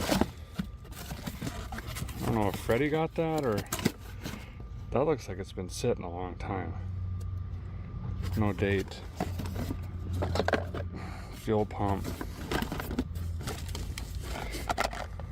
Must be an oil filter or something. That's pretty concerning. Pulley system thing, hardwares and a belt. But then we've got an ashtray, but we already have one in here. So is this just spare parts or is this parts off of this car? I think that's a battery hold now. Oh, there's the, of course, the one place I didn't look. Oh, look, the interior, blue. Huh, that's how you decode that. Let's open that, see what we got going on. Looks like she's already been populated. Hello, anybody in here? There we go. Oh yeah, look at that thing. Got a propulator. It's handy if you're like 4'2". Work on this thing. There it is, in all its glory. Now, you know, the DX and the SIs in America had a slightly larger engine than, I think I've been calling it HE, but I think it's HF for highfalutin. This model right here was smaller. This is a 91 cubic inch, and she thumped out 60 horsepower. Yeah, 60. Now, you might have giggled, but listen, this car, dry weight, shipped 1,713 pounds. And this car over in Japan, with the EFI, they made like 112 horsepower. These little things were rocket ships. If you do a power to weight ratio and all that, I don't know. I've never driven one. We're gonna find out. This is not EFI. There should be a little fuel make it happener in here somewhere. And it looks like a new battery was dropped in here, and that's all the farther they got. See, ignition unhooked, but we got completage otherwise. Vehicle emission stuff. Honda Civic 1500. Wow, look at the vacuum hose routing diagram. Goodness gracious. Well, I'll bring you guys in here. Hopefully you know more of what's going on in here than I do, because ooh, I know that's windshield washer. We'll be just fine. No, help me. Somebody help me. Well, we got the old wind inductor tube going into the pollen filter turbine down to the Venturi modulator. And this looks like some sort of inertia pump with some doodabbers hanging off the whistleator. Over by the relay to the incumbulator, that must be going to the Sidewinder lightning status apparatus. And that's jammed into whatever that is. It goes over to there.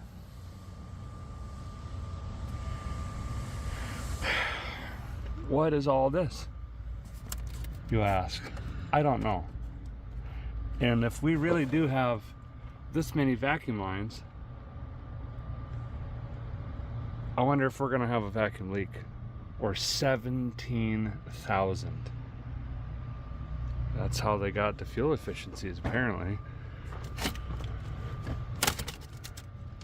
See, this was dropped in 2020. I think that's when Freddie bought it out of this yard. Not sure. This ignition coil, and that's unplugged. So I wonder if there was spark issues. There was a distributor, lightning wire laying in there that plugs into that somehow. I think my hands are just kind of too big to work on anything on this engine or the car itself. Apparently has AC. That's somehow jammed down into there somewhere. I see a tiny itty bitty charging whirler. I don't know. Let's just start taking things apart and hope that we can get them back together. It's the same routine, I guess. Fuel, spark, combustion, valve timing. It should make noise. Now we have no idea if the clutch works, if the brakes are gonna work. Where is the brake master cylinder? Oh, it's hidden down in here. Don't worry, super hard to get to. Can I even get my... The answer is no. There's fittings down in there. Can't even get the lid off. That's completely empty and full of like Play-Doh. So we won't have any brakes. And why is there wires in there? I'm sure the clutch is going to be the same. Is it a hydraulic clutch? Probably.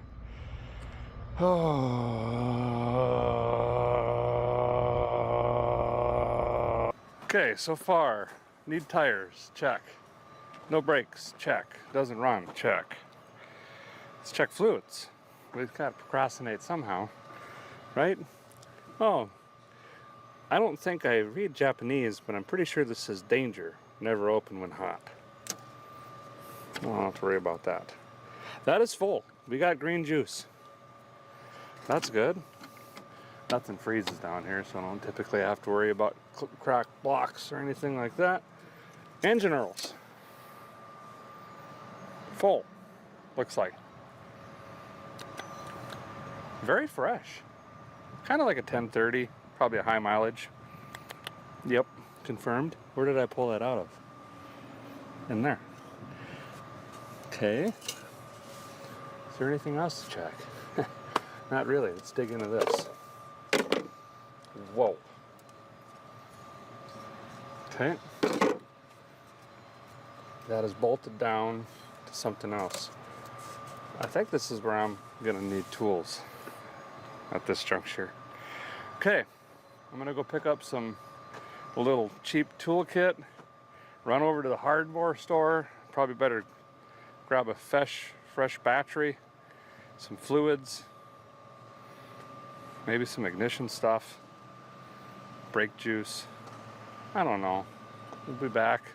We're gonna start with just fuel and spark. We'll go from there. Gotta hear this thing run before we get into brakes, clutch. Well, the guy's back. In black. Got some tools, so let's, oh, I was gonna set it on the roof, but this one's pretty good. I don't know if I should do that. Set them over here. Yeah, we'd scratch that, right? Let's not do that. That's kind of weird.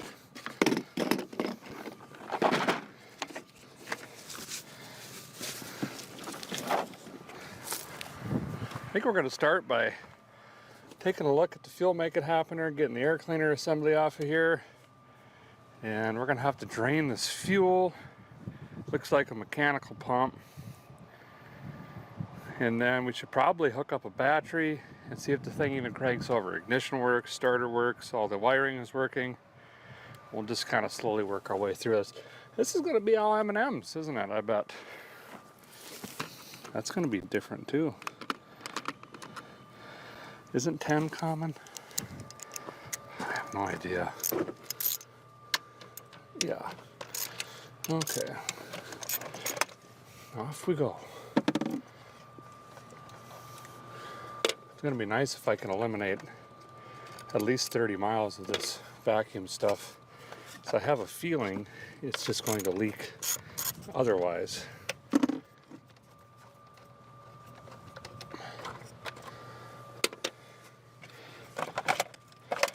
Boy, they got serious when it comes to getting this air cleaner on here. Got everything hooked to it. Screens and hoses and wires and what is that now? What does that one go to? This one's got a check valve on it for checking stuff at the valve. Got another one under here that does something. Got wires hooked into it. How do I unhook wires? I just pull on it? Ooh, that doesn't seem right. Let's just set it like that for now. Okay. Hey, little fella. What you doing? No idea what that is. Well, they should all work essentially the same. Except this one's... No. Is it locked up? Uh-oh.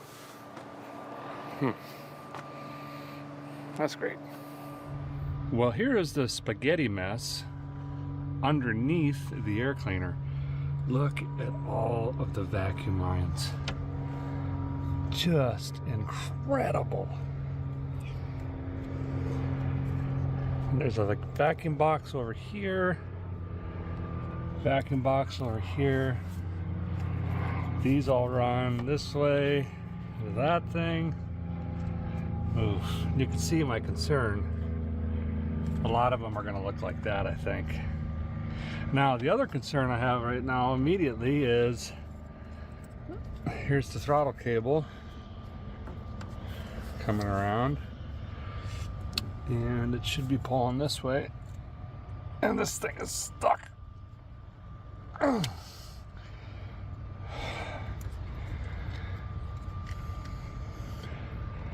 That doesn't look like a fun fuel make it happen or rebuild.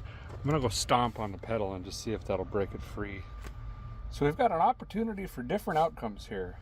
One, we break something. Two, we bend something. Or three, it just moves but then gets stuck. Ah. That felt like bendage. Oh, there we go.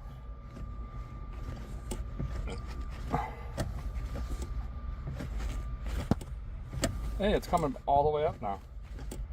There we go. Still doesn't feel... That's not doing anything.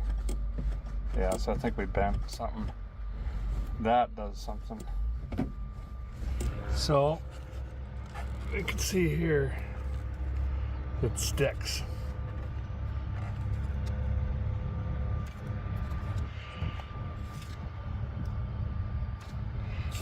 This would be a nightmare coming off of here, and what's the likelihood I could even find a rebuild kit for this thing?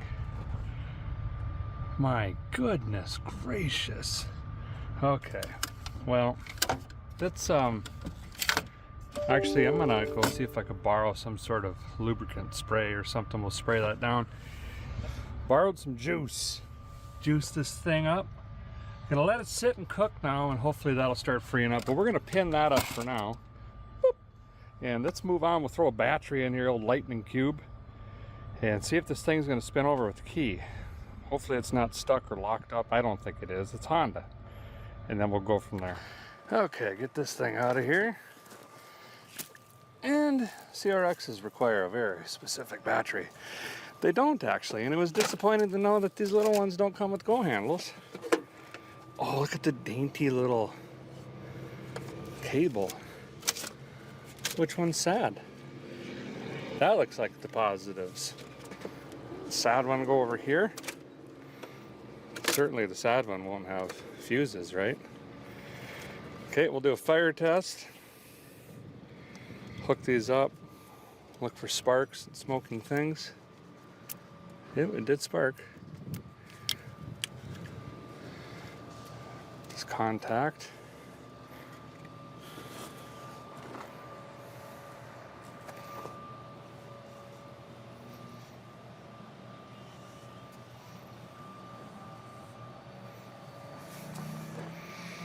I think we're okay. Let me tighten this up just a little. And then we will see if this thing cranks over by the key. Normally I would put a wrench on the crankshaft, but how do you even get to that? Can I get to that from the bottom? Bet I could have took the tire off. I don't know. I just don't know. There we go. Sweet. Oh, I got things beeping in here. Okay, hit the key. Oh, look at that.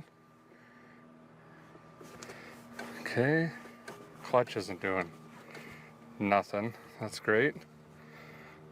Neutral, cranking. Oh yeah. It's definitely got a gallop. Okay. It cranks. Great news. Well, hey, the little CRX cranks over. It's got a pretty good gallop in it, so the compression is unequal in the cylinders. One's got way more, one's got way less than the other, so it kind of gets that, you know, gallopy sound. That's okay. It's been sitting a long, long time.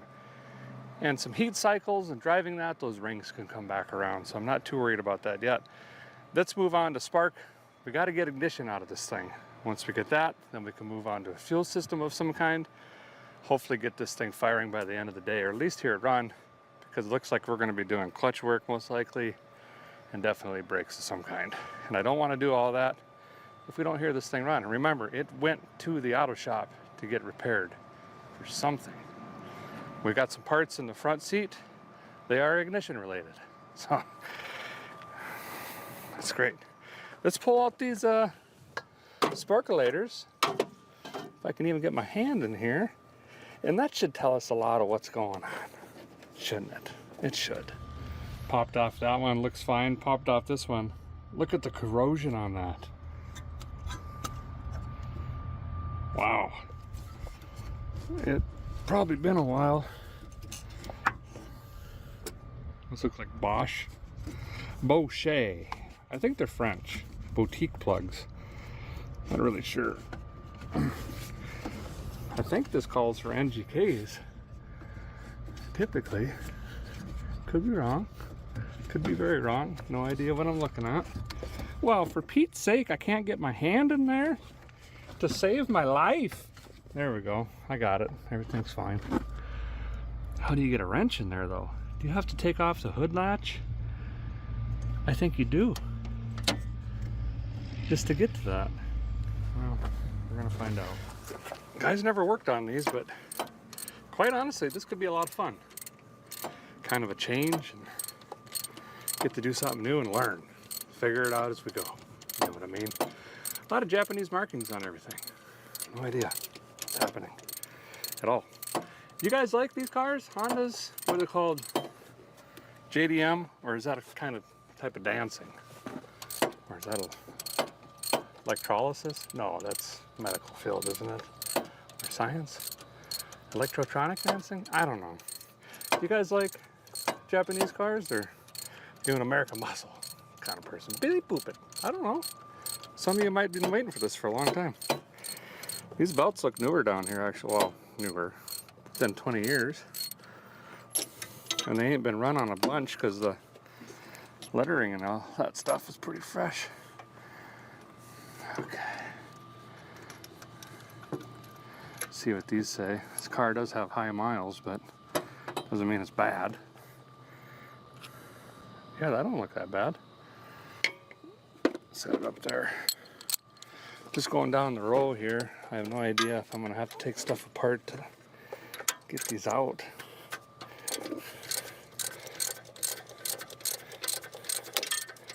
Oh, just snap something off. So this one's interesting. I couldn't get the socket on with the ratchet because of the manifold here and the O2 sensor in the way. Right here. So you have to put the socket on first and then come behind the AC line in the front rad support and come through with an extension to get to that. And this one's going to be even worse because there's, I don't know, pull the radiator to get that one. It's not looking good, I'll tell you that much. It is tight. Well, that was a battle royale, but I got sparklators out here and we are seeing something pretty interesting. Cylinder 4 and 3 are definitely firing better than 2 and 1. So those are much more fouled.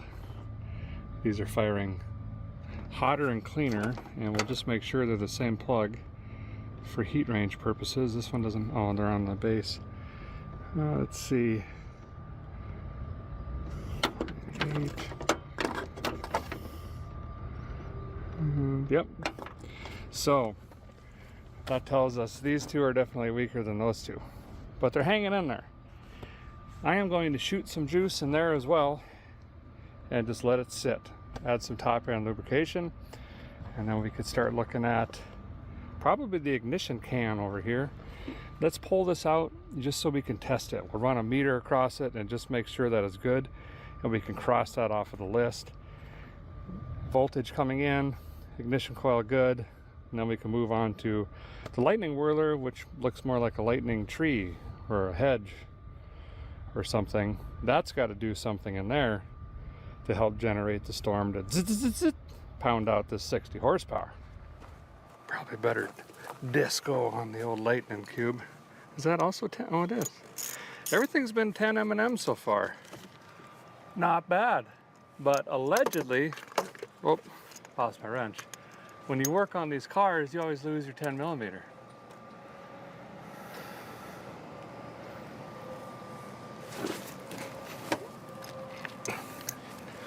Somehow. Okay, is this 10 M&Ms? It is. Okay.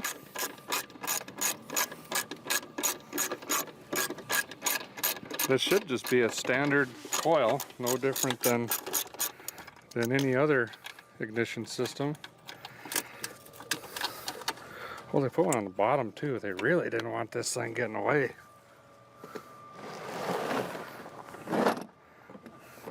You know, when you run in quarter miles at 18 seconds plus, things get loose. You know, they rattle and move around, and they didn't want that. They really got her just cranked in here.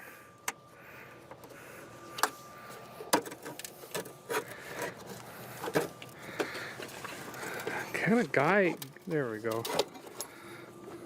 Weird wiring. Take this boot off. Oh, the boot is the wire. How wild is that?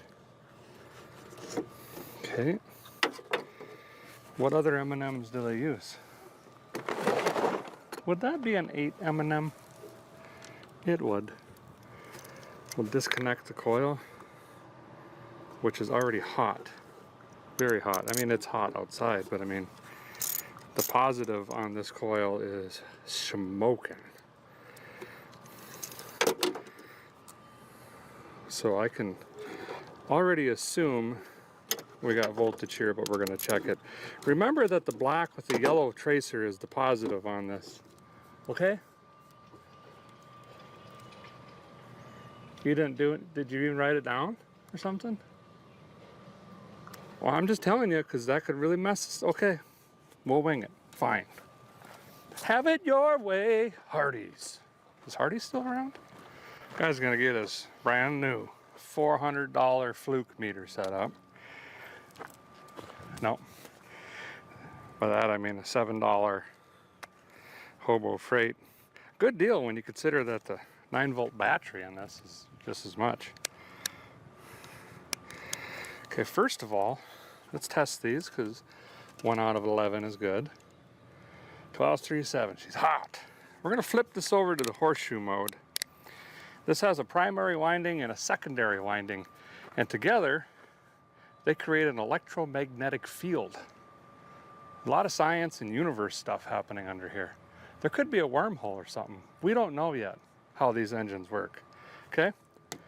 But we're going to test this puppy and make sure it's good before we put it in. So we'll go from post to post. We got 10,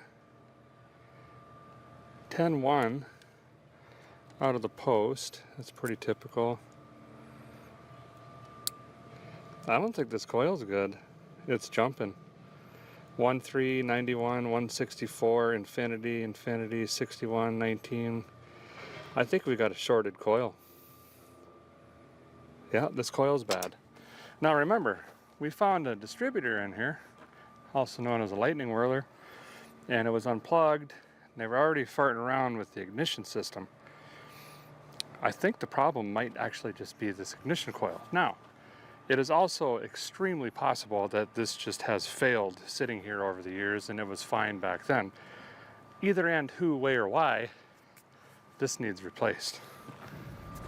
Well, we got this blaster too. This came out of Freddie's inventory. They found it over there on the work table. And I'm going to show you guys really quick the difference between these two. Here's this blaster we just found, and watch this number. See how it settles in really quickly, 1.8, 1.6. Okay, that tells us that that winding is within spec. It's ohming out right. Now watch this one here. Same test. 40, 186, negative, 123, 13, 15, 165, 195, 45, 100, 117, 99. No good. There we go. Yep. 10.6. Testing voltage at the coil here. A little lower than I'd like to see, but I guess that's probably how it's supposed to be. I'm not really sure. So this checks out, this checks out. So I'm going to jam all this back together, and we got our first performance upgrade, fellers and fellettes. Ignition. Check. Hey guys, look who I found. It's Freddie. Hello. How's it going, man? Thanks for having me. I have some documents for your newly acquired car, and I do mean newly because this was an original owner car. Like Which is wild. Yeah, he bought it back in '86, and he has saved nearly every receipt. There's pictures of this car, there's like fuel receipts, there's, I mean, every single thing. Well, this is now your problem. Oh, awesome. Yeah. That's great. I thought we had a lot of paperwork before, but he said, oh no, there's a lot more. Yeah. He's got a paper clip by like decade. Oh yeah. Also. Yeah. It's pretty insane. The guy, I mean, obviously loved this car, but then he got sick and unfortunately passed away during COVID. And COVID was now 4 years ago. Right. So this car has sat since then. I was planning on like restoring it and giving it back to him, but then, you know, he just. I know. That's so sad. Yeah. Here, check in here. Oh, there is a check. $275. This is June of 86. Yeah. June of 86. 86. To Honda. Was that his payment? Yes, maybe, yeah. It says 30,000 mile service. A 30,000 mile service costs $275. That's crazy. Is that a lot or a little? I don't know. It seems like a lot, doesn't it? For a Honda, yeah. So there's literally everything in here, guys. Yes. Like literally the check that cleared the bank, he got back and put it in here. It's stamped. That is wild. So that means that if you can't fix this car, then no one can. What have you seen on this car so far? Well, basically, carburetor is a little stuck up, but you brought me a Weber, which is laying over on that thing. Yes. So he bought a Weber and I think a battery.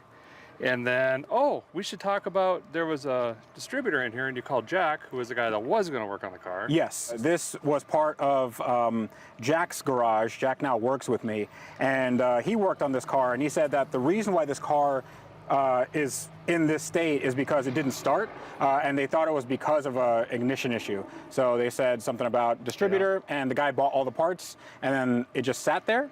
Right. So, probably the kill shot was, it's going to be this much money to replace all of the parts. It's going to be more than $275. Right. Yeah. He's getting older. It's got almost 300,000 miles. Yeah. I think it's a cool car. I mean, this actually set the record for fuel economy back then. It was very. I mean, you can go across the country on a tank, not literally, but probably. And these things run forever. I mean, this thing did 200 and something thousand miles. I don't even know how much it is. Which really I've heard is nothing for Hondas. No, right? it's nothing. Yeah. Now, is this a JDM technically? Is that what it's called? So JDM is Japanese domestic market. So that means that sure. Why not? Yeah, you know what? Yeah, we're good. Yeah. Yes. Yeah. See? Yeah. I knew it. Yeah, but this is, I don't see these on the road anymore, like ever. So I would love to hear this thing fire up and drive around. It's not gonna be fast. Well, you know? it's sporty. I do remember in high school, these were the cat's meow. Like there was a group that had like the hatchbacks, and they were lowered or stanced or whatever they call them, with the wheels and loud, and they'd race around. And I have, like you say though, I haven't really seen this facade on the road in a long time. Well, it also has a two-tone paint job. Everything's original. So a thing with Hondas is that you never find them in original condition. They're always, somebody always modifies them, puts an exhaust, like you said, headers, or just a big old intake. You can't really do that with a car, but or an engine swap. Right. So this has the original engine, original suspension, everything's original. And on the bottom, I don't know if you've been under the car, but it actually doesn't have much rust because it's a Florida car. Right. Well, thanks again for the great deal on this. He gave it to me for free, but what we're going to do is we're going to make a donation to probably hurricane relief or something of those lines. Yeah, that'd be great. Yeah. And maybe if we get it fired up, we'll go for a ride. That'd be awesome. And then you're going to take me for a ride in a what? Anything you want. We got a McLaren, Porsche 911 GT3.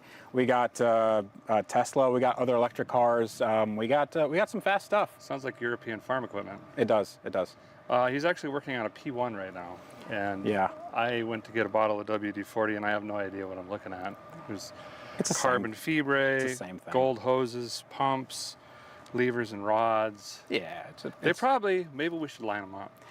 Probably, but there's a good chance that you're going to get your car started before I do. All right, thanks, bud, for the documents. Appreciate it. So here's the plan. I don't have one, but this is now in, and I think I've got all this garbly-gook connected the way it was, even though you didn't make a note which way the wires went. And that is now plugged into here, which I think they were doing diagnostics or potentially starting to remove that, but we're just going to see if it works, and maybe we'll get lucky and that was the issue. This is all disconnected except for this guy, and I got the light blinky doodabber in here, and Freddie is going to crank this thing for me, and we're going to look for a light bulb and see if we got spark. All right.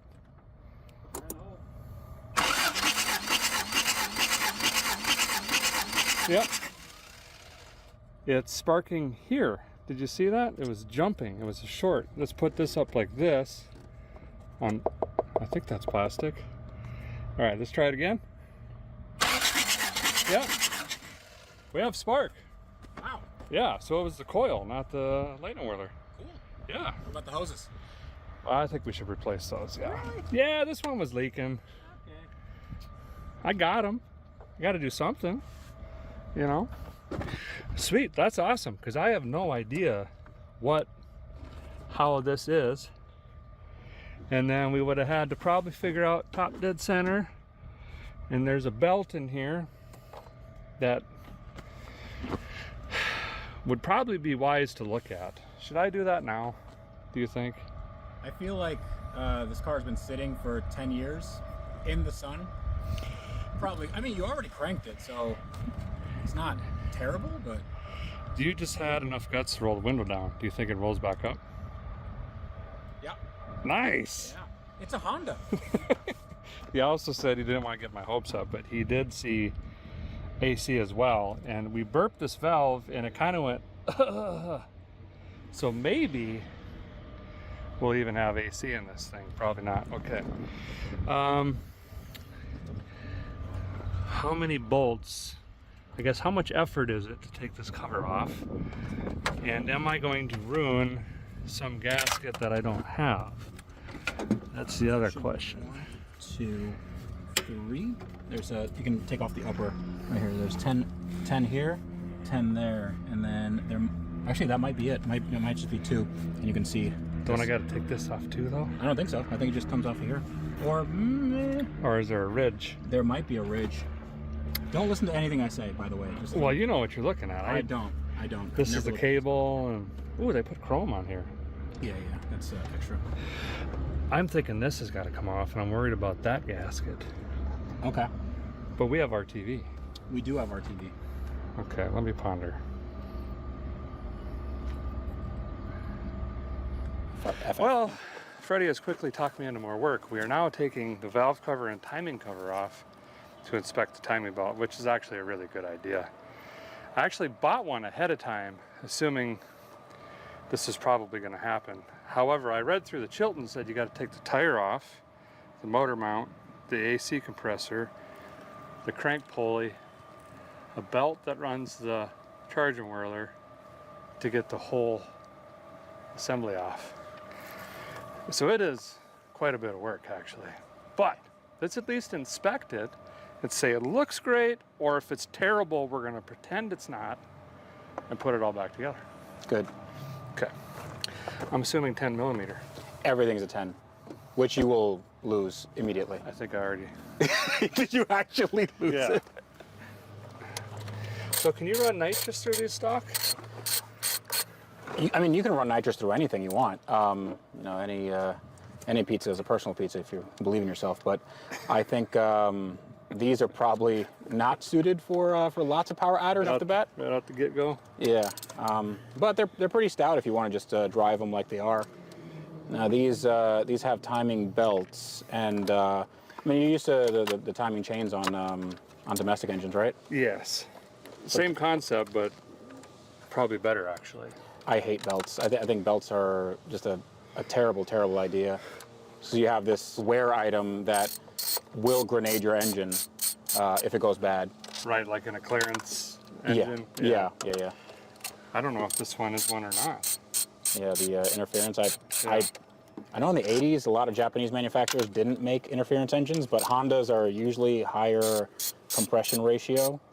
This little puppy's 10 to 1. 10 to 1? 10 to 1. And it runs on regular? Yes. In 86, that is some science. That is like some legitimate science. So they put less cc's in the HF motor, increased the compression, but it still only made 60 horsepower. Yeah, but how much torque? Probably like 40, dude. It's a torque monster. Like, I don't know. It might even make the air freshener swing on the mirror. Yeah, oh yeah. We doing this? I think you got these two. Oh. Good thing you're here. I would have hit that with the pry bar. Oh, and that one? I think so. Oh, and the gasket is rubber. Oh no. Yeah, it's not cork or asbestos. Stay with me. Used to. There we go. That actually doesn't look too bad. That looks pretty clean. Yeah, for 230-something thousand miles. Yeah, so basically, this was replaced early 2000s, right before it was parked, essentially. Ooh, it's a Honda belt, too, I'm seeing in there. But he's got one more bolt to take off, and then we'll get a really good look at this timing belt. Look how clean it is. And how tiny the valve springs are. Yeah, but they go real fast, you know.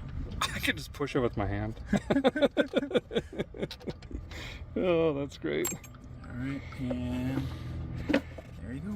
Ta-da! That is a Honda belt. Oh yeah, very pliable. Put my nail in it. I think we're good. Yeah, I think it's probably okay. It's got markings on. I mean, whoever did it, I don't think it was done in a backyard either. They got timing marks and stuff on it. This gasket was nice and fresh when I took it off, and it's got some room temperature vulcanization cream on it, which I might have to borrow some from Freddie when we put this back. As long as you get it back. Sure, yeah, we can do that. Stick a nail in it. So, I think crisis averted there. That is going to stay. Cute little camshaft in there. you know, probably like a 110 lift, something really aggressive. And all this apparently just, so this must run off the cam. Yes. Okay. And you can adjust the timing a little bit with these wingy these right here, doodabbers? and then go. Nice. Very cool. Okay, I'll clean up the surface, go get some goop, throw all the stuff back together, and then we're to the point. It cranks over great. It's making wind come out of the holes, and we've got ignition, which means we're going to move on to fuel. That's all it is. Happens to us. Happens to us.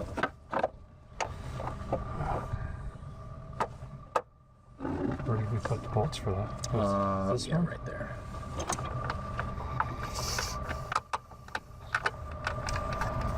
Now, the baby spring cover. Boom. Maintenance complete. Hey, so you want to know something? It's bad? No, I don't think you have to take this off. I think this slides out this way. Oh, perfect. Yeah. But I mean, it's good that you saw. Mm-hmm. Nothing like doing extra work for nothing. Yeah, it's good. I'm just charging you by the hour is what I'm doing. So when this doesn't run, I'll just slide you an invoice. Yeah, that's fine. I do need the views. Let me go there. This guy. Gotta ground it to the plastic valve cover.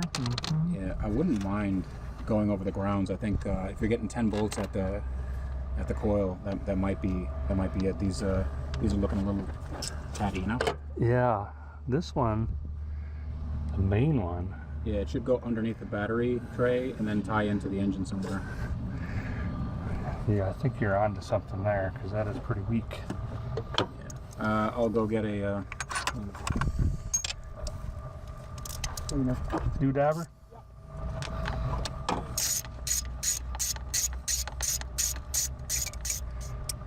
Oh yeah, just working on my Honda in some parking lot.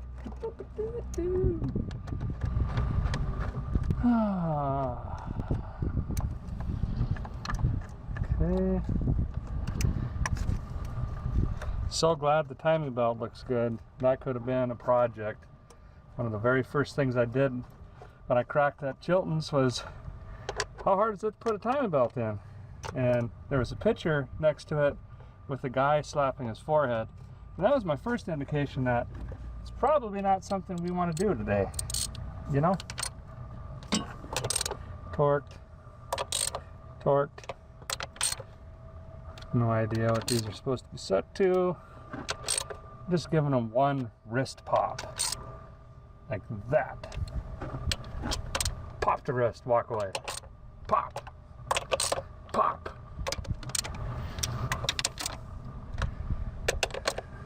There we go. There we go.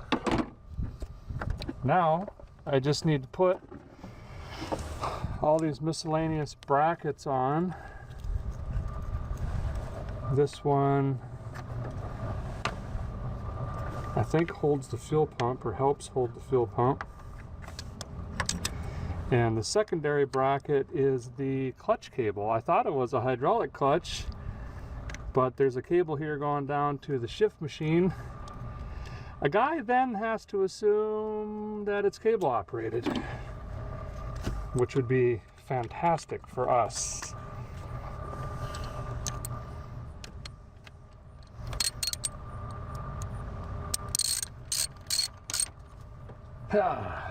Okay. Then we got this guy goes here.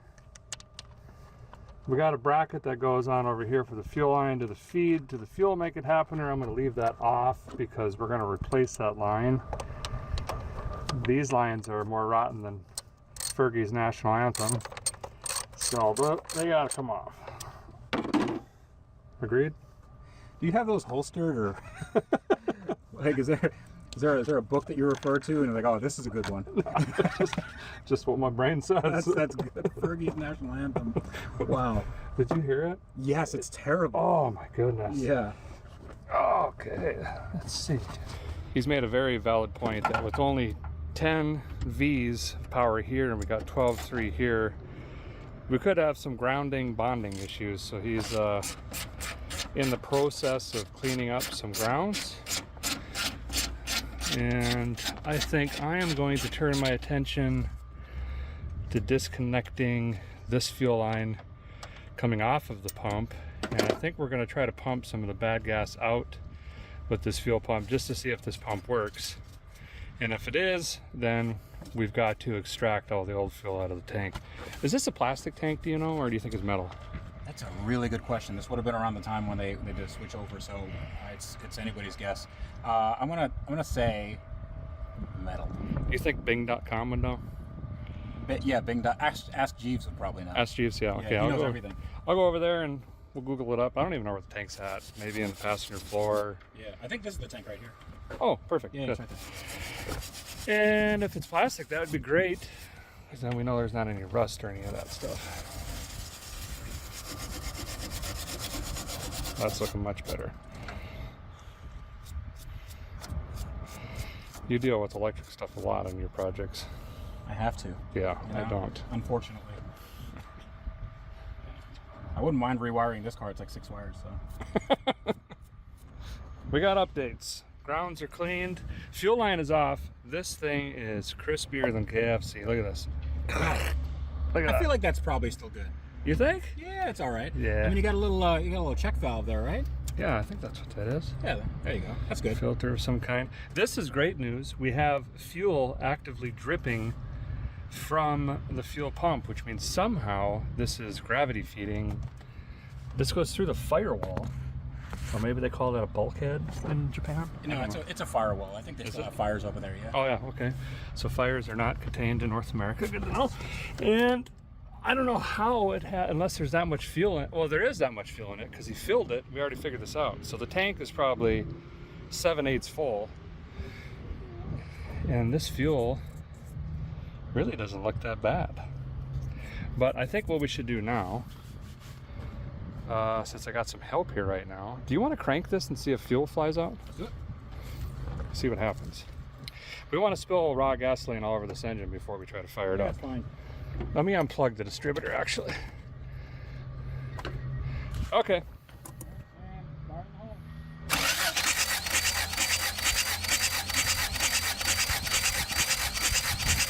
Okay. It seems like it's trying to pump, actually. Wow. I can't see you through the dirt, but wow, that's pretty wild. Okay, but you want to try it one more time, please? I feel like it should have been pulling fuel. There we go. All right, it's pulling fuel. That's wild. It is very varnishy though, so we've got to pull that out. Okay, so I'm going to disconnect this now, which hopefully I can get it off without using the old Super Tool 300. And I've got a little hand pump for $6. We're going to see if we can hand pump this out into a pail, and maybe we could throw it on that brush or something. I don't know. Do you recycle fuel over here?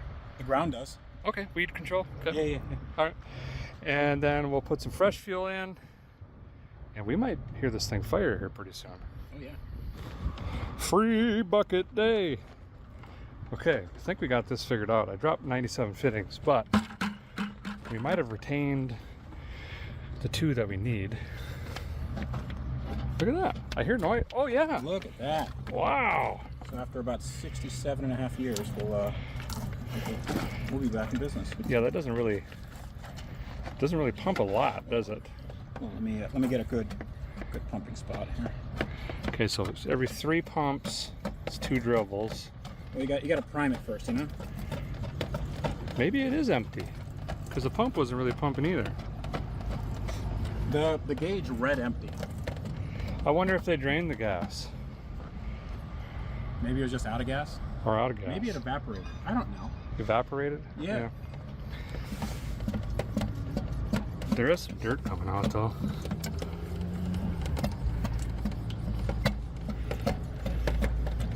Yeah, that might be it. Maybe I'll get some gas and pour some in just to see if it pulls. Mm-hmm. Where does it go in?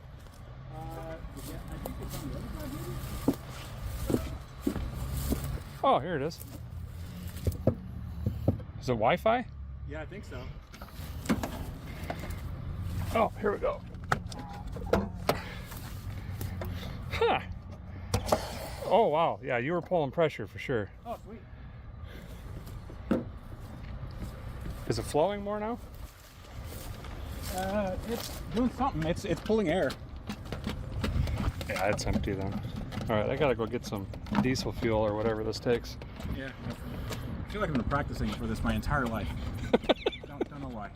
You go from working on a $2 million P1 to a $200 Honda? How does that feel? It's good. It's good? Yeah. It feels like home.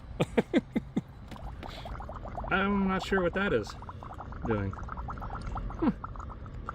Maybe this is an espresso machine. Oh, the flapper was stuck. Okay, I gotta get a screwdriver, and then we're gonna dump 5 gallons in, and then we're gonna try to pull that 5 gallons through into the bucket, see what it's looking like. I mean, 5 gallons is probably 3/4 of the tank. Yeah, I know. I was gonna say, I can't do math very good. 5, 10, 15, 20. That's 250 miles right there. Mm-hmm. It's pretty good. Is this just... This is why I have a shirt that says "Make gas cans great again." Because this is... Is it not going? It's going, but very slowly. Oh, I think we need a... I'm gonna put a vent in there. Left-handed. Watch out. Good. It's working? No. Am I going towards your artery in your leg? I'll scream if you do. That's there. good. There we go. Okay. All right. Oh, yeah. Yep. Too much. Okay. Now we got to do one of these. We got to just. You gotta throttle. Yeah, you gotta throttle it. Gotta give it like some 30% throttle here. Oh goodness. I can't believe how clean the interior is on this. None of the plastic is cracked. No, these things were made pretty well. There's a little bit of bolster wear on the driver's seat. Yeah, I saw that, yeah. You'll have to take some money off for that, but... Oh, I'm excited to hear this little thing run. I do not know what it has for exhaust. I did not see anything, and I have not laid underneath this yet, so... Yeah, so anyway, the goal would be, for some reason it's empty, evaporated, leaked, was emptied, they just ran it out somehow. I want to pull fresh fuel through the system and see what we get coming out of the pump. And if it's looking decent, then, ooh, I should have got a little fuel filter and put that in line right here before the pump so we don't plug the pump up, rather than have it after the pump. Guys got updates. Got 2.5 gallons of gas in the tank.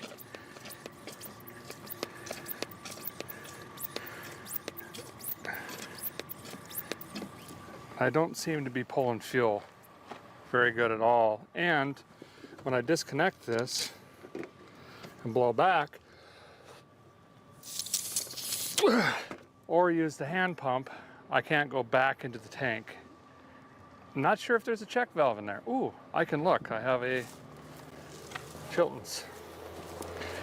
But I'm thinking what we see all the time when gas sits this long, in this case we know it was whatever, 16 years, it varnishes in the pickup tube. And the, here we go.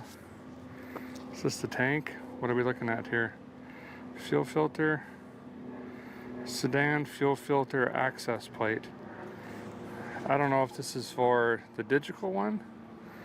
But anyway, the fuel float also isn't working, so the gauge isn't working. It's broken off under E, which is another good indication that things just got varnished and rotten in there. The fuel that we did pull temporarily, it was probably the fuel in the line after the blockage, if that makes sense, or at least that's the theory I'm going with right now. I'm gonna dig through here and see if there's a check valve. See, that's fuel injected. There's not a lot on the carbureted unit, or anything that would prohibit from blowing air backwards, and that would give me a better idea if we need to drop the tank. If we got to drop the tank on this, fastest thing to do would be to get it into one of these 14 shops. There's 97 lifts around here. be way faster than me rolling around in the dirt. I got to get back. We got to do this again next week. You know what I mean? So fuel system 259. Let me do some reading, figure out what the plan is. Be back with you shortly. Oh wow, there's a lot of stuff going on here. What? Choke plate. Okay, I dug through the manual and unfortunately there's nothing, well there's very little on the carbed Civics. There's some choke adjustments and fast idle. Everything else is the fuel injected models, which we obviously don't have, so that doesn't do us any good. I think what we're going to do is try to run this off of the fuel jug that I have, okay? So just for testing and maybe to get us home. I'm going to take something like this, jam it into the pump.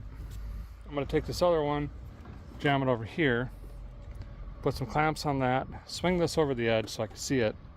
Freddie had to get back to work. And that way I could crank it in the car and see if anything comes out. And I'll stab that into my gas jug just to see if the pump works. I have a feeling it will. Then we're going to hook this up so we can fill that full of fuel. If that works, then we'll move on to ignition. Plan? Good. Did we just make a plan? Old dogs learn old tricks. Or whatever they say. Very fast and the furious looking under the hood here. Yellow hose clamps for speed. We got some red hoses. All right, let's crank on this, see if we get fuel out of there. Okay, cranking.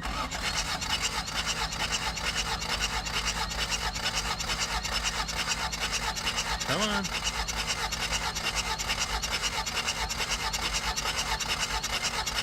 Come on, fuel pump. There we go.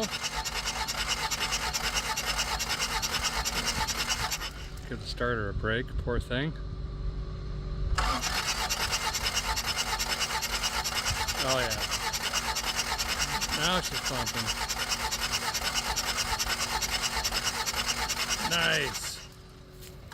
It sounds really goofy right now because I only got one sparkulator in it for spark testing. And it's turning it over easier too when we're doing all this other testing. Okay, the pump did come around. It is pumping. Oh, it is leaking. Is that the line or is the seal shot? It's probably the seal. Let me clean that up and we'll try it again. I need to determine where that leak's coming from. I am feeling a little confident it's just leaking from here. I mean, we've got a giant hose improperly hose clamped weird, right? I know. Onto this, and I think it was just leaking out. I'm going to put the right size hose in here, a 5/16, and lay that in. We're eventually going to need that anyway, so I can get this clamped correctly and that clamped correctly. We'll crank on it, see if we're getting a fuel leak here. Sometimes around where this is a two-piece unit, but where it's clamped on by a machine, it'll leak in there. And hopefully we don't have to replace that. Doesn't look too terrible, but let's get this line in quick and we'll try it again. New fuel line in, used all the original clamps and locations. So we'll crank it again. We won't be able to see the fuel, but it should fill those bowls. The needle's probably stuck, who knows. But right now we're troubleshooting this to see if that's leaking. Okay. Cranking.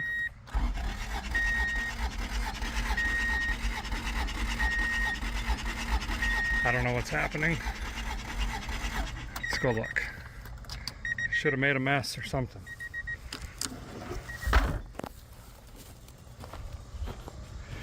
Okay, no leak. And I don't know if it filled that or not. Okay, we do have spark. So I'm gonna go ahead and finish the ignition system now. And we could very quickly potentially hear this thing run, which would be awesome. Now we got to decide if we're going to try to hit the road early, or if we're going to spend time dropping the tank, or if we just run a hose into a jug. Not quite sure yet. Let's get some new sparkulators in here and some new lightning hoses. I'm going to start with the sparkulators, I believe. Oh, I broke this. No way. They're cheaply made? Who would have thought?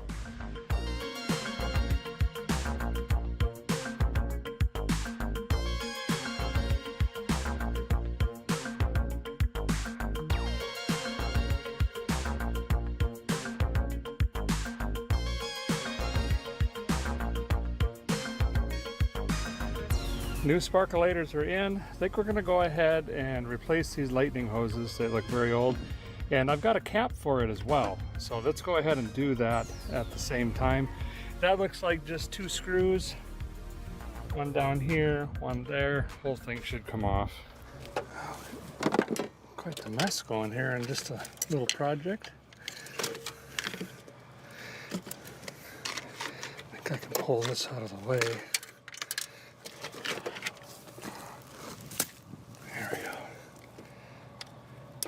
And I think I'll run the lightning hoses on the new cap first based on length, because I don't have the firing order memorized for this particular vehicle, believe it and or don't. So we'll do that. Does this rotor come off? Is it screwed on? Well, we'll leave it on then, but I am going to take my file and we'll file the edge of this, get some fresh metal showing.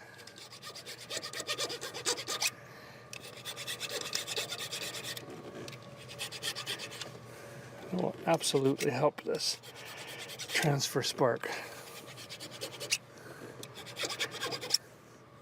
There we go. Okay, now okay, import, distributor. Okay, is it the same thing? Quality inspection. Oh, they are labeled right on here. Okay. So, why do I have 9 of these? This one. That would be this guy. And then next shortest. These two are identically twins. Do that. See what I'm doing? Okay. And then we'll do this guy, which is 3. And this guy is 4. Do that. Swing this bad boy down here. Doesn't fit. Completely the wrong size. Okay, so that was just practice on a firing order. So we're going to take all these off and we're going to return this for the $3. Okay, perfect. And then we're going to take all of these off. And like I was saying, we're going to reuse the old cap. No reason to replace it. Seems perfectly worn in here. Oh boy. All the maintenance they did on this vehicle. Ignition wasn't one of them.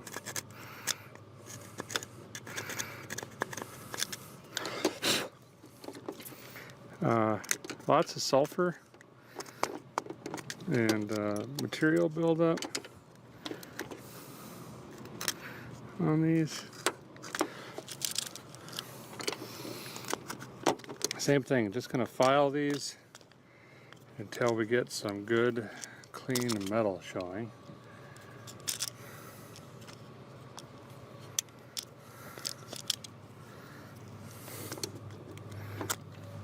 Hit this with some distributor cap rejuvenation spray, also known as hand cleaner. Yeah, to some fancy people it's brake cleaner. But I got a lot of cuts in my hands, it turns out. I got all of the tabs in here cleaned up, and that was the main goal. Now I'm getting all the grease out of here and cleaning up the contacts right there. Gonna let this sit for a second. That'll dry out quickly. We'll get her put back together. Ouch, sting, burn, oof, owie. Okay, this thing was looking rougher than a night in jail, but it's coming around. This will work fine. It's just so much faster to replace it with a new one being how cheap they were, but apparently there's a big difference in everything. I just thought from what I'm talking about is carb to fuel injection, and I think 86, 87 is kind of when it got weird. I thought it was 84 through 87, but anyway, I thought they just put a fuel rail on the puppy and bam, they were done, but turns out the ignition's different. I'm sure the camshaft's different. The exhaust is probably different. Obviously the fuel pump is digital. They went through quite a bit of changes. Okay, do this again.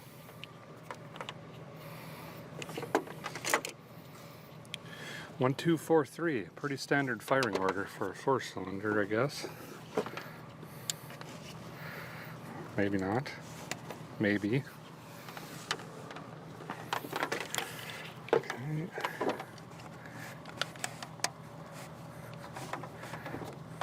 Yeah. Mm-hmm. And of course, there we go. Oh, wait. Is it 1, 2, 3, 4 or 1, 2, 3, 4? Ask Jeeves. 4, 3, 2, 1. So I might have done this backwards.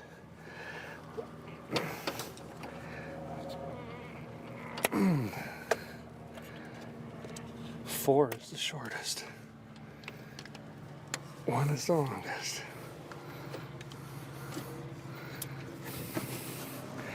Right? Ask Jeeves, help me understand. 1, 3, 4, 2.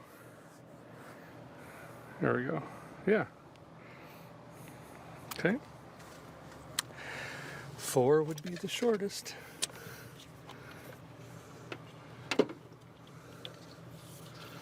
Okay. 1, 2. And then 3.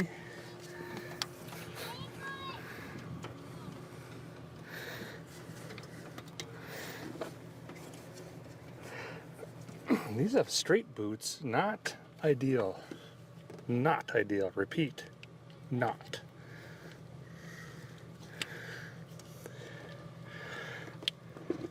I forgot to pick up some True Fuel. I don't really have a way to prime this.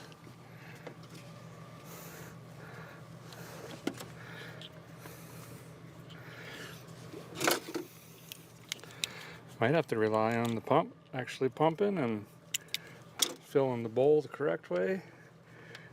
Sure, it'll work. It's just we got to be a little more patient. Cheap wire set. Everything's bending and moving around on me. Now this plug wire, this is the one you got to take the bumper cover and the radiator out of to get the plug out.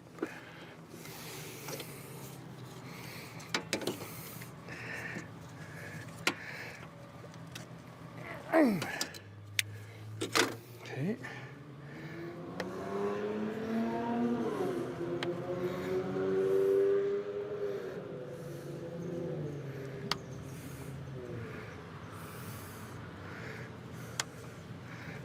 Sure.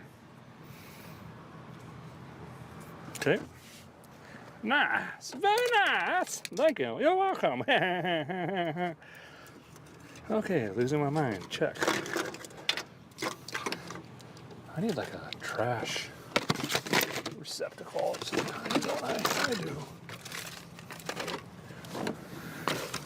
Okay, we got Earl. Timing belt looks okay. We got spark. New sparkulators, lightning hoses. Clean the rotor and the cap. We got a battery in the thing. New fuel line to the fuel make it happener. Throttle's probably stuck. Line jammed into a gas jug. Let's crank it and just see what happens. It should at least try to start.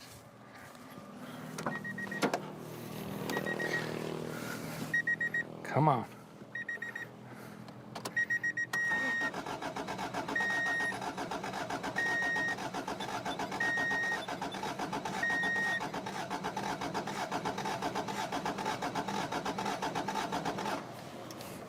Let me pump it a couple times.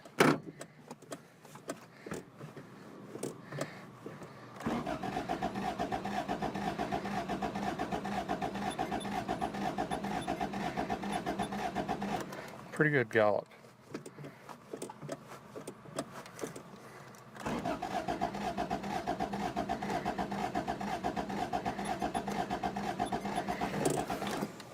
I think this fuel make it happener is going to be our Achilles tendon, Achilles knee heel, our Chili's pudding. Oh wow, it's really flooded. Is the throttle even opening? Oh, I see the problem, maybe. There's this fuel floating in here because I don't think anything is actually opening. And that is why the carburetor feels so weird. It's not doing anything. Are you, big guy?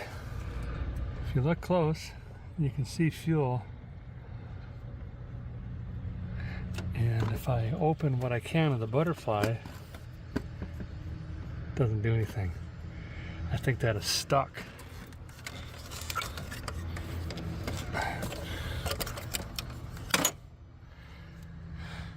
So, oh boy, here we go with that.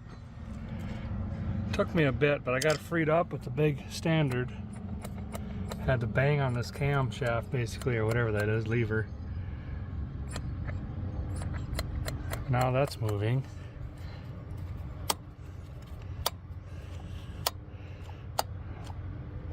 That seems to be moving. So this is vacuum actuated. So it's really a one barrel unless you really get in her. You know. Then you get more action, I guess. I don't know. Let's try it now. See what it does. Come on, girl. Yes! Alright, you can bring the thunder. Well, it's pretty blue sky, but bring clouds. Bring some clouds. Let me pump it. I think that's where it got that fuel from.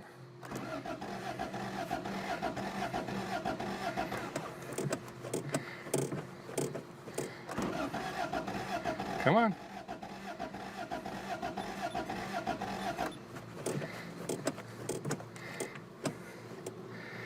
Yeah.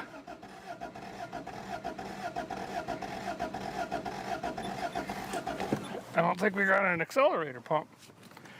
And I'm not sure how that works on this particular fuel make it happener.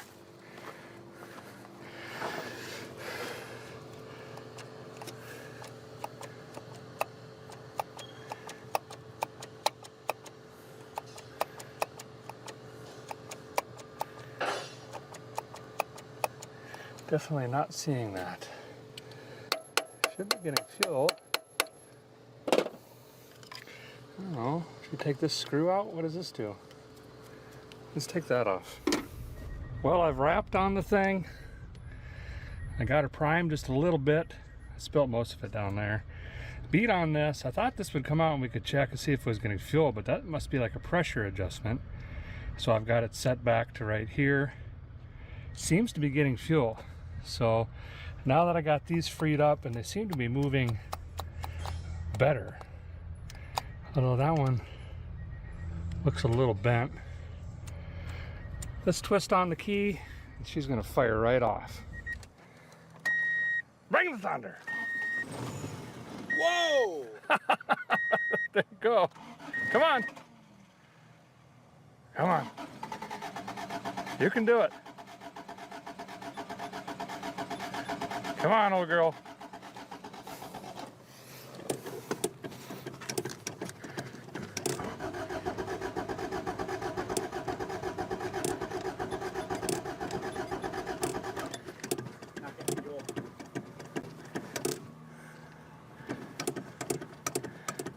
All right, watch out.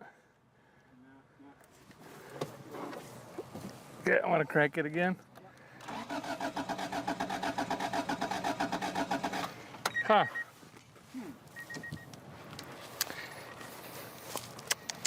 That needle is probably Sticking up again. Oh, there's fuel right there. I think the accelerator pump is shot. I think you need a Weber. A Weber would work handy if only there was a new one in a box behind me. That sounds impossible. Well, for Pete's sake. I thought it would just fire up and run. What's the deal? It did for like 0.3 seconds, but you know. Yeah. I wonder. Oh, I wish you had all 10 to 1. I wish I had some true fuel. Let's do some bucket fuel. Right into the. That's the varnish, isn't it? Yeah, this is the varnish fuel. Okay. There we go. I'm trying to teach it a lesson here. Yeah. You don't like the good stuff, you get the bad stuff. Right.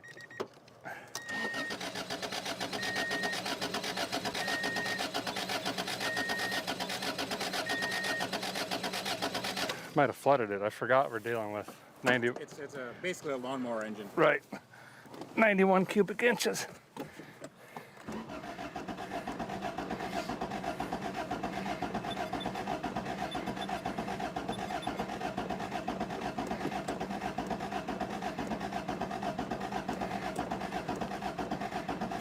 Huh. Strange. Strange. Discovered the throttle was hanging and it was like wide open. So I think the air fuel ratio was off. It's still cranking. It fires. Yeah. But it's like. Sounds good.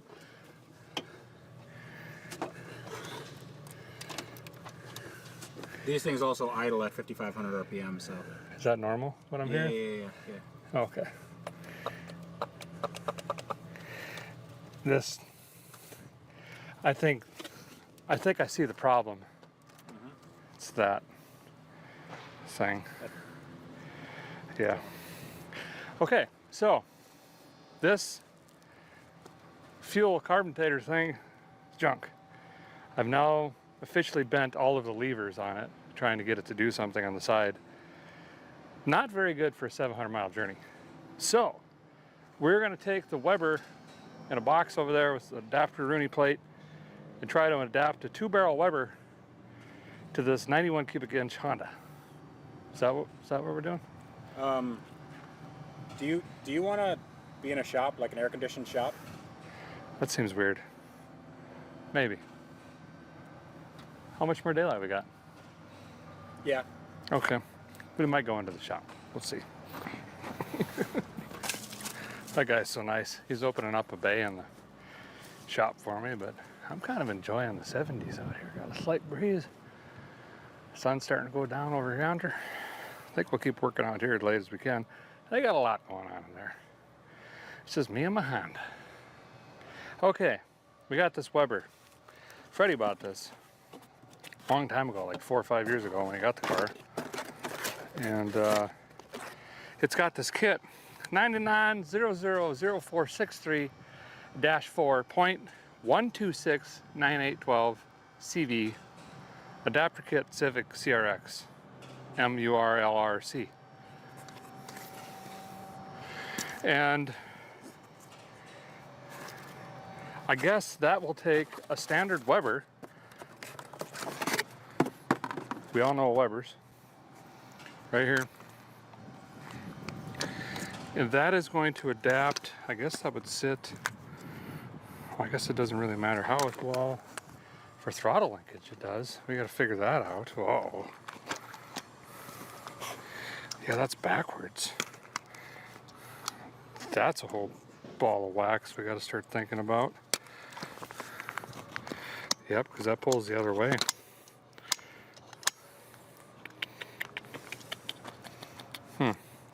Well, I'm going to take a look at this. Maybe there's constructions.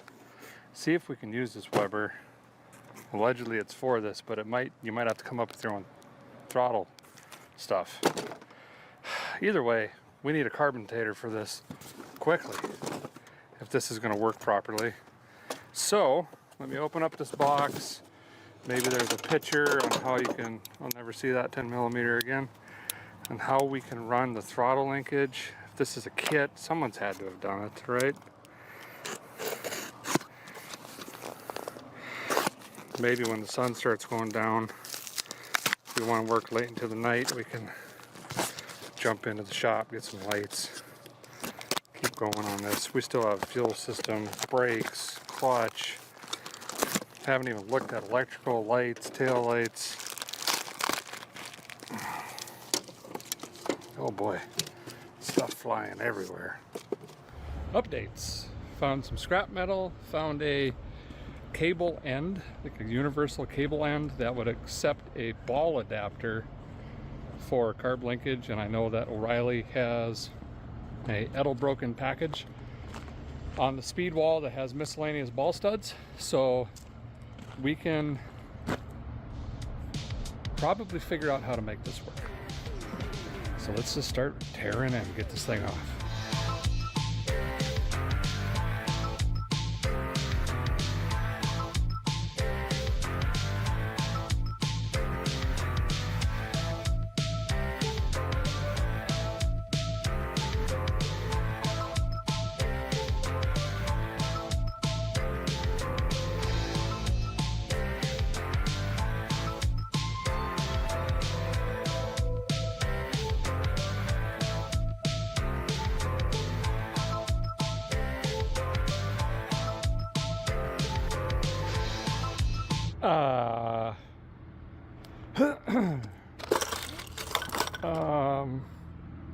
Okay, well, I think that's how it's supposed to go. More, probably less. But anyway, fuel make it happener's off. That box thing is out. There were a lot of wires hooked into it. I don't know what this one does, but if you bend them weird, the electric fan turns on. And I took the cover off, and that was a mistake. Don't look in there. Okay, but we're down to what looks like an intake finally. I have never removed this many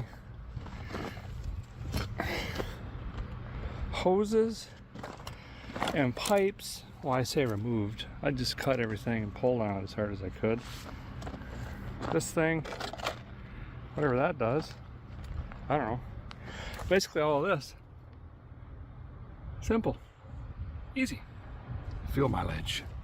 Okay, and then I learned that coolant runs through not only the intake, but the base of the fuel make it happener.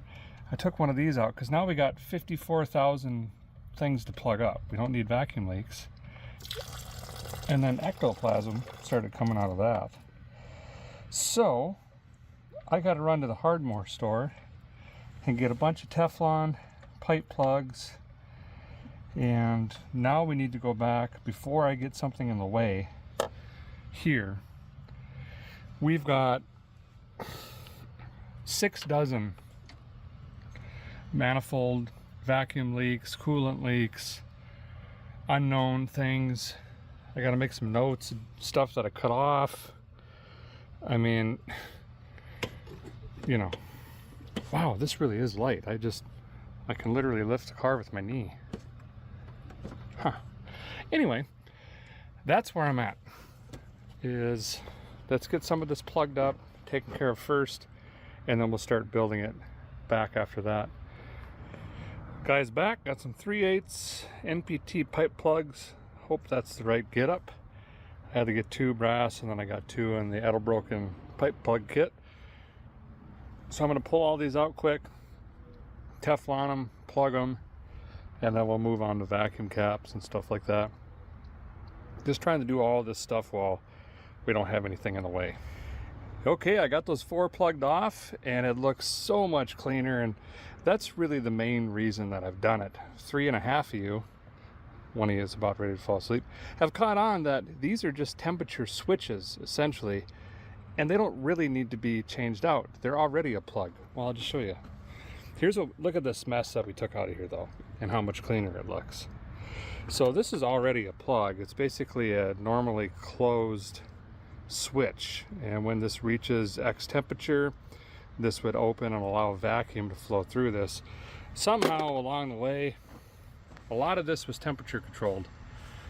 Cold versus hot engine, whatever else. That's the exhaust gas regeneration system, right? So it obviously worked. This engine got really good fuel mileage, and I kind of do feel bad tearing it into it like this, but you know, is it really rare?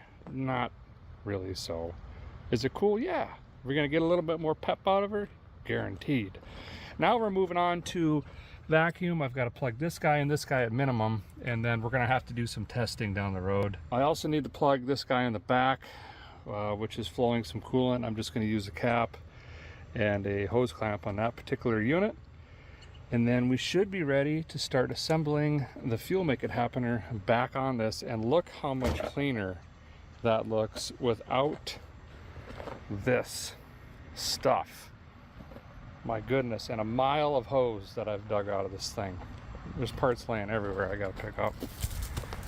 Just kind of been pitching them over my shoulder. So here's our adapter, and this is the hardware.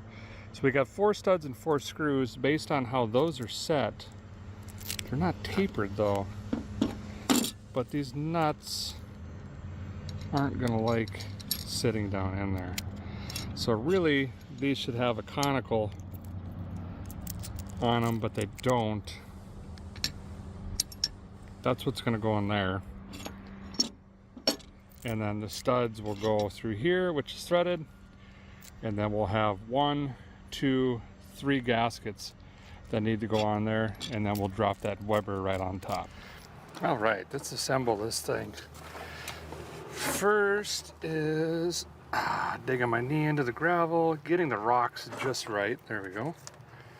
Gasket. There we go. And then plate. Sure. I am going to be putting some thread locker because of the big hog cam in this, you know. We don't want these backing out. So I'll put some blue on her. Some of you might be wondering where the nitrous plate is. That's coming soon. Don't worry about it. I also need to figure out where the floor, the passenger floor somehow flips up or drops down and blows sparks everywhere. But I haven't pulled the carpet yet to see what's going on with that. Maybe tomorrow. We're losing daylight. And one more.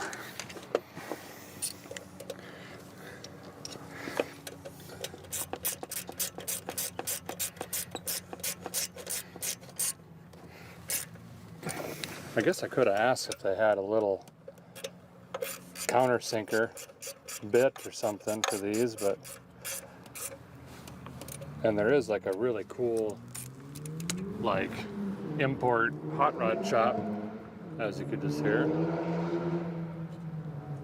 Never mind, that was a Dodge Neon with the exhaust cut off. But anyway, there's a really cool import shop nearby. He's probably got all the stuff. Okay, I'm liking that. It's looking good. Yeah.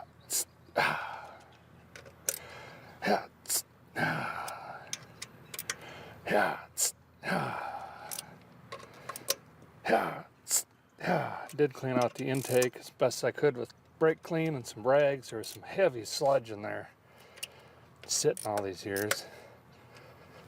But we'll run Berryman through this thing. If we get it going and on the road, we're gonna run heavy Berryman all the way back home. Try to clean the intake, the valves, all of that. Okay, now let's put these studs in.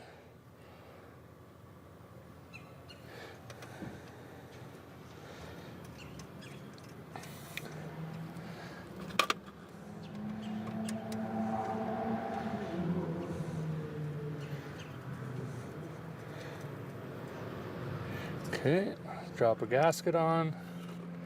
Put the other two so we don't have to fight it back and forth. Another float plane.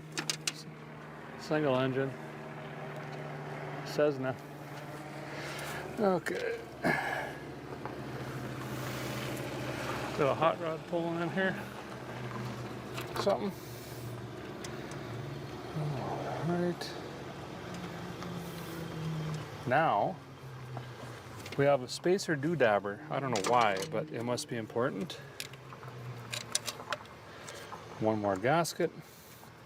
Now we can go get the fuel make it happener. Boop, drop that right on. All right, the old Weber going on. Is this thing in good shape?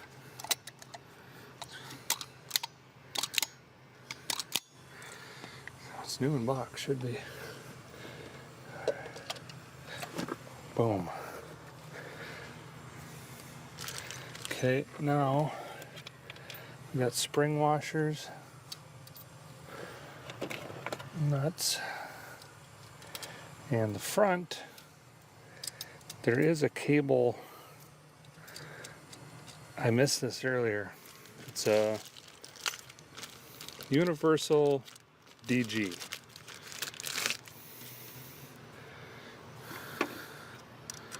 Doesn't fit that. Will need modification. But I think that bolts on here. It does. And if we could bring this cable, oh, just snapped it out of the firewall. Oh, that's busted. Okay, things are going good. Oh, snap that off. Okay. Let's think about what we've done here. Okay. Reverse the process. Twist. Okay, that's back. Can this go down here is what I'm saying, and then come this way? Because now we need to pull the throttle blades this way. See, that's how the Weber works. The volcano roll, if you'll make it happener, you know, the soy sauce came in this way. Now, over here, this is going to need modified too to be able to pull it back that way. But we're going to build that canoe when the paddle gets here.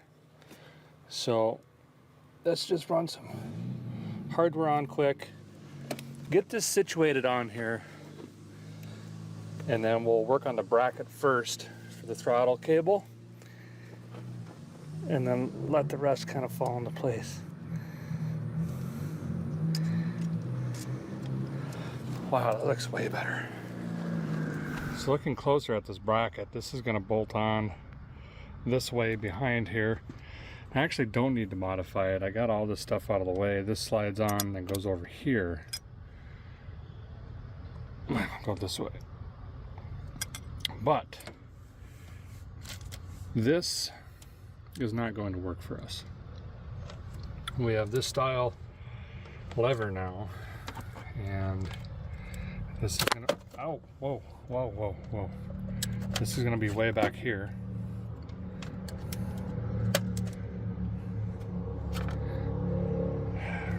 Something like that. I gotta cut this off and put a different end on it and figure out a connection to that carburetor to pull it back this way. I did get a kit as well. I got this one, which is like it'll have a C shape that'll slide over this with the washers, and then the pin will go through, or we could do a ball stud. And we can use, unfortunately I had to buy a whole throttle kit. Dig it out. But see, we have, this is the style I was just talking about. But we can also use this style right here, as long as the cable will fit in that. That is the big question. I gotta cut this open. Waste of money if not. I guess I can give it to Freddie, but let's see what we got going on. Okay, a guy got the throttle cable disassembled and got this threaded on, which was not the easiest task. As you guys know, when you cut cables, they do this. Ha ha! nonetheless, it's on. Brackets loosely in place, put a nut on over here, just kind of hold it. This is roughly how I'm thinking the throttle is going to go, although I should go under that, whatever that is. Let me make that change. And then I'm going to go in the car and actually press on the gas pedal and pull it back and forth, just make sure it's not binding anywhere, that we got nice loops. Then I have to thread the end of this on, because this isn't the actual piece.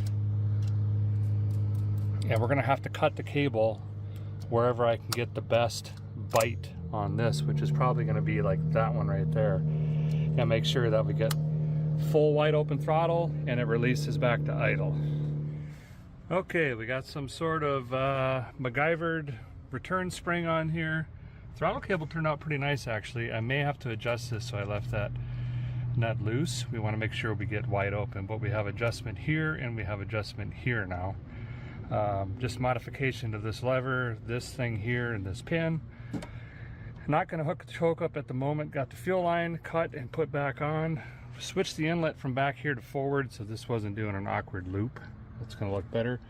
Got her jammed down into our gasoline again. We're going to crank on this again tonight, right before dark, and see if this thing is going to run with the Weber or if we're going to have to fiddle with it more tomorrow. Let's find out. Okay.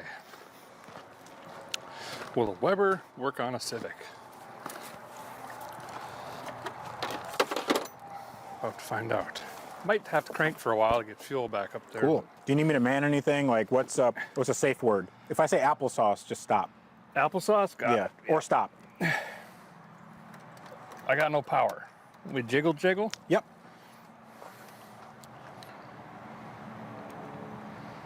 I mean, they're tight. Oh no.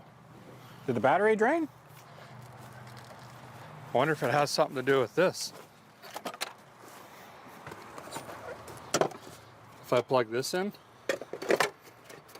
then what happens? That was like a relay box or something? Yeah, but I thought it was just for EGR stuff. Yeah, she's dead. Okay. Oh no. Okay, I'll bring a battery box. Yep. Oh. I mean, it's a little warm, but. Huh. Guy might have done her. Pulling cables everywhere. Sweet, yeah, that's cool. I was slightly worried about that. Oh, the battery's dead. Yeah, just a bad dad battery? That doesn't make sense. Listen, it's been kind of a long day. I got the plane legs, and we're working on a Honda Civics. We're trying to Weberize it. You know, beautiful evening though. We need a jump box. Okay, jump pack engaged. Oh, I heard something click. Yep.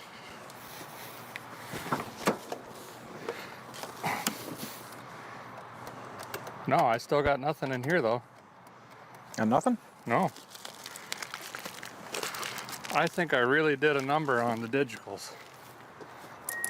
There. All right, try it. Fuse? There we go. Hey! No way. Look at that! Look at that! That is a running Honda, my friend. The dome light works. The tail lights are on. Back from the dead. That is great. Awesome. It sounds good. Oh, yeah. Wow. Not banging, clanking. Nope. Idling like a shut off yesterday. Nothing's out of the tailpipe. It stinks, but this is wild. How do you turn the lights on? Do the lights work? I don't know how to turn them on. Should be on the stock. There we go. Lights work. Do we have high beams? Yeah, right. Yeah, turn signals work. High beams. Dude, this is like a car. Wow. Well, we'll see you later. All right, see ya. Oh, wait, we need brakes. Yeah. That sounds great. Oh. That's not that's ready left, for that. right? Maybe we'll let her Yeah. come around a little bit. Maybe we do an oil change. It seems a little bit tappity. Like Tippy-tappy? tiny bit. I was going to say lifters, but this doesn't have any overhead cam, right? No, no. Actually, there are adjusters there. Oh, okay. There's adjusters on the, I guess what would you call them? The followers or something? Or The Goosenheimers. Yeah, the Goosenheimers. Yeah. Those need to be adjusted, but no, it should be hydraulic lifters on this. Sounds really good. Yep. Oh wait, I was going to try the AC, right? Yeah, try the AC. I mean, that's a long shot.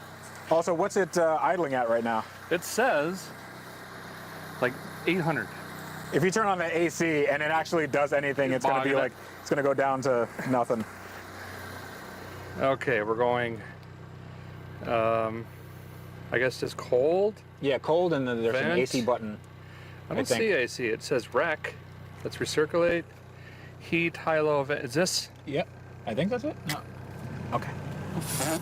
Oof. It's blowing stuff. I don't hear the compressor kick though. Nope. Oh, it smells like fire. Oh man. Are we on fire? I don't think so. You smell that?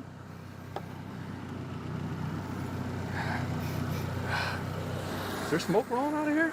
Or am I just... Nope, nothing's on fire. Okay, well I'm gonna turn that off. That's not a very pleasant smell. I mean, it would probably be a good idea not to be like on what is kindling. This is true. Yeah. That's probably getting warm. Yeah. Should we see if it restarts now? Yeah. Okay, lights off. Off. On the button. Brand new car. Clutch? No, I'm not even gonna try the clutch till tomorrow. We're too victorious to continue. And the windows go up. Look at that. What a good little car. That's cool. Oh, that's why the... Oh, yep. The battery's going dead as it's running the taillights the whole time. Yep. Oh, is the brake because brake the pedal down? switch is, yeah. Okay. Let me see if I can yank it up. Yeah. No, it's just stuck. Oh, it's probably a pressure switch. Maybe, or just, I mean, maybe it's just busted. Or it's just junk. Yeah. It could just be broken. Wow.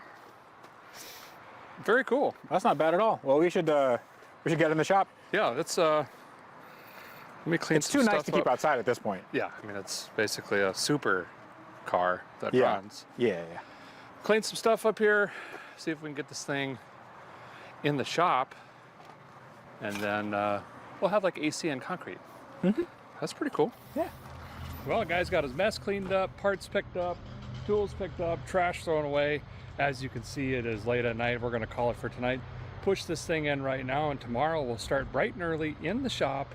We've heard it run. It sounds pretty good. Needs some tuning. We got to figure out the clutch still, brakes, maybe even an actual fuel system. We got to get tires on this thing. And then we're going to attempt 700 plus miles home. See you in the morning.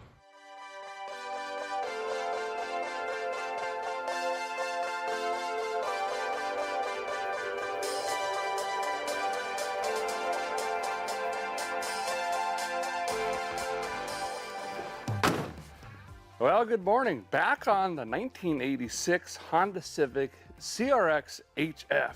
Highfalutin.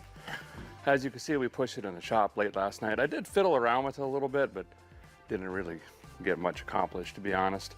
We still have a tremendous amount of work to do on this car. We did hear it run yesterday, and it sounds really good, actually, but we still don't know how the clutch is doing. We know for a fact we have 0 brakes. And we've got to do something with our fuel system. Right now we don't have a fuel tank. There's a lot to do today, but I did accomplish the most important thing already this morning, which was following through with a donation as a payment for this vehicle. Convoy of Hope. They've been around for a long time. They do a lot of great things. I sent a $3,500 donation over to those folks on behalf of Freddie for this here vehicle. and now we can get to work on it. We officially own it. So where we're gonna start today, I think what we're gonna do is, I'd like to get the lift up, inspect the car a little bit, get the front tires off, throw some brake juice in this thing, and crack a bleeder and see if we can start gravity bleeding the front. This wasn't in the shop for brakes, but it's kind of unusual. Brake fluid is gone. It doesn't disappear unless there was a lot of moisture or water in it, which maybe could be the case. And while that is sitting and soaking, we've got to address the fuel system. May potentially take the tank out of this thing. It could throw us back, who knows, half hour or half a day. But it would be nice to not have a gas jug in the back of this thing on our journey back. I don't know how to run this thing, but we're gonna figure it out. This one's got air hooked to it and all sorts of stuff. Oh, look at that. Lift this up a little bit.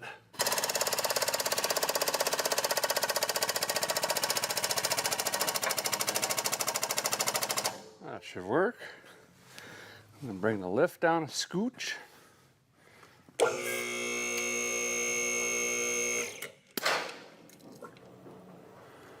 So I can get to the wheels.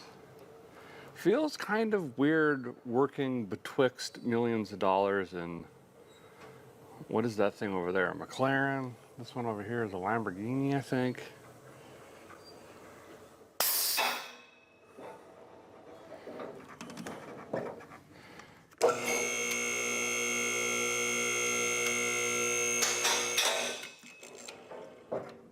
There we go.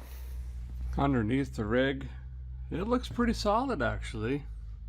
A little bit of surface rust, but there is like zero actual rust on this car.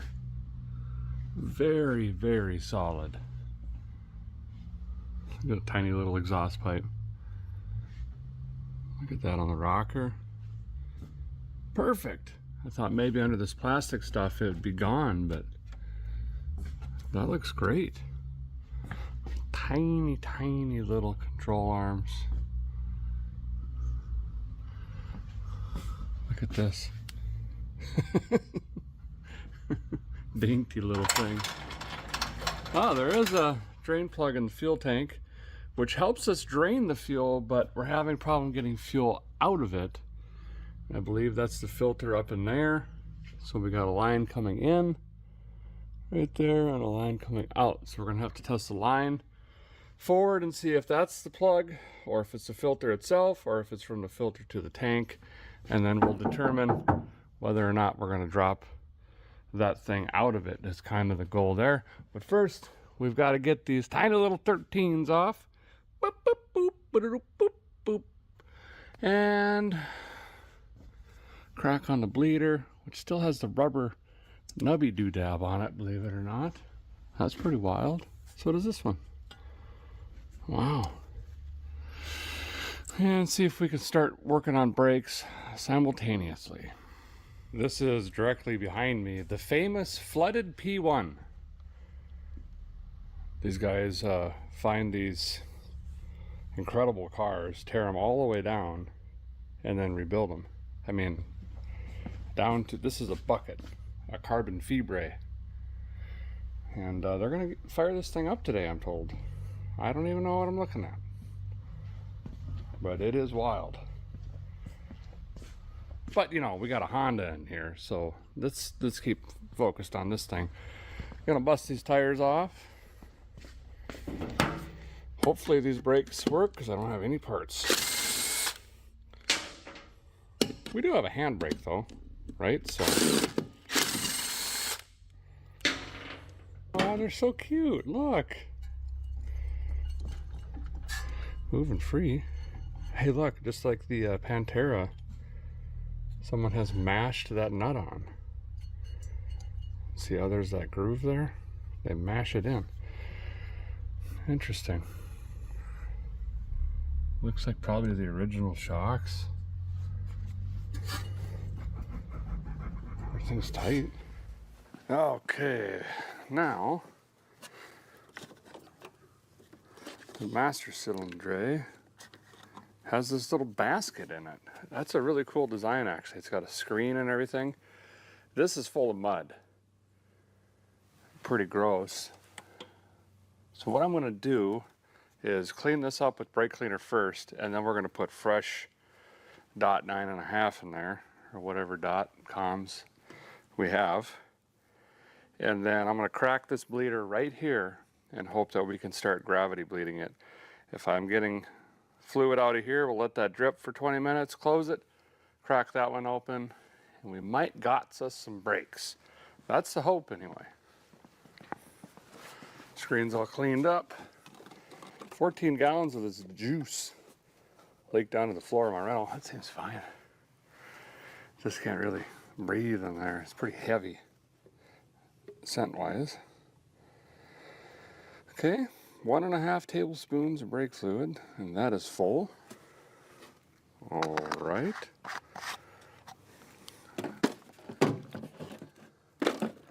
I thought maybe we'd see a couple bubbles as it was filling the master cylinder. It's not doing that. So, what is this thing? Some sort of M&M? Would it be a 10? All my tools are locked in the gate outside. 12? Nay. Ooh, this is a 10. But do I have a ratchet? It's not a 10. It's also a 12. Well, what is going on here? There we go. It is a 10, but now I need the...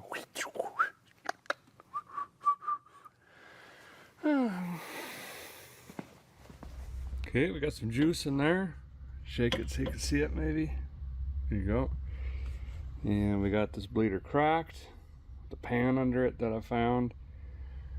And we're gonna let that sit. Let's get back to work on the fuel system. As with everything on this car, tight fit. I think we're gonna go ahead and just try to take this whole tank down right away. Instead of procrastinating, let's just do it. See what's going on with the lines. Clean it out a little bit.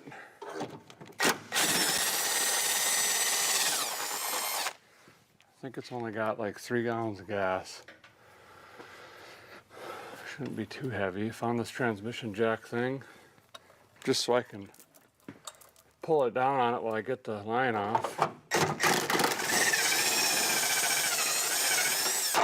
The fuel gauge did come around. I'd like to keep that so we don't want to ruin the wiring. Never see that again.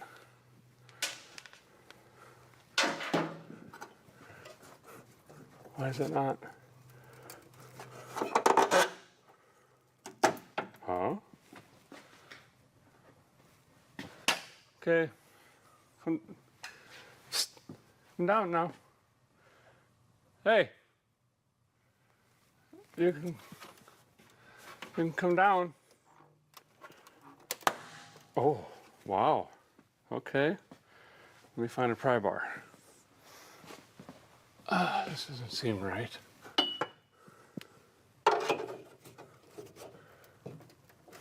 Yeah. What could be hooked up though? It doesn't make any sense. There's a plastic shield.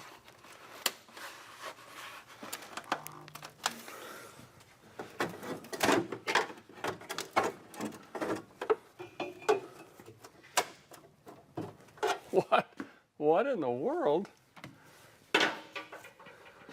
That's what I'm talking about. Something that should be easy. It's gonna end up taking all day long. But I mean, you'd think it would like try to budge.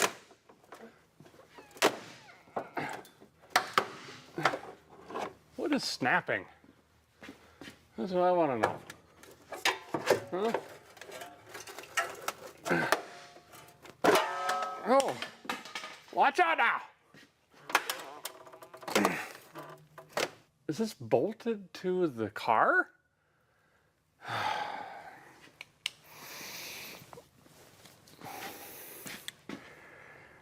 The fuel injected models and the sedans had an access port somewhere in the back hatch to the fuel tank, according to the manual. That's what I was looking at last night, but I didn't see anything unless I got to take that whole plastic tray thing out. So now let's lower the car down because I'm hearing plastic snapping. Monkey around up there now. I suppose I better start these so we don't bend these all up. That's broken. Right. What of this one then? Everything seems to be going really, really good this morning. My coffee was great at the motel, though. So it's not all bad. Lost the washer. We're back to bad. It's getting worse. Anyway, what I was saying, allegedly, there's an access port. We could reach what would have been the fuel pump on the fuel injected models, but potentially just the sending unit area on the carbureted model, which would allow us to pull that out potentially and clean it without dropping the whole tank.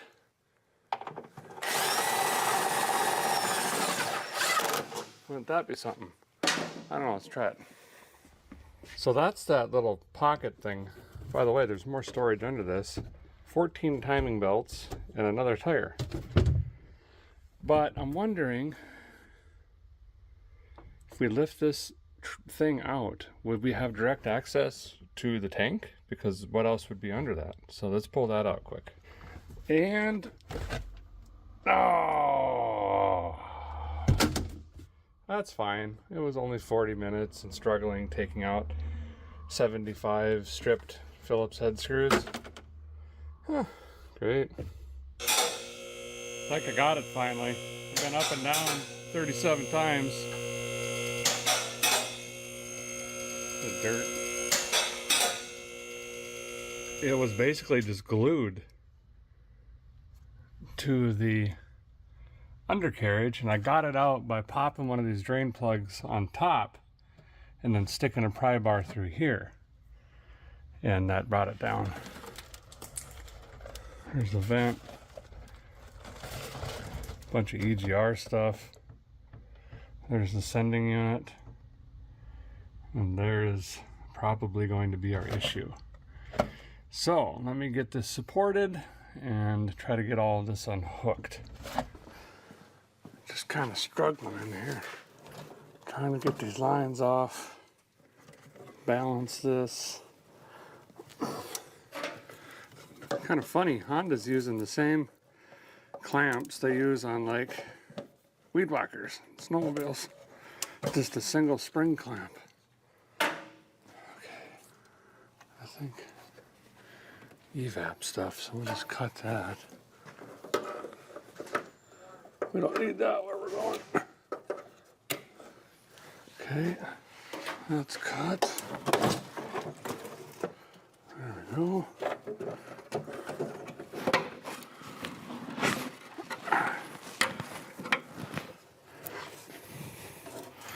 All right, one tank.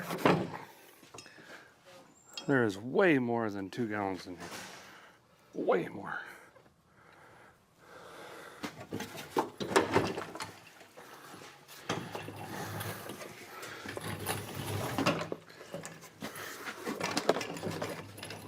How low can you go? So here's our tank here. Oh, it's like QVC. For 59 payments of $109.99, you can own this CRX tank. Sorry about that. Anyway, some sort of evap solenoid. Not going to worry about it. It's venting, essentially. This is what we're going to need to take out. It is the original tank, still has the stampings. Here is the sending unit for the fuel level, which I believe still works. I need to clean this up before I pull that out. I might just haul this out to the lot because we could pop that out and just recycle it. Outside. So this is the guy that usually plugs up. It sits in the fuel submerged, and as the fuel gets old and varnished, it plugs that tube up. We've seen that, I don't know, a couple hundred times. Trying to get this Florida sand out of the way here so that when I open this up, I'm not just dumping a bunch of it in there. So it's a lot of screwdriver work, some brake clean, try to get that area sanitized for surgery. So here's our first look. We indeed have, oh wow, half a tank at least. And this is very rusty. Don't know if I'm going to be able to save that sock, but going to try. We'll see what's going on inside of this. And there is our issue. The sock just crumbled in my hands. Plug solid. So, brake clean, welder wire. We'll get after this thing, try to get this cleaned up. Wire brush, get it back in the tank. Been making some progress on this. I got it fairly clean. The problem I'm having is there's a bunch of holes all the way through this pickup tube. So it's not actually even pulling from the bottom anymore. So I think I'm gonna have to cut this and figure out something else to get this to pick up fuel properly out of the tank. I doubt I'm gonna get one of these anywhere in time. All right, called around all over the place, cannot locate one of these, of course. I can get one in like 5 days, but that's not gonna help us now. I've hacked it off. I've got a plan, don't know if it's gonna work or not. With all the holes and everything in this, that is pretty much junk. I went and got a stick for like brakes, similar in size. This is a 1/4 inch by 30 inch or 6.4 millimeter. And I'm going to bend up essentially what used to be here, try to flare this, slide them together, and weld this with a torch and solder.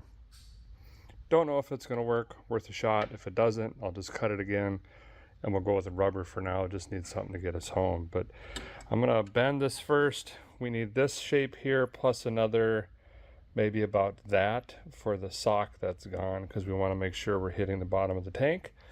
And then I'll finish cleaning this up and we'll see if we can weld it together. Guys, got a little mess I got to clean up here, but that is successfully brazed on there.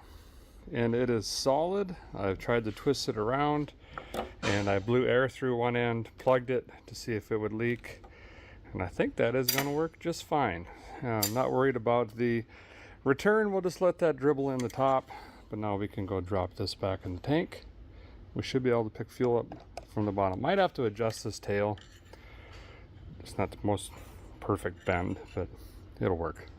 Well, putting the tank back together, I did get this flushed out pretty decent. I didn't show that process because it's a proprietary recycling system here in Florida.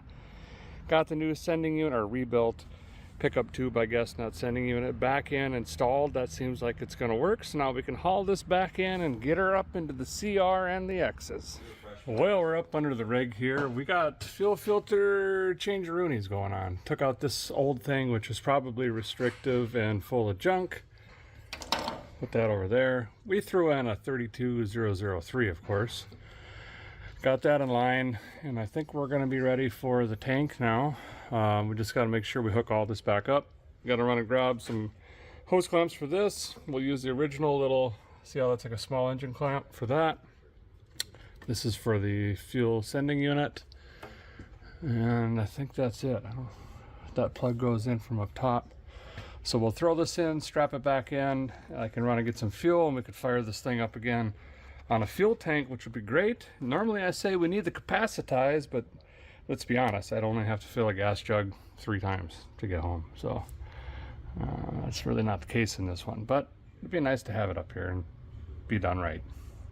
Did I just say that?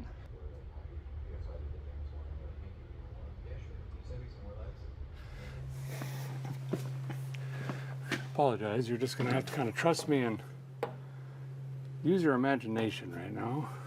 I am I got the fuel line hooked up. I've got the return hooked up. I've got to figure out how to angle this over the, whatever that's called, trailing arm.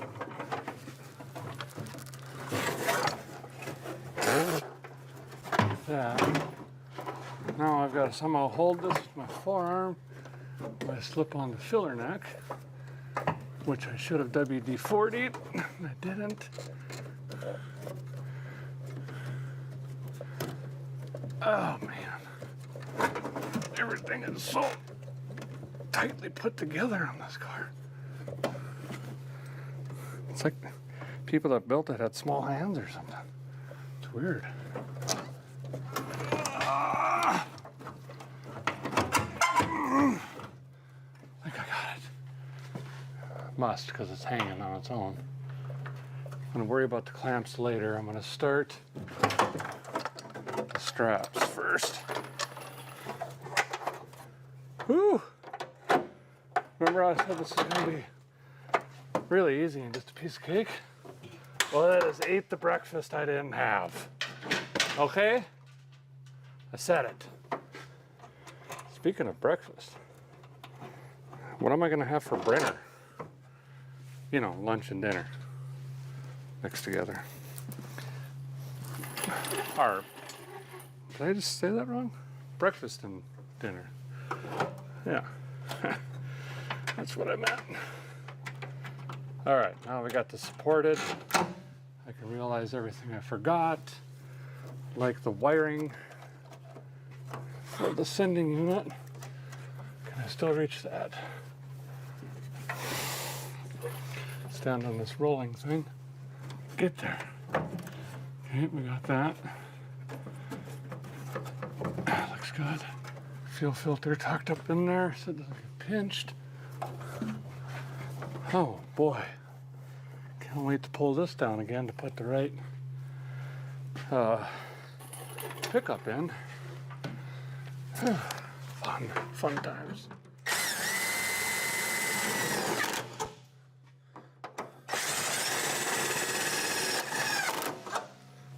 Okay. Woo! Victory lap.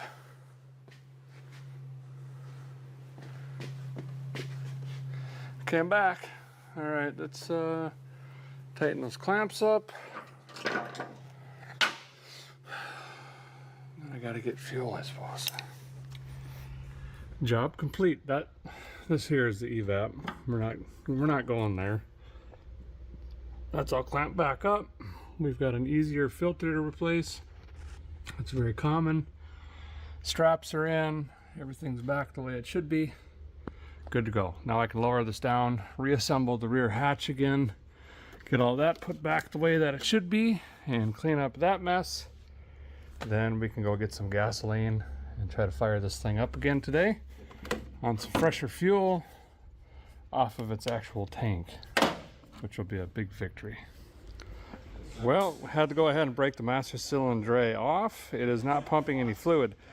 It felt like the pedal was swinging and coming back, but I believe this is actually stuck. So I'm going to pull the hog ring off of this, try to pull this thing apart essentially, and see if we can inspect it, clean it, and get this thing operating and building pressure.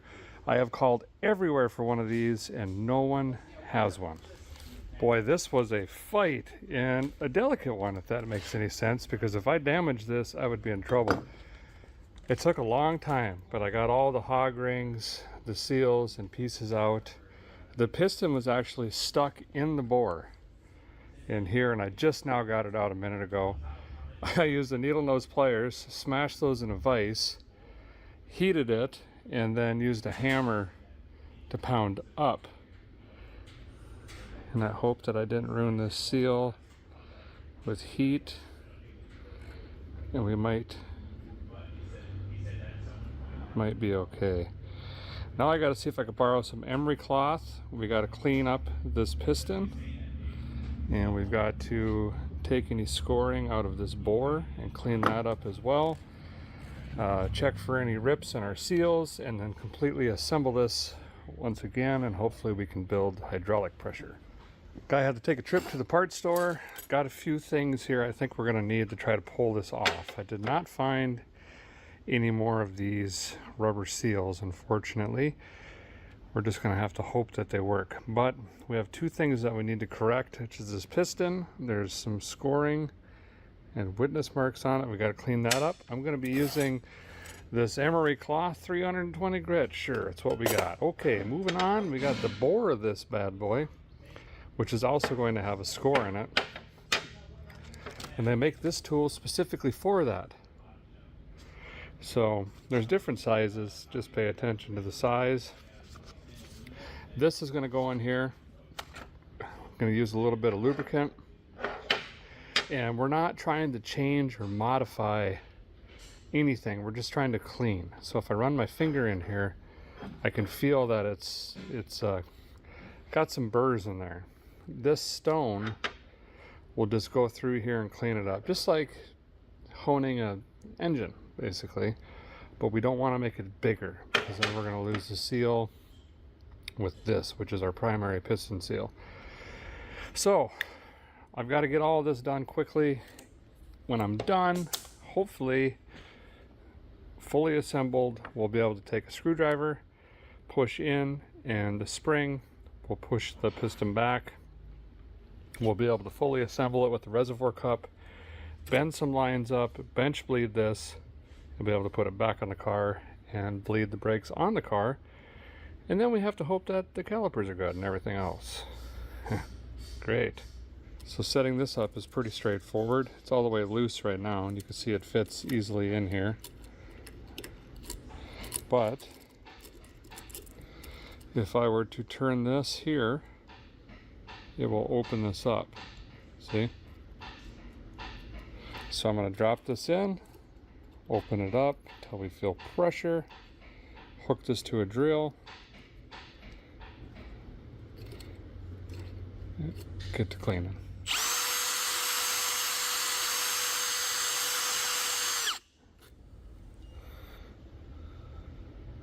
That should probably be enough.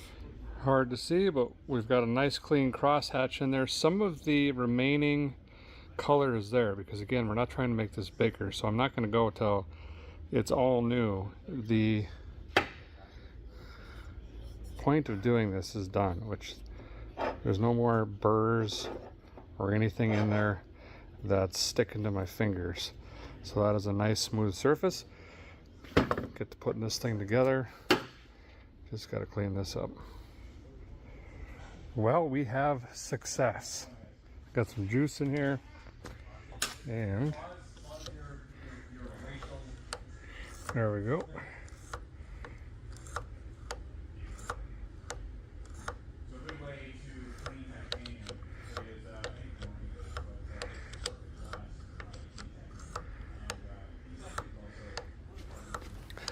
Well, we're going to throw the kind of sort of semi-ish rebuilt master cylinder that now seems to master cylinder back on the rig, and then we will start the gravity bleeding process. And I have to run out again because I forgot to get fuel on my last trip. Grab some gasoline, and we're close to firing this thing up and trying the brakes here shortly.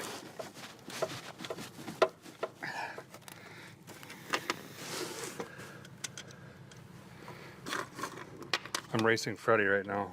If he can get his P1 started before the Civic. He just added a while. I think he's ahead of me. Nah, the day is young, my friend. So a guy did run into an issue here with the master cylinder. Although it was pumping fluid on the bench when we bench bled it, I did not verify both ports were moving fluid. It turns out only one is. The master cylinder is in fact bad. We kind of knew that from the get-go. The other issue that we're having here is the distribution block reacting to the master cylinder only pushing fluid on one port. So this crazy alien over-engineered thing right here is, or should be, just a basic distribution port, but there's a valve in here and also some vacuum hooked to this. And I think what is happening, since it's getting pressure in on only one, this shuttle is moving just like American cars do. to lock fluid into a set position so you don't completely lose your brakes. That being said, how this is set up is you have one in and two outs, which is one front and one rear. Currently, we would only have the left front and left rear, which really is kind of very unsafe because it would make the vehicle pull hard one direction. What I'm going to do is bypass this completely, put in a bunch of crazy lines in here into a T-fitting, and basically force this master cylinder to only run the front brakes. Allegedly, that's what we're doing. These are M10 by 1 fittings. Nowhere in the state of Florida has these things. I need a T, a basic T, I could put all these together. So now I need to convert these from M10-1 to M10-1 to 3/16 line back to 3/8 24 fitting into a 3/8 24 T to put all this together. So it's going to look like this, but we should be able to move fluid from there to right there for front brake. So give me a minute. I'm going to try to cobble this together.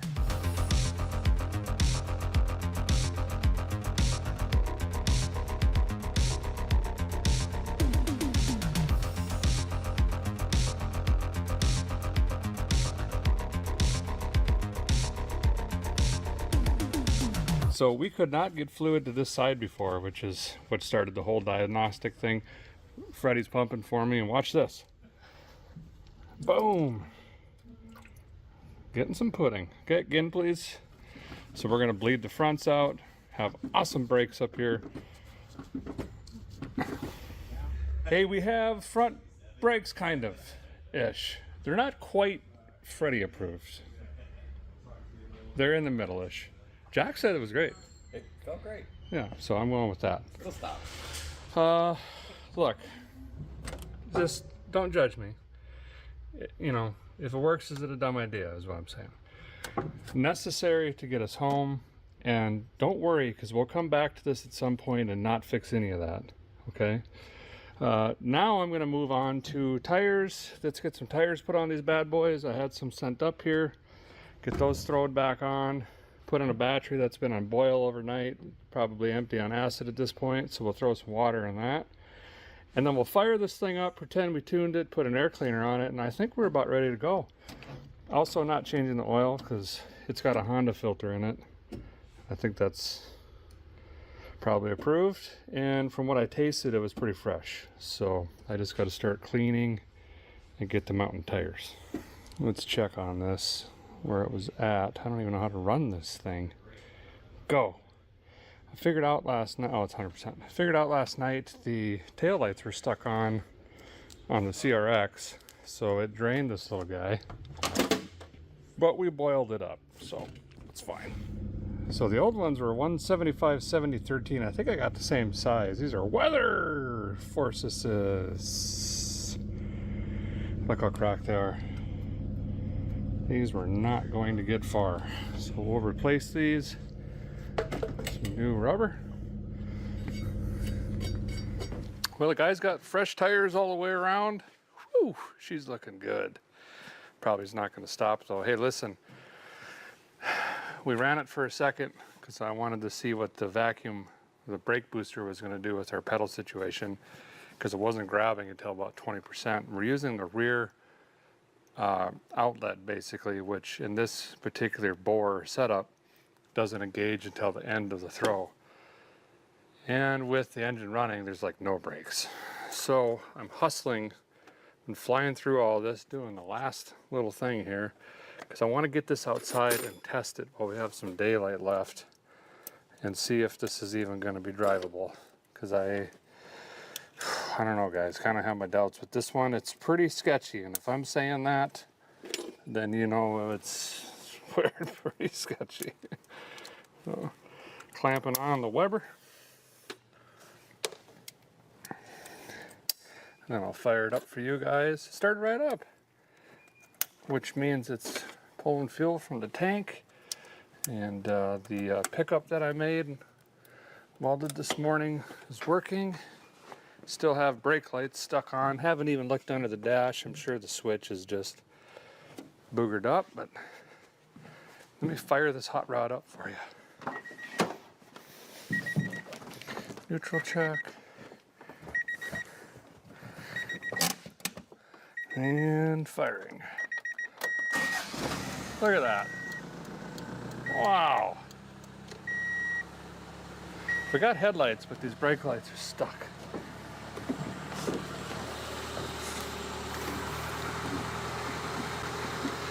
Oh, I think the next thing we got to do is just drive this outside, up and down the lot here, throw some coolant in it, see if it's going to stop, make a decision. Got me some Xerox Asian vehicle by Beverly. I don't know. It's got a, oh, it is blue. Wow. Okay.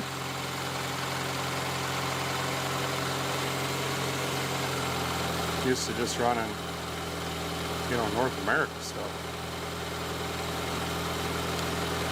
Lost some coolant when I was swapping the ports out on the intake manifold. Just want to top this off, make sure. Listen how good it's running. Some of you might be shaking your head about not changing the oil, but listen. Water oil came out of the ground 66 to 250 million years ago. This looked like it had just been changed. 16 years. Is it gonna hurt? Okay.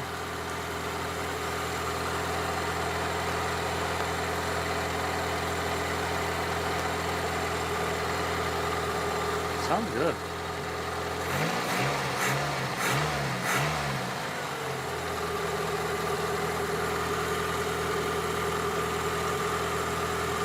I wish I would have known parts were so hard to get for this thing. The brakes, it's all custom order. I just thought, oh, Honda Civic, everybody's gonna have that stuff. Idiot.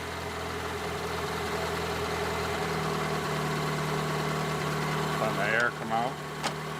A couple things the guy hasn't checked yet. Clutch. And it smells like it's getting hot. And I don't know if that fan is fanning. But let's try the clutch now, see if we can ease it back.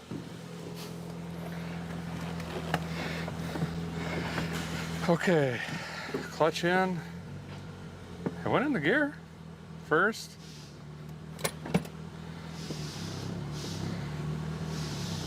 Oh yeah, reverse. Ha. Okay.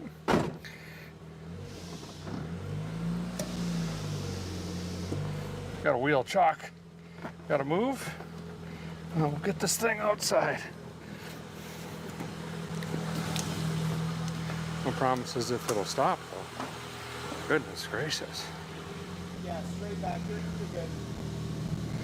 good. Clutch is working. Ha, first time moving under its power. Over a decade, easy. Okay, brake check. Oh, it's got brakes. Come on. I mean, they're all the way to the floor.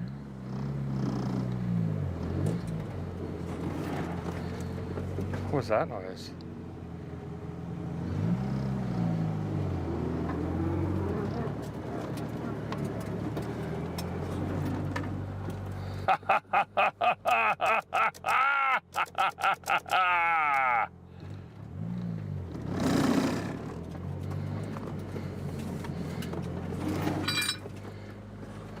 Oh yeah, I don't think the fan's running though. Let's take a look at that. Everything smells hot and fiery. I like it. No, I don't. Well, I kind of do, let's be honest.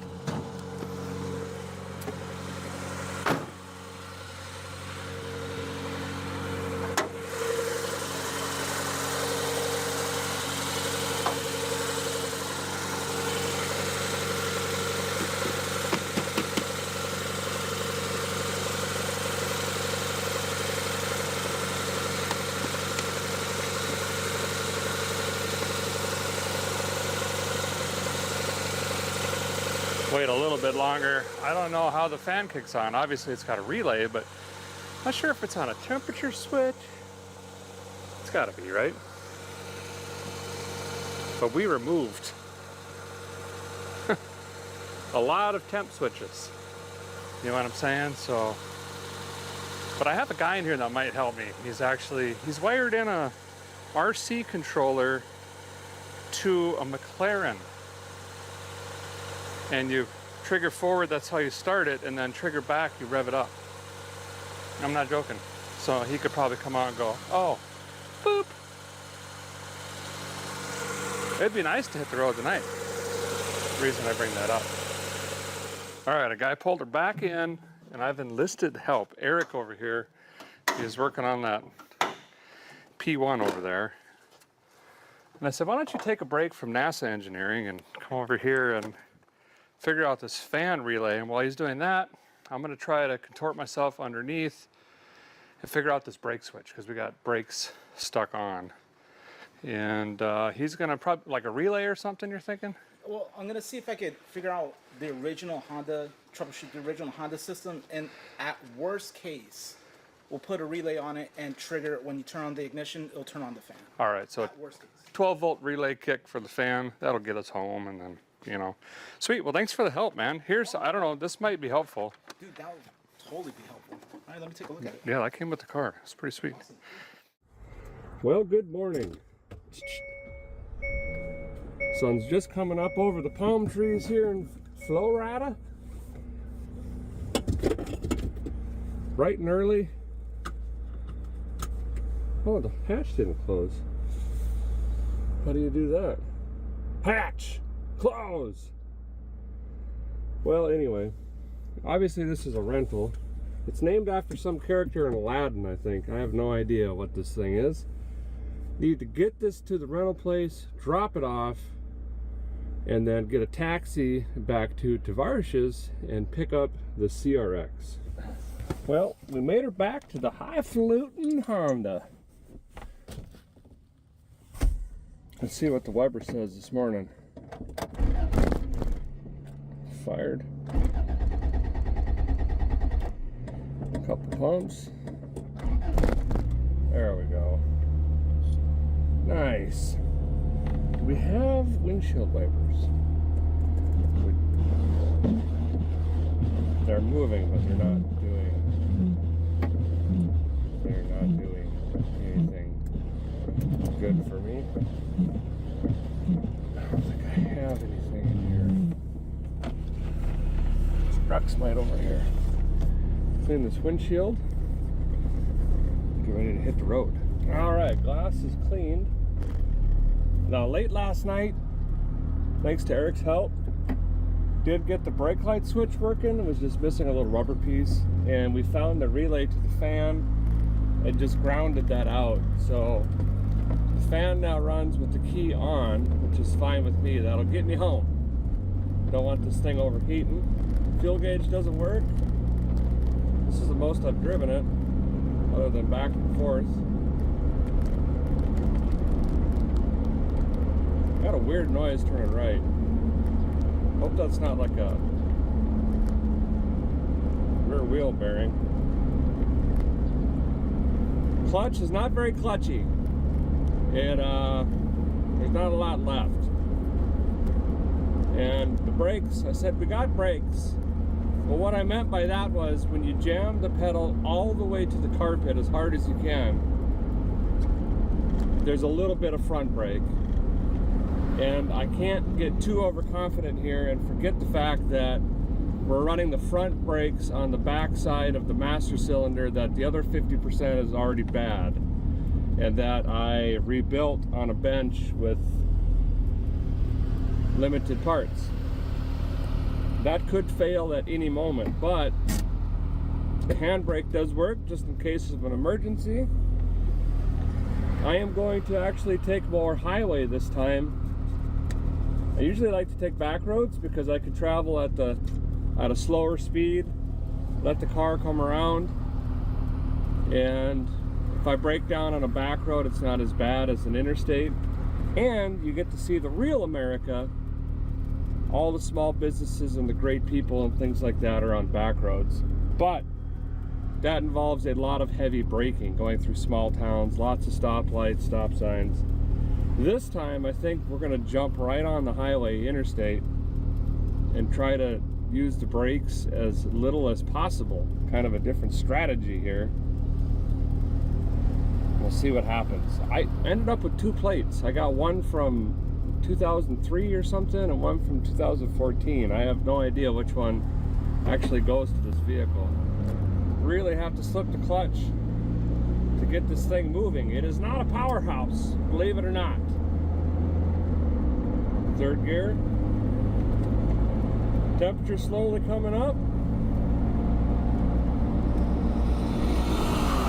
Moses sandals turning in the passing in the turning lane. I was doing the limit. You Floridans are crazy. Okay. Let's see what kind of MPGs we get with the Weber and absolutely no emission stuff versus the Japanese fuel make it happener and 57,000 relays. This should be pretty interesting. Science.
Well, swinging in to get fuel here. We've got to be 200 miles, maybe more into the trip.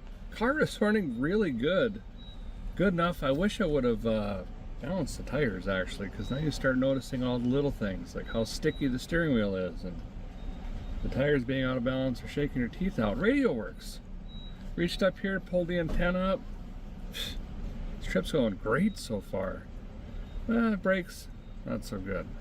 But we're gonna try not to use those, okay? Need to figure out how many MPGs we're getting before we push this thing any farther.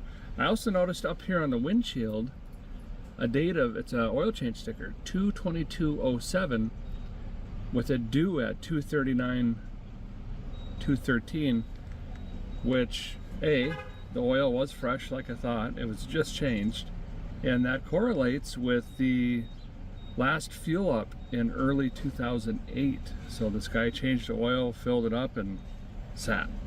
So this is the first time ripping down the highway in what, 16 years? Staying cool, cooling fans hanging in there. I forgot to come up with a plan B on that. If that fan quits, I don't know. Also, why didn't I put the tire that was in the bottom trunk on the wheel in the back that has the bad tire on it, so we actually had a spare?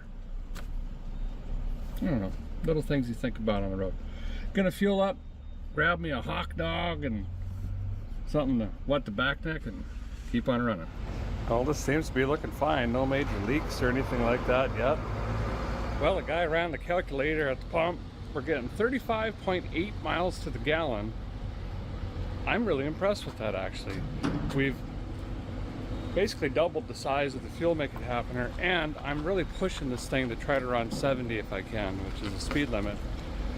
At 50 miles per gallon, I'm sure that was at 55 and on very flat ground. So really that 15 miles per gallon difference, not too worried about it. Did use a little bit of oil. I'm gonna grab a quart in here as well. Well, this has been a fun stop. Met a handful of fans from all over the place, and I've had 2 people come up and say, what a cool CRX. Really digging this thing. I wanted to show you guys this quick. I was looking through this. There's a lot of the original paperwork with this car. This was purchased 7/31 of 86 with 20 miles on it. Right there at Blount Honda. And then there is miles of paperwork from that exact Honda dealership. Here's the pre-delivery inspection report, the window sticker, the quality delivery checklist. I mean, literally every single piece of paper. Here's the print off from the computer screen. This is really cool. This has got to be one of, if not the most documented Honda CRXs in the world. It's one of the most documented vehicles I have ever owned, ever. Quite honestly. There's so much I won't even fit in here now. There we go. Thought that was pretty cool. Hey, before I forget, I do want to say thank you to Freddie Tavarish. What an awesome guy.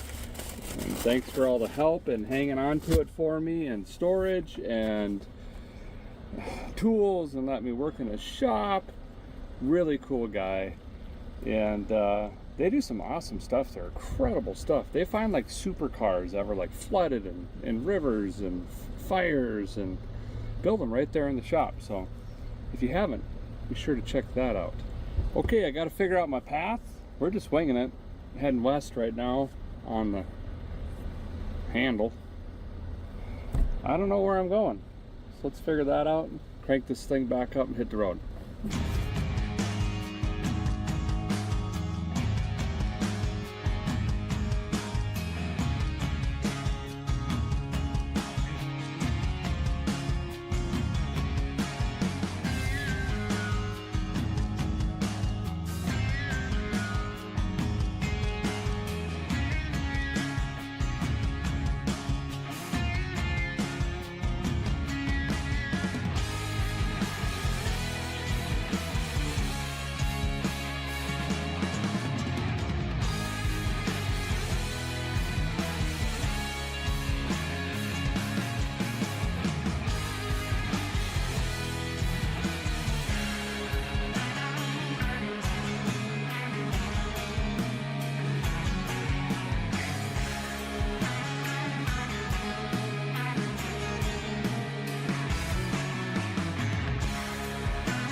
Well guys, fueling up again. No idea where I'm at. Some really small town. Most of it's out of business. Just kind of cutting my way northwest through Florida. Car is doing really, really good actually. AC does not work. Had to try it. Oh, I lost a valve cap. Darn it. But the more I look at this, I can't wait to see this thing cleaned up. And I think this paint, I lick my finger, I think we might be able to, underneath all that dirt, we might be able to bring this thing back around. Just polishing it up. All right, guys, all fueled up. Got some refreshments. I think the timing might be a little off on this car. It drags when it's warm. Listen. And start. There we go. Also, it must be charging. I forgot to check that. Oops. Well, technically, we did just check it. Yeah, road tested the charging system. Good to go. Okay. More miles down.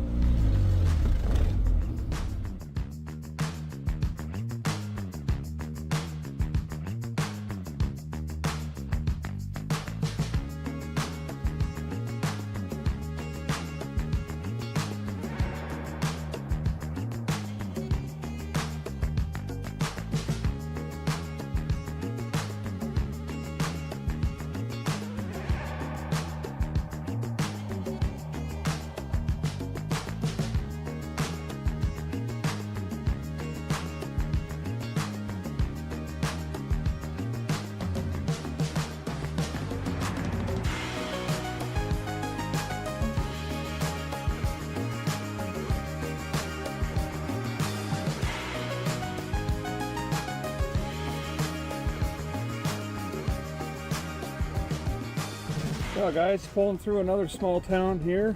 I need to get on my feet. Been sitting all day, my back later is just barking and my hooves is aching.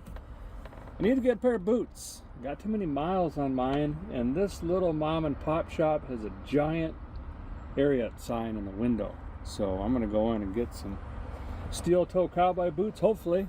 They got my big hoof size. Car is running great. The more I drive this thing, the more it's coming around.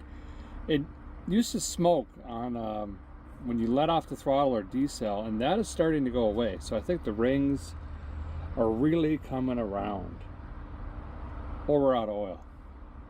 They got a John Wayne thing in the window. I gotta get in here. I could probably have a cold snap with this guy. Success!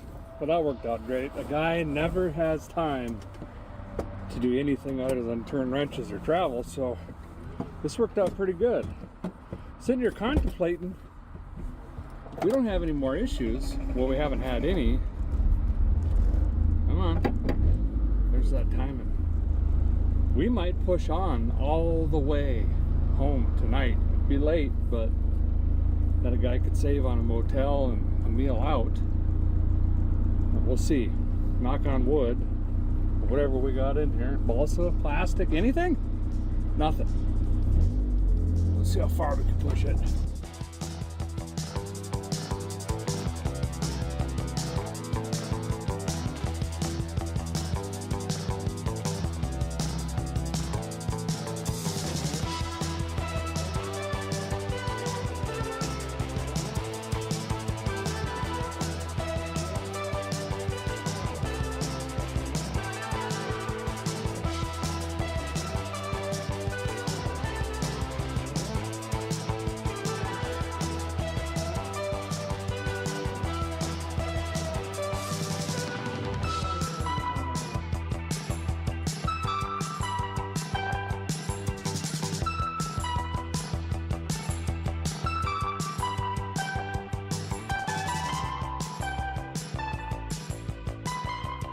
Well guys, stopping to fuel again and stretch. Got to get some coffee. About 150, 200 miles-ish away from home. I think I'm going to push it tonight, so I'm going to get caffeinated up. Doing a light check. I got tail lights, side marker, headlights. Look at that. Haven't had that in quite a while. It's pretty nice. So we'll get this topped off again. Fuel mileage is actually getting a little bit better. We'll see what it is this time. Can't do math that fast. It's still going. But about 37. Let's see. Give me a second. Yeah, about 37.5 mpgs. Not bad at all. Easy on the pocketbook. Might have to keep this thing around, scooting into town for parts and whatnot. Goodness gracious. Anyway, sun's gonna be going down here in just a minute. It's fall colors, it's beautiful. I wish I could hit the back roads, but we're trying to baby these brakes here. So we're gonna stay on the main highways, cruise into the night. It's gonna get cool finally. It's been pretty hot in the car without the AC, but you just roll the window down and try to drive faster. This one, 60 it likes. Anything above that, you're really mashing on it to go faster than that. So I don't want to beat on the thing, just kind of been cruising, taking it easy. But let's push it into the night, see if we can get home tonight.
Well, yesterday we made her home in the Honda CRX X. I think for the first time ever, we cannonballed all the way without stopping. There were no issues. I didn't have any breakdowns. I added oil and kicked a tire a couple times. That was really it. And we got phenomenal fuel mileage and looked like Bowser the whole way home. But I had a good time, honestly, and oddly enough, I did not expect this. Fueling up, people went nuts over this thing. I can't tell you how many people came up and, I had one of these in high school. Where did you find this thing? These, you never see these anymore. And my eyes were opened up to a whole new world. I was asking questions, are these really that sought after? You really can't find them? There was a market for these, there is. And man, these are like, I guess they're the thing. Cats are shedding, winter's coming. So, you know what? What I'm trying to say is, I know, hope you're sitting down. I kind of get it, okay? I'm a car guy through and through, and I'm willing to admit it doesn't need to be American made. This Honda is the cat's purr. Maybe not a meow yet, but we can get her there. And you will see this car again, but I don't know what to do with it quite yet, and that's where you come in. Help me. Do we just keep it stock, original, clean it up, send this thing down the road? Or do we go wild with the thing? I don't know. One thing I do need help with, these body kits on the doors on both sides are cracked. Quick Google web said, nope, good luck. Because apparently the year after this, things changed. So if you know where to find that specific door panel, you have it in your possession, or someone has it in stock, bleep bloop it down there in the comments, boop boop, and I will certainly check that out. Now, don't forget as well, we have a giveaway going on right now through December 2nd, where you can win that beautiful 68 Chevrolet Nova. Just swing over to vicegripgarage.com, snag you up some merchandise. Every $5 gets you one shot at a chance to win that bad boy, and $15,000 cash. Thanks guys for watching. Appreciate you all very, very much. And we'll see you very soon. Oh, I gotta get all my stuff out. Moses sandals. Still smells like burlap.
Texas.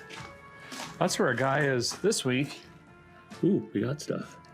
Where I bought sight unseen this 1957 Chevrolet Bel Air.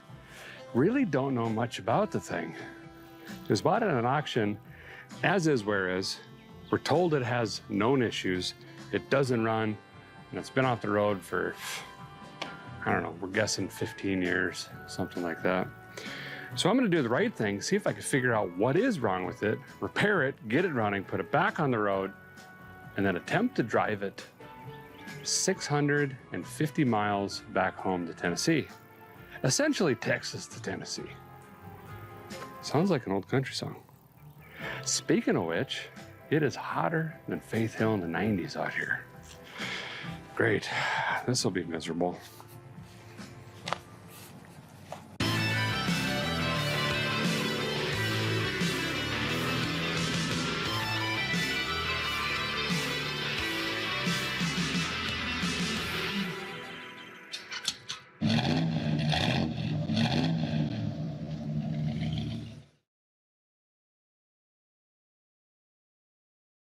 So the story goes on this rig, I don't really have one. My buddy Lance called me from Restored. He's the filler I got the 35 Ford from down here in Texas.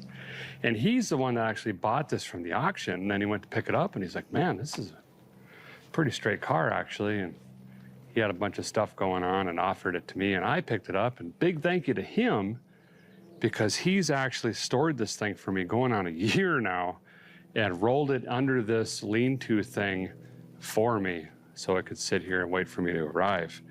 So my buddy was also able to dig up some photographs of the old car, which is pretty hard to do anymore, quite honestly, especially with these older rigs.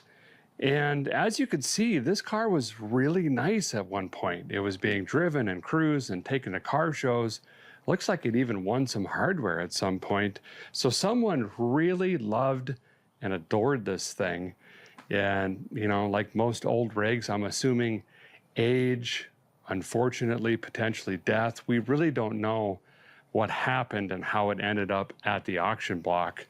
But someone really put a lot of time and effort into this 57 Chevy. And seeing in person, it is a lot cleaner and better shape than the couple photographs that I saw. So I'm pretty excited about this, and I actually bought a parts car for this a while back, thinking I was gonna need some stainless or trim or maybe even body panels, but I don't know, just glancing around this thing, it looks pretty good, really good. But let's see if we can verify some dates. We're thinking late 90s build, early 2000s cruiser, and then we'll walk around it, see what we're working with, see what kind of parts we might need, see if there's anything missing. And we got to get some tools and some objects to bolt onto this thing, see if we could figure it out, get it running, and get back on the road. And of course, on the way, well, we might do some antiquing, we might hit some museums. You know the deal. We don't plan stuff. We just kind of spelunk our way back home. Should be a lot of fun. But let's walk around and check this thing out. It's pretty darn good. So let's take a gander around this buggy. We got a couple things I want to do. One is I want to see if this is really a true Bel Air. We'll do some automobile archaeology, see if we can figure that out. And then we got to figure out what we need for parts and potentially what's wrong with it, things of that nature.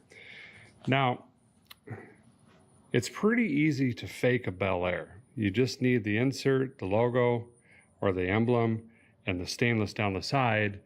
And to most people, this looks like a Bel Air, but there were a lot of other differences, namely the interior and some with the chassis as well. But we're going to go through it all, see what we can figure out. I hope it is a true Bel Air, which would be really neat for a four-door. I like the four-doors personally. She's pretty tucked in here, so can't really see much back here. I'll try to crank that trunk open and see what's back there, and that's probably where we're going to start, actually. I do have keys for this, believe it or not. The ignition sticks are a luxury. We don't get them a lot. But just a quick glance, it is a sharp car. Front isn't all busted in. The hood grill bar isn't mangled, which is really common. The center lower bumper piece is pretty straight. We got some stuff on the inside. But let's take the ignition sticks, jam it in the trunk, and I like to start back here, see if there's any engine parts or anything like that that can give us any sort of indication of what's going on. Be a big bonus if there are a bunch of spare parts in here as well.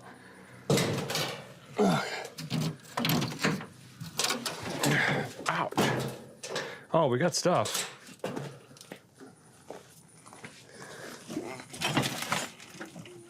Oh, okay.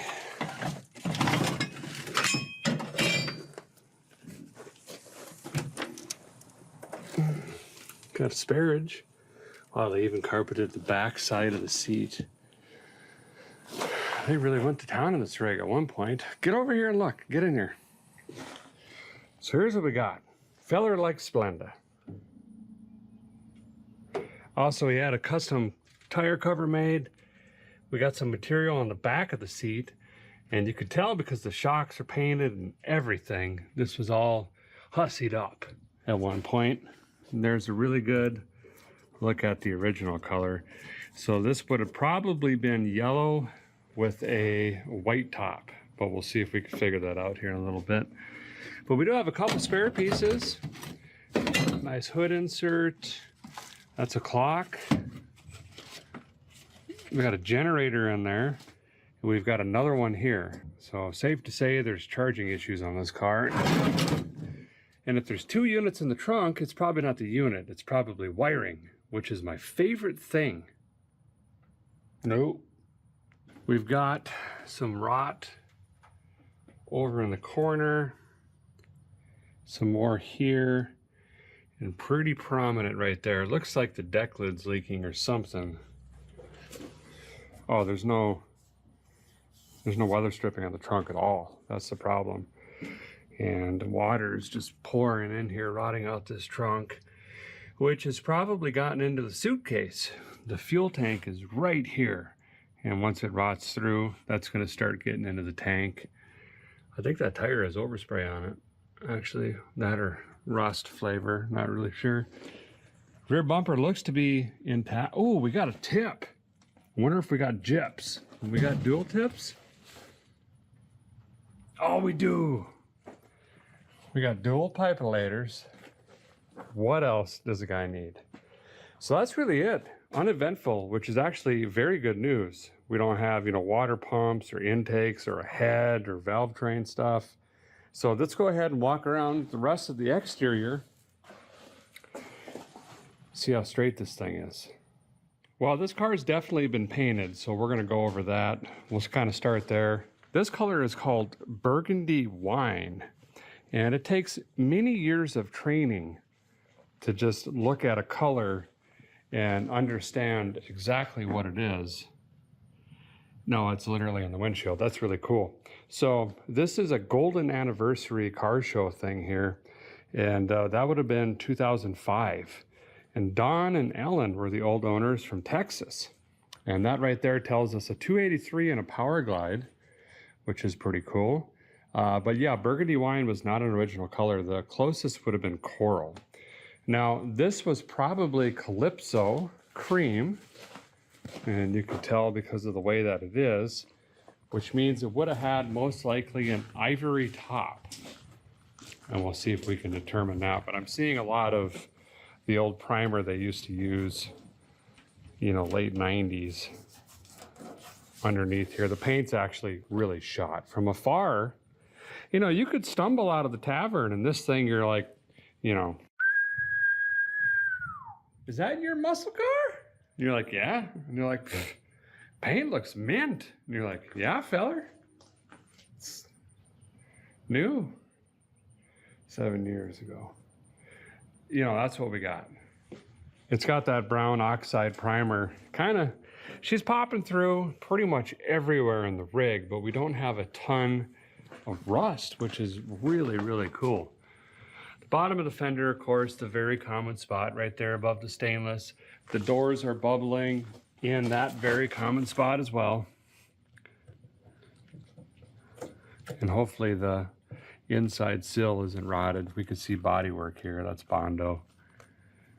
But no big gaping holes. Doesn't have any weight reduction, which is pretty wild.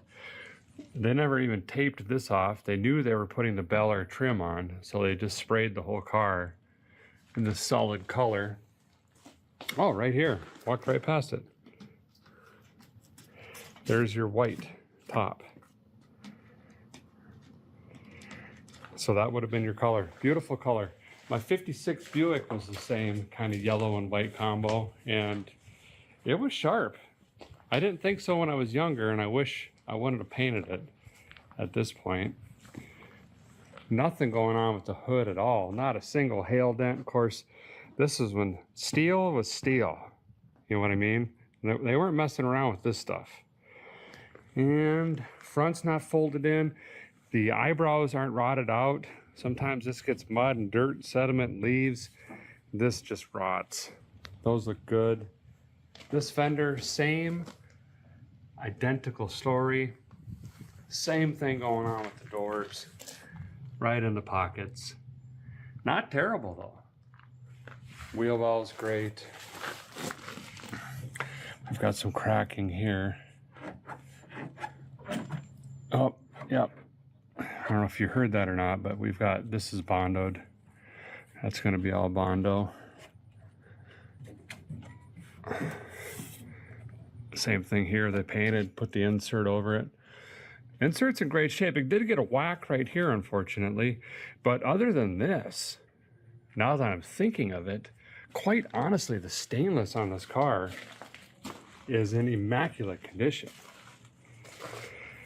No dents, no dents, no dents, no dents, no dents, no dents, no dents, no dents, no dents, no dents. No dents, no dents, no dents, no dents, no dents, no dents, no dents. Oh, dent. No dents, no dents, no dents, no dents, no dents. That's not missing. That's really nice.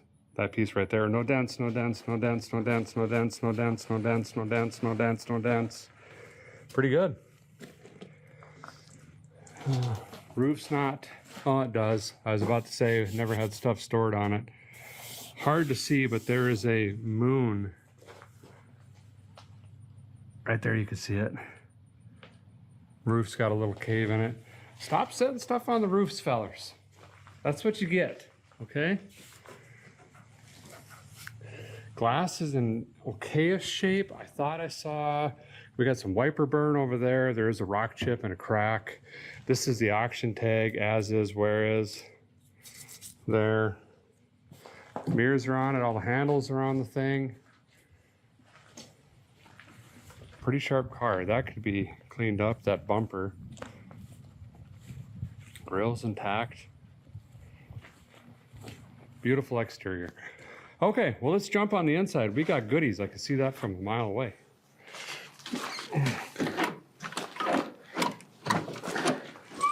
Oh. Oh. We got the old strap around the armrest. You know what that means.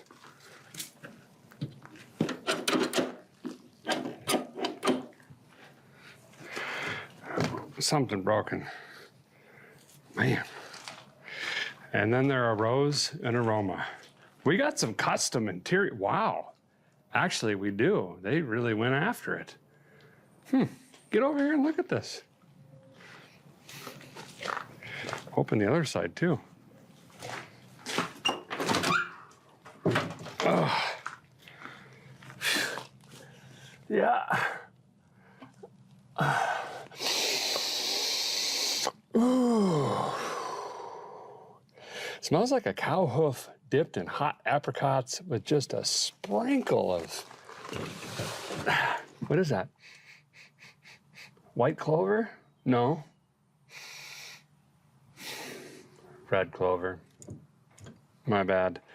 Anyway, the old timer really went after the interior. I mean, this is a full interior job. Headliner's in good shape. Even the visors are covered.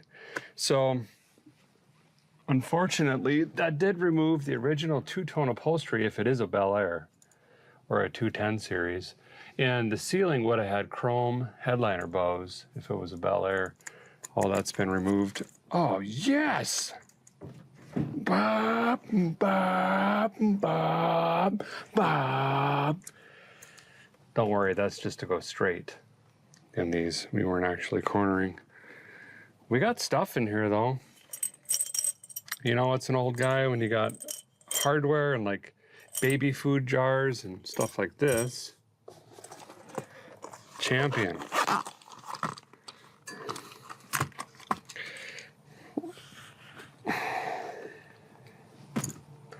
That's worth what I paid for the whole car. And then we got a box with belts. Okay, so all right, this is adding up. So we got a generator, or I'm going to say potentially water pump issue. There's 3 belts in here, and they look like Master Pro 9600s. Yep. That's going to be a 17600. So are the generators locking up, or alternators, and burning the belts off, or we got some other issue? I'm going to put this up here for my glasses. Don's Garage. Yeah, Don and Ellen. Established in 2005, Texas. So this must have been the board. He probably leaned this up against the car. You know what I mean? And I think Don's gonna ride with us. So let's set this in the back seat, and I'm gonna prop it up. And Don, you're coming back to Tennessee with us. Here's an armrest. I must go over here. And the window trim for that as well.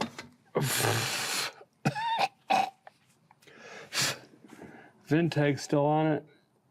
It's been sanded over 100 times, but it hasn't been moved from vehicle to vehicle, which is nice. We got paperage.